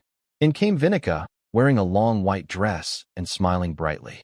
Today, she was unusually not wearing a black wizard robe but a one-shoulder-fitting long cashmere dress in white, which outlined her well-developed curves. Her twin ponytails behind her head swayed with youthful vigor. This brightened Rain's eyes. He had intended to find her, but unexpectedly, she came to him first. Moreover, despite Vinica being just 18, her bust was by no means inferior to that of a mature woman, providing both for husband to play with and for children to nurse from. Coupled with her youthful face, she could rival the characters that stepped right out of a comic book from his previous world. Before Rain could speak, Vinica took the initiative. Lord Rain, I've come to ask for a favor. Oh, Miss Vinica, please tell me. If I can be of assistance, it would be my honor, Rain replied with a nod and a smile. Rain naturally wanted to forge a good relationship with Vinica, who came from a line of wizards. On one hand, he might need her to teach him more of Aeneas bird transformation technique, and, on the other, he hoped to gain more knowledge of witchcraft from her. Giggle, then thank you in advance, Lord Rain. Vinica couldn't help but cover her mouth and laugh coquettishly, her beauty shaking with her laughter. Here's the thing. I'm looking for a type of sea bird called iron-beak sea eagle, a kind of predatory bird. You know, the birds I've previously bred or contracted were not birds of prey, and considering my position in the Navy, birds adapted to marine environments were naturally my first choice. Combining the two, I've chosen this species as my new breeding focus. However, I've searched around recently and discovered a small population on an island about a few kilometers southeast of Fishing Port Town. Hearing this, Rain finally understood why he hadn't seen much of Vinica recently. She had been busy with this matter. Additionally, the iron-beak sea eagle she mentioned piqued his interest. Perhaps he could consider the iron-beak sea eagle as his third pet. But there was no need to rush the decision. He could first accompany Vinica to have a look. Vinica continued, however. I had the seagulls survey that area, and it turns out to be one of the main habitats of the black-gilled fishmen. So, it might be safer if you, Lord Rain, could come with me, she explained. Those black-gilled fishmen tend to attack in groups, and some individuals are quite strong, with strength comparable to that of a knight trainee. A very few even possess the strength of a full-fledged knight, which might pose some difficulty for me if I were to go alone. Vinica's bright eyes looked at Rain as she spoke. Although Vinica had not known Rain for long, she felt an inexplicable sense of trust toward him. She believed that if Rain were willing to accompany her, her goal of obtaining the ironbill sea eagle fledgling would definitely be achieved smoothly. Rain smiled. Of course, Miss Vinica, when might we depart? Since I serve as the governor of Fishing Port Town, I might need a little time to hand over my duties before I can accompany you. Of course, Lord Rain, you agreed. That's wonderful. Vinika's twin ponytail swung as her face lit up with joy and her pale hands clenched in excitement, clearly delighted that Rain had agreed to accompany her. Could we leave early tomorrow morning? If all goes well, we ought to be able to make the round trip within the day. As for the vessel, I will make arrangements. Yes, Miss Vinica, that works perfectly, as I also need your assistance with something, Rain nodded and said with a smile. Oh, please, speak, Lord Rain. Vinica watched Rain with a slight sense of curiosity. Major Mary just informed me that my application to learn Aeneas' bird transformation technique has been approved by the Southern Fleet. That's great. I understand what you mean. Whenever you are free, Vinica immediately grasped his meaning and volunteered. Now, if possible. Now, Vinica couldn't help but express her surprise. Lord Rain was indeed in a hurry. Is that inconvenient, Miss Vinica? No, not at all. Please follow me, Lord Rain. Vinica's petite hands gestured as she spoke. The two walked shoulder to shoulder toward a small alchemy room that Vinica had recently transformed at the town hall. While walking, Vinica explained, my mentor's bird transformation technique is not purely witchcraft. To be precise, it is a witchcraft ritual that requires some specific materials. Among these, an essential component is either a newly hatched chick or an egg about to hatch. Can either be used? Rain asked casually. Yes, either can be used, though an egg about to hatch has the best effects. But if the egg contains an unformed embryo, the ritual will inevitably fail. Hence, we generally choose a newly hatched chick. Besides, we will need a fast growth potion and phantom spirit grass. And of course, the most important part is drawing the witchcraft circle. Vinica already had a favorable impression of Rain, and now that she had been officially authorized, she taught with even more dedication and was forthcoming with information. Inside the alchemy room, Vinica personally demonstrated the technique for Rain to observe, using a white seagull fledgling as the test subject. This was perfect to make up for the ones that had died during their last experiment. Vinica first placed the fluffy white seagull fledgling on a soft cushion in the center of the room, and then positioned a leaf with purple patterns in front of the fledgling. Having done this, she began grinding a special ink made of a mix of herbs. Lord Rain, this is moonlight ink. We'll use it to draw the six-pointed witchcraft circle later, Vinica explained while processing the ink. Such detailed explanation naturally increased Rain's fondness for Vinica. This was because if he had instead obtained relevant books and had to study on his own, the learning process would definitely not be as efficient. Vinica's hands-on teaching saved Rain a lot of learning time. After grinding, Vinica started using the pale silver moonlight ink to draw a six-pointed witchcraft circle on the ground. A success on the first try. Nice. Vinica's face immediately lit up with a smile. It was best to succeed on the first try, especially in front of Lord Rain. Otherwise, it would have been a bit embarrassing. Then came the final step. Vinica took out a bottle of pale green potion and held it in her hand, starting to chant his spell. As the crisp chanting sounded, the six-pointed witchcraft circle began to glow gradually, and a unique aura of witchcraft appeared.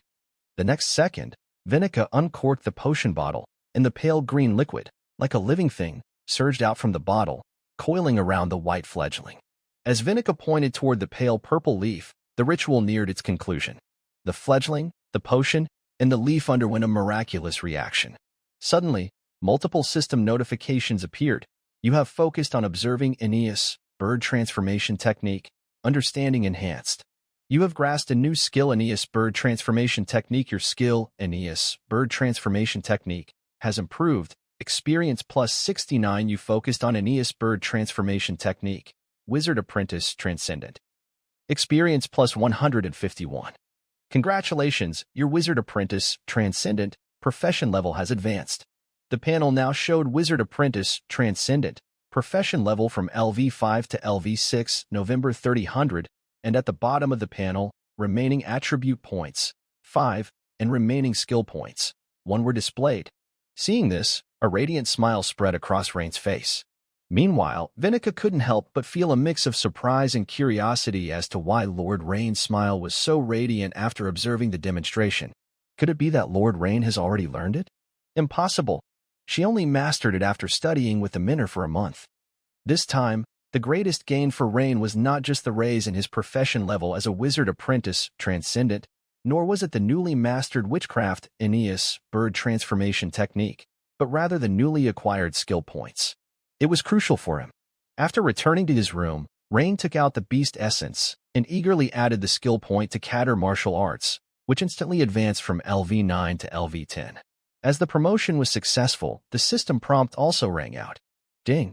Host detected to have achieved LV10 in any 3 different categories of extraordinary battle technique, triggering a job change to Weapon Master, Legendary. To advance to Weapon Master, Legendary, the prerequisites are 1. At least 3 different categories of extraordinary battle technique at LV10 or above. 2. Physical limit broken to 100%. 3. Any breathing technique at LV9 or above. 4. Strength over 20 points, agility over 20 points, constitution over 20 points. 5. Advanced magic potion beast essence. Current conditions met. Do you wish to advance to Weapon Master, Legendary? Yes/no? Seeing this job change information, Rain couldn't help but rejoice, excitedly clenching his fists and swinging them emphatically. A few kilometers away from Fishing Port Town, on the shores of a secluded island, wave after wave of light blue surf rhythmically lapped against the sand with a splash, splash. Suddenly, a human-shaped object was washed ashore. Cough. Cough. Along with the sound of coughing, a sullen-faced, brawny man struggled to climb ashore, his mouth still dripping with a trace of fresh blood, as if he had just experienced a fierce battle and was seriously injured. Tui. The Imperial Navy. The Church of the Goddess. I, Wolid, will remember this. If it weren't for the water clone technique, scroll this time, I'd have been a goner. In yesterday's battle, had Wolid not used the water clone technique sorcery scroll to mimic his shape and divert the masters from the Imperial Navy and the Church of the Goddess, he would have nearly been killed on the spot. As the leader of the Black Sail Pirates, Wolid Nahalu possessed the strength of both a senior Great Knight and a Tier 3 Wizard Apprentice. Because he was skilled at wielding a one-handed warhammer and enjoyed crushing his enemies' skulls during battle, he once killed a senior knight wearing a plate helmet with a single, thus earning the formidable nickname Skull Crusher. Hydrotherapy. Wolid started chanting, and soon a bright white orb of water appeared in front of him. The next second, with a pop, the bright water orb exploded over his head, with fine mist like water vapor spreading from his head all over his body. This rain-like mist seemed to have an excellent healing effect, rapidly healing some wounds on his body. Who after the treatment, Wolid, whose complexion had been somewhat pale, now looked much better, and his brow began to smooth out. Over the past 2 years, he had had the opportunity to step into the formal ranks of wizardry, precisely to become a controller of flowing water, a wizard specializing in the control of water flows, through deals with the Sea God's sect. But unexpectedly, just as he was about to advance, his plans came undone. The most crucial defensive Tier 1 water witchcraft surrounding water flow, which he had just obtained at a huge cost from the Sea God's sect, got lost before he could learn it in battle. Not to mention his dream of advancement was shattered, but his Black Sail Pirates that he had nurtured for years was also nearly wiped out. Wolid harbored a deep hatred for the Empire because of this. Where's this? It looks like an offshore island. Wolid looked around into the distance. He noticed a gray line on the horizon and knew it was the Continental Line. As the saying goes, the most dangerous places are the safest. His water clone had headed into the open sea, and now he found himself near the coast. Moreover, Casella, the Sea God sect's regional head known as the Deepwater Lord, was fleeing into the open sea. The Imperial Navy and the Church of the Goddess would likely be deployed en masse to pursue her. He could take advantage of this small island to rest and recover from his injuries for a couple of days. As long as his combat power was restored, he had nothing to fear. After a bit of contemplation, Wolid had planned his next few days. Suddenly, Wolid's figure gradually disappeared into the palm forest of the small island. Note: after advancing to a Weapon Master, Legendary, the Knight, Transcendent, class panel will be overridden. Yes. Initiating class change. Continuing transformation. Ding. Class change to Weapon Master, Legendary. Successful. Constitution +5, Strength +5, Agility +5, Spirit +3. Ding. Host has entered the Legendary tier. Total number of class panels +1. Current limit of class panels is 5. Received Weapon Master, Legendary. Exclusive talent. Primary Weapon Mastery, Passive. Received Weapon Master, Legendary. Exclusive talent. Primary Extraordinary Understanding, Passive. Transcendent trait, Steel Skin LV3. Evolved into talent. Primary steel body, passive. Transcendent trait. Huge strength LV3, evolved into talent. Primary huge strength active, ding. It has been detected that the host possesses the core skill strength burst, which can be fused with the talent primary huge strength, automatically initiating fusion. Ding. Fusion successful. Talent. Primary huge strength, active, upgraded to talent. Intermediate giant force, active. After stepping into the role of a weapon master, Rain seemed to break through a deeper layer of shackles that had been constraining his body, located somewhere within. Now, Rain could feel every cell in his body buzzing with excitement and joy, a surging power coursing around him at this moment. The original Knight, Transcendent, panel had vanished without a trace, replaced by the Weapon Master, Legendary, class panel.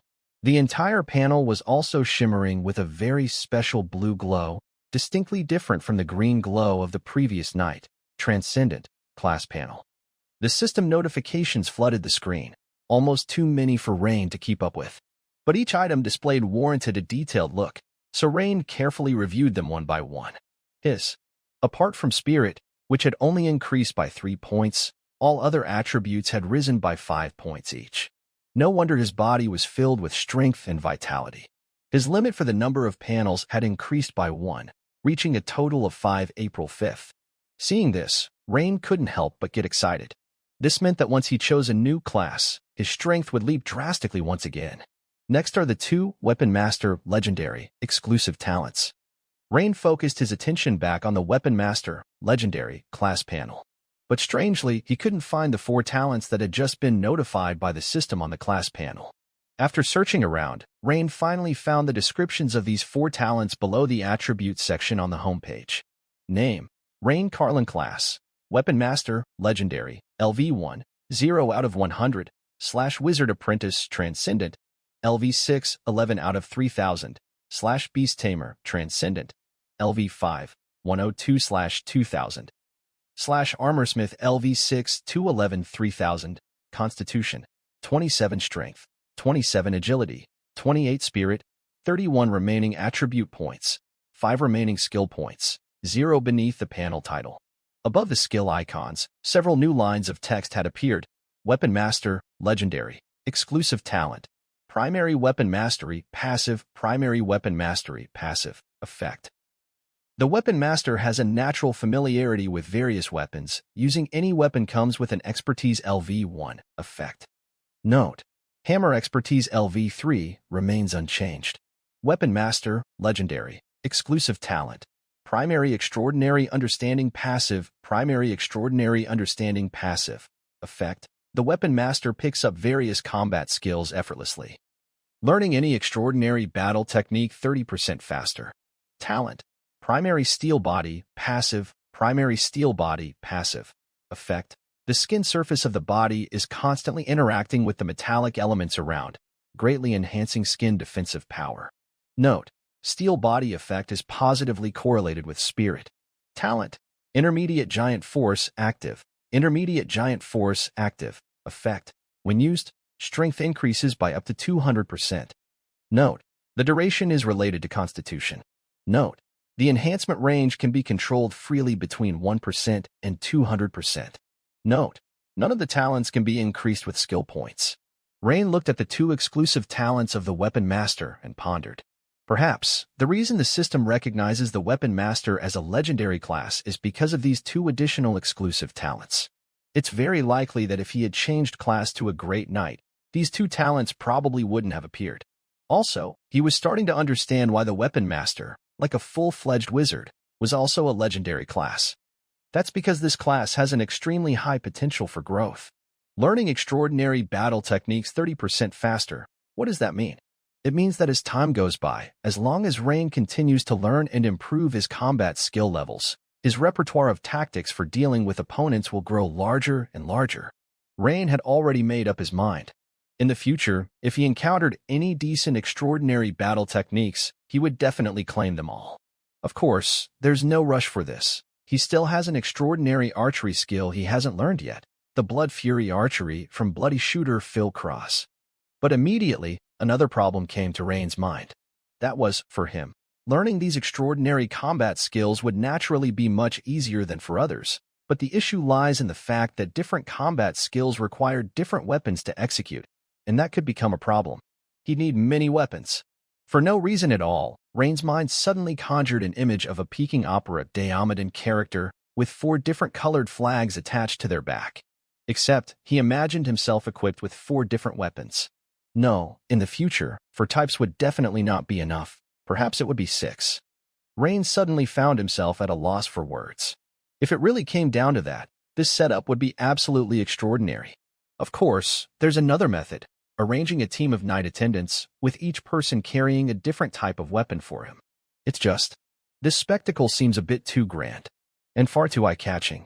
After some thought, failing to come up with any good solution, Rain shook his head slightly and continued to read on. To his surprise, the 2 transcendent characteristics of a knight had actually transformed into talents. This brought a bit of secret delight to Rain. The advanced magic potion he had taken was of high quality. Otherwise, he might now be lacking the steel body talent. The last talent, which was also the only one that had reached a mid-tier level, was the result of the system merging huge strength and strength burst. Just as Rain was about to continue reading, a knock sounded at the door. Thump, thump, thump. Baron, sir, Major Marika and Miss Vinica are already waiting for you in the dining room for dinner, reported the servant outside the door. Rain glanced at the clock and realized that it was already 7 o'clock in the evening, without him noticing. All right, I'll be right there. His spirit lifted at the happy occasion. During dinner, both Marika and Vinica could feel the joy in Rain's expression. The 2 women exchanged glances, both a bit puzzled and unable to fathom the reason for a while. Could it be because of the resolution of the issues with the Sea God sect and the pirates? After dinner, Rain informed the Ryman brothers that he would need to go out the next day, and the administrative affairs of Fishing Port Town would be left to them. In addition, he held on to his brother, Cobert Ryman. Cobert, in a while, I'll propose to Count Habs that I step down from my dual roles as the governor and the marshal of Fishing Port Town, and for that position, I'd like to recommend you as the governor. I'd like to hear your thoughts, Rain said. Actually, it was almost unnecessary to hear Cobert's opinion once Rain finished speaking. Just from the joy that spread across Cobert's face, it wasn't hard to guess that he was very interested in Rain's proposal. Baron, sir, are you really planning to step down as the governor of Fishing Port Town? In fact, we could serve as the marshal to help you share some of the workload, Cobert said, rubbing his hands together. Rain smiled. He could clearly hear the underlying message in Cobert's words. However, he wasn't being modest. He truly no longer had the time to serve as the governor of Fishing Port Town. Let's settle it then. I'll write a letter to Count Habs later, Rain said, waving his hand. That decision was made. That night, Rain didn't get a chance to test out his new weapon master talents. Instead, he went to the blacksmith shop to have bladed finger tigers installed on his plate gauntlets. The following morning, at the Imperial Navy's South Sea Fleet, a small team was heading out to sea in a dinghy. They were the Fish Dragon Squad, responsible for pursuing Valet. They belonged to the Empire Navy's Special Division Tidewalkers, structurally similar to the Empire's Sword Bearers organization, but covering a much smaller scope. The name Tidewalkers actually held a deeper meaning, as it originated from a passage recorded in ancient texts. The Titan giants, striding upon the tides, defeated the old gods. Captain, I heard that Valet has escaped in the direction of the open sea? A young team member asked. A staunch middle-aged man with a goatee nodded and stayed silent. This is troublesome, another member muttered while seemingly reviewing aggregated intelligence. He continued, Valet is seriously wounded, and his most likely choice would be to land around Meister County Fishing Port Town or to hide on some small island, waiting to recover before moving inland again. That would allow him to evade our search in the short term. Landing in Fishing Port Town? It's not impossible. He would need a place with people to secure supplies. Another team member nodded, agreeing with the analysis. What's the defensive power like in Fishing Port Town? Asked the goatee-bearing captain in a deep and resonant voice. The young analyst, hearing the captain inquire, perked up and said, Captain, while Fishing Port Town does have a certain level of defensive power, it pales in comparison to Valet's strength. According to intelligence, aside from 2 veteran knights leading an elite team sent out by Earl Habs of Meister County, there's also a special corps from our Imperial Navy in Fishing Port Town. Is it the task force sent out by the 6th Fleet? Yes, Captain Baron. Seems like the only person with some fighting capability is a young girl, right? Captain Baron tried to recall, mumbling to himself. Yes, Captain, the strongest combatant in the Special Corps is called Vinica, an 18-year-old girl who is an apprentice to Master Annius, specializing in avian transmutation, a third-level wizard apprentice. Specializing in what? Avian transmutation? 18 years old? A young girl? The Sixth Fleet sure has a big heart. I wonder which general gave that order. Unbelievable. A few young team members behind Baron couldn't help exchanging surprised glances and whispering among themselves. Adat can't really blame the Sixth Fleet. They dispatched this team initially for intelligence gathering. They weren't expecting to engage in direct combat. The young analyst who had made the previous comment added on reflex. A third-level wizard apprentice specializing in avian transmutation? Even though that's also a third-level wizard, there's not much combat strength to speak of. Captain Baron frowned as he listened, shaking his head slightly before sighing. Let's hope Valid doesn't go straight for Fishing Port Town. They had been careless this time. Deceived by Valid's water clone, they had almost reached the open sea before realizing they had been chasing a clone all along. As it was a water-based cloning technique, it lasted especially long in the sea, and the effect was exceptionally good. It had almost fooled them all. Baron recalled the situation at the time. The young man analyzing the intelligence flipped to the last few pages, seeming to find something interesting. He raised his eyebrows and said, Captain, I've looked at the latest intelligence, and the governor of Fishing Port Town is a baron named Rain. His strength seems quite formidable. Perhaps he can put up a fight. What strength? Baron couldn't help but turn to look at his subordinate, asking with a hint of confusion. This. It says here he's a peak knight. Peak knight? Captain Baron looked at his subordinate in surprise. He did not believe his subordinates were incapable of assessing Valid's strength. Several captains of the Navy's 6th-tier ships had died at the hands of the enemy. Weren't those captains all peak knights? And they were the kind that had been battle-hardened. Captain Baron, this Baron Rain seems a bit special. His intelligence file has a piece of confidential information. It says he was the top of the Imperial examination for knighthood in the Mingster province from the winter batch of Imperial calendar year 2334. Top of the examination? Several young men turned their heads to look at their analyzing teammate. This is a bit tricky to say. Baron immediately fell into contemplation. However, the winter batch of Imperial calendar year 2334? That was just over a month ago. I'm afraid he hasn't grown into his potential yet. Maybe he can hold his own for a bit, but it's very likely he won't win against Valid. Several teammates began to discuss among themselves.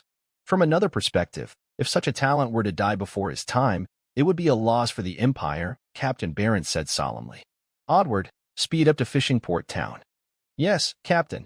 Immediately, the teammate named Odward at the stern began to cast a certain witchcraft, and with a burst of blue light, the speed of their small boat suddenly increased by 2 levels. Like an arrow loosed from its bow, it split the waves and sped towards the coastal area. Almost at the same time, Rain and Vinica boarded a small boat, heading towards the target island. Rain had declined the Ryman brothers' suggestion to bring more hands.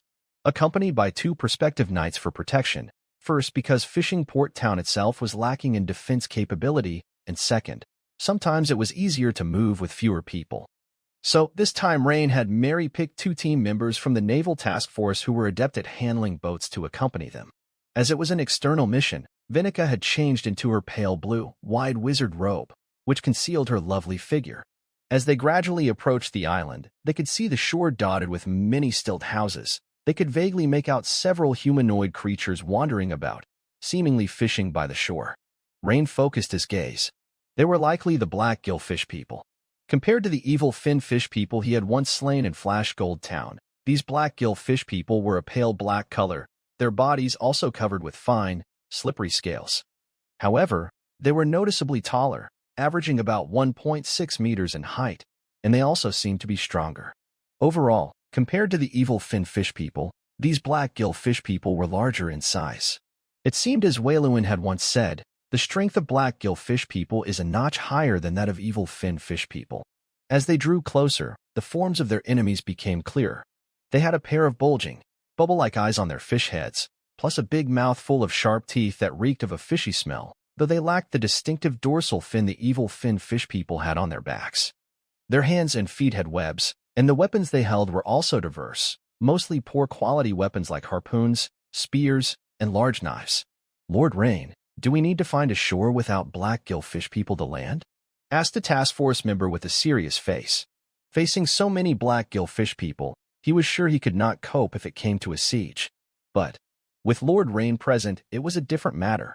Rain glanced around and noticed the stilt houses of black gillfish people scattered all along the beach. Finding a suitable landing point would likely take some time. Therefore, he shook his head and said, "No need. Just land." The black gillfish people were also bullies who feared the strong. Seeing only 4 people in Rain's group, several black gillfish people quickly ran towards their camp. Soon, with loud cries, they brandished their weapons and started to hunt. Gibberish amid the clamor, about 20 to 30 black gillfish people warriors armed with various harpoons, knives, and clubs surged out, charging at Rain and his companions from both sides, full of menace. Seeing the black gillfish people closing in, but with Baron Rain still standing calmly at the front, seemingly unfazed, the 2 task force members exchanged glances and couldn't help but say, "Lord Rain." "No rush, leave it to me," Rain said calmly. When the black gillfish people got within about 10 meters, close enough to smell the strong sea funk, Rain suddenly made his move. He pulled out the dark 2-handed warhammer from behind, and immediately, with gravel flying underfoot, leapt high into the air, raising the warhammer with both hands, and slammed it down heavily on the sandy beach. It was the secret move of the tackle hammer technique, the earth-splitting hammer. Boom! A visible blast of air, mixed with gravel, swept through all the black jaw fishmen warriors in the fan-shaped area ahead at high speed. When the shockwave had swept through, all the black jaw fishmen warriors, as if struck by an immobilization spell, stood still in place. The next second, a rapid succession of bursting sounds emanated from the bodies of the black jaw fishmen. The fishmen, like snakes with their spines removed, collapsed limply onto the beach. With just one strike, Rain had dealt with over 30 black jaw fishmen warriors. Fishman language. While Lulula seeing this, the black jaw fishmen in the distance panicked and hastily turned and scattered. Too weak. Rain couldn't help feeling a bit of regret in his heart. The first battle after his promotion to the legendary class of Weapon Master was against these black jaw fishmen. It truly felt like using a sledgehammer to a nut. Although, compared to the evil fin fishmen, these black jaw fishmen were a notch stronger, and among this group of warriors, there were 2 or 3 particularly strong individuals at the level of quasi-knights. However, compared to Rain from half a year ago, his strength had undergone earth-shattering changes. "You two just wait here for us. The fishmen should not come back. If there really is any unexpected situation, you can retreat immediately. We will send up a flare when we are done." Rain turned and spoke to the 2 stunned Special Task Force members. Okay, sir." The task force members still hadn't snapped out of it and stared dumbfounded at the beach, where the impact wave had carved away several dozen centimeters of gravel over several tens of meters. And on Vinika's pretty face, the corners of her mouth turned up slightly in a smile that could hardly be suppressed, and her beautiful eyes frequently sized up Rain, full of fascination. However, Rain didn't notice this. At the moment, he was looking at the system prompts. "Your skill tackle hammer technique has improved. Experience plus 27. You have experienced a battle. Weapon Master, Legendary. Professional experience points plus 7. Clearly, compared to the Knight, Transcendent, the Weapon Master, Legendary, earned far fewer professional experience points. After a moment's thought, Rain figured that this was probably because the strength of the black jaw fishmen was too weak. To earn decent experience points at the Legendary level, one should kill those at the Transcendent level, whereas killing those below the Transcendent level greatly reduces the experience points. Just then, a larger-than-average white seagull cried out from the sky, quickly spiraled down, and, flapping its wings, landed on Vinika's right arm. A few seconds later, Vinika turned her head in surprise and said to Rain, "Lord Rain, Major Marika just urgently notified us, saying that she received the latest intelligence from the fleet. They are pursuing a high-ranking member of the Black Sail Pirates, the gang leader known as Skull Crusher, Wolad Nahalu, who might not have fled to the high seas but instead has moved to the nearby sea area. Major Marika instructed us to be very cautious and advised that it's best to return to Fishing Port Town now.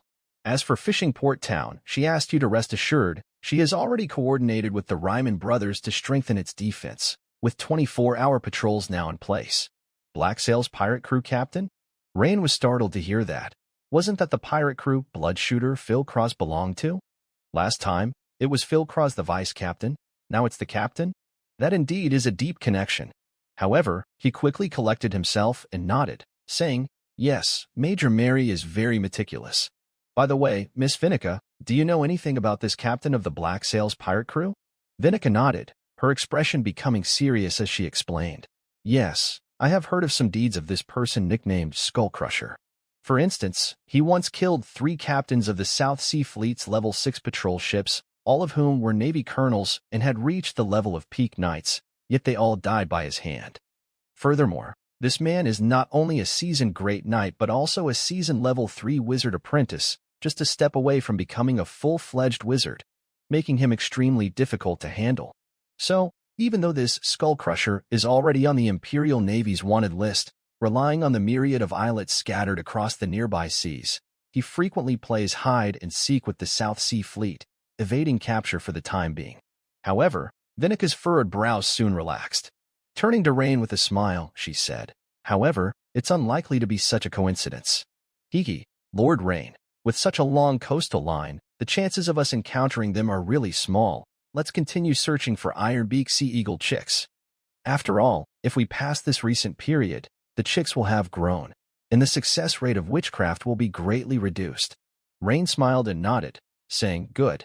It's not that Rain didn't value the urgent information provided by Major Mary, but because what Vinica said indeed matched his thoughts at the moment. However, deep inside, Rain didn't mind encountering the captain of the Black Sails pirate gang by chance. A seasoned great knight and a seasoned level 3 wizard apprentice, huh? He wondered, compared to him, a novice weapon master and level 3 wizard apprentice, who would be stronger or weaker? If he had not been promoted to weapon master before, Rain might have worried about being in trouble if he couldn't beat him. But now it was different. He was actually worried about lacking strong enough opponents to test his skills. If he could encounter this so-called Skull Crusher by chance, that would be fortunate.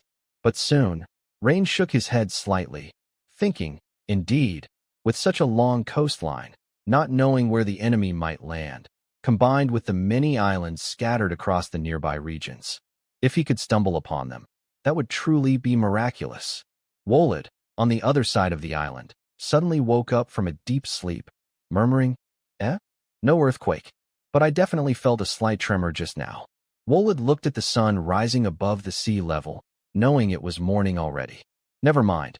Let's get up and find something to eat. I wonder when someone from the Eagle Federation will come for me. I already contacted them yesterday using the communication witchcraft device given by a spy from the Eagle Federation.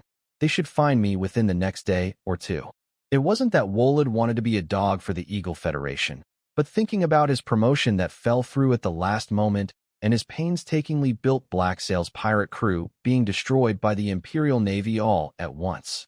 Wolid felt he couldn't swallow that disgrace. He couldn't settle his mind without avenging this vendetta.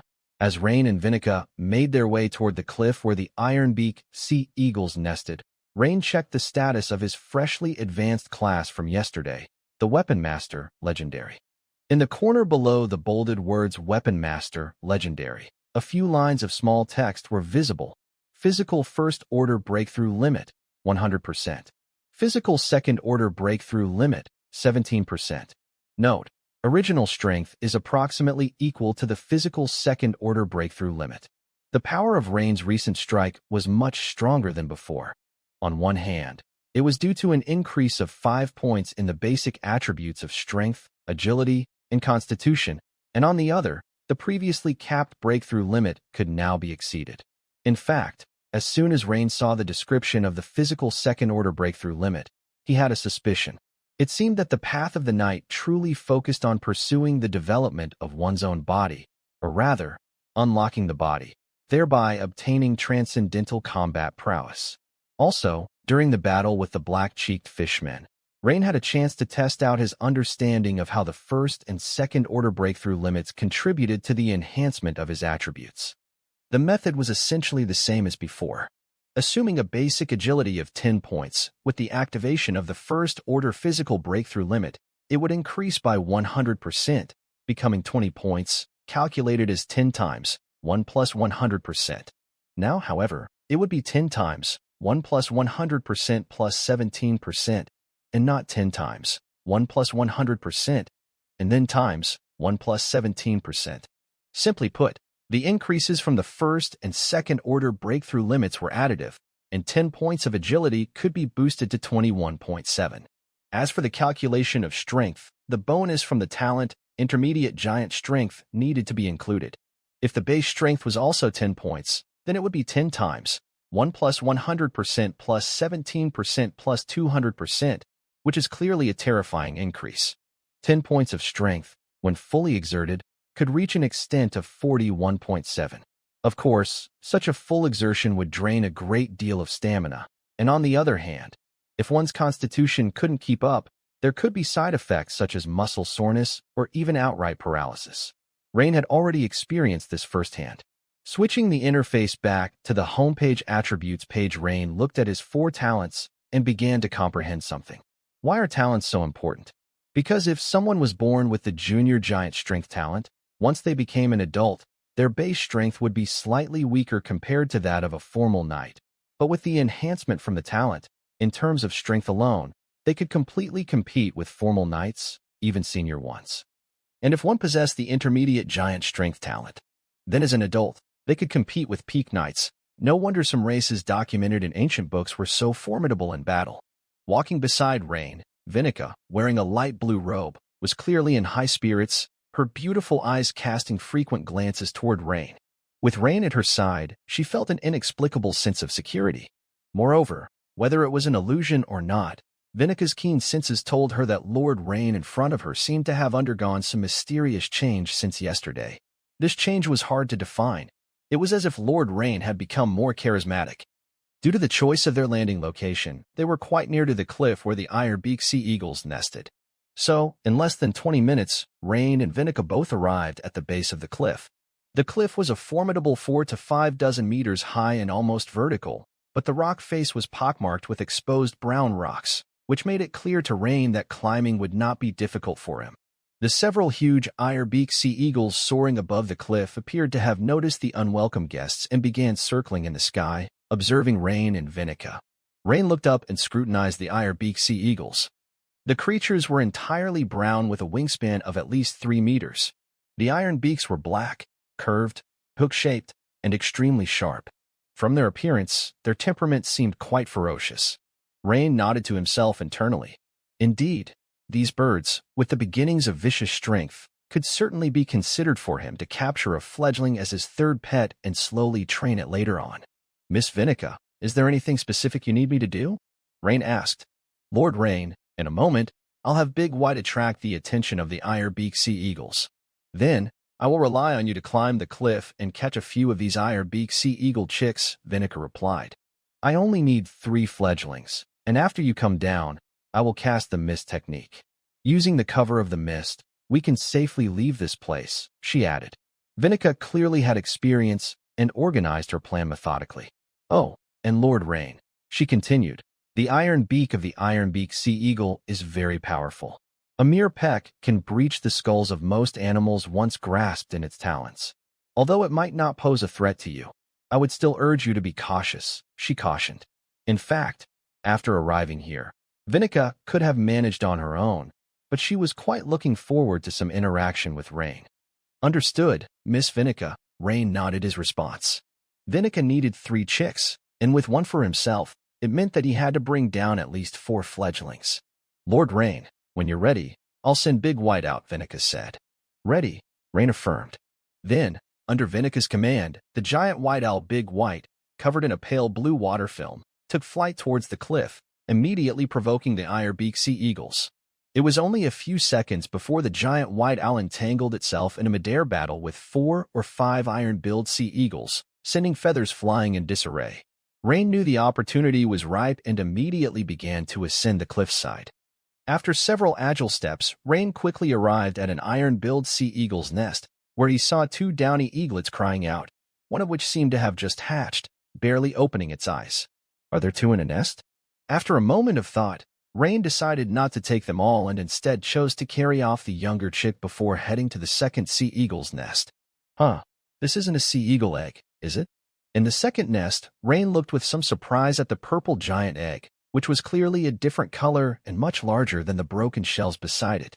As the battle between the giant white owl and the iron-billed sea eagles broke out, the cries of the iron-billed sea eagles, sharp and piercing, carried far and wide. At this time, on the other side of the island, Skull Crusher, Walroth was grill roasting a large fish by a campfire. Barely making out the cries of the iron-billed sea eagles, Walroth narrowed his eyes and listened intently. Huh? Seems like the cry of some kind of eagle. From the density and urgency of these calls, are they in combat?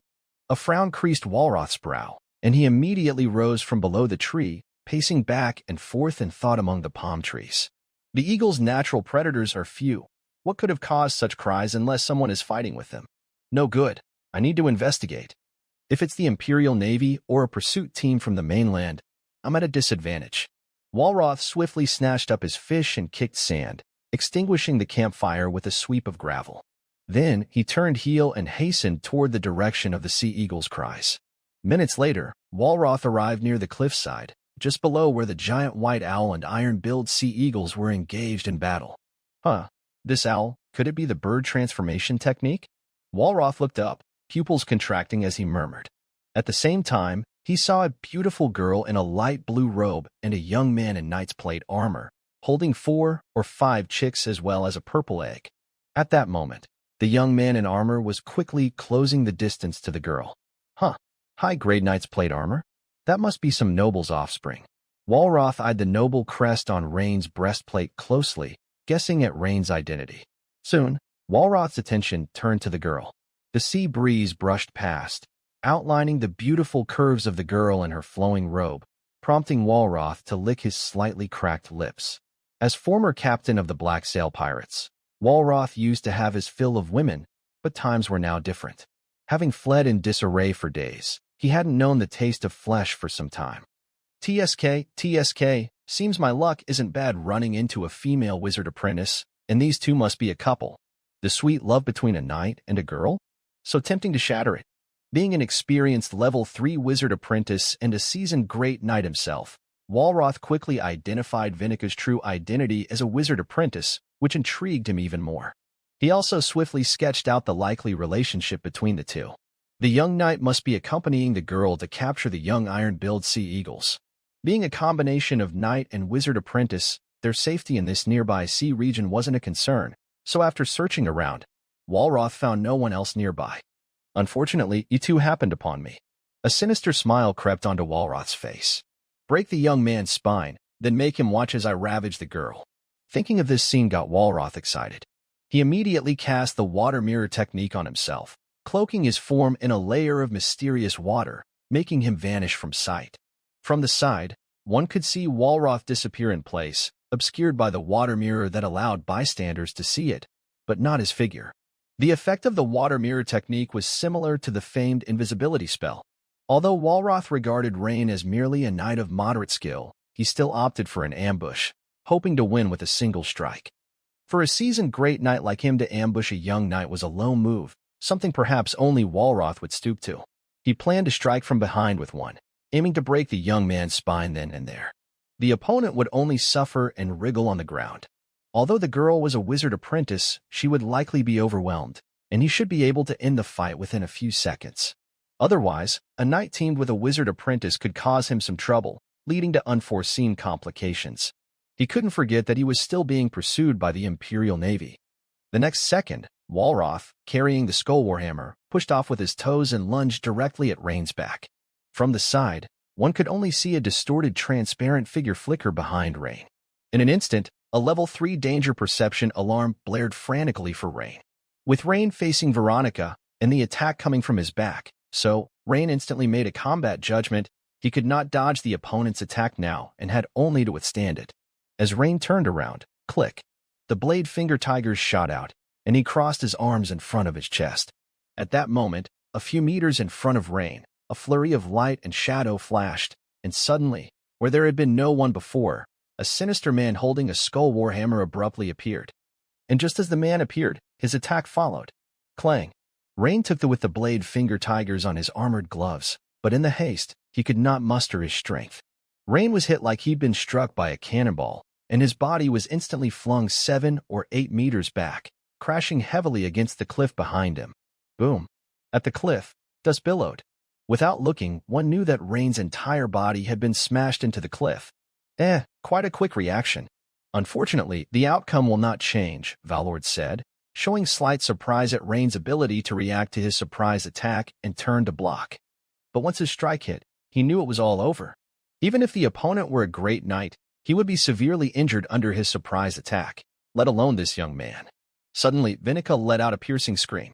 She then somewhat frantically cast a water membrane technique to protect her body and began to rummage through her chest for something. After landing his, Valord was no longer in a rush to attack again. Instead, he regarded the beautiful young girl before him with interest. Seeing the panicked expression on the girl's face brought a perverse pleasure to Valord's heart. "Don't move. Take your hands out," Valord commanded, lifting his white skull warhammer. At that moment, Vinica glanced at the white skull warhammer in his hand and seemed to realize something. She tremblingly extended her fair fingers, pointing at Valord and said, You are Skull Crusher Valord, the leader of the Bloodsail pirate gang." Hearing the girl's words, Valord was obviously startled and glanced at her, slightly surprised. You actually know me?" Valord scrutinized the young girl before him carefully. She wore a pale blue wizard robe, and additionally, her bird seemed vaguely familiar. He hazarded a guess at her background and said gravely, "You were with the Empire's navy." Before Vinica could answer, Valord discerned the answer he wanted from the girl's astonished eyes. This made his smile even brighter. This was really interesting. The Empire's navy had just chased him like a dog at a loss, and now he had ironically found a girl affiliated with the Empire's navy, just right to quench his resentment. However, the next second, Valord's smile froze. He felt something was amiss. He immediately looked to the side. Valord's eyes widened in disbelief at the scene before him. Where the cliff was, after the dust had settled, the young knight who should have been embedded in the cliff had disappeared. This alarmed him immediately. In the next second, he felt a wind at the back of his head, only to see a silhouette swinging down a two-handed warhammer at him.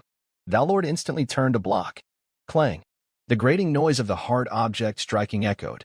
Valord firmly caught Rain's strike. Although Rain had not pushed his intermediate giant strength talent to its utmost, at this moment, he was exercising at least over 80% of his strength, but Valord managed to steady himself and catch this. Rain's pupils contracted, indeed worthy of the Black Sail pirate gang leader, very strong, and even stronger than the rebel General Perix. On the contrary, Valord was more surprised. Being a senior great knight himself and having attacked a knight by surprise, it was impossible for the other party to be unharmed. It's really unbelievable. The fact that Rain had just been flung by Valord's was not because his danger perception hadn't worked. Having been alerted in advance, Rain was mentally prepared and his muscles tensed, taking the nearly full force of the other's surprise attack. Otherwise, any great knight in that situation would have been severely injured by Valord's surprise attack. At this point, besides the water membrane steel arm guard on Rain's arm being severely dented, the rest of his body, thanks to the steel body talent, was practically unharmed. While both were lost in their thoughts, the fighting on the scene grew increasingly intense. Rain took the force of the leap to swing his dark hoghead hammer again, deploying the heavy hammer jump strike. Valord's surprise grew even more. He had thought his recent block would have flung Rain several meters away, but what he hadn't anticipated was that the opponent had almost simultaneously absorbed the shock from the collision of the hammers and then launched another attack. Clang! Rain followed one with another, launching a fierce attack at Valord. Rain's attack speed became faster and faster, the dark hoghead hammer now barely discernible in outline, and the sound of hammer striking hammer was so fast it almost felt like a continuous line. This sight left Vinica beside them with wide eyes and her small cherry lips agape as if she could stuff an apple into her mouth. This. According to the information, Valord is both a senior great knight and a senior third-level wizard apprentice. Nearly stepping into a full-fledged wizard. But looking at the battle, Lord Rain was not at all inferior to his opponent. He even had a slight upper hand. Facing this situation, Vinica felt a bit dizzy. After dozens of continuous strikes, Valid started to grow gradually impatient. As the leader of the Black Sail pirate crew, being pushed to this extent by someone much younger than him, he considered it a great disgrace to his face. This situation had to change. He suddenly let out a roar. The white bone hammer in his right hand started to vibrate violently, emitting a sound similar to a rattlesnake shaking its tail. High-frequency shock. Rain squinted his eyes, knowing that the other party was definitely using some kind of secret technique, possibly even a secret technique. But he was not intimidated at all. Rain also executed the Tackle Hammer Technique's secret technique, Earth-Splitting Hammer, choosing to clash directly with the opponent's trump card. Clang. It was like the sound of thunder exploding. Both of them were blown away, not to mention neither could hold onto their violently vibrating hammers. Thus, one large, one small, one white, one black, both hammers flew out tens of meters away, but this made Volad's heart leap with joy. A smile immediately appeared on his face. Kid, you're done for. Without your handy weapon, let's see how I deal with you. Volad swiftly drew his secondary weapon, a pale silver dagger of palm length, from his waist, whereas Rain in turn drew out the dual-handed greatsword from his back. Volad smiled. Although it was rare to see someone like Rain carrying two heavy weapons, normally, one would generally have a primary weapon. He had already experienced Rain's two-handed warhammer. With that level of power and mastery, he knew the two-handed warhammer must certainly be Rain's primary weapon. So clearly, the greatsword was probably his secondary weapon, which meant that the mastery would inevitably drop by a notch or even two. Thus, he was not worried about the upcoming battle at all. But the next second, Volad's expression froze. After taking a hit from Rain's smooth cleaving slash, Volad felt his right hand holding the dagger go numb. How could this be possible? An expert is revealed by a single move. The opponent's greatsword was also that proficient? Actually, for Rain, using the greatsword or the two-handed warhammer, the difference in combat ability was negligible. But compared to his single-handed warhammer, Volad's dagger was lacking by more than just one tier. Thus, contrary to Volad's expectations, after both their hammers were dropped, Rain actually gained the upper hand. Therefore, Rain, wielding the greatsword, pursued and chopped at Volad rapidly, while Volad could only parry Rain's greatsword slashes with his dagger very cautiously, retreating all the way to a rock wall. At this point, Vinica was already stunned. She had completely loosened her grip on the Water Tomb's sorcery scroll she was holding tightly. And facing Rain's slashes, all Volad could do was stick close to the rock wall, dodging rapidly while blocking.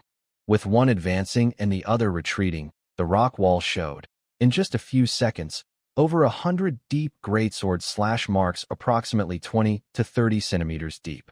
Volad was already quite disheveled at this point. His eyes flickered, and he immediately became fierce, tearing off a diamond-shaped crystal amulet from around his neck.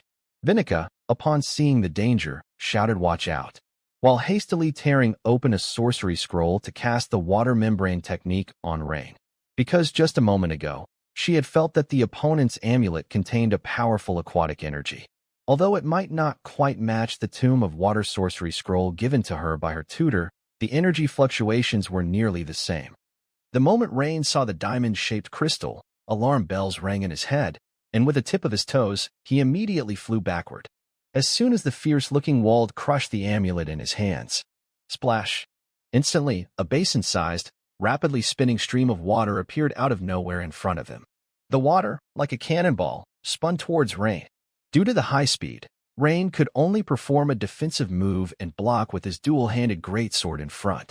With a loud, Rain, along with his greatsword, was blown back more than 10 meters. His greatsword flew out of his hand upon first contact with the vortex strike.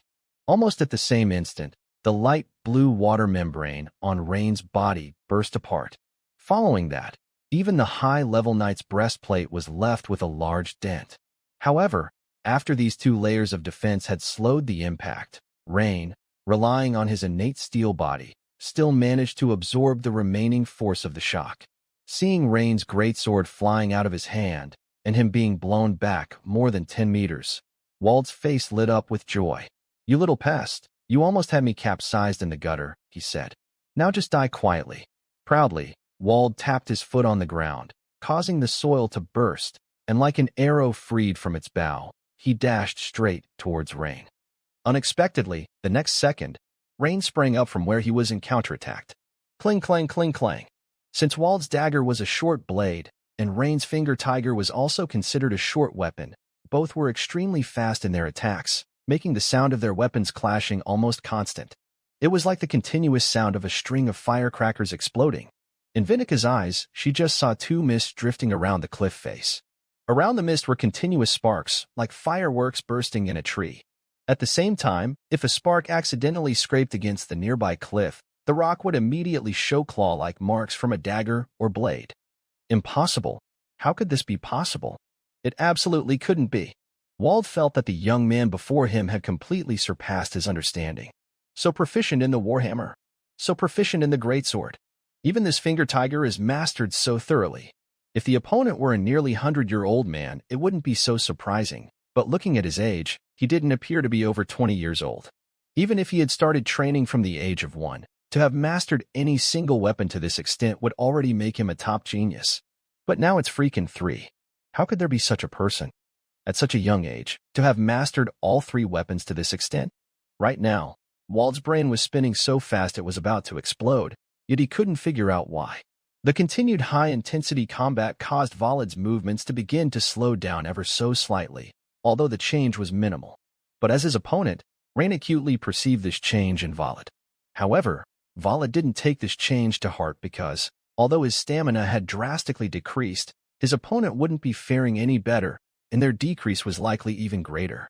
Although he was constantly blocking the attacks from the opponent's finger tiger with his dagger, because he couldn't afford a single misstep, it was extremely draining on his spirit. But the opponent's previous swinging of the two-handed warhammer and greatsword was equally exhausting. Based on normal logic and his rich combat experience, Volad's thoughts were definitely correct. However, the problem was that Rain had a cheat. Seeing that his opponent's strength was beginning to decline, while his own was also decreasing, Rain almost without hesitation added a point to his Constitution attribute. With the remaining attribute points going from 5-4, his Constitution also increased from 27 to 28 points. Suddenly, a surge of warm energy forcefully pumped out from his heart and rapidly spread throughout Rain's entire body. In an instant, the slight soreness in his muscles and the sense of fatigue were swept away. Rain steadied his hands, and his speed and strength abruptly returned to the level they had been at the beginning of the fight, stable, precise, and powerful. Within just half a second, Volad sensed that something was off. Because of the relative change in efficiency, Rain's transformation was unusually noticeable to him, as his opponent. Volad's eyes widened in disbelief as he looked at Rain. The opponent definitely didn't have time to use any potion, nor to cast witchcraft, so how could he suddenly be rejuvenated? Volad only felt that Rain's attacks suddenly became exceptionally fierce and aggressive. He found it increasingly difficult to defend himself, and one misguided move could result in Rain slicing 4 gashes in his body. The blades of the finger tiger were from General Perix of the Zero Resistance Army, crafted from some kind of rare ore, and with Rain's forceful chopping, as soon as they cut into Volad's leather armor, they could instantly leave 4 gashes. As time passed, Volad's movements became more and more sluggish, his eyes bloodshot as he exerted all his power, move after move, barely blocking Rain's attacks, but the wounds on his body were not decreasing but multiplying. Several times, Volad tried to repel Rain, hoping to take the opportunity to pull out a potion to drink, or to pull out a sorcery scroll to release, but all were interrupted by Rain's almost close-quarters high-speed boxing. At this stage of the fight, Rain had almost fully gauged the upper limit of Volad's strength. Consequently, the turning point of the entire battle had arrived. 100 strike. In an instant, the swinging speed of Rain's left and right hands greatly increased, and the attack speed of the finger tiger completely went up a notch. As the targeted individual, Volad only saw a blanket of cold gleams from Rain's finger tiger enveloping him. This gave him quite a shock. As an experienced third-level wizard apprentice, if the enemy's attack speed wasn't so fast, he would at least have a chance to use a sorcery scroll, and if the opponent's speed was even slower, Volad could have comfortably started chanting spells. But alas, ever since Rain switched to the finger tiger for combat, from beginning to end, Volad never had a moment's respite. He was constantly fully focused on wielding his dagger to defend, which meant he had no opportunity to use any means of witchcraft against Rain. And the only instant-cast witchcraft item, the crystal necklace sealed with Vortex Strike sorcery, had already been used by him. But unfortunately, this rare magical artifact didn't help Volad secure victory. In a moment, with over 100 high-speed blades slicing through the air, the sound of them cutting the atmosphere arose. Swoosh, swoosh, swoosh. The earth beneath Volad's feet exploded, the hard rocks of the surrounding cliffs turned to dust, and he retreated step by step until he embedded himself in the tough cliff wall, with nowhere else to go. Seconds later, the tough leather armor made from an unknown beast's hide worn by Volod was shredded by Rain's Catter martial arts secret technique 100 Strike LV2, which by then hung in tattered strips like rags over his body. At this moment, Volod's body was covered in dozens of wounds of various sizes and depths, profusely oozing crimson blood. Volod, with a fierce look on his face, struggled to walk out from the embedded rock, obviously unwilling to admit defeat, but the severe injuries to his limbs made it impossible for him to move freely. He began to quietly chant the spell for hydrotherapy. Rain's pupil shrank. Even like this, he was planning to cast witchcraft to attack him? Immediately, Rain felt rather annoyed with this obstinate captain of the Black Sail Pirates. PFCHT. The next second, Volod was hit by Rain's jab to the next vital point. Volod clutched his neck, his eyes bulging, spewing mouthfuls of blood. Originally, Rain had intended to spare his life because, as the captain of the Black Sail Pirates, Volod would likely yield a lot of valuable information upon interrogation, but considering the recent events, this guy was simply too dangerous.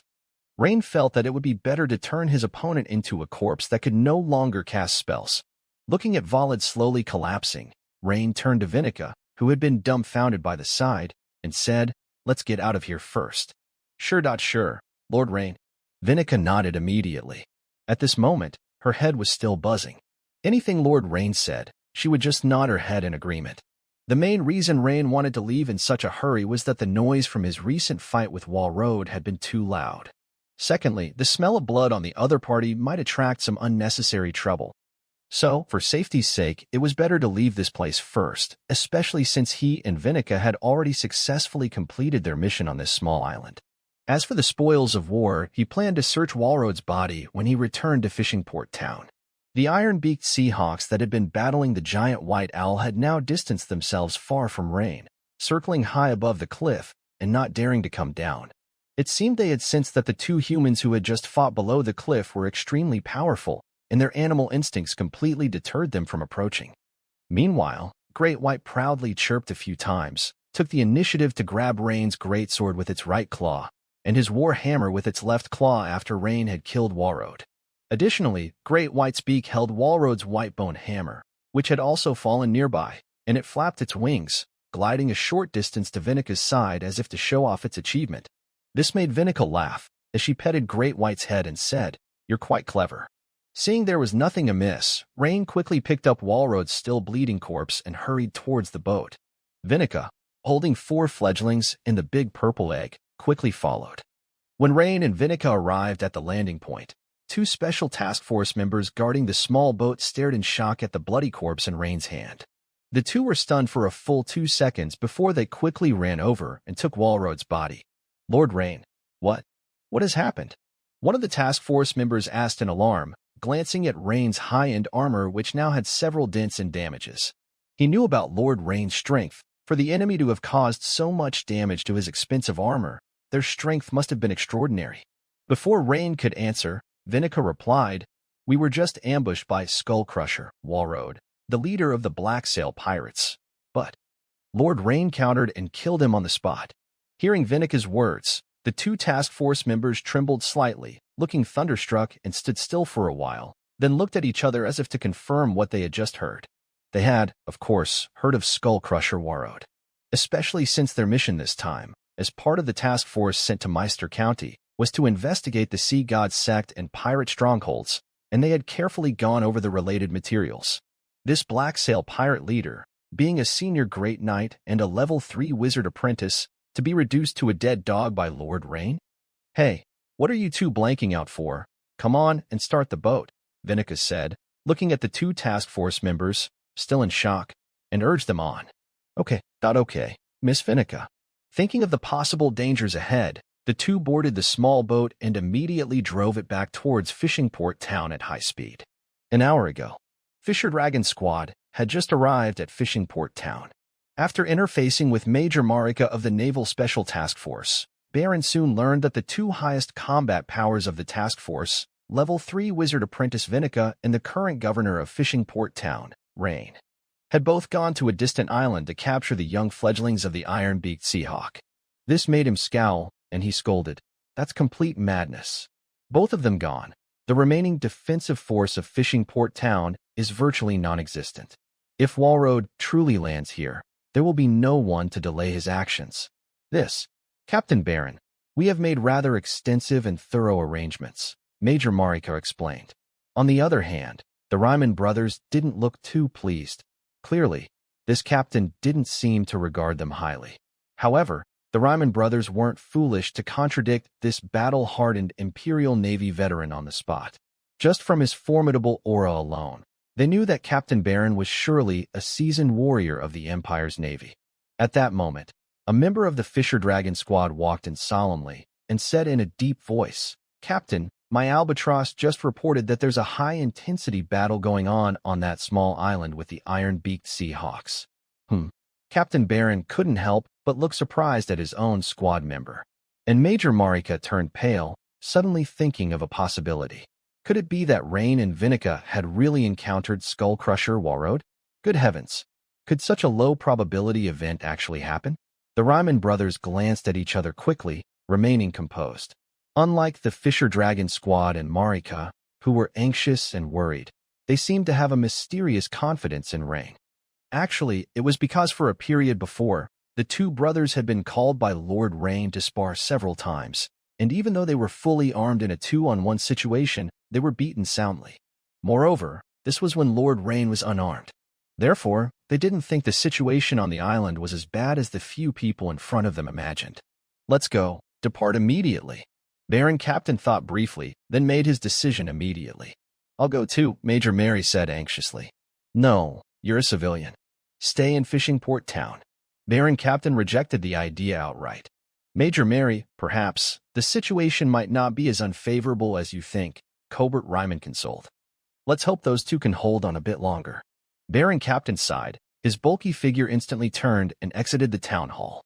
A speedboat like an arrow released from a bow raced directly toward the island where the iron-beaked sea eagles were. On the boat, the conversation continued. "Baron Captain, heading there now." A team member hesitated. "Yes, Captain, what if that guy Warlord is setting a trap and turns to attack Fishing Port Town?" The Baron Captain frowned, silent for a long while, finally said, "Regardless, we have to check things out.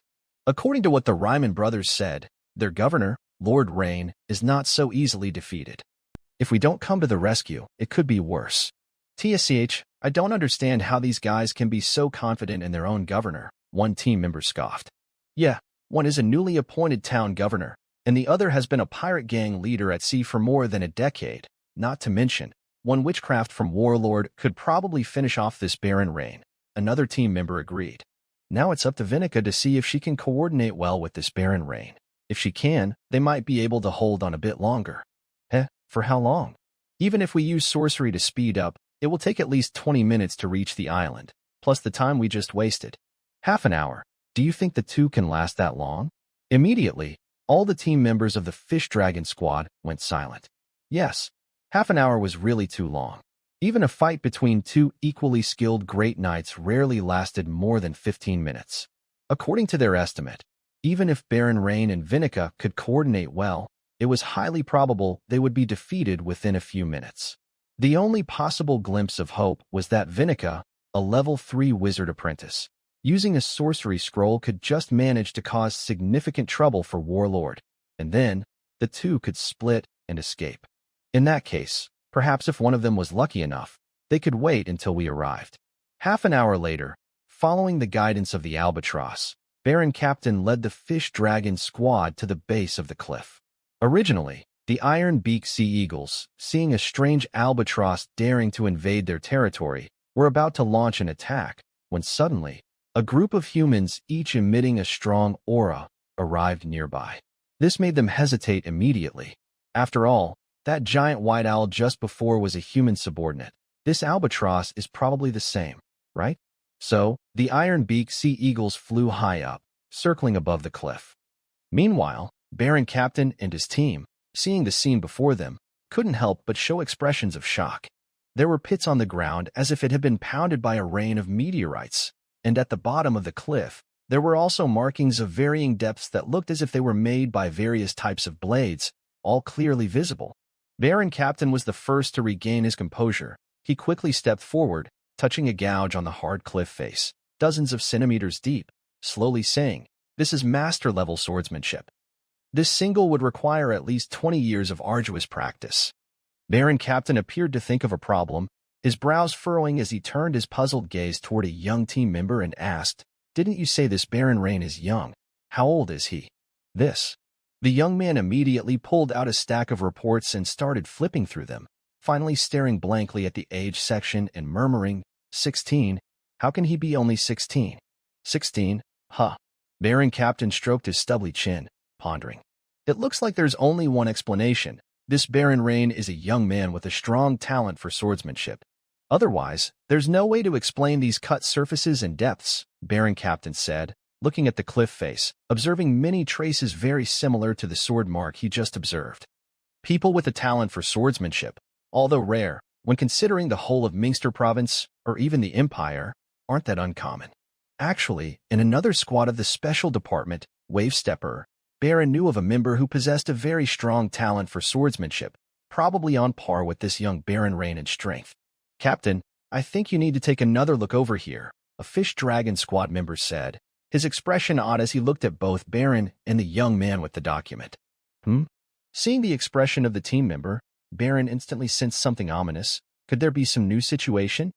Baron followed the team member, continuing along the rocky wall for more than 20 meters. Then the markings on the rock changed significantly, from deep sword gouges dozens of centimeters deep to marks resembling claw scratches. Is this a beast? Baron's pupil shrank. He carefully examined the dense claw marks on the cliff face and the 4 deep little holes occasionally placed at the positions of the phalanges. No, these aren't the marks of a beast's claws. They must be from some kind of... Yes, they should be traces of finger tiger. Baron pondered for a moment before speaking in a deep voice. But soon, his expression became puzzled again. Clearly, these could not have been made by Skull Crusher, Warlord, since Warlord was experienced in using a one-handed warhammer. If memory served, his secondary weapon was supposed to be a short dagger. Baron touched the occasional obvious fist impressions, murmuring, such an effect wouldn't be possible without over a decade of rigorous practice. Which means, these definitely weren't left by Warlord. Everyone at the scene looked at each other with bewilderment. This, Captain, is it possible that the young Baron Rain is also a martial arts genius? One of the team members asked hesitantly after mulling over it.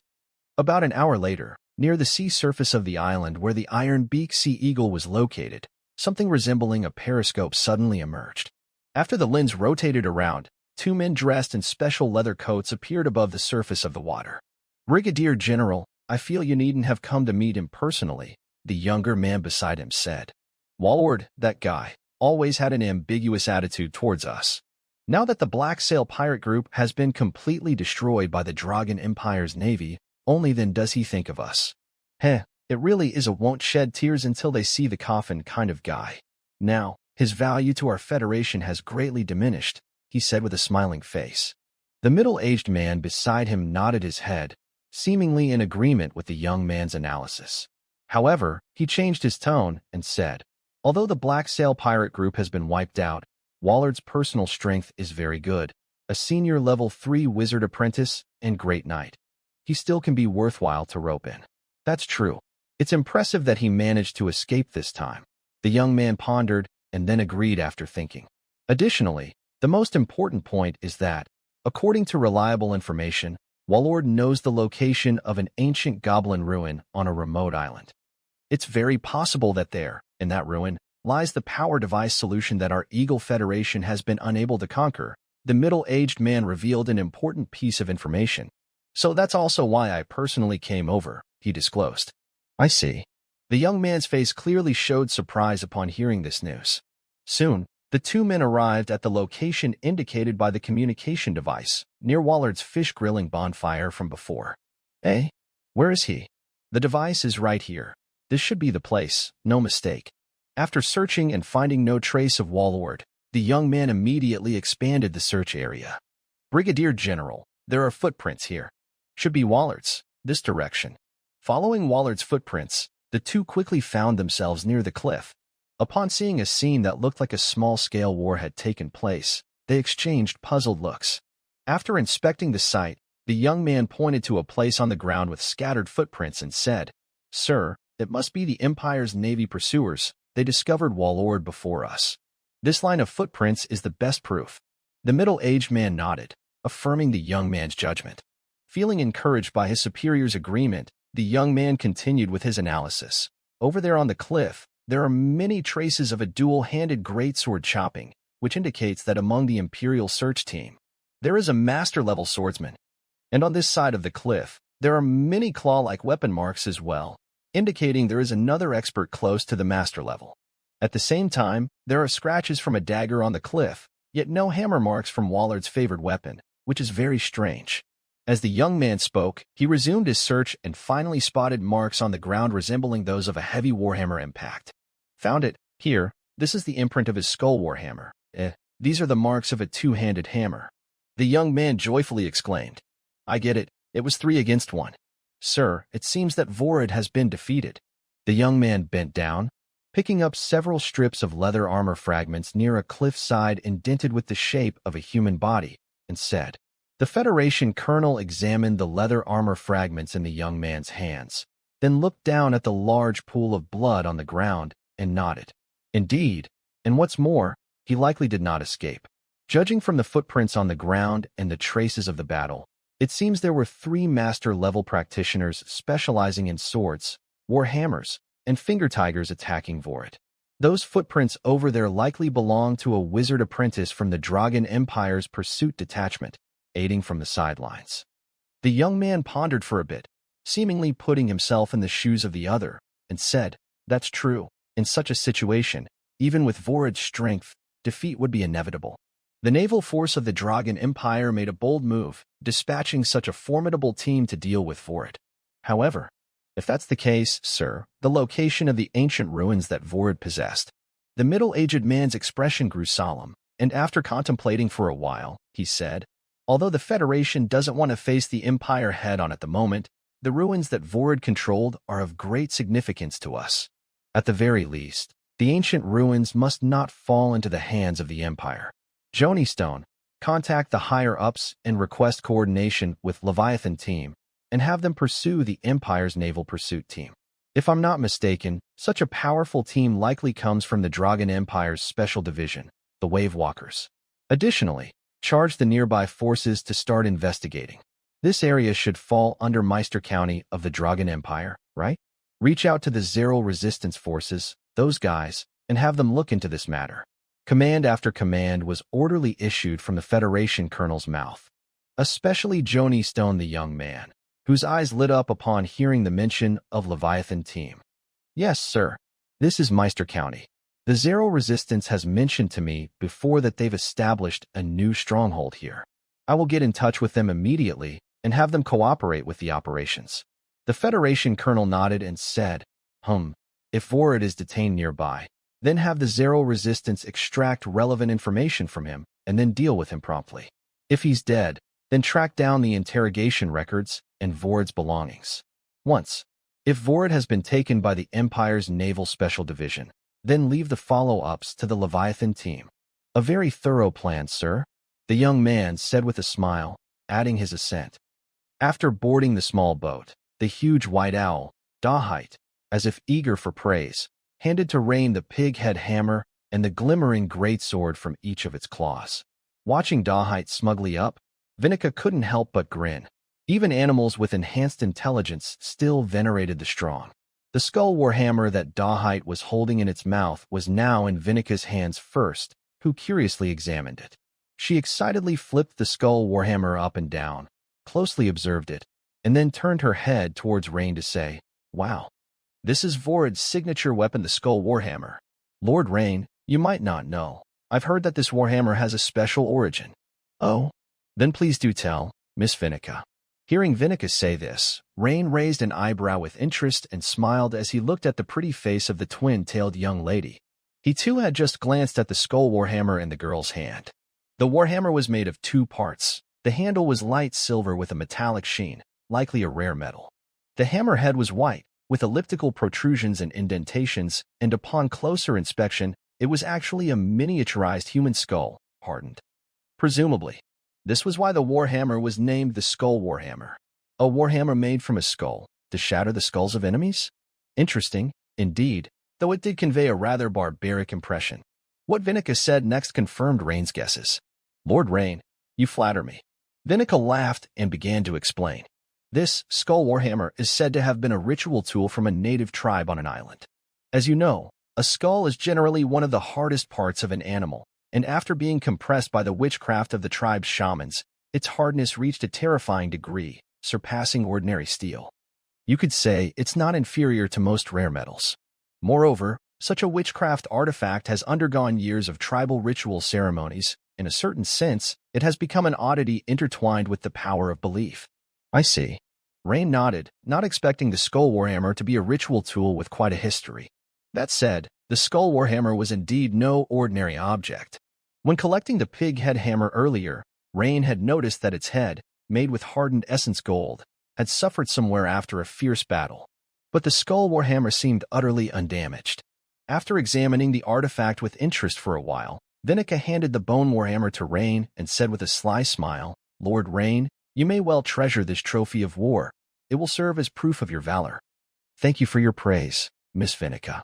Hearing the words of the twin-tailed young girl, Rain smiled as well and accepted the Warhammer. However, the moment Rain grasped the Skull Warhammer, he was slightly stupefied.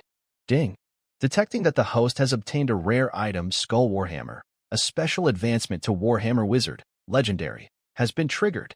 Preconditions for advancing to Warhammer Wizard, Legendary: first, any formal wizard expert; second, any hammer-type transcendent artifact; third, any level 12 or above Warhammer-type extraordinary combat skill; fourth, physical breaking limit of second order over 30%.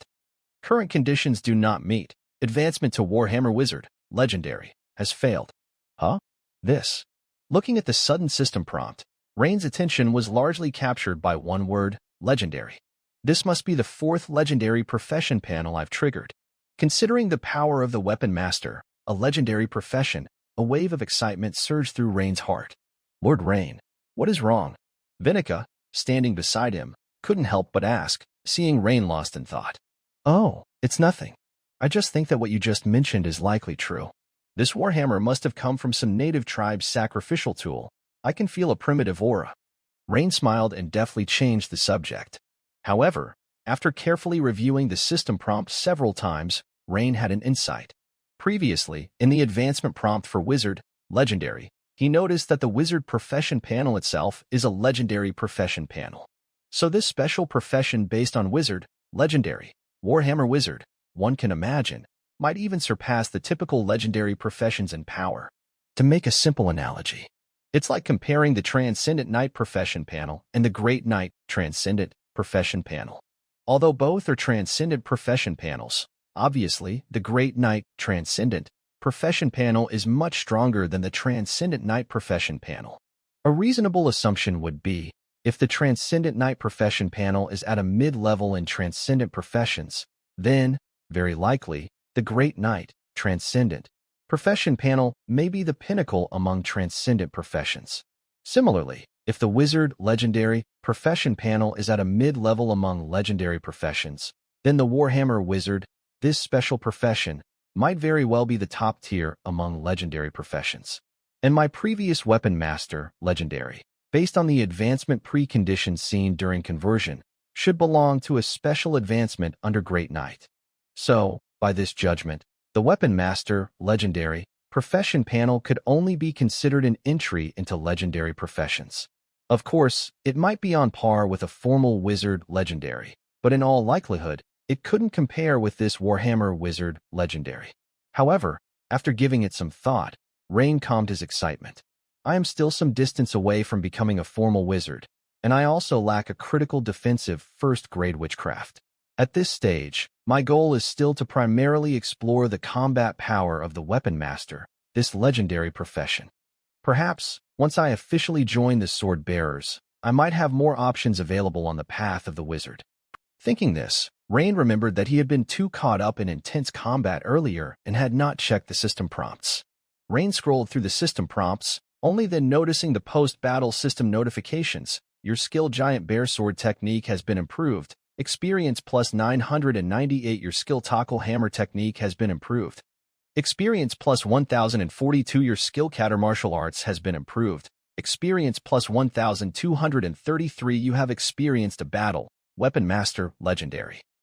Experience plus 377. Note: the above skill experience has enjoyed a unique talent beginner extraordinary understanding 30% boost. Congratulations, your weapon master, legendary, profession level has increased. Congratulations, any of your legendary profession levels has reached LV2, unlocking golden skill points. Note: golden skill points can be synthesized from 3 skill points or can also be obtained by defeating formidable enemies. Weapon master, legendary, immediately went up a level, gaining another attribute point and skill point, restoring the remaining attribute points back to 5 and the remaining skill points from 0 to 1. At the same time, Rain excitedly discovered that the profession level of Weapon Master Legendary had reached LV2 284/300, nearly advancing to LV3. Certainly, fighting against the powerful brings sufficiently rich experience rewards from the system. These golden skill points are meant for. Rain pondered thoughtfully. At that moment, Vinica, standing beside him, interrupted Rain's contemplation. She held a purple gigantic egg in her hands. With slightly furrowed brows, she looked up at Rain and said, "Lord Rain, please forgive me. I can't recognize this bird egg as any type I am familiar with." Vinica shook her head, a bit embarrassed. After all, being a third-level wizard apprentice specializing in bird transformation and unable to identify a random bird egg brought by Rain was somewhat embarrassing. However, Lord Rain, based on the size of the egg, it's unlikely to be an iron-beaked sea eagle's egg. Perhaps this egg comes from some brood parasitic bird species. Brood parasitic? Rain frowned and asked. Yes, Lord Rain, it's where eggs are laid in the nest of other bird species, making other birds help raise them. We call this brood parasitism, Vinica explained. As soon as Rain heard this, he had an epiphany. This was just like what the cuckoos did in his previous life.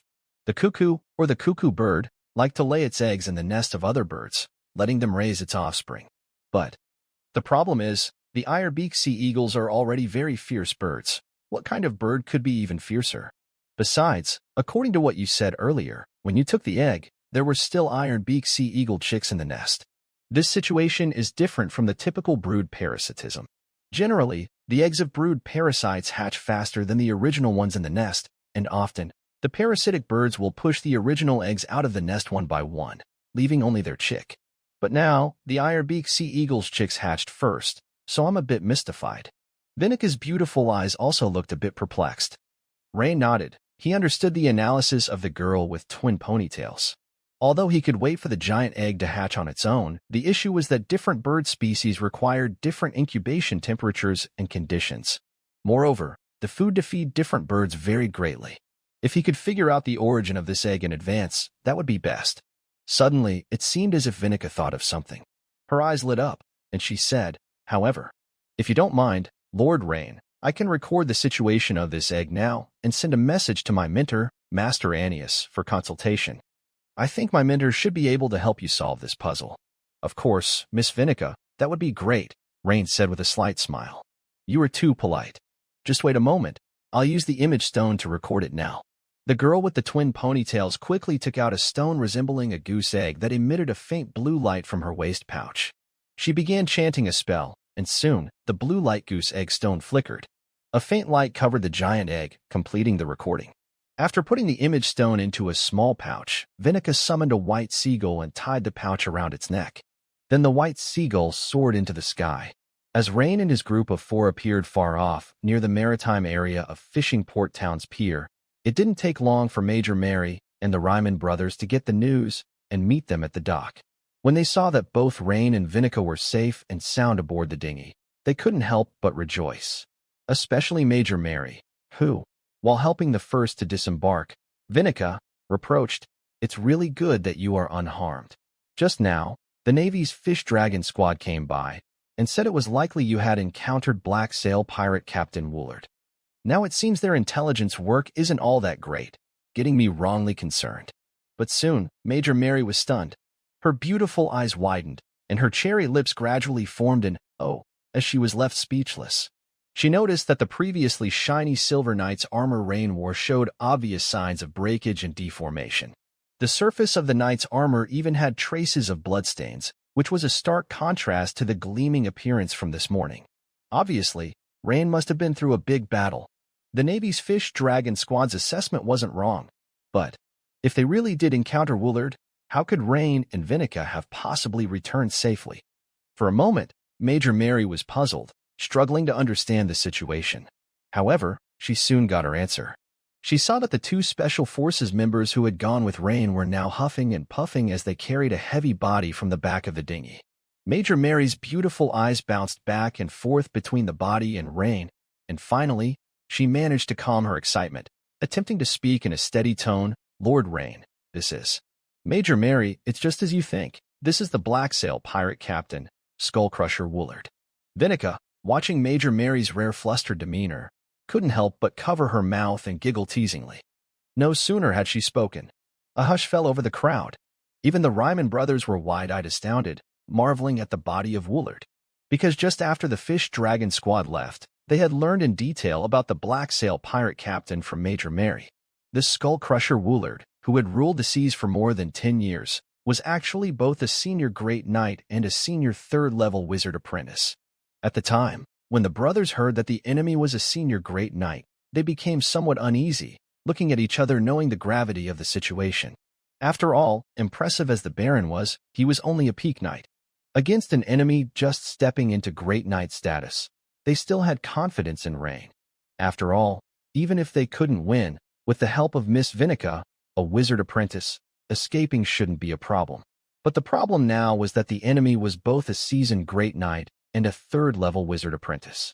That was a big issue. If they couldn't win, they probably wouldn't even be able to escape. But now, such a formidable fellow had also fallen at the feet of the Baron, leaving them both somewhat dumbfounded. "Someone helped?" Mary asked cautiously. "Yes, I applied a water membrane technique on Lord Rain." The twin-tailed girl quickly raised her hand and sweetly added, "Just a water membrane technique?" Major Mary glanced at Vinica and asked again. The water membrane technique, she of course knew, was merely a basic-level witchcraft, capable of providing defense. Well, if it was for a knight-level battle, that would be considerably effective. But for a battle between great knights, it would be quite weak. If it were a match against someone like Vollard, then one could only say, it's better than nothing. The rest. Mainly I also didn't manage to. The twin-tailed girl swayed her braids, seemingly embarrassed by the spectators around her, and spoke with her head down. However, Vinica quickly realized, the battle between Rain and Vollard, if it were any other wizard apprentice, they probably wouldn't have been able to intervene either. Their movements were just too fast. She held the Tomb of Water's sorcery scroll at the time, but hesitated to use it, worried about harming Rain by mistake. Therefore, after understanding this, the girl quickly lifted her head again and excitedly began to recount. The battle between Lord Rain and Vollard was just too fast.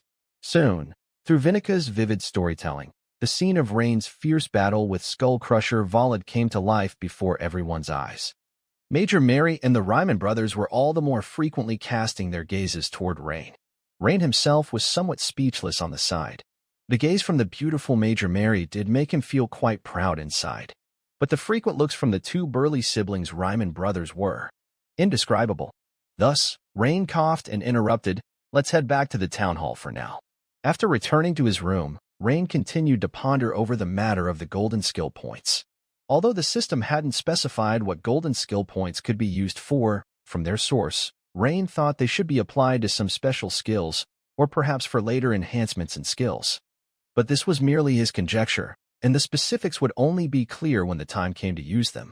After resting briefly, Rain began to quickly review the recent battle.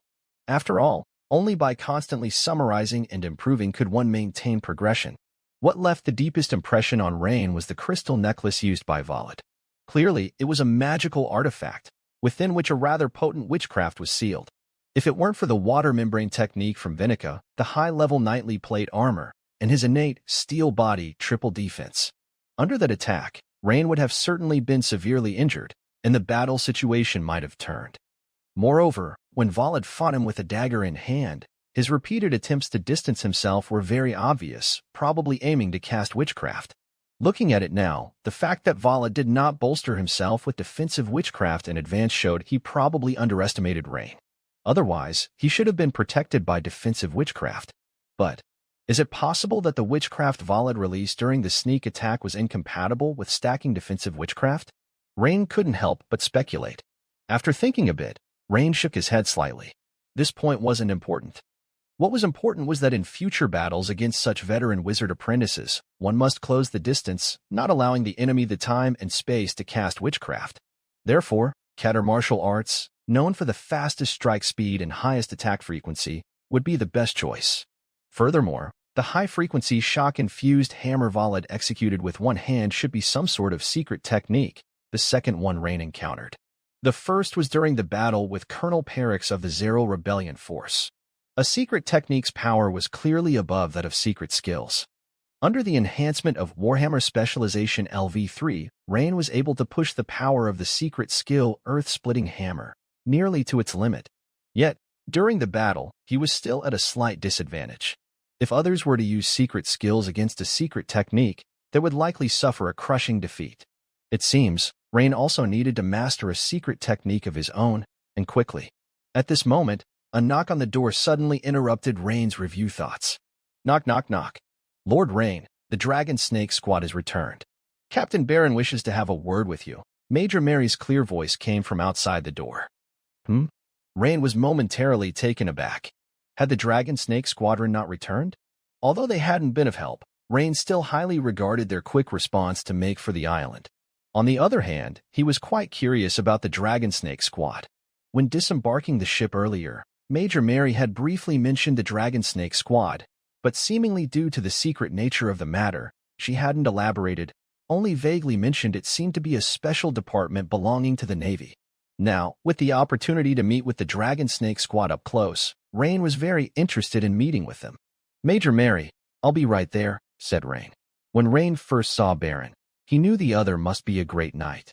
The opponent's muscles were knotted, his stride rhythmic, and his breathing steady and powerful.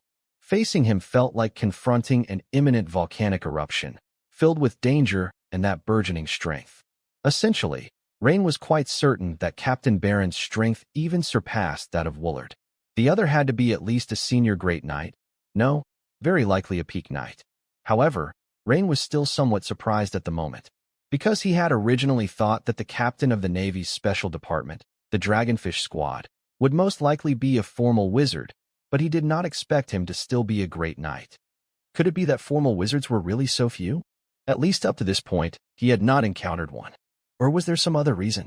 Captain Baron, this is the governor of Fishing Port Town, Baron Rain. Major Mary introduced. Baron Rain, this is Captain Baron of the Navy's Dragonfish Squad. Captain Baron, hello, Rain said, bowing slightly. At that moment, Captain Baron's voice, rough as grinding rocks, responded, Baron Rain, hello. Captain Baron's piercing tiger-like eye surveyed Rain up and down, then nodded and said, Baron Rain, it seems the previous intelligence was inaccurate. Your strength is not that of a peak knight, but you have already stepped into the realm of a great knight. As soon as Captain Baron's words fell, the gazes around Rain heated significantly, especially the other 5 members of the Dragonfish Squad, who began sizing Rain up non-stop. So he's a great knight. No wonder Woolard died at his hands.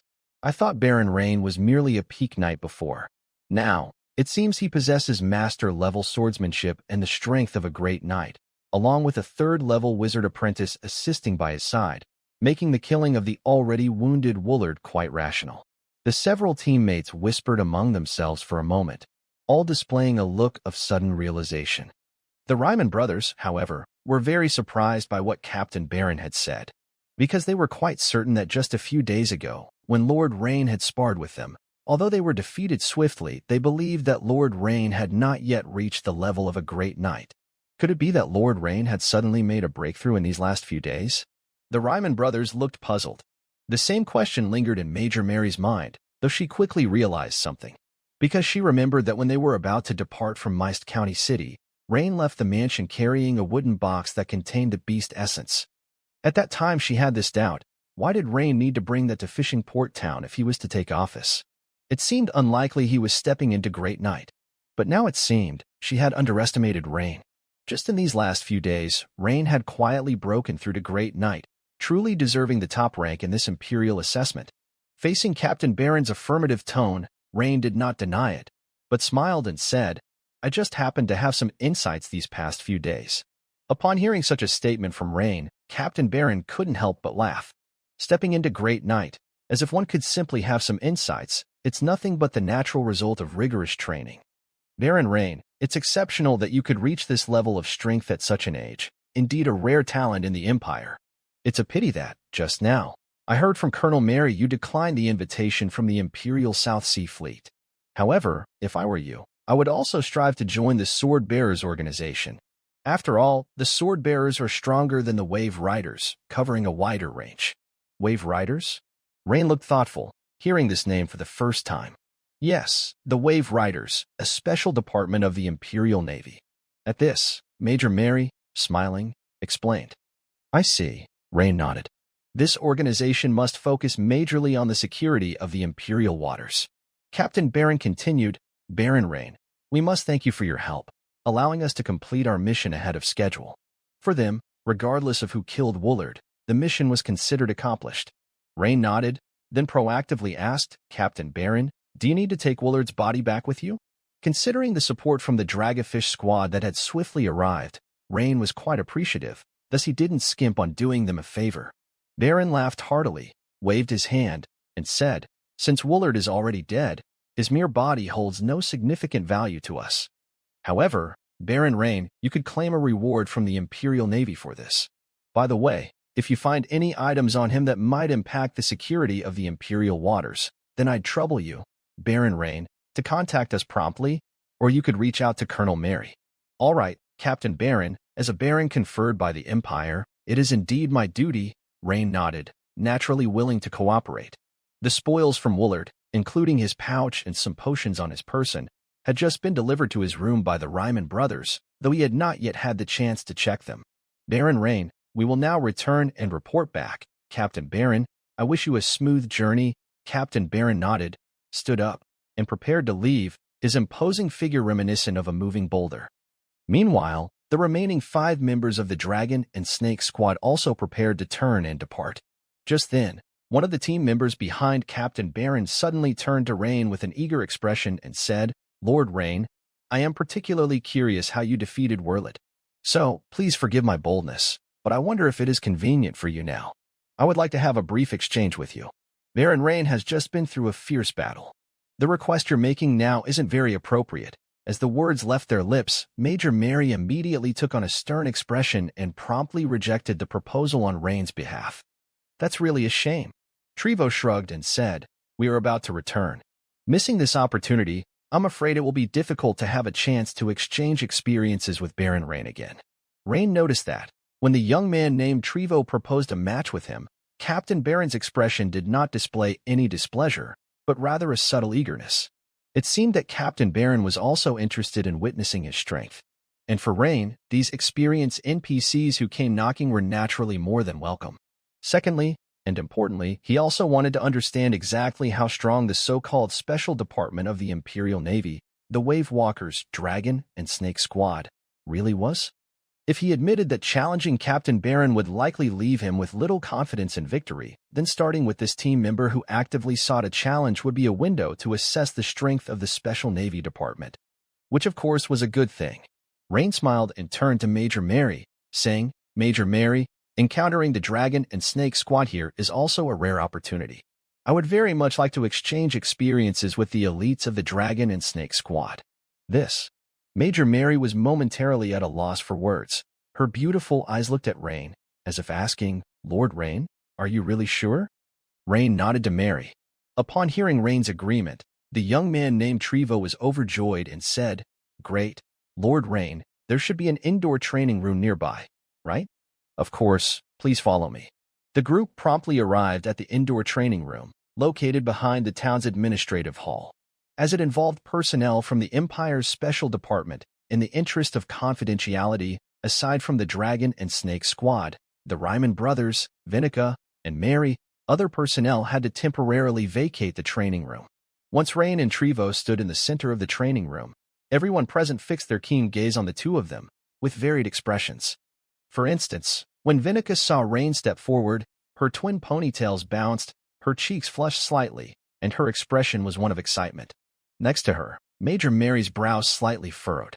Although she knew that Rain had killed Werlet, the battle had only ended not long ago, and she worried whether Rain had fully recovered in terms of both physical strength and energy. Moreover, regarding the Navy's Wave Walkers Special Department, she had some understanding as a naval administrative officer. With its extremely high selection criteria, those who entered were the best among the best, and the young man challenging Rain was clearly 7 or 8 years older.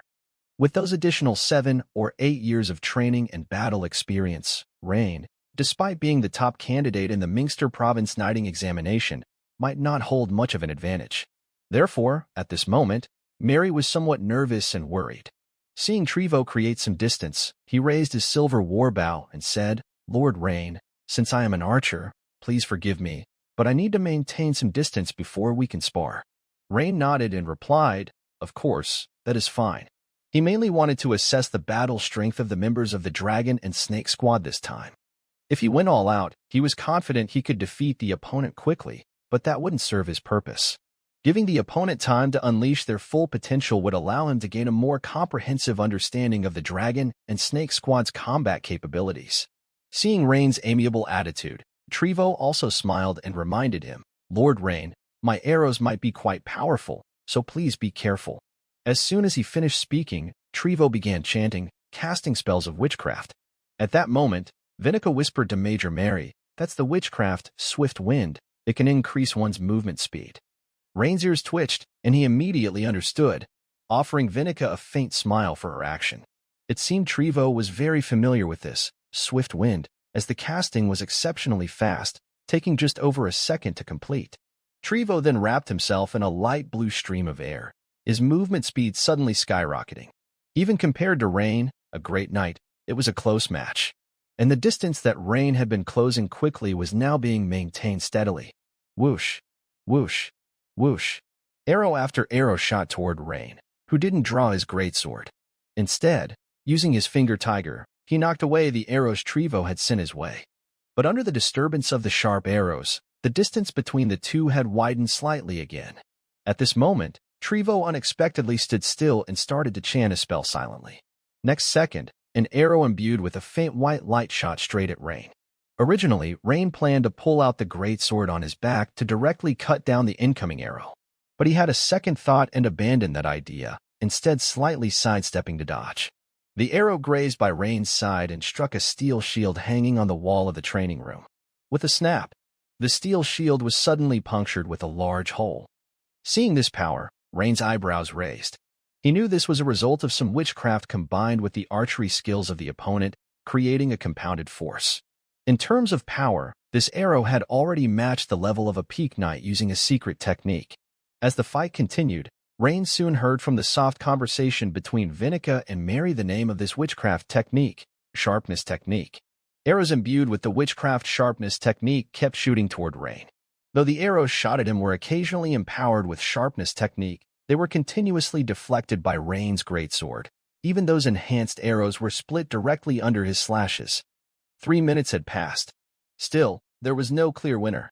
This made the other members of the Fish Dragon squad watch the scene with eyes twinkling, thoughts varied. However, Captain Barron's expression revealed something different.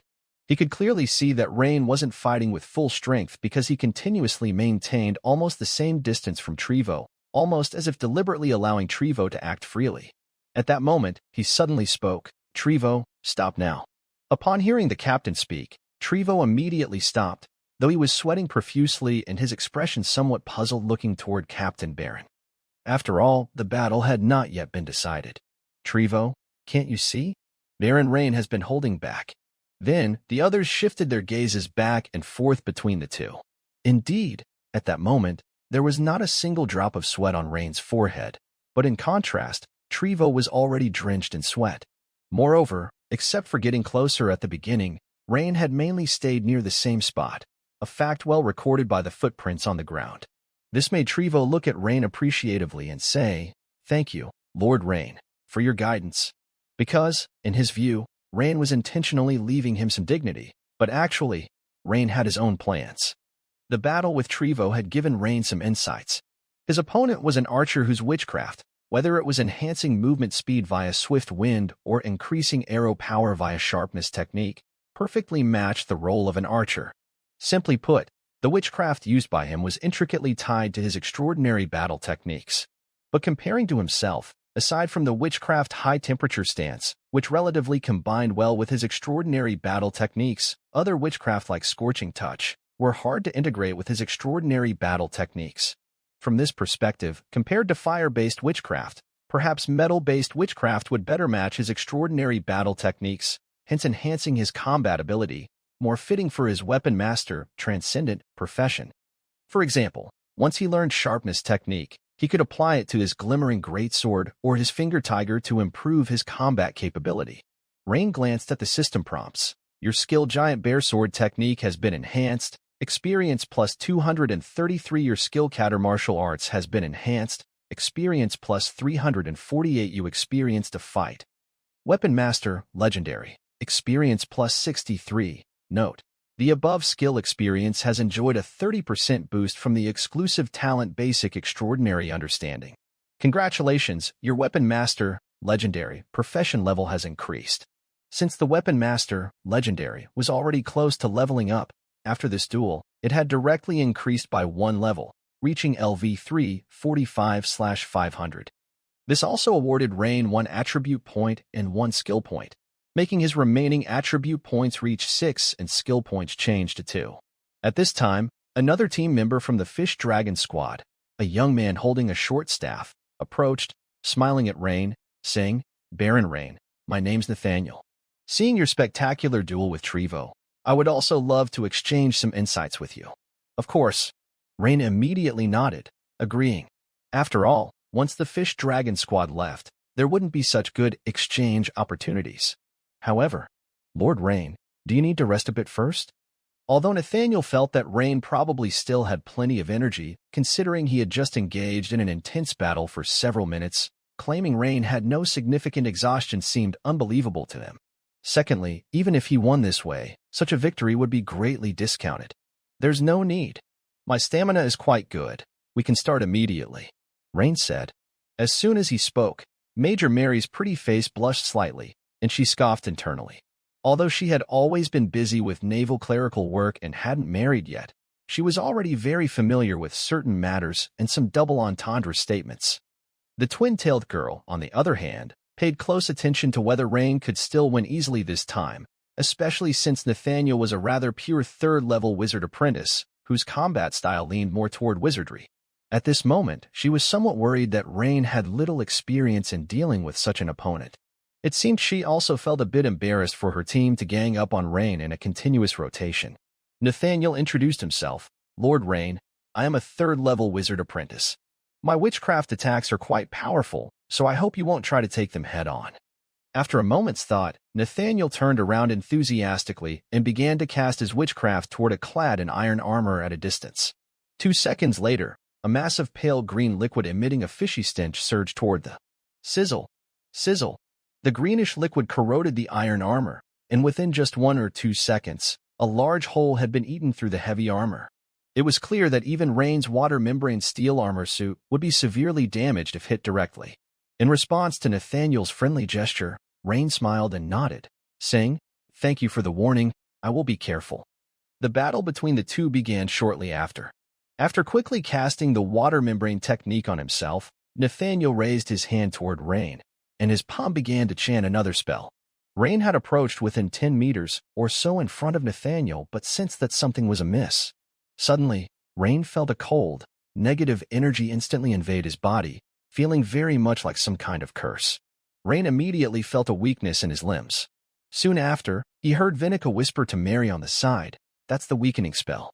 Nathaniel's face lit up with joy, and while he rapidly retreated, he fumbled for something in his robe. Although Rain was more interested in facing a variety of opponents, he did not want to lose. Therefore, Rain planned to use attribute points to try to counteract this negative energy. Just as Rain was about to use his attribute points, abruptly, A member of the fish dragon team with a serious expression hurried over to Captain Baron and whispered something in his ear. Captain Baron's expression changed at once. It seemed that something important had occurred. Captain Baron then suddenly said, "Baron Rain, Nathaniel, let's stop the duel here. We have an urgent mission and must leave immediately." Upon hearing this, Rain immediately abandoned the idea of using attribute points, and Nathaniel also stopped casting the witchcraft he was in the midst of performing. If that was the case, there was no need for him to use any attribute points ahead of time. Captain Baron nodded at Rain and the others before briskly leading his team away. Meanwhile, Vinica ran up and said, "Lord Rain, are you all right? This was the weakening curse. With your constitution, it should dissipate in a few minutes." "I'm fine," Rain nodded and said. He could already feel the cold, negative energy in his body gradually fading, and its effect on him was diminishing. Although the second fight had essentially been cut short, Rain discovered a problem within himself. His methods of combat were not diverse enough, especially when facing opponents who could cast curses, slow techniques, or other weakening witchcraft. His inability to attack from a distance put him at a significant disadvantage. After a bit of reflection, Rain decided to improve his blood fury archery, this extraordinary battle technique, over the coming days. Now he possessed the talent basic extraordinary understanding, which could increase his learning speed by 30%. He believed that with this talent, his mastery of the combat skill would be faster than before. At this moment, Rain suddenly thought of a question and turned to Vinica beside him to ask, "Miss Vinica, the witchcraft used just now by those two members of the Swordfish Squad, are they all from the special item exchange catalog provided by the Navy?" "Yes, Lord Rain, these two are probably Imperial Navy-trained wizard apprentices, quite different from a school wizard like me who learns under a mentor. Their witchcraft comes from exchanging special items," Vinica said with certainty, recalling her impression of the two members. "That means, if they have mission evaluation medals and merit points, they can exchange them for the witchcraft models they want," Rain asked again. "Exactly, that's how it is," Vinica immediately answered. "The archer named Trevo just now, the witchcraft he used, sharpness technique, if I heard you correctly, belongs to the metal element, right?" Rain had subtly felt the pale silver mysterious side energy particles fluctuating at the time. "Your perception is keen, Lord Rain. Indeed, it is the metal series sharpness technique, but unfortunately, I do not know this witchcraft," Vinica said with a hint of regret. She thought that if she had mastered sharpness technique, she would have been able to cast it on Lord Rain's weapon during his earlier battle with Warlord. Therefore, Vinica decided that once she got back, she would ask her mentor master Annius if she could learn sharpness technique. Although her constitution wasn't particularly attuned to the metal element, it didn't prevent learning. It would simply mean the effects would be somewhat weaker. Once learned, though, she could significantly enhance the damage of Lord Rain's weapons in battle. Rain nodded, his eyes flickering slightly.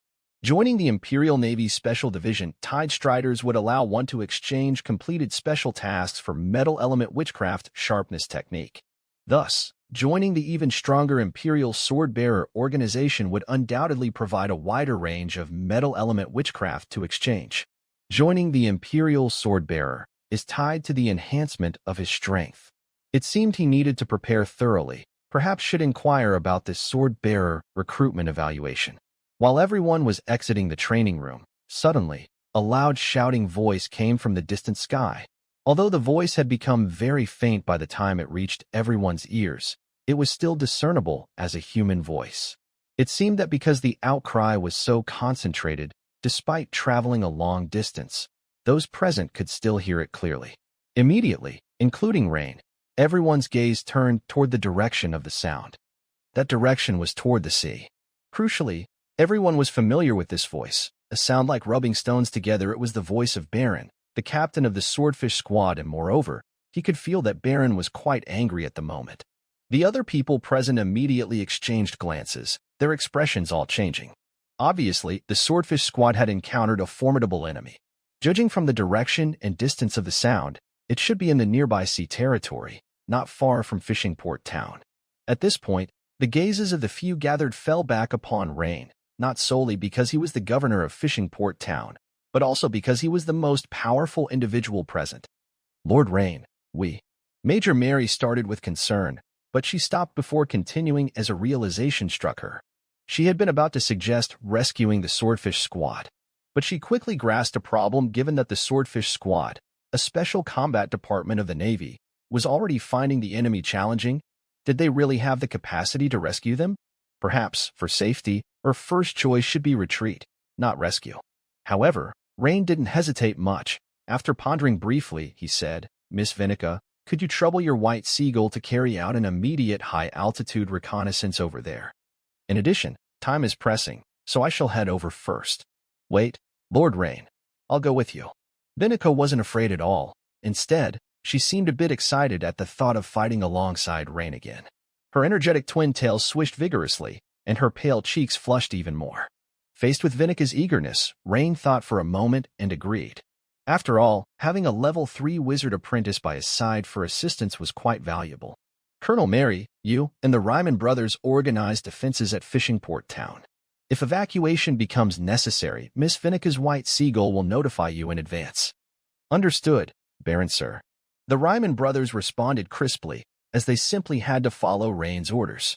"Well then, please, both of you be careful." Although Colonel Mary agreed, her face showed worry. However, Mary understood that she was merely a civilian staff member of the Navy. Even if she was worried internally, she knew she should defer to Rain and Vinica when it came to combat. By the time Rain and Vinica boarded the boat, the White Seagull that had gone for scouting had already swooped down from the sky. After watching the White Seagull for a few seconds, Vinica's originally rosy face suddenly turned pale and she said, "Lord Rain, the Swordfish Squad is currently battling 3 large sea creatures. Additionally, from the description by the White Seagull, it seems that these sea beasts are being controlled by someone." Someone is controlling them? Rain couldn't help but raise his eyebrows. The combination of large sea beasts and humans, their combat power is definitely off the charts. At that moment, an albatross with a wingspan of several meters flew in quickly from a distance. Upon seeing Vinica, it immediately began to circle and descend. Rain had seen this albatross before. It was a pet of a member of the Fish Dragon Squad. Soon, more detailed intelligence came from the albatross. "Lord Rain, communication from the Fish Dragon Squad. They have been intercepted by a special combat squad from the Eagle Federation. Captain Barron asks us to immediately organize the evacuation of the people in Fishing Port Town. They won't be able to hold out for long." The Eagle Federation? Rain couldn't help but be greatly surprised. After all, this place is Imperial territory. Could it be that the Eagle Federation intends to start a war with the Empire? "Yes, Lord Rain, we." The twin-tailed girl's pretty face was both worried and excited. After thinking for a moment, Rain turned his head and smiled at the twin-tailed girl, saying, "Miss Vinica, are you scared?" "Of course not. I feel very safe with Lord Rain." As she spoke these words, the girl's eyes sparkled. "Then let's set off. Have White Seagull contact Major Mary and let them start organizing the evacuation first. As for the Eagle Federation's Special Combat Squad, I am very interested." "Yes." Seeing that Rain still planned to proceed, the twin-tailed girl couldn't help but clench her fist excitedly, her face glowing with excitement. Rain glanced at the girl and couldn't help but smile. Vinica gave him the impression of those cute yet playful gamer girls from his past life. Big addiction but not much skill. Taking such people along for ranking up was quite difficult. After thinking a bit, Rain focused his attention on the system panel. Since he had to face a possible powerful enemy, there was no need to save his 2 skill points. Huge sea beasts, huh? In that case, it would not be wise to allocate points to cat or martial arts. Facing these massive or even gargantuan sea beasts, dual-handed weapons were necessary to deliver sufficiently powerful strikes. After a moment's thought, Rain decided to allocate points to the Tackle Hammer technique. Although the Giant Bear Sword technique now had the boost of the legendary Weapon Master's exclusive talent Elementary Weapon Mastery passive, making it slightly more powerful compared to that with the Hammer Specialization LV3 enhancement. The Tackle Hammer technique was still his most powerful extraordinary battle technique. Thus, as the remaining skill points decreased from 2 to 1, the Tackle Hammer technique advanced from LV10 to LV11. Instantly, a torrent of hammer technique training memories flooded into Rain's mind. After absorbing and digesting these memories, they gradually integrated into his muscles, creating muscle memory. However, Rain had a feeling that this allocation was a bit different from before. Vaguely, his mastery over the hammer technique seemed to have punctured through a barrier. He had a different insight into the Tackle Hammer technique. especially concerning the original secret technique Rising Dragon Hammer. Its integration with his primal force had become even tighter. As Rain was just coming to his senses, two system notifications suddenly appeared. Congratulations, your Tackle Hammer Technique's exclusive secret technique, Rising Dragon Hammer, has been promoted to the quasi-secret technique, Rising Dragon Hammer. After the promotion to quasi-secret technique, do you wish to change the skill name? Quasi-secret technique? Immediately, the surprised and delighted Rain noticed some slight changes in the icon for Rising Dragon Hammer, originally placed above Tackle Hammer Technique on the legendary Weapon Master panel. The icon depicted a burly man twisting his body, swinging a two-handed sledgehammer from bottom to top. Now, he appeared more formidable and robust, with some kind of airflow like ripples appearing on both sides of the hammer, making it look exceedingly crafted and robust.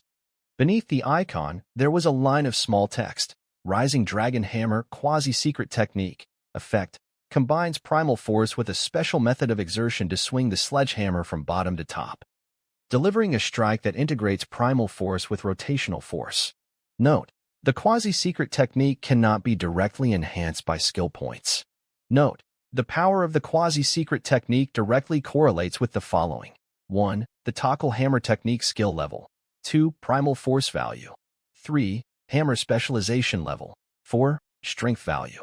Regarding the renaming, Rain thought about it and chose no. Merely a quasi-secret technique, there was no need yet for a high-sounding name. Besides, Rising Dragon Hammer sounded quite pleasant to the ear, so he decided not to bother renaming it for now. Obviously, since the secret technique was promoted to a quasi-secret technique, its power had inevitably been enhanced. As for the extent of the enhancement, that still had to be tested to be known. Additionally, Rain looked thoughtfully at the second note. The power of the quasi-secret technique directly correlates with the following. 1. The Tackle Hammer Technique skill level. Since further enhancing the power was possible, he still had one skill point left, so he might as well use it now. After all, his hammer skills weren't limited to just one technique. Soon, Rain made up his mind. As the remaining skill points reduced from 1 to 0, the Tackle Hammer Technique advanced from LV11 to LV12. Instantly, another torrent of hammer technique training memories surged into Rain's mind. After Rain came to his senses, 2 more system notifications also quietly arrived. Congratulations, your Tackle Hammer Technique's exclusive secret technique, Earth-Splitting Hammer, has been promoted to the quasi-secret technique, Earth-Splitting Hammer. After the promotion to quasi-secret technique, do you wish to change the skill name? Indeed, Rain saw on the legendary Weapon Master panel that the icon for Earth-Splitting Hammer, originally placed above Tackle Hammer Technique, had undergone some slight changes. The burly man, holding aloft a two-handed great hammer and ferociously striking the ground from above, appeared even more imposing at this moment. Before him lay a fan-shaped fractured area with unevenly sized rocks floating above the ground, exuding an unparalleled power. In the lower right corner of the icon, there was a line of small text. Earth-Splitting Hammer, Near Secret Technique, Effect, combines innate strength with a special powerful method of wielding, swinging the heavy hammer from above to strike the ground, delivering a with multiple shock forces. Note: Near Secret Technique cannot be directly enhanced through skill points. Note: the power of the Near Secret Technique positively correlates with 1. Tackle Hammer Technique skill level. 2. Innate strength value. 3. Hammer specialization level. 4. Strength value. Similarly, Lord Rain did not opt to change the name of the skill, continuing to call it Earth-Splitting Hammer. After both hammer skills had advanced to Near Secret Technique, he could distinctly feel his understanding of hammer techniques had deepened once more, and it seemed he was not far from truly mastering the secret technique. Unfortunately, he currently had no remaining skill points. However, this made Lord Rain somewhat look forward to the upcoming battle. One reason was to test the power of the Near Secret Technique, and of course, the experience rewards after the battle. Meanwhile, Vinica on the side of the ship, watching Lord Rain, who was deep in thought, suddenly smiled slightly, revealing an eagerness to try. This caused Vinica to stare in astonishment. Did one face battle without fear, but instead a longing? Lord Rain indeed possessed a potential essential for top-level combatants. When the two rushed to the scene, they could see from afar 5 striped serpentine sea beasts, 1 large and 4 small, encircling and attacking the fish dragon squad perched on the coral reefs.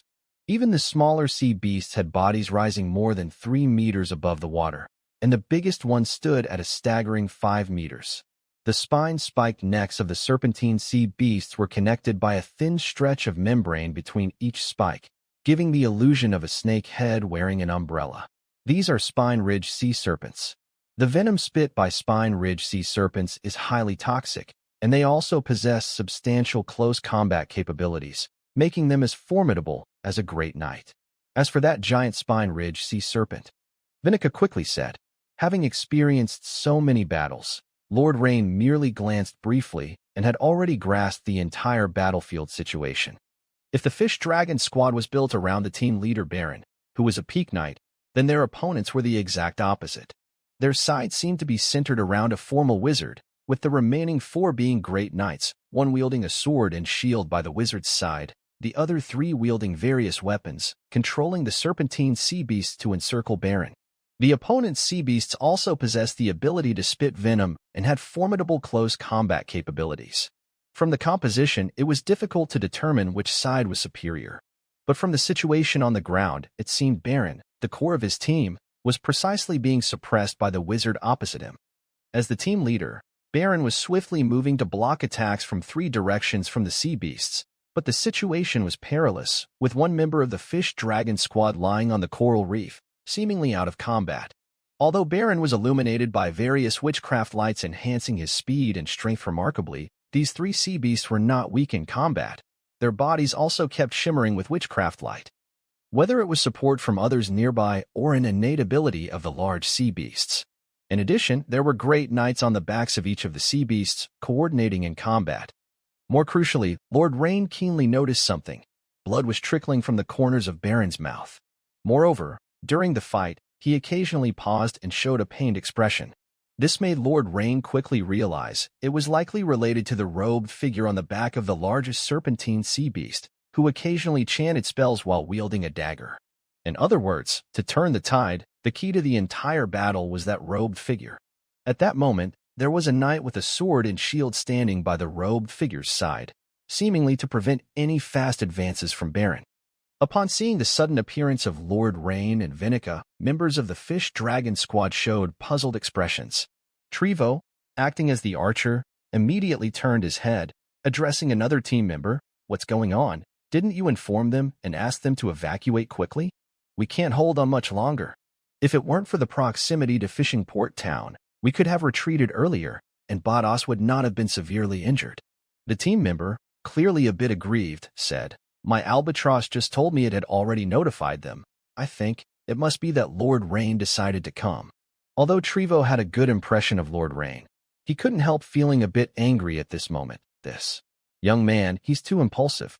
He doesn't realize that our competition with him, which was a one-on-one, is completely different from this kind of team combat. "Lord Rain, what should we do now?" "Let's stop here. Leave the rest to me," Lord Rain said as he noticed a small isle nearby that could serve as a prearranged battleground. "After all, fighting sea beasts in the ocean puts us at a disadvantage." "Very well, Lord Rain." At that moment, Vinica began chanting a witchcraft spell.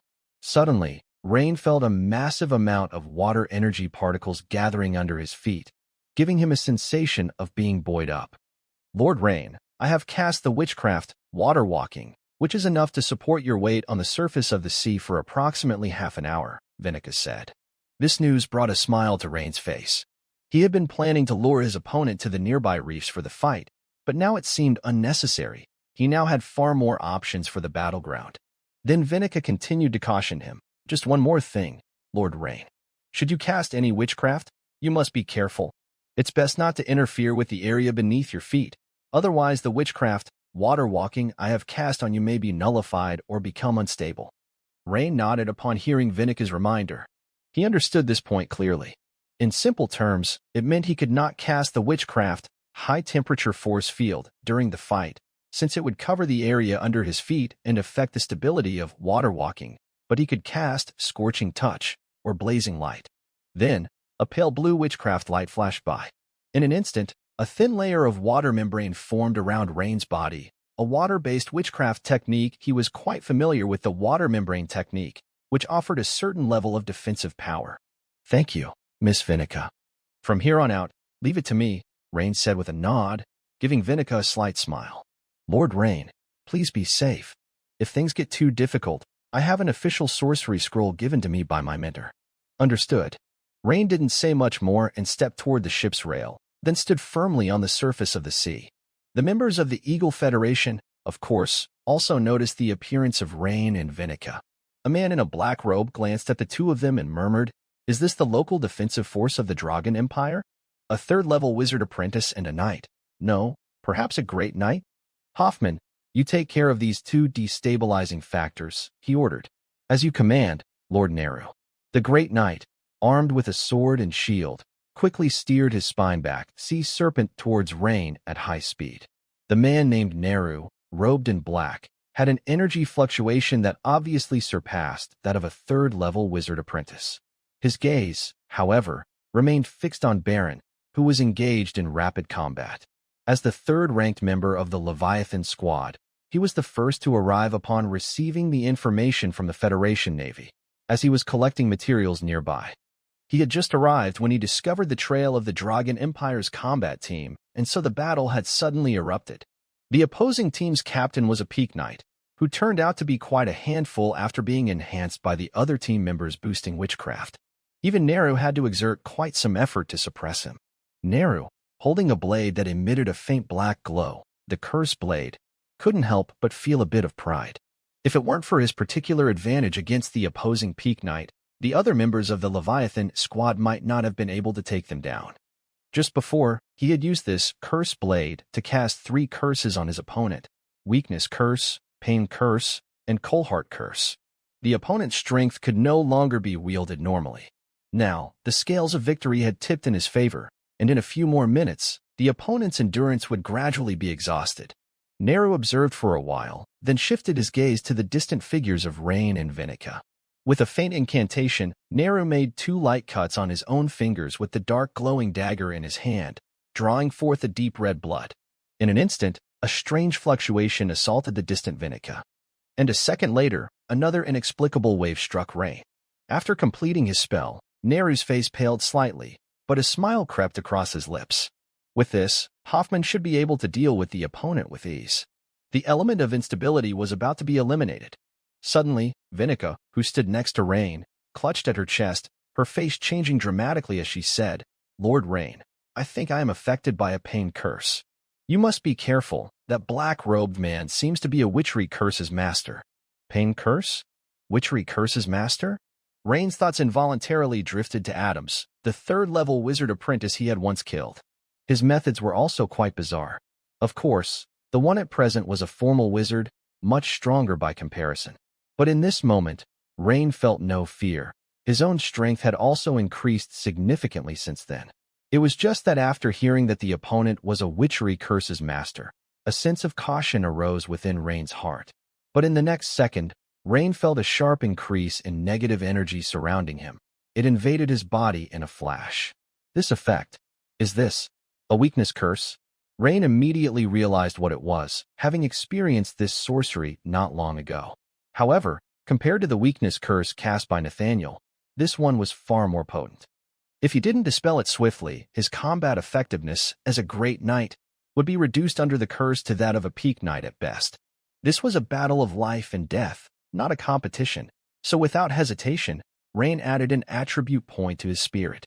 With his remaining attribute points dropping from 6 to 5, and spirit increasing from 31 to 32 points, a warm flow surged powerfully from his heart and quickly spread throughout his body. In an instant, the feeling of weakness throughout Rain's body was swept clean away. Good. A faint smile appeared on Rain's face. The increase in points led to recovery. It was still effective. At that moment, the great knight named Hoffman, controlling a spined sea serpent, also bore a smile as he charged toward the small boat where Rain was located. Because just then, he had sensed that the two enemies had been cursed by Lord Neru. This kind of situation had occurred many times in previous battles. Therefore, there wasn't much suspense left in the upcoming fight. In his view, those two enemies were now no different from lambs to the slaughter. As Hoffman drew closer to Vinica and Rain, he could clearly see the young and beautiful twin-tailed girl, her hand clutching her chest and her willow-shaped eyebrows tightly knitted, an expression of pain etched across her face. This set Hoffman's mind at ease. Clearly, Master Neru's curse was as effective as ever. Moreover, this female wizard apprentice's age and appearance were both quite stunning, especially when she was clutching her chest due to the pain curse. The contour of that elevated area was perfectly outlined. This caused a flicker of other thoughts to pass through Hoffman's mind. He was a man, and it was natural to have thoughts about an 18-year-old beautiful girl. It was normal. Thus, his attention couldn't help but linger on the girl for an extra second or two. However, Hoffman still cautiously glanced at the young great knight beside her. The knight's head was lowered, his face obscured, and he didn't immediately draw his weapon when he saw the spine-back sea serpent quickly approaching, an indication that he likely was under the influence of Master Neru's weakness curse. Both of them being cursed as expected gave Hoffman a sense of great relief. After thinking it over, he decided to first deal with the young great knight. As for the remaining girl, he might consider not killing her. A female wizard apprentice of such beauty would have considerable value wherever she was placed. If Master Neru was not interested, he could bring her back to the Eagle Federation to enjoy at his leisure. With this thought, Hoffman's heart heated up, and he immediately accelerated the spine-back sea serpent towards Rain. At that moment, Rain lifted his head and gave Hoffman a slight smile. Suddenly, a sense of alarm exploded within Hoffman's mind. His pupils contracted sharply as the figure in front of him, like an inflating balloon, suddenly swelled, growing from 2 meters to about 2 meters 30 in height. The previously slightly loose bright silver knight armor was suddenly emitting a creaking noise from being squeezed, giving off the impression that it might burst at the seams due to the muscles expanding beneath. There wasn't the slightest sign of him being afflicted by a weakness curse. Swoosh! At the same time, the young man opposite took a step forward. Instantly, the seawater exploded outward, and the immense reactionary force propelled the man's figure high into the air. In midair, he held aloft a dark double-handed hammer, his entire posture stretched and poised like a bowstring drawn to the limit. Then he swung down forcefully from above. In the blink of an eye, Hoffman had no time to dodge. His body instinctively knew he had to immediately raise his shield to block. It was because the opponent's attack was too fast and abrupt, and more so because of Hoffman's own initial misjudgment that after being weakened by the curse, the knight would be like meat on a chopping board. Furthermore, the attractive girl by the side had also drawn a portion of Hoffman's attention.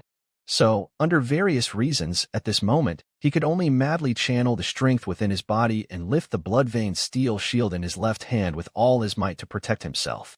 Just in time. He had blocked it.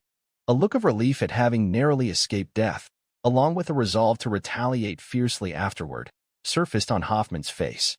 Thunk. The moment the pig-head hammer touched the blood-veined shield, a blinding spark erupted. In an instant, the blood-veined steel shield, alloyed with rare minerals, shattered into pieces. Hoffman's expression, which had held for less than 1/10 of a second, changed drastically, his eyes bulging, his face stricken with horror. The strength behind the opponent's hammer was shockingly immense. It had shattered his blood-veined shield in a single contact. What was more terrifying was that he suddenly felt a strong force, mixed with strength, rippling through him from the armor gloves inch by inch across his body. For a moment, he lost all sensation in his left arm. Then a sharp pain followed. From the palm, to the forearm, to the arm, it spread throughout his body and even reached the spine-back sea serpent he was mounted on. From Vinika's perspective, after receiving Rain's hammer strike, Hoffman froze in place as if the image was permanently paused, the waves crashing, the sea breeze blowing gently. The next second, it started with Hoffman's shield-bearing left hand. The left hand suddenly burst open, followed by the arm exploding, then the shoulder armor shattering, and then a sound of crackling and popping came from deep within Hoffman's body. This. How could? Pew. Hoffman's eyes bulged, and he violently spat out a mouthful of fresh red mix containing his innards, his face full of disbelief. How could you? Not be affected by the weakness curse. Hoffman's entire body, like a dead snake with its spine pulled out, slumped weakly onto the body of the spine-back sea serpent. Still struggling for breath, he managed to utter this question before dying. Sadly, Rain did not answer his dying question. Having lost balance, Hoffman's eyes widened as his entire body slid from the back of the spine-back sea serpent into the sea. A death with eyes wide open.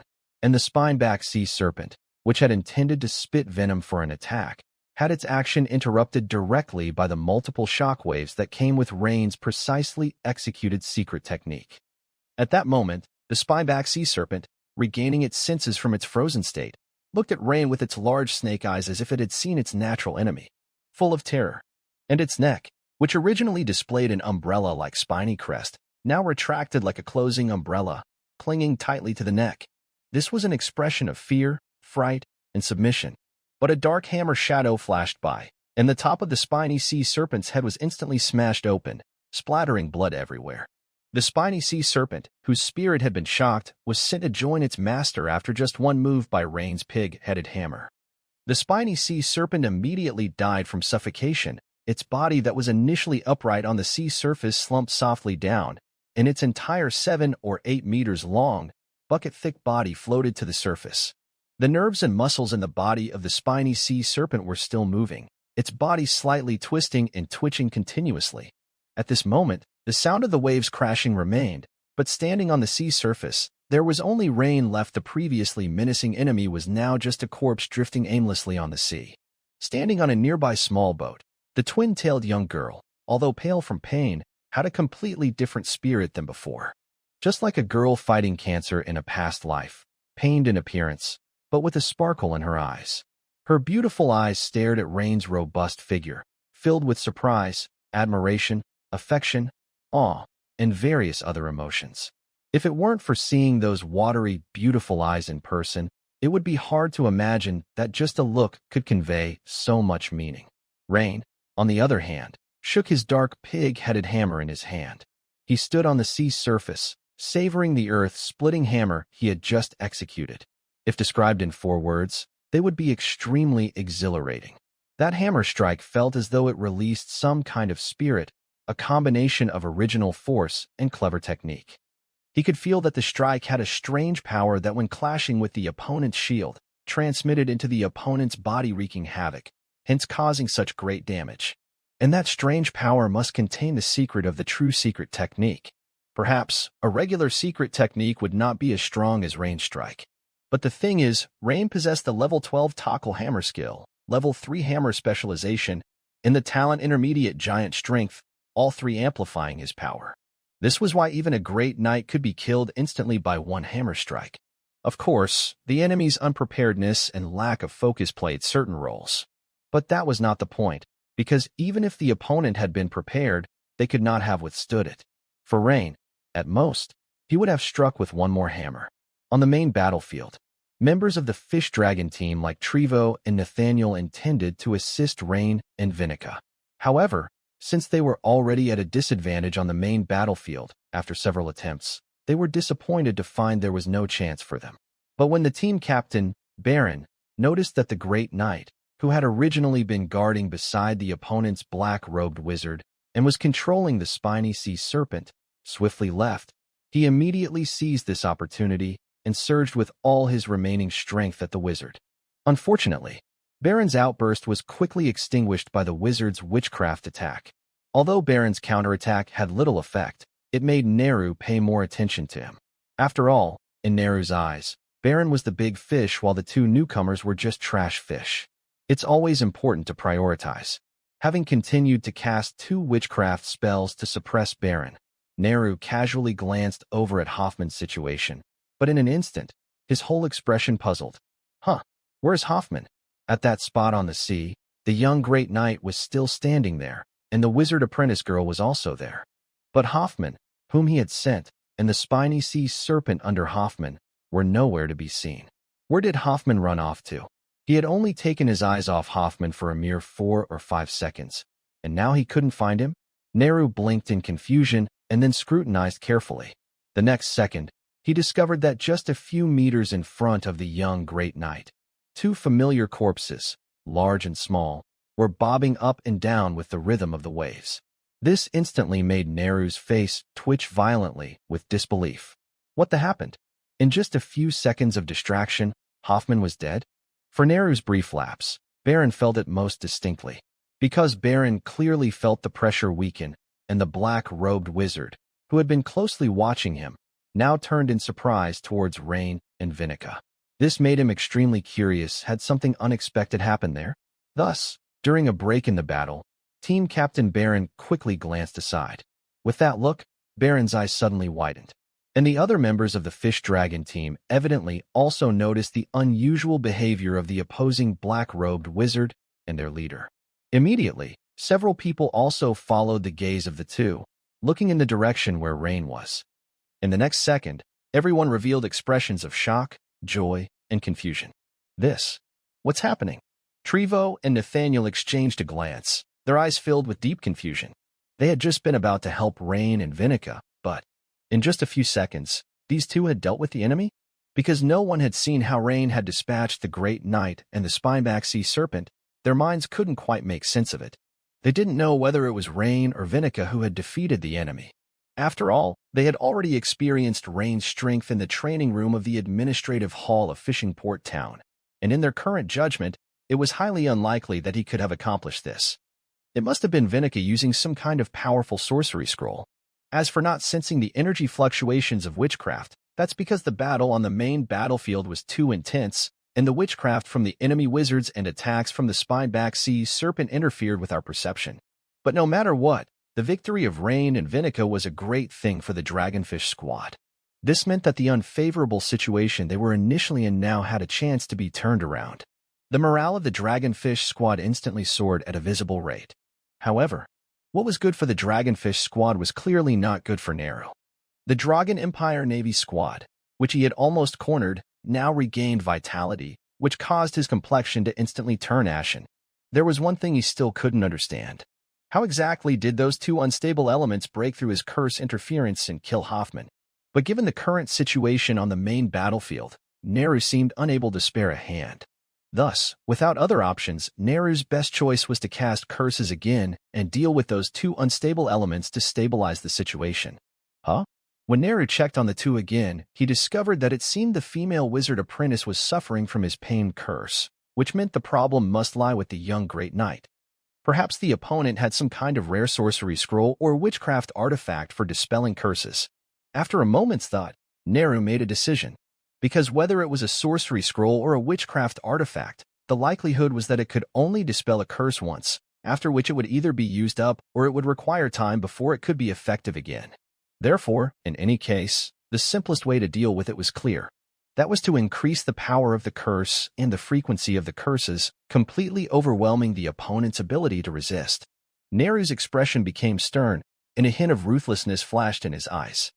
With a short dagger emitting dark light, he fiercely slit his own left wrist. As a large amount of blood sprayed out, the dagger's dark radiance intensified, absorbing all the blood in an instant. Meanwhile, Neru's lips moved slightly, and he began to chant a spell. As for why Neru didn't opt for a distant single-target elemental witchcraft attack, this was because his path as a witchery curses master greatly differed from that of an elemental wizard. After successfully advancing to a witchery curses master, his focus shifted towards negative energy and curses. It wasn't that witchery curses masters couldn't execute elemental witchcraft like the water arrow art, but rather that it was not cost-effective. For one thing, the power would be weaker in comparison.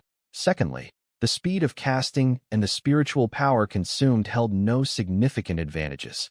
However, when casting curse-related witchcraft, it was completely different for a witchery curses master, who received a kind of enhancement in this area. So, for Neru, using curse-based witchcraft to attack, although still costly, was extremely fast, consumed very little spiritual power, and had much stronger lethality.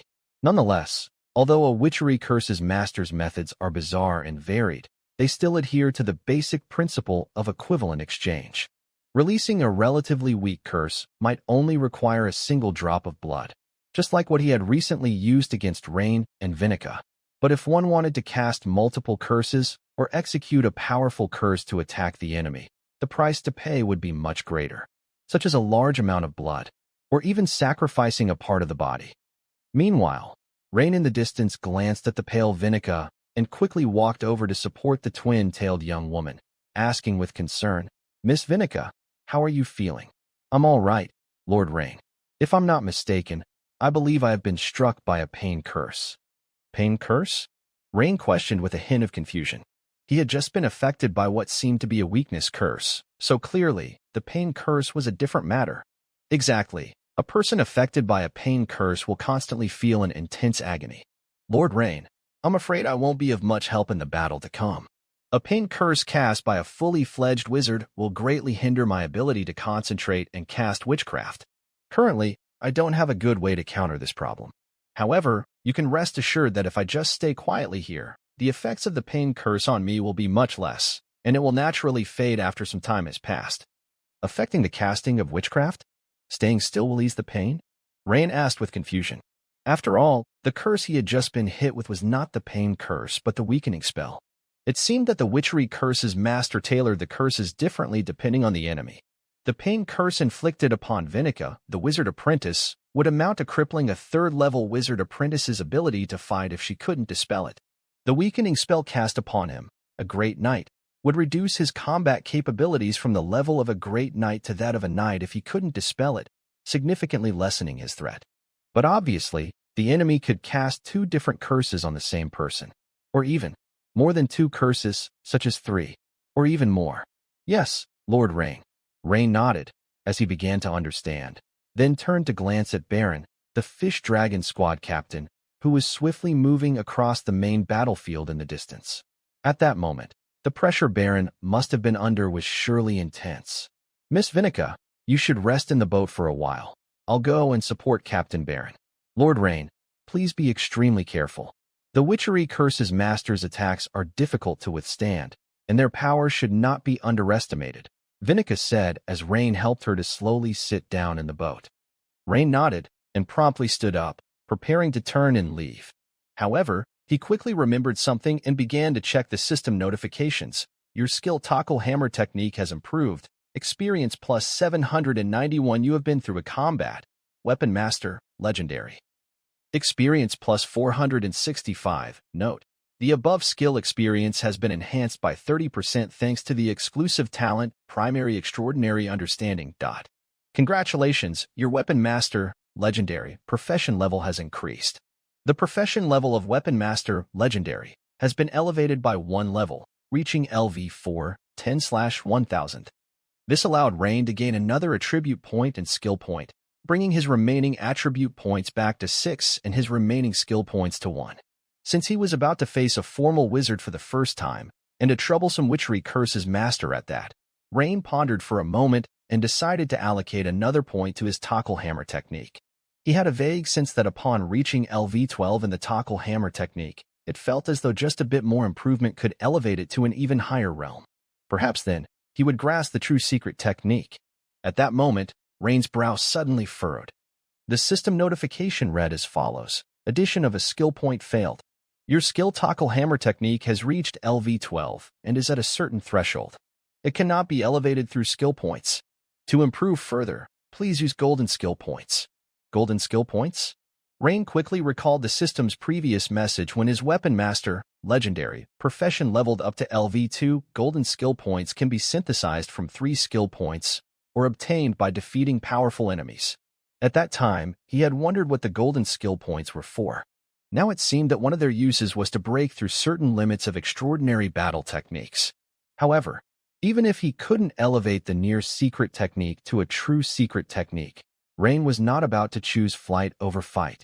Suddenly, just as Rain was rapidly moving toward the main battlefield, he sharply sensed an increase in dark energy particles around him, and, instantly, the same sense of weakness he had felt before surfaced again. This caused his movements to slow considerably. But this time, it was far from over. Rain felt a cold, mysterious side energy suddenly invade his body, like a cold little snake boring into his heart, followed by an intense pang of pain, an excruciating pain stemming from his throbbing heart. It forced Rain to come to a stop. But the negative energy condensed once more, surging into Rain's body, adhering to every joint, fascia, and muscle. Rain felt every muscle, every fascia in his limbs ache profoundly. Now, even a slight movement of his hand would bring the piercing agony. This was Neru casting the weakening spell, Cold Heart Curse, and Pain Curse together. He applied the same tactic he used against the Peak Knight and captain of the Fish Dragon Squad, Baron, now onto Rain, with the aim of eradicating this unpredictable factor. However, at that moment, standing midway, Rain, upon feeling the pain, silently opened the system's attribute panel and added another point to his spirit attribute. As his remaining attribute points decreased from 6 to 5, and his spirit rose from 32 to 33 points, instantly, a warm current forcefully pumped from his heart, scattering the negative energy serpent coiled around his heart. Then, this warm current began to sweep through his entire body. All the negative energy lurking in the joints, fasciae, and muscles of Rain's body, like snow under hot water, were promptly dispersed and melted by the warm current. In less than a second, Rain felt warm all over, the dark energy vanishing like specters banished into oblivion. That's right. Rain cracked a slight smile. Although he didn't know how to dispel curses, he had an edge. After exhausting a large amount of blood and executing a triple curse strike on Rain, Neru immediately refocused his attention on the fish dragon squad. His 3 great knights continued to control the thorn-backed sea serpents to besiege the fish dragon squad, but their expressions had slightly changed. Intensify the attack, maintain the pressure, they won't be able to make any waves at this time. Neru's confident voice resonated in their hearts. Neru's words instantly made the 3 knights stiffen and swiftly increase their attack frequency, and the situation of the fish dragon squad became perilous once again. Previously, the fish dragon squad had been greatly buoyed in morale when they saw Rain and Vinica managing to take down a combination of a great knight and a thorn-backed sea serpent. However, seeing Rain, who had come to support them, suddenly stop without any warning, they gasped in dismay. They knew then that the witchery curse's master on the giant thorn-backed sea serpent must have made a move. Although a witchery curse's master might not be formidable in direct combat, the variety of unpredictable curses could make their own squad suffer agonizingly and significantly affect their combat effectiveness. Otherwise, the mere combination of 3 great knights and 3 thorn-backed sea serpents could not possibly have trapped them. But the next second, they saw a white wave of air suddenly bursting up from the sea surface, heading straight for the battlefield, and the figure at the forefront of the wave was Rain. Having been affected by Neru's triple curse strike and halted, Rain, after removing the curse, had once again exploded off the tip of his toes, causing the seawater to burst open as he moved rapidly towards the main battlefield. This made the members of the fish dragon squad exchange glances. The witchery curse's master didn't target Rain? Impossible. They had just seen Rain suddenly stop in his tracks. Could it be that Rain had some special item capable of removing curses on him? And when Neru saw Rain moving at high speed again, his face drastically changed. How could this be possible? He had just expended a significant amount of blood to cast 3 curses in succession. Suddenly, words flashed in his mind. Ironwell. Could it be that he possesses the rare talent of Ironwell? Otherwise, no special item could remove all 3 curses at once. Or, even if such a phenomenal thing exists, it definitely wouldn't belong to a defense force leader from a little place in the Dragon Empire. People with the talent of iron will have an extraordinary resistance to pain. For someone like him, a witchery curse's master, they are an extremely troublesome target. Curses like the pain curse, cold heart curse, etc., are almost ineffective against them. However, seeing Rain charging directly at him, Neru's grim face eased up significantly. Ha, a great knight, thinking that having a special talent would enable him to directly challenge a wizard? Naive. Once the opponent gets closer, besides curses, he has ample methods to deal with that fellow. However, at this time, Rain, although heading straight towards the black-robed wizard on the giant thorn-backed sea serpent, had the sole purpose of drawing the opponent's attention to alleviate the pressure on the fish dragon squad, particularly on Captain Baron, and not to actually engage the witchery curse's master head-on. Rain had thought it over before the battle that the opponent's methods were insidious. Without a substantial certainty, directly engaging would be unwise. Indeed, after Rain slightly drew the attention of the black-robed wizard, the pressure on the fish dragon squad considerably lessened, especially for Captain Baron, who was launching counterattacks more frequently. At this moment, Rain's path of advancement suddenly changed from a straight line to an arc, rapidly bending behind one of the great knights controlling the thorn-backed sea serpent who was attacking the fish dragon squad. The great knight was burly, wielding a sharp metal spear around 2 meters long, and judging by his physique, he was also a great knight inclined towards strength. As Rain suddenly attacked with a heavy hammer, the opponent raised both hands and crossed the spear to block. But as the 2 weapons clashed, the great knight's expression instantly changed. A multi-layered shock force transmitted violently from the spear he was blocking straight into his body, causing his entire body to stiffen for a moment, lasting only about 0.2 seconds. However, for combatants of Rain and his level, 0.2 seconds was enough to do a lot. In an instant, Rain sprang into the air, unleashing a near-secret technique level-rising dragon hammer, and he used the spike-tipped end of the pig head hammer. The sharp spike brutally pierced the Great Knight's chin, and in an instant, the strike sent him flying 4 to 5 meters into the air. At the same time, his skull burst open directly, with white brain matter splattering from the broken skull cap. Meanwhile, his entire body twitched ceaselessly in midair. This scene made the members of the Fish Dragon Squad realize just how Rain had killed the first Great Knight who wielded a sword and shield. This hammer technique and power, compared to sparring in the training room, seemed like he was a completely different person. This time, although Rain fought face-to-face with the opposing Great Knight, the kill was not much more difficult than the last. It was mainly because the enemy didn't know how he had killed the first knight, so, tactically, they had been at a disadvantage in a straightforward confrontation. Seeing his second Great Knight fall in battle, Neru was both shocked and enraged.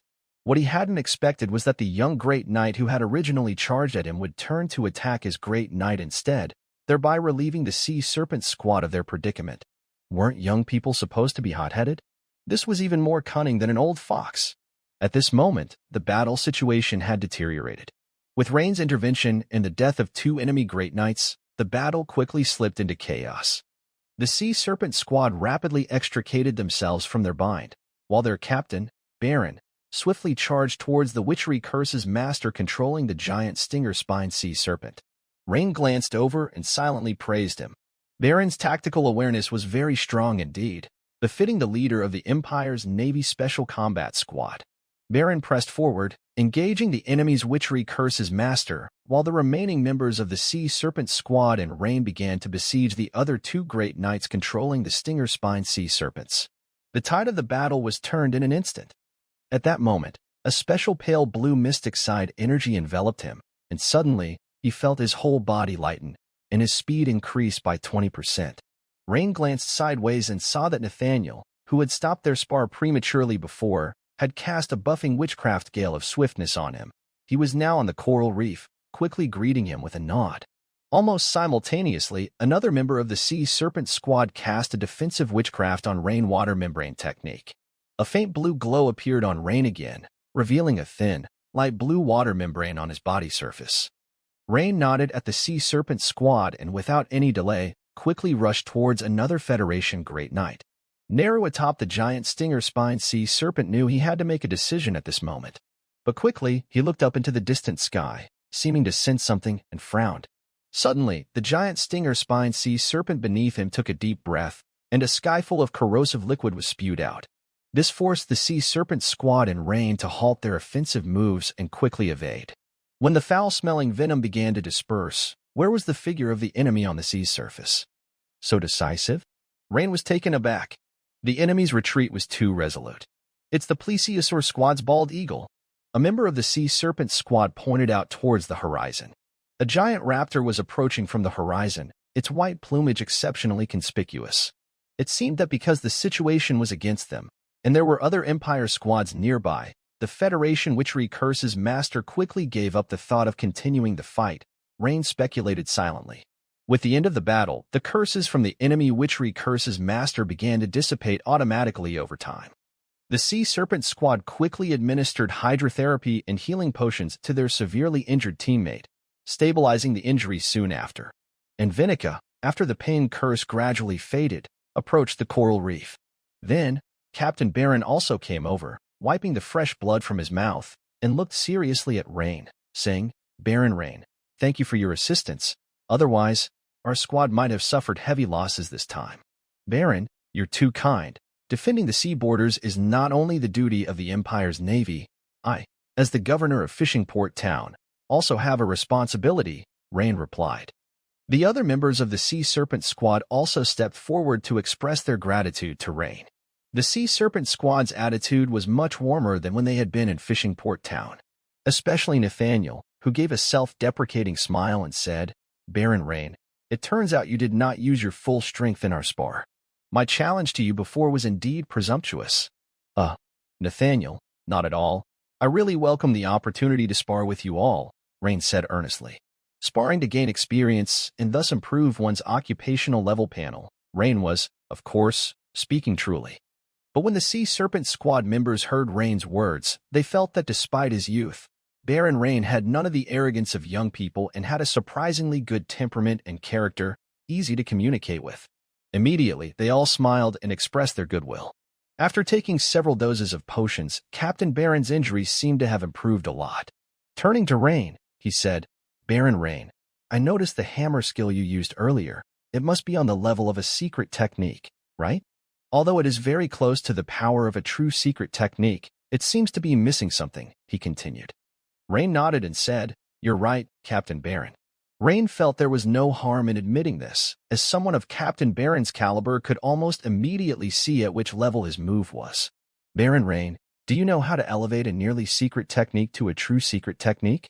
Captain Baron continued to say. Hearing the captain say this, everyone looked at the two of them with interest. Clearly, they also discerned that the captain intended to give young Baron Rain some pointers as a form of repayment for his rescue of the squad. Rain also heard the goodwill in Baron's words and understood what he was implying, shaking his head. I am still in the exploratory stage. Could Captain Baron provide some guidance? Baron nodded and said, Baron Rain, you possess exceptional talent, and my words are merely for your reference. You still need to adjust according to your own condition.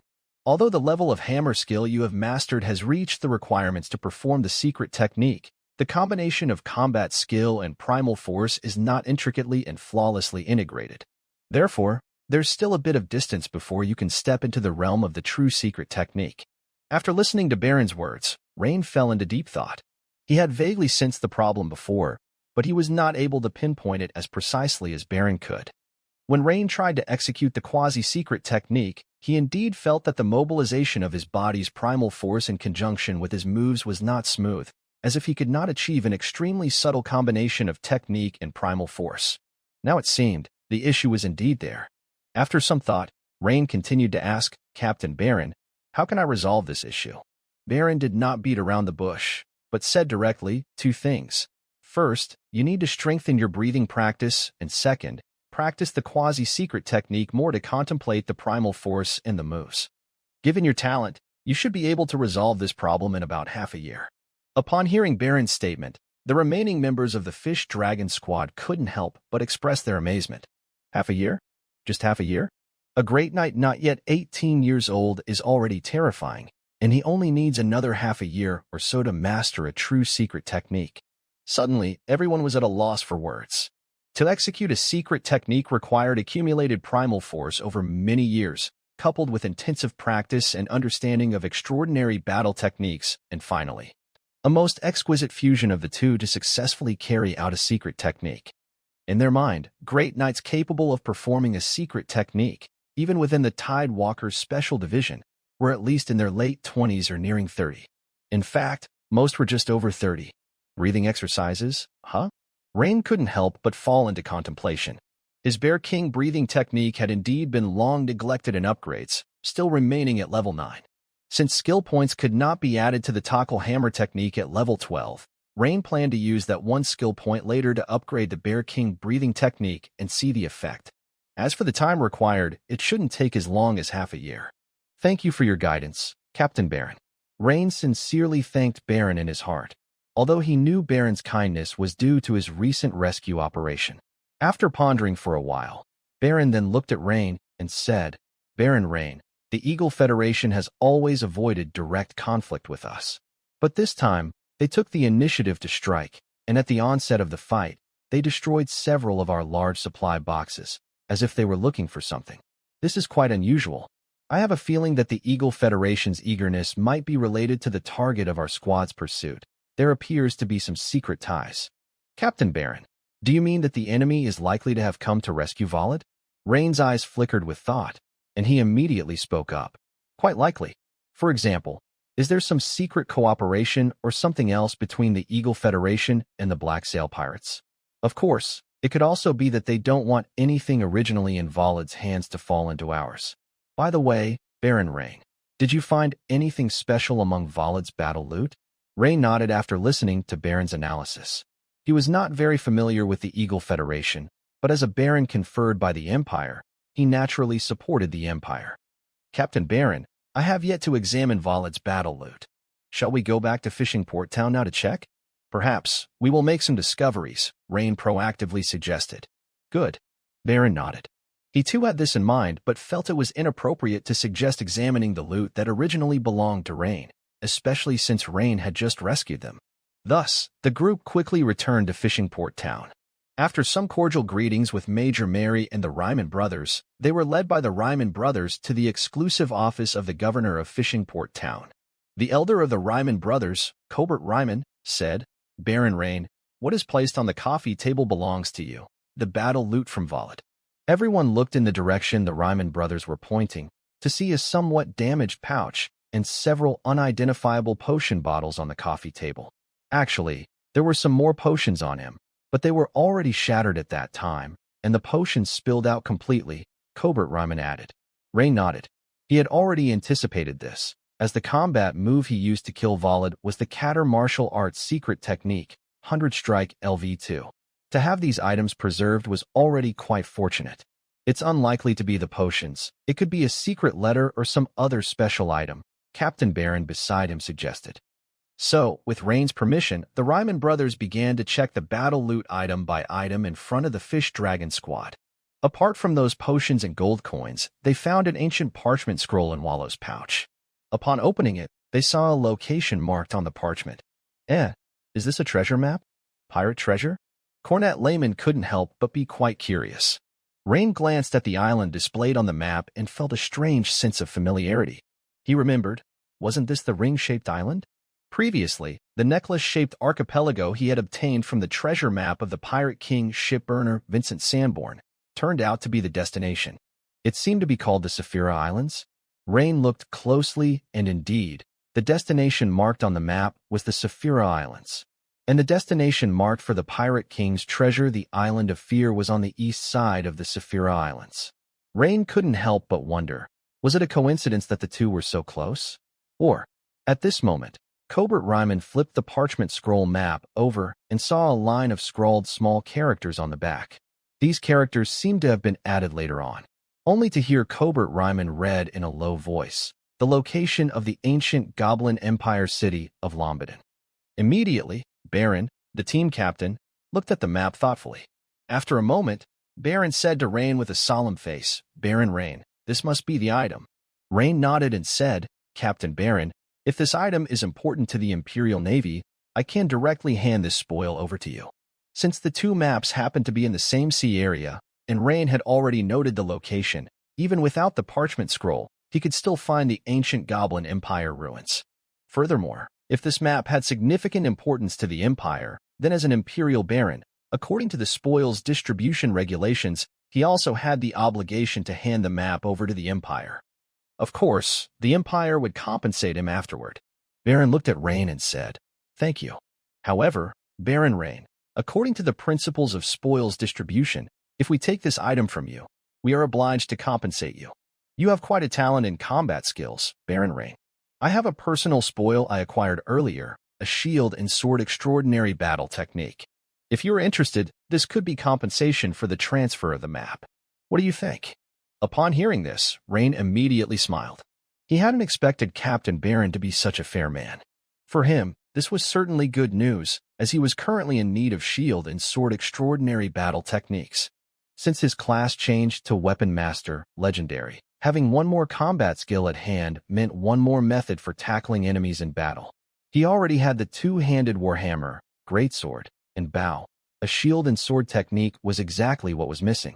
Immediately, Rain nodded with a smile and said, Of course, Captain Baron. Baron then took out a thin booklet from his chest and handed it to Rain.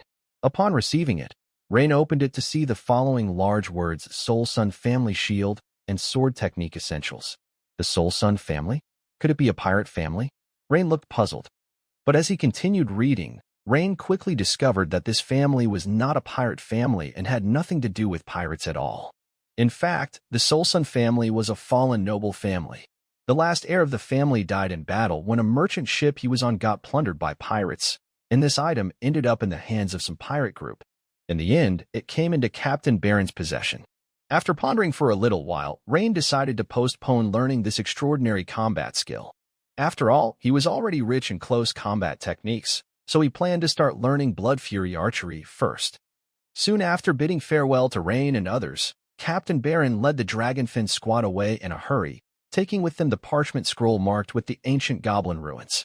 And after Rain asked the Ryman brothers to strengthen the guard, he returned to his resting room. However, as he opened the door, he suddenly froze. He saw that the large purple egg on his desk. The top had already cracked open. Inside the purple eggshell, a fuzzy pale yellow bird had suddenly poked out, its beak clutching a small fragment of the broken shell. At first glance, the chick seemed no different from an ordinary baby chicken. On seeing Lord Rain, the chick's lively eyes curiously observed him. Seemingly sensing no ill intent, it chirped clearly and cheerfully twice. Rain smiled and approached, carefully picked up the fuzzy chick, and placed it on his palm, stroking it several times. After a moment's thought, Rain stepped outside and said to a guard nearby, "Please ask Miss Vinica to come here." At once, Baron. Shortly, Vinica, clad in a light blue robe, came trotting into Rain's resting room. Just as she was about to ask what was the matter, her beautiful eyes immediately focused on the newly hatched chick in Rain's hand. Vinica couldn't help but pause, her mouth opening slightly before she extended her fair fingers, asking in surprise, "Lord Rain, is this the little creature that came out of the purple egg?" "Yes, Miss Vinica.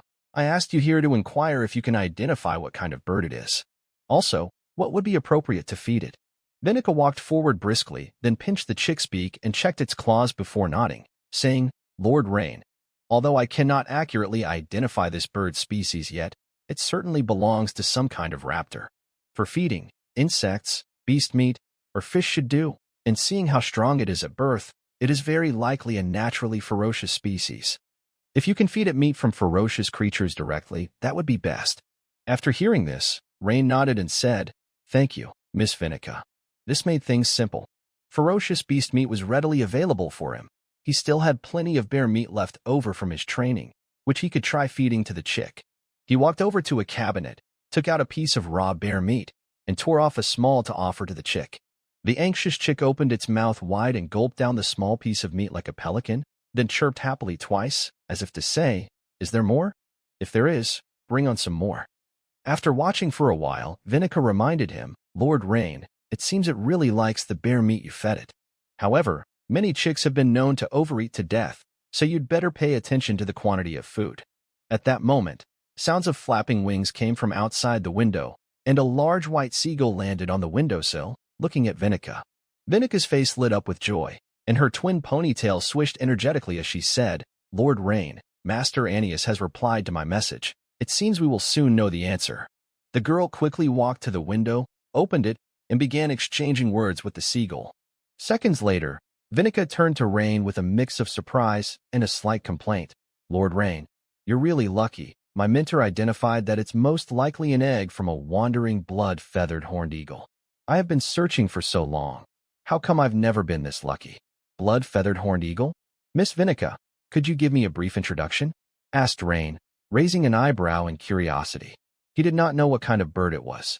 Of course, the blood-feathered horned eagle is fierce by nature, a naturally aggressive species, and unlike other raptor species, it's not fast in flight.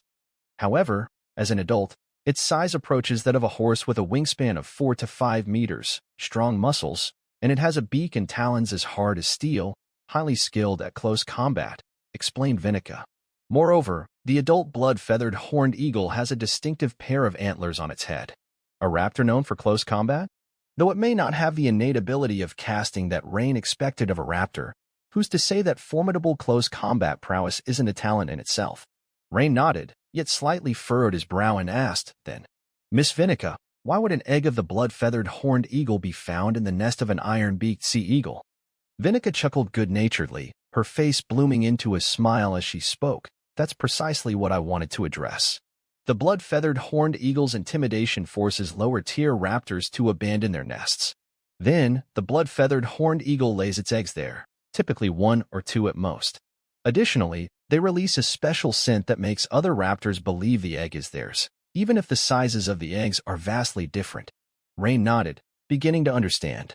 So, you're suggesting that the blood-feathered horned eagle is a type of raptor that practice brood parasitism? Vinica shook her head and replied, not exactly. According to my mentor, it's very rare for blood-feathered horned eagles to do so. Usually, if their living environment is stable, they won't resort to this behavior.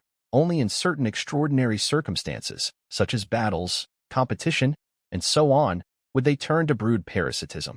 Therefore, as you've seen, their egg hasn't hatched prematurely and it hasn't pushed the sea eagle's chick out of the nest. Now Rain understood a little better.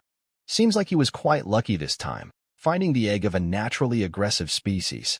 By the way, my mentor also suggested that since the growth cycle of the blood-feathered horned eagle is longer than most birds, and because their temperament becomes extremely ferocious as they grow, please use the bird transformation technique as soon as possible to make it familiar with you and to promote its growth, Vinica stated. Thank you, Miss Vinica, and please extend my thanks to Master Annius as well, Rain said with a slight bow and a nod. Indeed, entrusting a professional with such matters is the only way he could have received almost the perfect solution so quickly. By the way, Lord Rain, although you observed my bird transformation technique last time, you probably haven't mastered it yet, have you? These next few days, I'll try to demonstrate it for you every day, Vinica said enthusiastically. Gazing into Vinica's sincere, beautiful eyes, Rain was at a loss for what to say for a moment. Should he tell her that he had already mastered Aeneas' bird transformation technique?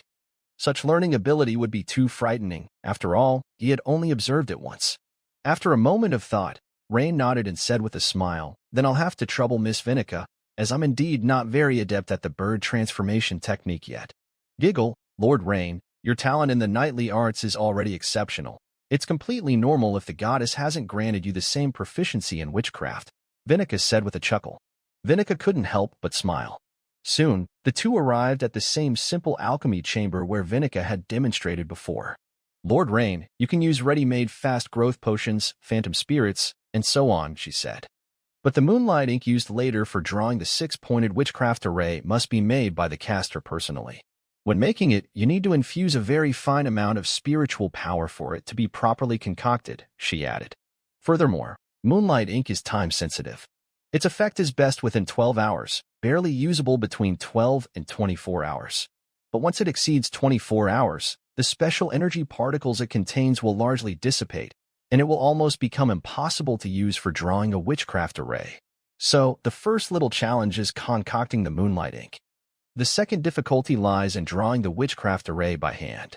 As Vinica once again demonstrated Aeneas' bird transformation technique while pointing out the difficult steps of the technique with great care, one by one, Rain had already learned it, but seemed to be captivated by the girl's sincerity and listened quite attentively. With the completion of the twin-tailed girl's demonstration, Rain, who was observing, received several system prompts. You focused on observing Aeneas' bird transformation technique, comprehension enhanced. Your skill in Aeneas' bird transformation technique has improved. Experience plus 54. You focused on Aeneas' bird transformation technique, Wizard Apprentice, Transcendent. Experience plus 132. Congratulations, your skill in Aeneas' bird transformation technique has advanced to LV2 after again gaining 54 experience points. Rain's Aeneas' bird transformation technique progressed from LV1, 69 to 100, to LV2, 23 to 300. Fragments of memory related to Aeneas' bird transformation technique began to pour into Rain's mind, which he quickly absorbed and mastered.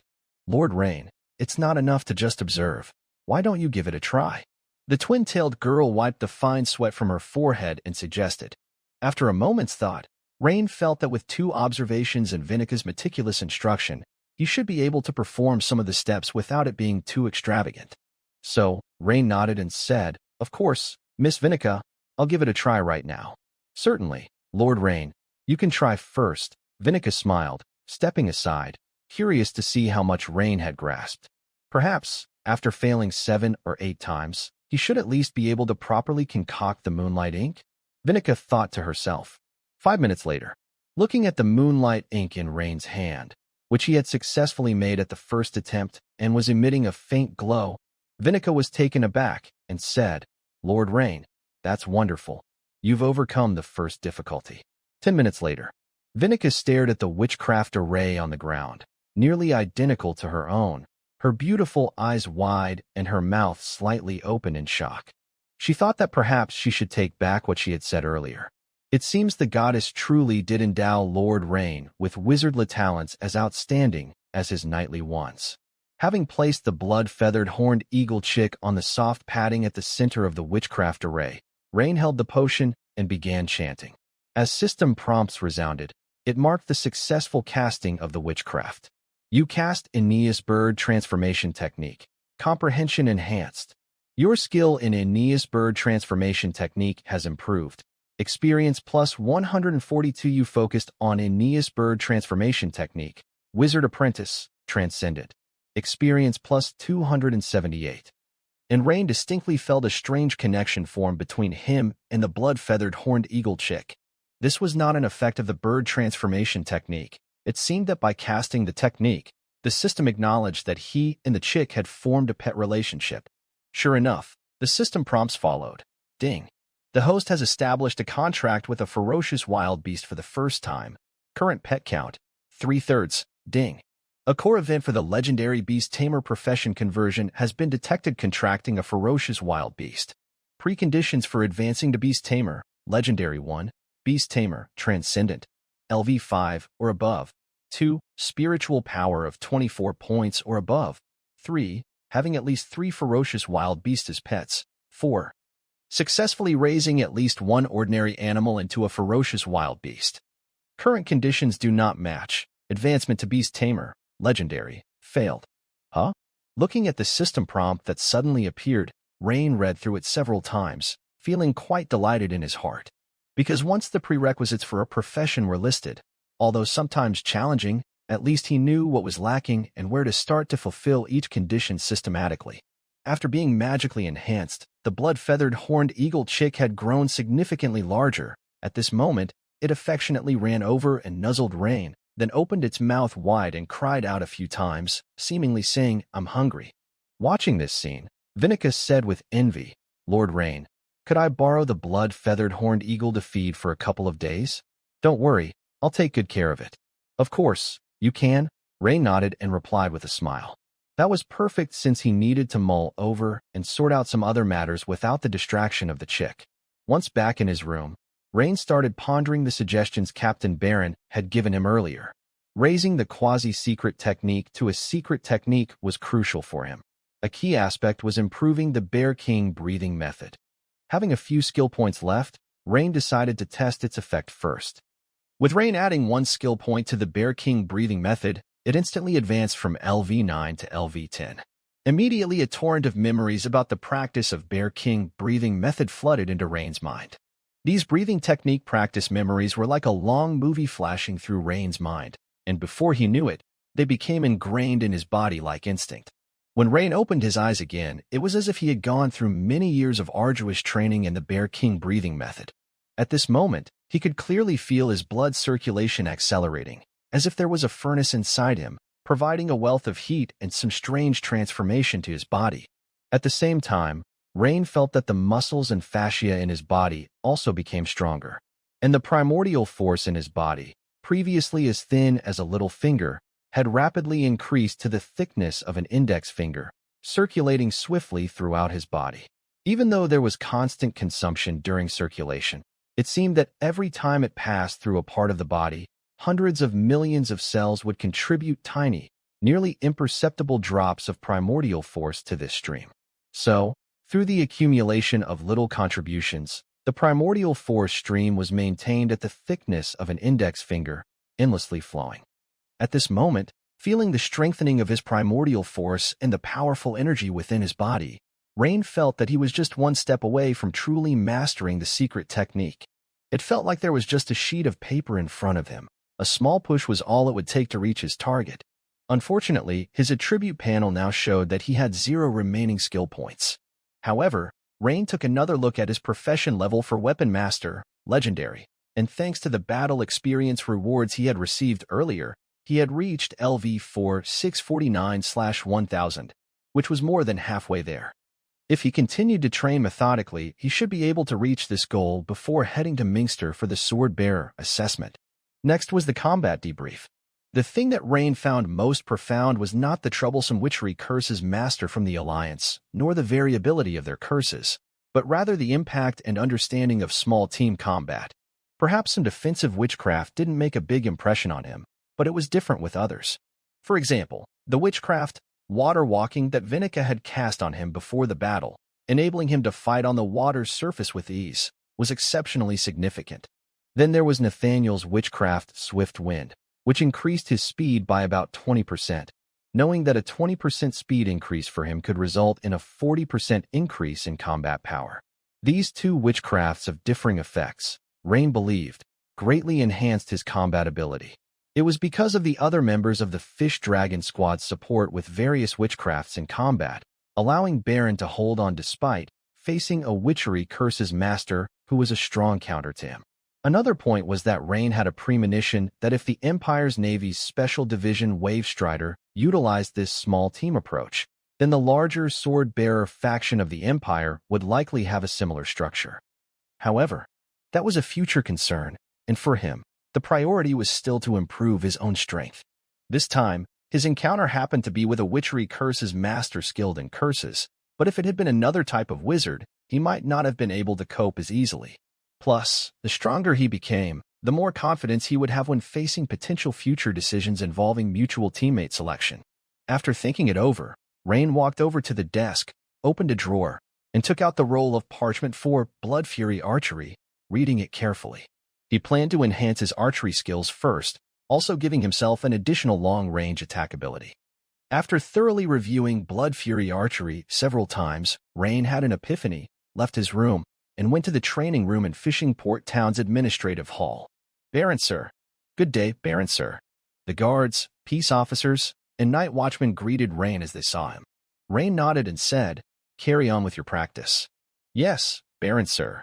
Rain then went to the archery range aside, picked up the strongest bow with the highest draw weight, and began to practice on his own. With the foundation of basic archery skills, Rain took to Blood Fury Archery very quickly, and it wasn't long before a system prompt appeared. "You practiced Blood Fury Archery, gaining insights.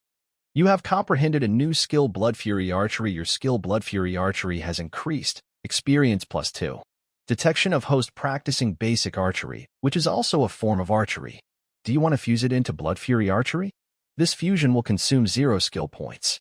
Note: after fusion, basic archery will no longer appear on the panel, but the host can still use the related moves. Note: after fusion, Blood Fury Archery will absorb the advantages of basic archery and improve upon them, while the host's experience in basic archery will be converted into the experience of the improved Blood Fury Archery at a certain rate. Reading the system notifications above, Rain slightly nodded. He had anticipated this, as his previous basic swordsmanship and Dragon Empire military sword technique, both single-handed sword techniques, had undergone the same. Without much hesitation, Rain immediately chose yes. Soon after, basic archery LV3 vanished from the Weapon Master, Legendary, panel, replaced by Blood Fury Archery LV1, 78 out of 100. To his surprise, the more than half of LV3 basic archery didn't even reach LV2 Blood Fury Archery after conversion. It seemed that the level of Blood Fury Archery was far above that of basic archery. However, Rain quickly showed delight, for, to him, the stronger the extraordinary battle technique, the better. As for the difficulty of practice, he had a cheat. After pondering for a while, Rain realized that after integrating basic archery, there was hardly any change in Blood Fury Archery, which also indirectly proved that Blood Fury Archery was significantly superior to basic archery. Or rather, this kind of fusion brought very minimal improvement and enhancement to Blood Fury Archery. Soon afterward, Rain continued practicing Blood Fury Archery. With the experience boost from the talent Basic Extraordinary Understanding, Rain successfully advanced Blood Fury Archery to LV2 within an hour. Almost simultaneously, scattered memories related to practicing Blood Fury Archery flooded into Rain's mind and gradually integrated into his muscle memory. Near the coast of Meister County, 10 meters plus deep in the seawater.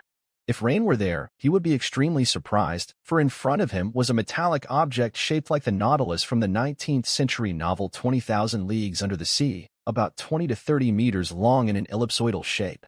Though the exterior was made of riveted iron, looking not very advanced, placing it in the Dragon Empire would make it an unimaginably advanced product. Inside the submersible, the Federation Brigadier General was speaking with the young man Joni Stone. Joni Stone, is there any definite news now about that ancient map of the Vold's Goblin Empire? Have you contacted the Zero Rebellion, and is there any feedback? Well, Brigadier General, I contacted the rebellion half a day ago, but strangely, so much time has passed, and there has been no sign from them, Joni Stone said, frowning.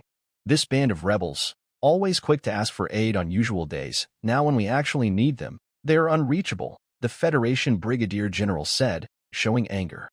His Excellency Nehru from Leviathan team has asked us about the situation at Fishing Port Town. Now the Imperial Navy's strength in the nearby seas is starting to increase, and we don't have much of a window left. If no message comes through, pass a message to His Excellency Nehru, telling him to give up the plan to attack Fishing Port Town. However, that young great knight from the Dragon Empire, mentioned by him, who possesses the rare talent, Iron Will, we must continue to investigate.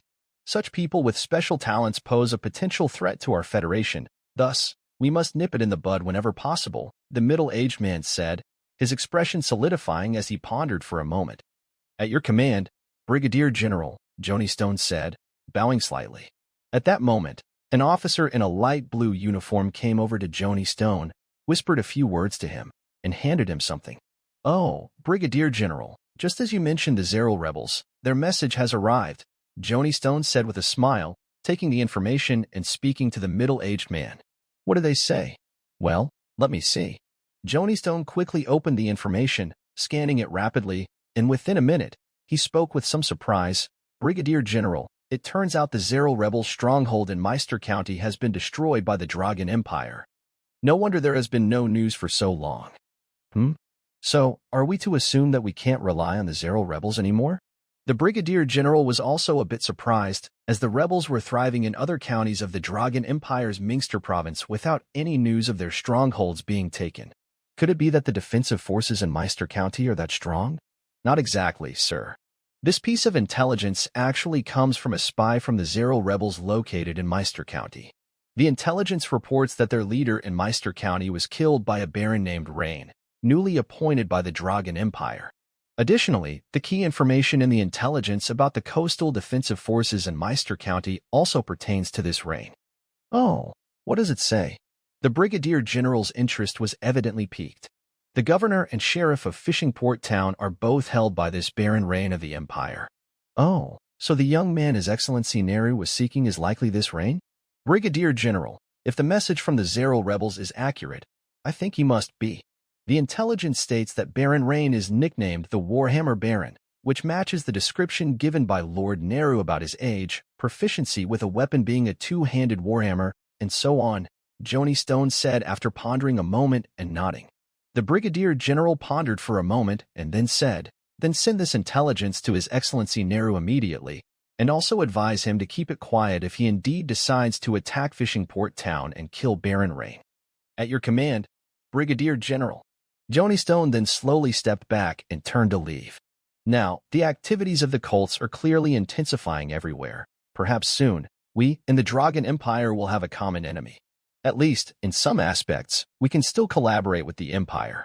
The Brigadier General muttered softly. The next morning dawned. Lord Rain had already started practicing the newly learned Blood Fury archery with Cornet Layman in the training room early in the morning. At this time, the great bow he held in his hands was the one from Bloody Shooter Phil Cross, about 1.6 meters in length and made entirely of metal. Judging from the material, it was crafted from a rare or known as magic steel ingots. Rain had once seen this type of material during his visit to the blacksmith shop inside Habsburg Castle, so he quickly recognized it as a special metal with very good toughness. In some respects, it was an excellent material for the bow body, but it required a very high level of strength from the archer. It's known that the elasticity of a bow mostly comes from the bow body, not the bowstring. Bows used by ordinary people are usually made from woods like oak or cypress, whose strong fiber construction determines the bow's elasticity and stability. However, for formal knights, the power generated from these ordinary oak or cypress bows is somewhat inadequate. This becomes abundantly clear when considering senior knights and peak knights. Thus, the vast majority of senior knights use metal bows crafted from special ores. As long as one has sufficient physical strength, Issues like the weight and pull of the metal bow are not a problem. Moreover, if viewed from another perspective, they are actually advantages, and a metal bow can also serve as a defensive weapon during sudden close combat. However, for Rain, this metal bow was just passable, as his physical strength as a great knight was considerably stronger than that of bloody shooter Phil Cross. But currently, Rain's mastery of Blood Fury archery wasn't very high, albeit sufficient for him to use it. Just last night, Rain had sent out 2 letters, one of which was addressed to Lady Baroness Crawley. In the letter, Rain asked her to help procure some magic steel ingots. He planned to add this material to the Great Bow, recasting it to suit his level of strength after he returned to Meister County in some time. As for the bowstring, he had also found a better substitute, a back tendon from the body of a spyback sea snake, slightly elastic and extremely tough, capable of withstanding more pull force than the current bowstring of this bow. The other letter was written to Count Habs, stating that the situation in Fishing Port Town had stabilized with the threats from the Sea God sect and pirates eliminated, and expressing his hope for permission to resign. In the letter, Rain did not go back on his word and recommended the Ryman brothers as successors. Lastly, Rain also mentioned in the letter that he would soon participate in the Sword-Bearer organization's assessment. Although the Empire would officially inform Count Habs soon, Rain thought it was best to mention it proactively. Since the Ryman brothers were proficient in sword and shield combat skills, they provided excellent companions for archery practice. Thus, Rain had arranged for Cornet Layman, the younger brother, to accompany him for archery practice that morning. As for the older brother, Cobert Layman, he was responsible for attending to Fishing Port Town's administrative affairs and couldn't get away. With the Sea God sect and most of the pirates in Meister County's seas largely eliminated, Fishing Port Town had gradually started to resume fishing, merchant shipping, and so forth, resulting in an increase in administrative duties. Since Rain was not interested in these matters, he had let the relatively calm Cobert Layman handle these tasks. In the meantime, he continued to practice the newly acquired Blood Fury archery under Cornet's tutelage, although it was tough on Cornet.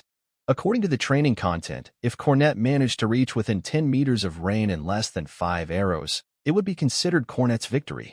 Otherwise, Rain would have achieved his training goal. Cornet held a huge metal tower shield in both hands and rapidly dodged left and right in front of Rain while steadily advancing toward him. Rain then pulled his silvery gray metal great bow, and a training arrow shot towards Cornet like lightning. Suddenly, Cornet, unable to dodge in time, tensed his muscles, with the veins in his hands and forearms that grasped the tower shield bulging, and his muscles knotted. Clang! The clash of metal echoed as the impact of the blunt training arrow made Cornet, holding the tower shield, stop his forward momentum, and his pace unavoidably slowed. This gave Rain the opportunity to swiftly shoot another arrow at Cornet. The training arrows featured metal heads, but were not sharp, being blunt-tipped instead, with shafts made of birch wood. Although not heavy, given Rain's imposing strength as a great knight, each arrow he casually shot made it quite strenuous for Cornet to block with his tower shield. Just 15 minutes later, Cornet was drenched in sweat, looking as though he had been dragged out of water. It wasn't that Rain was unwilling to take it easy, but doing so would mean he'd earn very little experience points for his Blood Fury archery skill, so Cornet had to endure the hardship. However, despite the difficulty, Cornet's eyes gleamed brightly. For him, being called by Lord Rain, a great knight, for practice was not only an honor but also a rare opportunity. If only he and his brother could have had such special training from Lord Rain before they encountered the Bloody Shooter, they would not have been wounded under the arrows of the Bloody Shooter. Knock, knock, knock. There was a sudden knock at the door of the training room. Mary, a major in a Navy uniform, stood smiling at the door, looking at Rain. Lord Rain, I heard from the guard that you've been practicing here for 2 hours. So, I had to intrude, she said. Of course, Major Mary, let's talk in the office next door. Rain smiled and gestured Mary to the adjacent office. He knew that Major Mary had come to him with matters to discuss. Once they were in Rain's office, Mary said, Lord Rain, regarding yesterday's situation, I have drafted a letter and will report to the fleet immediately. Additionally, she added, I wanted to ask for your opinion, Lord Rain. For your and Vinica's rescue of the Fish Dragon Squad, the Navy will surely commend you. Do you have any special request regarding this reward? Of course, I will compose another letter to General Zilva to assist in this matter, as, by tradition, since you are not part of the Navy, tangible rewards are typically converted into merit points and imperial gold coins, she explained in detail. Rain nodded his understanding. Because he wasn't a part of the Navy and the rescue wasn't an established mission, the Navy's awards would only be in merit points and gold coins without any additional items. If he wanted something special, he would need General Zilva to intervene on his behalf. That was one advantage of having connections. Naturally, if General Zilva ever needed a favor in the future, Rain would be expected to reciprocate. The problem was, without a reference point, Rain was unclear about the value of his contribution to the rescue mission and what it could bring him. Asking for too much could suggest an arrogance of success, while asking for too little could mean a personal loss. However, having looked at Major Mary, Rain quickly had an idea and smiled. Major Mary, if possible, I am interested in the sharpness technique, a metal-based witchcraft cast by Lord Trevo. I'm just not sure if my contributions are enough to exchange for this spell. Naturally, I will sign a confidentiality agreement as required and won't divulge any witchcraft awarded by the Navy, he assured. After a moment's thought, Mary said, that should be about right. If it's just to exchange for the sharpness technique, your contribution should be sufficient. However, the success of this request still depends on the fleet's decision. Of course, even if it isn't successful, you won't suffer any loss, and you can be assured of your merit points and Imperial gold coins, she reiterated. Then, thank you, Major Mary, Rain said with a smile, bowing slightly. By the way, Lord Rain, regarding the bounty for Waldo, it has been issued. Here's a bank draft for 10,000 Imperial gold coins. Please take good care of it. Major Mary smiled as she pulled out a palm-sized piece of special paper from her pocket and handed it to Rain. A bank draft? Rain, feeling the faint energy emanating from the bank draft, examined it closely, noting the peculiar material it was made of and the apparent marks of a special witchcraft. The heading read Dragon Empire Central Bank Draft. The amount specified was 10,000 Imperial gold coins. It was encircled by details such as time, payable at sight, and other phrases. On the back of the draft was the stern visage of an elderly man. Major Mary interjected, "This is His Majesty the First Emperor of the Empire. Moreover, Lord Rain, this draft from the Central Bank of the Empire can be cashed at any bank within the Empire's territories within a year. If it expires, reprocessing it through the Navy can be quite troublesome," she warned. "Very well, Major Mary. I will cash it soon," Rain acknowledged with a smile and a nod. "Lord Rain, pardon the interruption. I'll now make contact with the higher-ups," Mary said as she stood up gracefully, ready to leave, her elegant figure retreating. Just then, Rain suddenly thought of something. "Major Mary, I have a question. If the enemy from the previous encounter was from the Eagle Federation, what is the Empire's stance towards their intrusion into our territorial waters?" Upon hearing the question, Mary stopped, her lovely face tensing as she turned back. "Lord Rain, I inquired with the Intelligence Department about this yesterday. There's no response about the specifics of the enemy yet. Most likely, they are similar to the Fish Dragon Squad, pertaining to a special division of the Eagle Federation. But concerning small-scale infiltrations like this, neither the Empire nor the Federation has a good solution at the moment. Given the current situation, both the Empire and the Federation are wary of each other. They may have small skirmishes, but they won't engage in actions harming civilians on a large scale. In this aspect, cults are more of a threat, she explained. Rain nodded. If that's the case, then that's for the best. Off the coast of Meister, on a secluded island near the outer edge, Neru was speaking to a man, his right side dominated by the massive sea serpent with spiky protrusions. "Wexman, according to the information passed to me from the Federal Navy, the young great knight with the talent of an iron will is the governor of Meister fishing port town in the Dragon Empire." "His name is Rain," said Neru. "The best person to deal with this young man is still you," Neru said gloomily. "Neru, don't put me on a pedestal. Besides, if he isn't a member of the Dragon Empire Navy, why are you bothering with this? It's likely that you'll never encounter him," said the man named Wexman, dismissing the idea. His slender figure was toying with two daggers, emitting a crimson light. The daggers, like butterflies fluttering through flowers, rapidly danced between his unusually agile slender fingers. "No, you don't understand. Guided by a wizard's intuition, I feel that if he lives, I will encounter him again someday soon," Neru explained, waving his hand and speaking gravely. "All right, I really don't understand all this stuff about witchery curses masters," Wexman remarked. "But why not find someone else for this job?" Wexman pondered. Though he considered the combat abilities of Witchery Curse's masters mediocre, he acknowledged their proficiency with prophecies and divinations as more than mere fabrications. Wexman, it's only foolproof if you take action. I don't trust the other members of the squad, Neri said with a smile, flattering him a little. Don't start with that. You know my rate is high. Although we are teammates, I can at most give you a 20% discount, Wexman continued, nonchalantly flipping his daggers. Neru didn't mind his response and smiled, seeing a tendency to agree. Wexman, if you can kill Rain, I'll give you the crate of shadow steel ingots I got last time. A crate of shadow steel ingots is not enough. He's in the Dragon Empire mainland. I'd have to traverse his heavily guarded maritime area. The risk is not small. After some bargaining, Neru's expression remained poor, but his heart felt more at ease. Though it was a bit painful, having Wexman agree to take the job nearly guaranteed success. After all, assassinations are best left to professionals. Wexman, as a shadow assassin, was the best choice among those he knew. Meanwhile, inside a mansion in Meist County City, in a subterranean hall. High Priest, the latest news. The Imperial Southern Naval Fleet has defeated the Sea God sect and most pirate gangs near the waters of Meist County, the monk Lamar respectfully reported to the obese figure seated before him. Weren't they engaged in back and forth battles with the Imperial Navy before? How come they were suddenly defeated this time? The High Priest sounded clearly surprised. We still don't know the exact details. We are currently awaiting further intelligence, said Lamar. And what about the governor of Fishing Port Town, Rain? Did the Sea God sect manage to kill him amidst the chaos? The obese High Priest suddenly asked. From the battle reports sent to Meist, we haven't seen that happen, Lamar delicately said.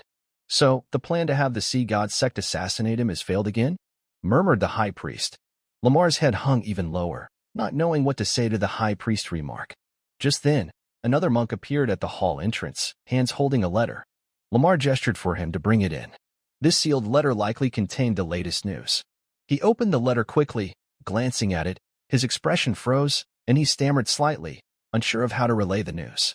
Just speak up. Don't beat around the bush, the seated obese High Priest, noticing Lamar's hesitation, commanded.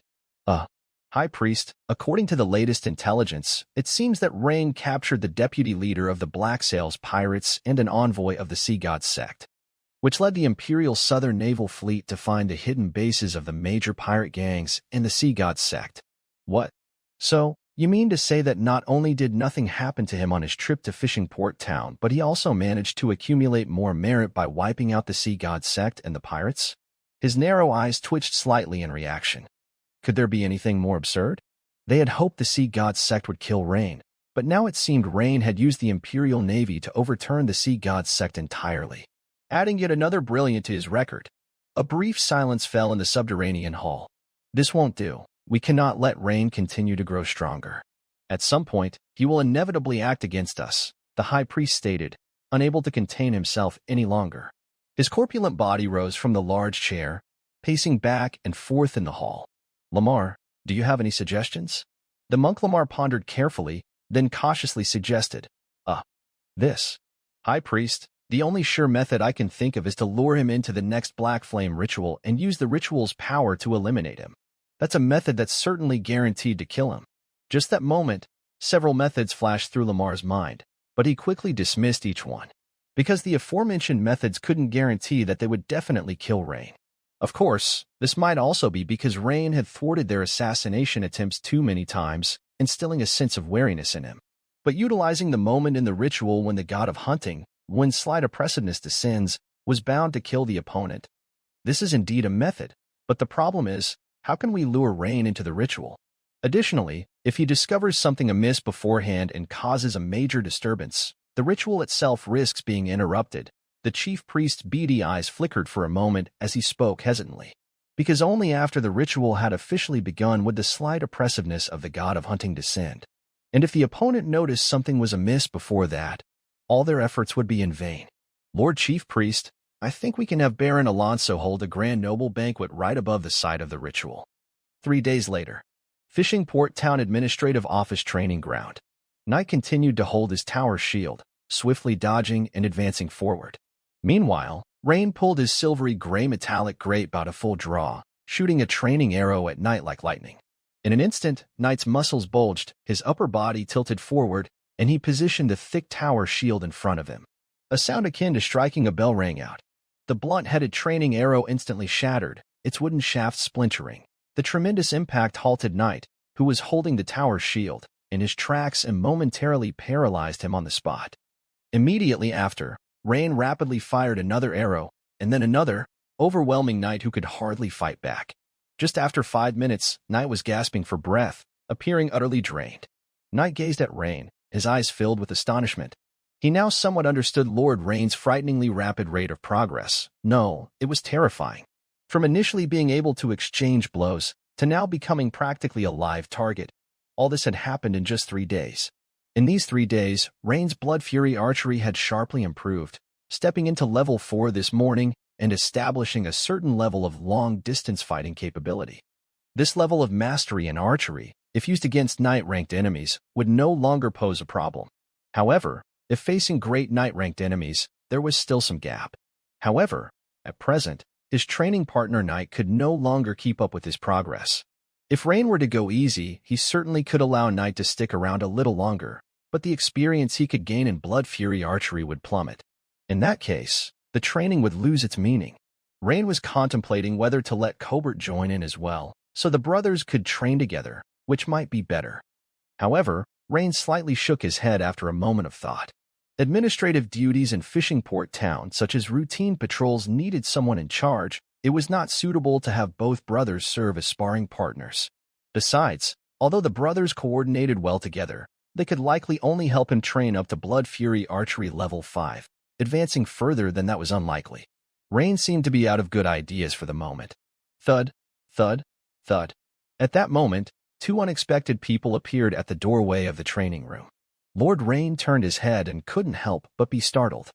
He saw Trevo from the Leviathan team and Nathaniel, both smiling faintly as they stood at the entrance.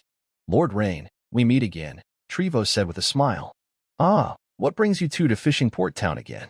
Is there a new assignment?" Lord Rain asked with a hint of curiosity. The two exchanged glances, their smiles broadening. "You could say that it's an assignment. Lord Rain, this time I am here on a mission from above to teach you the witchcraft sharpness technique." "Lord Rain, I never expected that aside from being an extremely talented great knight, you are also a wizard apprentice. It feels like the goddess's favor is all concentrated on you," Trevo said with a slightly envious tone. At that time, Trevo was indeed shocked when he heard that Lord Rain was also a wizard apprentice. Upon hearing this, Lord Rain couldn't help but smile. He hadn't expected the Imperial Navy to act so swiftly this time. It seemed General Zilva must have played a significant role. Of course, it might also be due to Captain Baron. As the captain of a special departments team, Baron's influence was not to be underestimated. "Welcome, both of you. I had thought the Imperial Navy would send someone else. It seems, then, that the fleet's operations have concluded?" "That's not the case. Captain Baron's injuries will take about 10 days to fully heal, so our team is in a temporary rest state," Nathaniel explained. Lord Rain nodded, understanding the situation. Otherwise, sending 2 combat team members for this task would have been most unreasonable. Without these 2, the Leviathan team's combat effectiveness would be greatly impacted. "Of course, we both volunteered for this mission," they added.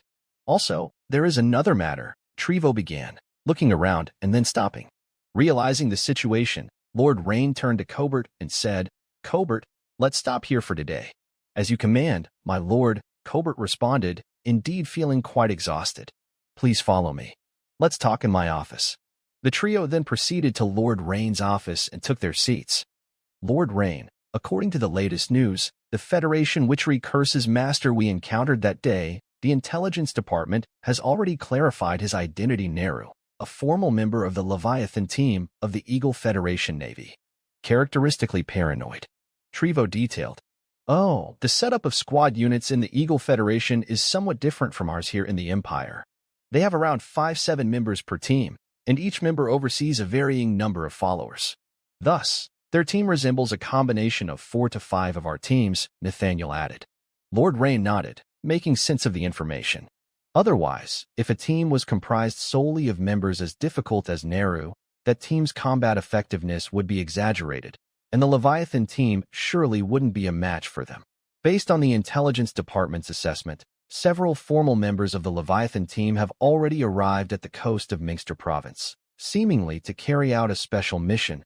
Additionally, based on divination and psychological profiling of Neru, it is possible that he might take this opportunity to seek revenge on you, Lord Rain. Therefore, Captain Baron had us come here first. Hearing this, Lord Rain understood why the two had come to Fishing Port Town together, not only to teach him the sharpness technique, witchcraft, but also to prepare against potential revenge from the opponent. Thank you both, and please convey my thanks to Captain Baron as well. You're too courteous, Lord Rain. Also, if you're free, I can teach you the sharpness technique right now, Trevo said, slightly bowing. Then please, proceed, Lord Trevo, Lord Rain said, unable to suppress a smile. At that moment, there was suddenly the sound of boots tapping outside the door. Upon hearing it, Rain's ears twitched. It was Major Marika's footsteps. Thud, thud, thud. Come in.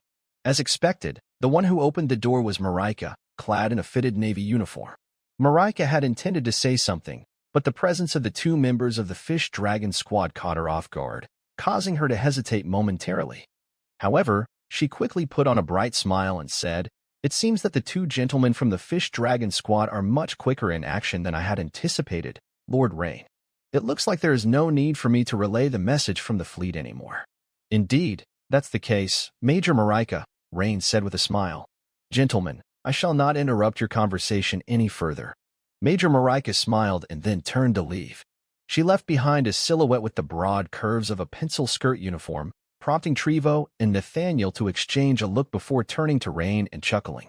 "Lord Rain, it appears that Major Marika, the flower of the 6th Fleet of the Imperial Navy, is quite concerned about you." Rain glanced at the two men, noticed their knowing looks, and couldn't help but be slightly taken aback before he shook his head in denial. "Gentlemen, there's nothing going on between Major Marika and me. We merely have a professional relationship." "Haha, Lord Rain, there may be nothing now, but it doesn't mean there won't be anything in the future," Trevo said with a wink and a laugh. "Trevo, since Lord Rain does not wish to discuss this topic, let's get down to business first," Nathaniel suggested, his teasing gaze eliciting a wry smile from Rain. "Indeed. Lord Rain, before I teach you the sharpness technique, I will need you to sign this confidentiality agreement." Trevo took out a thin sheepskin scroll that emitted a faint energy fluctuation and handed it to Rain. "Of course." Rain nodded and began to examine it closely. The items listed on the scroll were various prohibitions, like, without the consent of the Imperial Navy, no witchcraft or extraordinary battle technique obtained from the Imperial Navy may be disclosed to others, limited to personal practice and use. The faint energy fluctuation seemed to be from some form of witchcraft spell. Soon enough, Rain picked up a quill and swiftly signed his name. After signing, he keenly sensed that the energy fluctuation was undergoing a subtle change and was establishing some kind of connection with his own spiritual power fluctuation, likely due to the spell on the sheepskin scroll being triggered. Seeing this, Trevo smiled, handing over another pale yellow beast skin scroll to Rain. "Lord Rain, this contains the introduction and witchcraft model of the sharpness technique. Take a look at it, and later we can discuss it further." "All right, thank you, Trevo," Rain replied with a smile. After seeing the two men out, Rain carefully perused the beast skin scroll. After reviewing it several times, he realized that the complexity of envisioning the witchcraft model for the new metal-based sharpness technique was similar to that of the fire-based Scorching Touch, not overly difficult. As Rain had already mastered 3 spells: Scorching Touch, High Temperature Force Field, and Scorching Touch, he did not encounter much difficulty when learning this new metal-based witchcraft. About half an hour later, after failing 5 or 6 times, Rain succeeded in his first attempt. The glimmering greatsword he held shimmered on the surface with a sudden and slightly dazzling silver radiance, different from the prickling kind of light, more akin to a flowing water-like halo.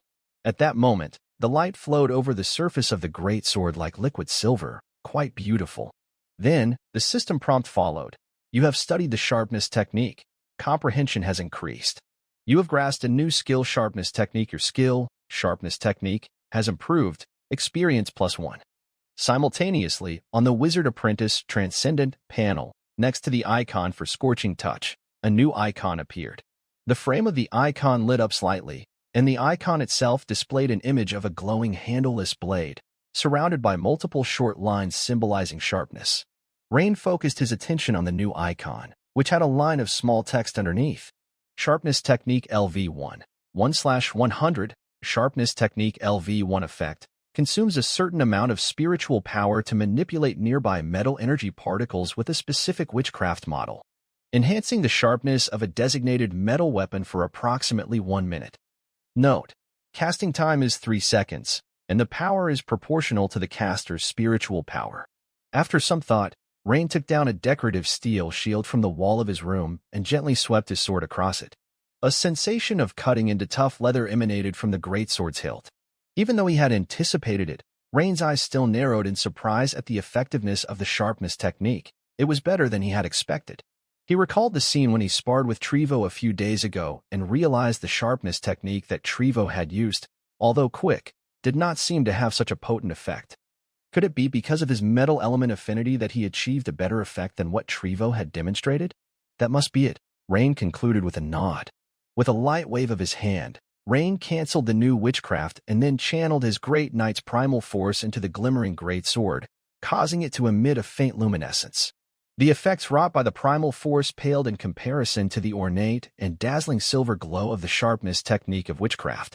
At this moment, Rain placed the greatsword flat on the desk, folding his arms as he began to ponder. By now, he had realized the differences in the application of the primal force infusion in comparison to the witchcraft sharpness technique when used on weapons. Setting aside the question of power for the moment, even just in terms of duration, there was a fundamental difference between the two. Once the output of primal force ceased, the enhancing effect on the greatsword would naturally dissipate instantly, but the sharpness technique's effect lasted a full minute. Thus, if an archer were to use arrows, while primal force could also be used to enhance the metal arrowheads, the effect would vanish as soon as the arrows were shot and left the hand, as the primal force couldn't be maintained. But the sharpness technique was different. It could last a minute, making it far more applicable to arrows, throwing weapons, and similar situations than Rain's current level of primal force enhancement. Furthermore, a thought suddenly struck Rain. He grasped the greatsword again, first chanting and casting the sharpness technique of witchcraft. Once the greatsword lit up with the rippling silver halo, Rain continued to infuse the greatsword with primal force. On the surface of the blade, in addition to the layer looking like a silver membrane, another layer of faint fluorescence was now superimposed. This made Rain nod to himself in approval. Indeed, it was possible to apply a double enhancement. As for the effect, out of curiosity, Rain immediately swiped the greatsword, now enhanced with both the sharpness technique and the great knight's primal force, across a steel shield. Instantly, he felt a sensation similar to cutting through butter transfer from the hilt. Hiss. It was incredibly sharp. Gazing at the smooth cut as if made by a cutter, Rain's pupils constricted. He knew he hadn't used much strength, but the result was far beyond his expectation. This made him stand in place, his thoughts flickering as he pondered. After a while, a knock on the door was heard. "Come in." There stood Trevo at the doorway, smiling as he spoke. "Lord Rain, are we ready to start learning the sharpness technique now? Based on the difficulty of learning the sharpness technique, I've tentatively planned for 10 days of progressive learning and practice, each session lasting about 2 hours," he continued. "Of course, Lord Rain, if you encounter any problems during this period, we can extend the number of teaching days," Trevo added. "I think I'll be in Fishing Port Town for the coming period," he concluded. Rain was slightly startled by Trevo's words. Although Trevo spoke politely, saying that the training could be extended if 10 days weren't enough, the problem was Rain had already mastered the sharpness technique. As soon as he successfully cast it once, the system would prompt him, and he would naturally master the witchcraft. This presented a bit of a conundrum for Rain. What was beneficial to others was simply a waste of time for him. Of course, he could choose to hide this fact and slowly learn the sharpness technique with Trevo, but there was a saying, wasting time is wasting life. At that moment, Rain inadvertently noticed the brown greatbow Trevo carried on his back and had an idea. Rain smiled and said, "Thank you, Lord Trevo. However, I would prefer if you could teach me the sharpness technique in conjunction with archery. In our previous battle, the arrows embellished with the sharpness technique you used left a deep impression on me." Rain's words hit the mark with Trevo. After all, no marksman would refuse praise for their archery skills. Trevo's already smiling face bloomed like a chrysanthemum, and he readily agreed. "Of course, Lord Rain."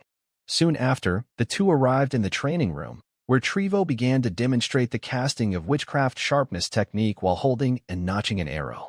Although Trevo found it strange that the questions Rain asked were mostly about archery rather than the sharpness technique, he still answered them readily. Another half an hour passed. Even the slow-witted Trevo started to feel that Rain seemed more interested in his archery skills than the witchcraft, so he finally realized what Rain's main goal was to learn how to improve his archery.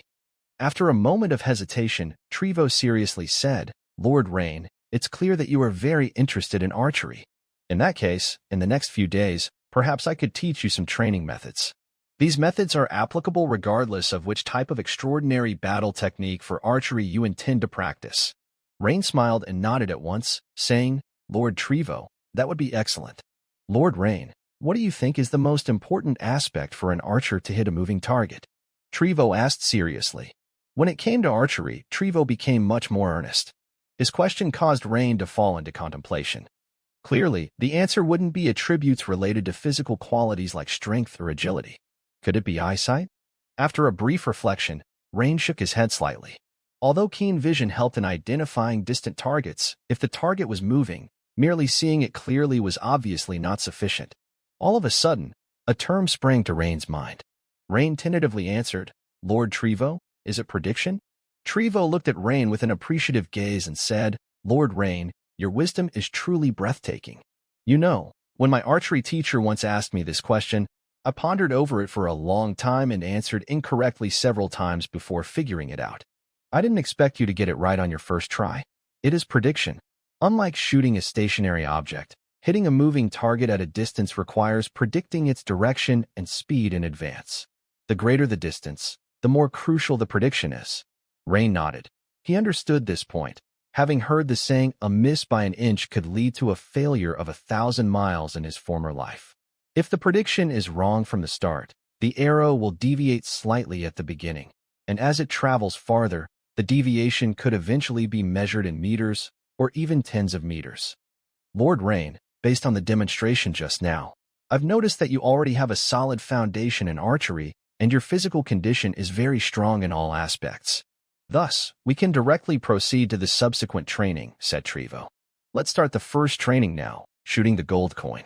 Trevo smiled and took out an imperial gold coin from his pocket, flicked it with his thumbnail, and the shiny coin tumbled through the air, landing back in Trevo's palm after 2 seconds. In a moment, I will flick the coin into the air from 30 meters away, and Lord Rain, you will need to hit it before it hits the ground. If your accuracy exceeds 90%, then you will have completed the first training session. Rain nodded.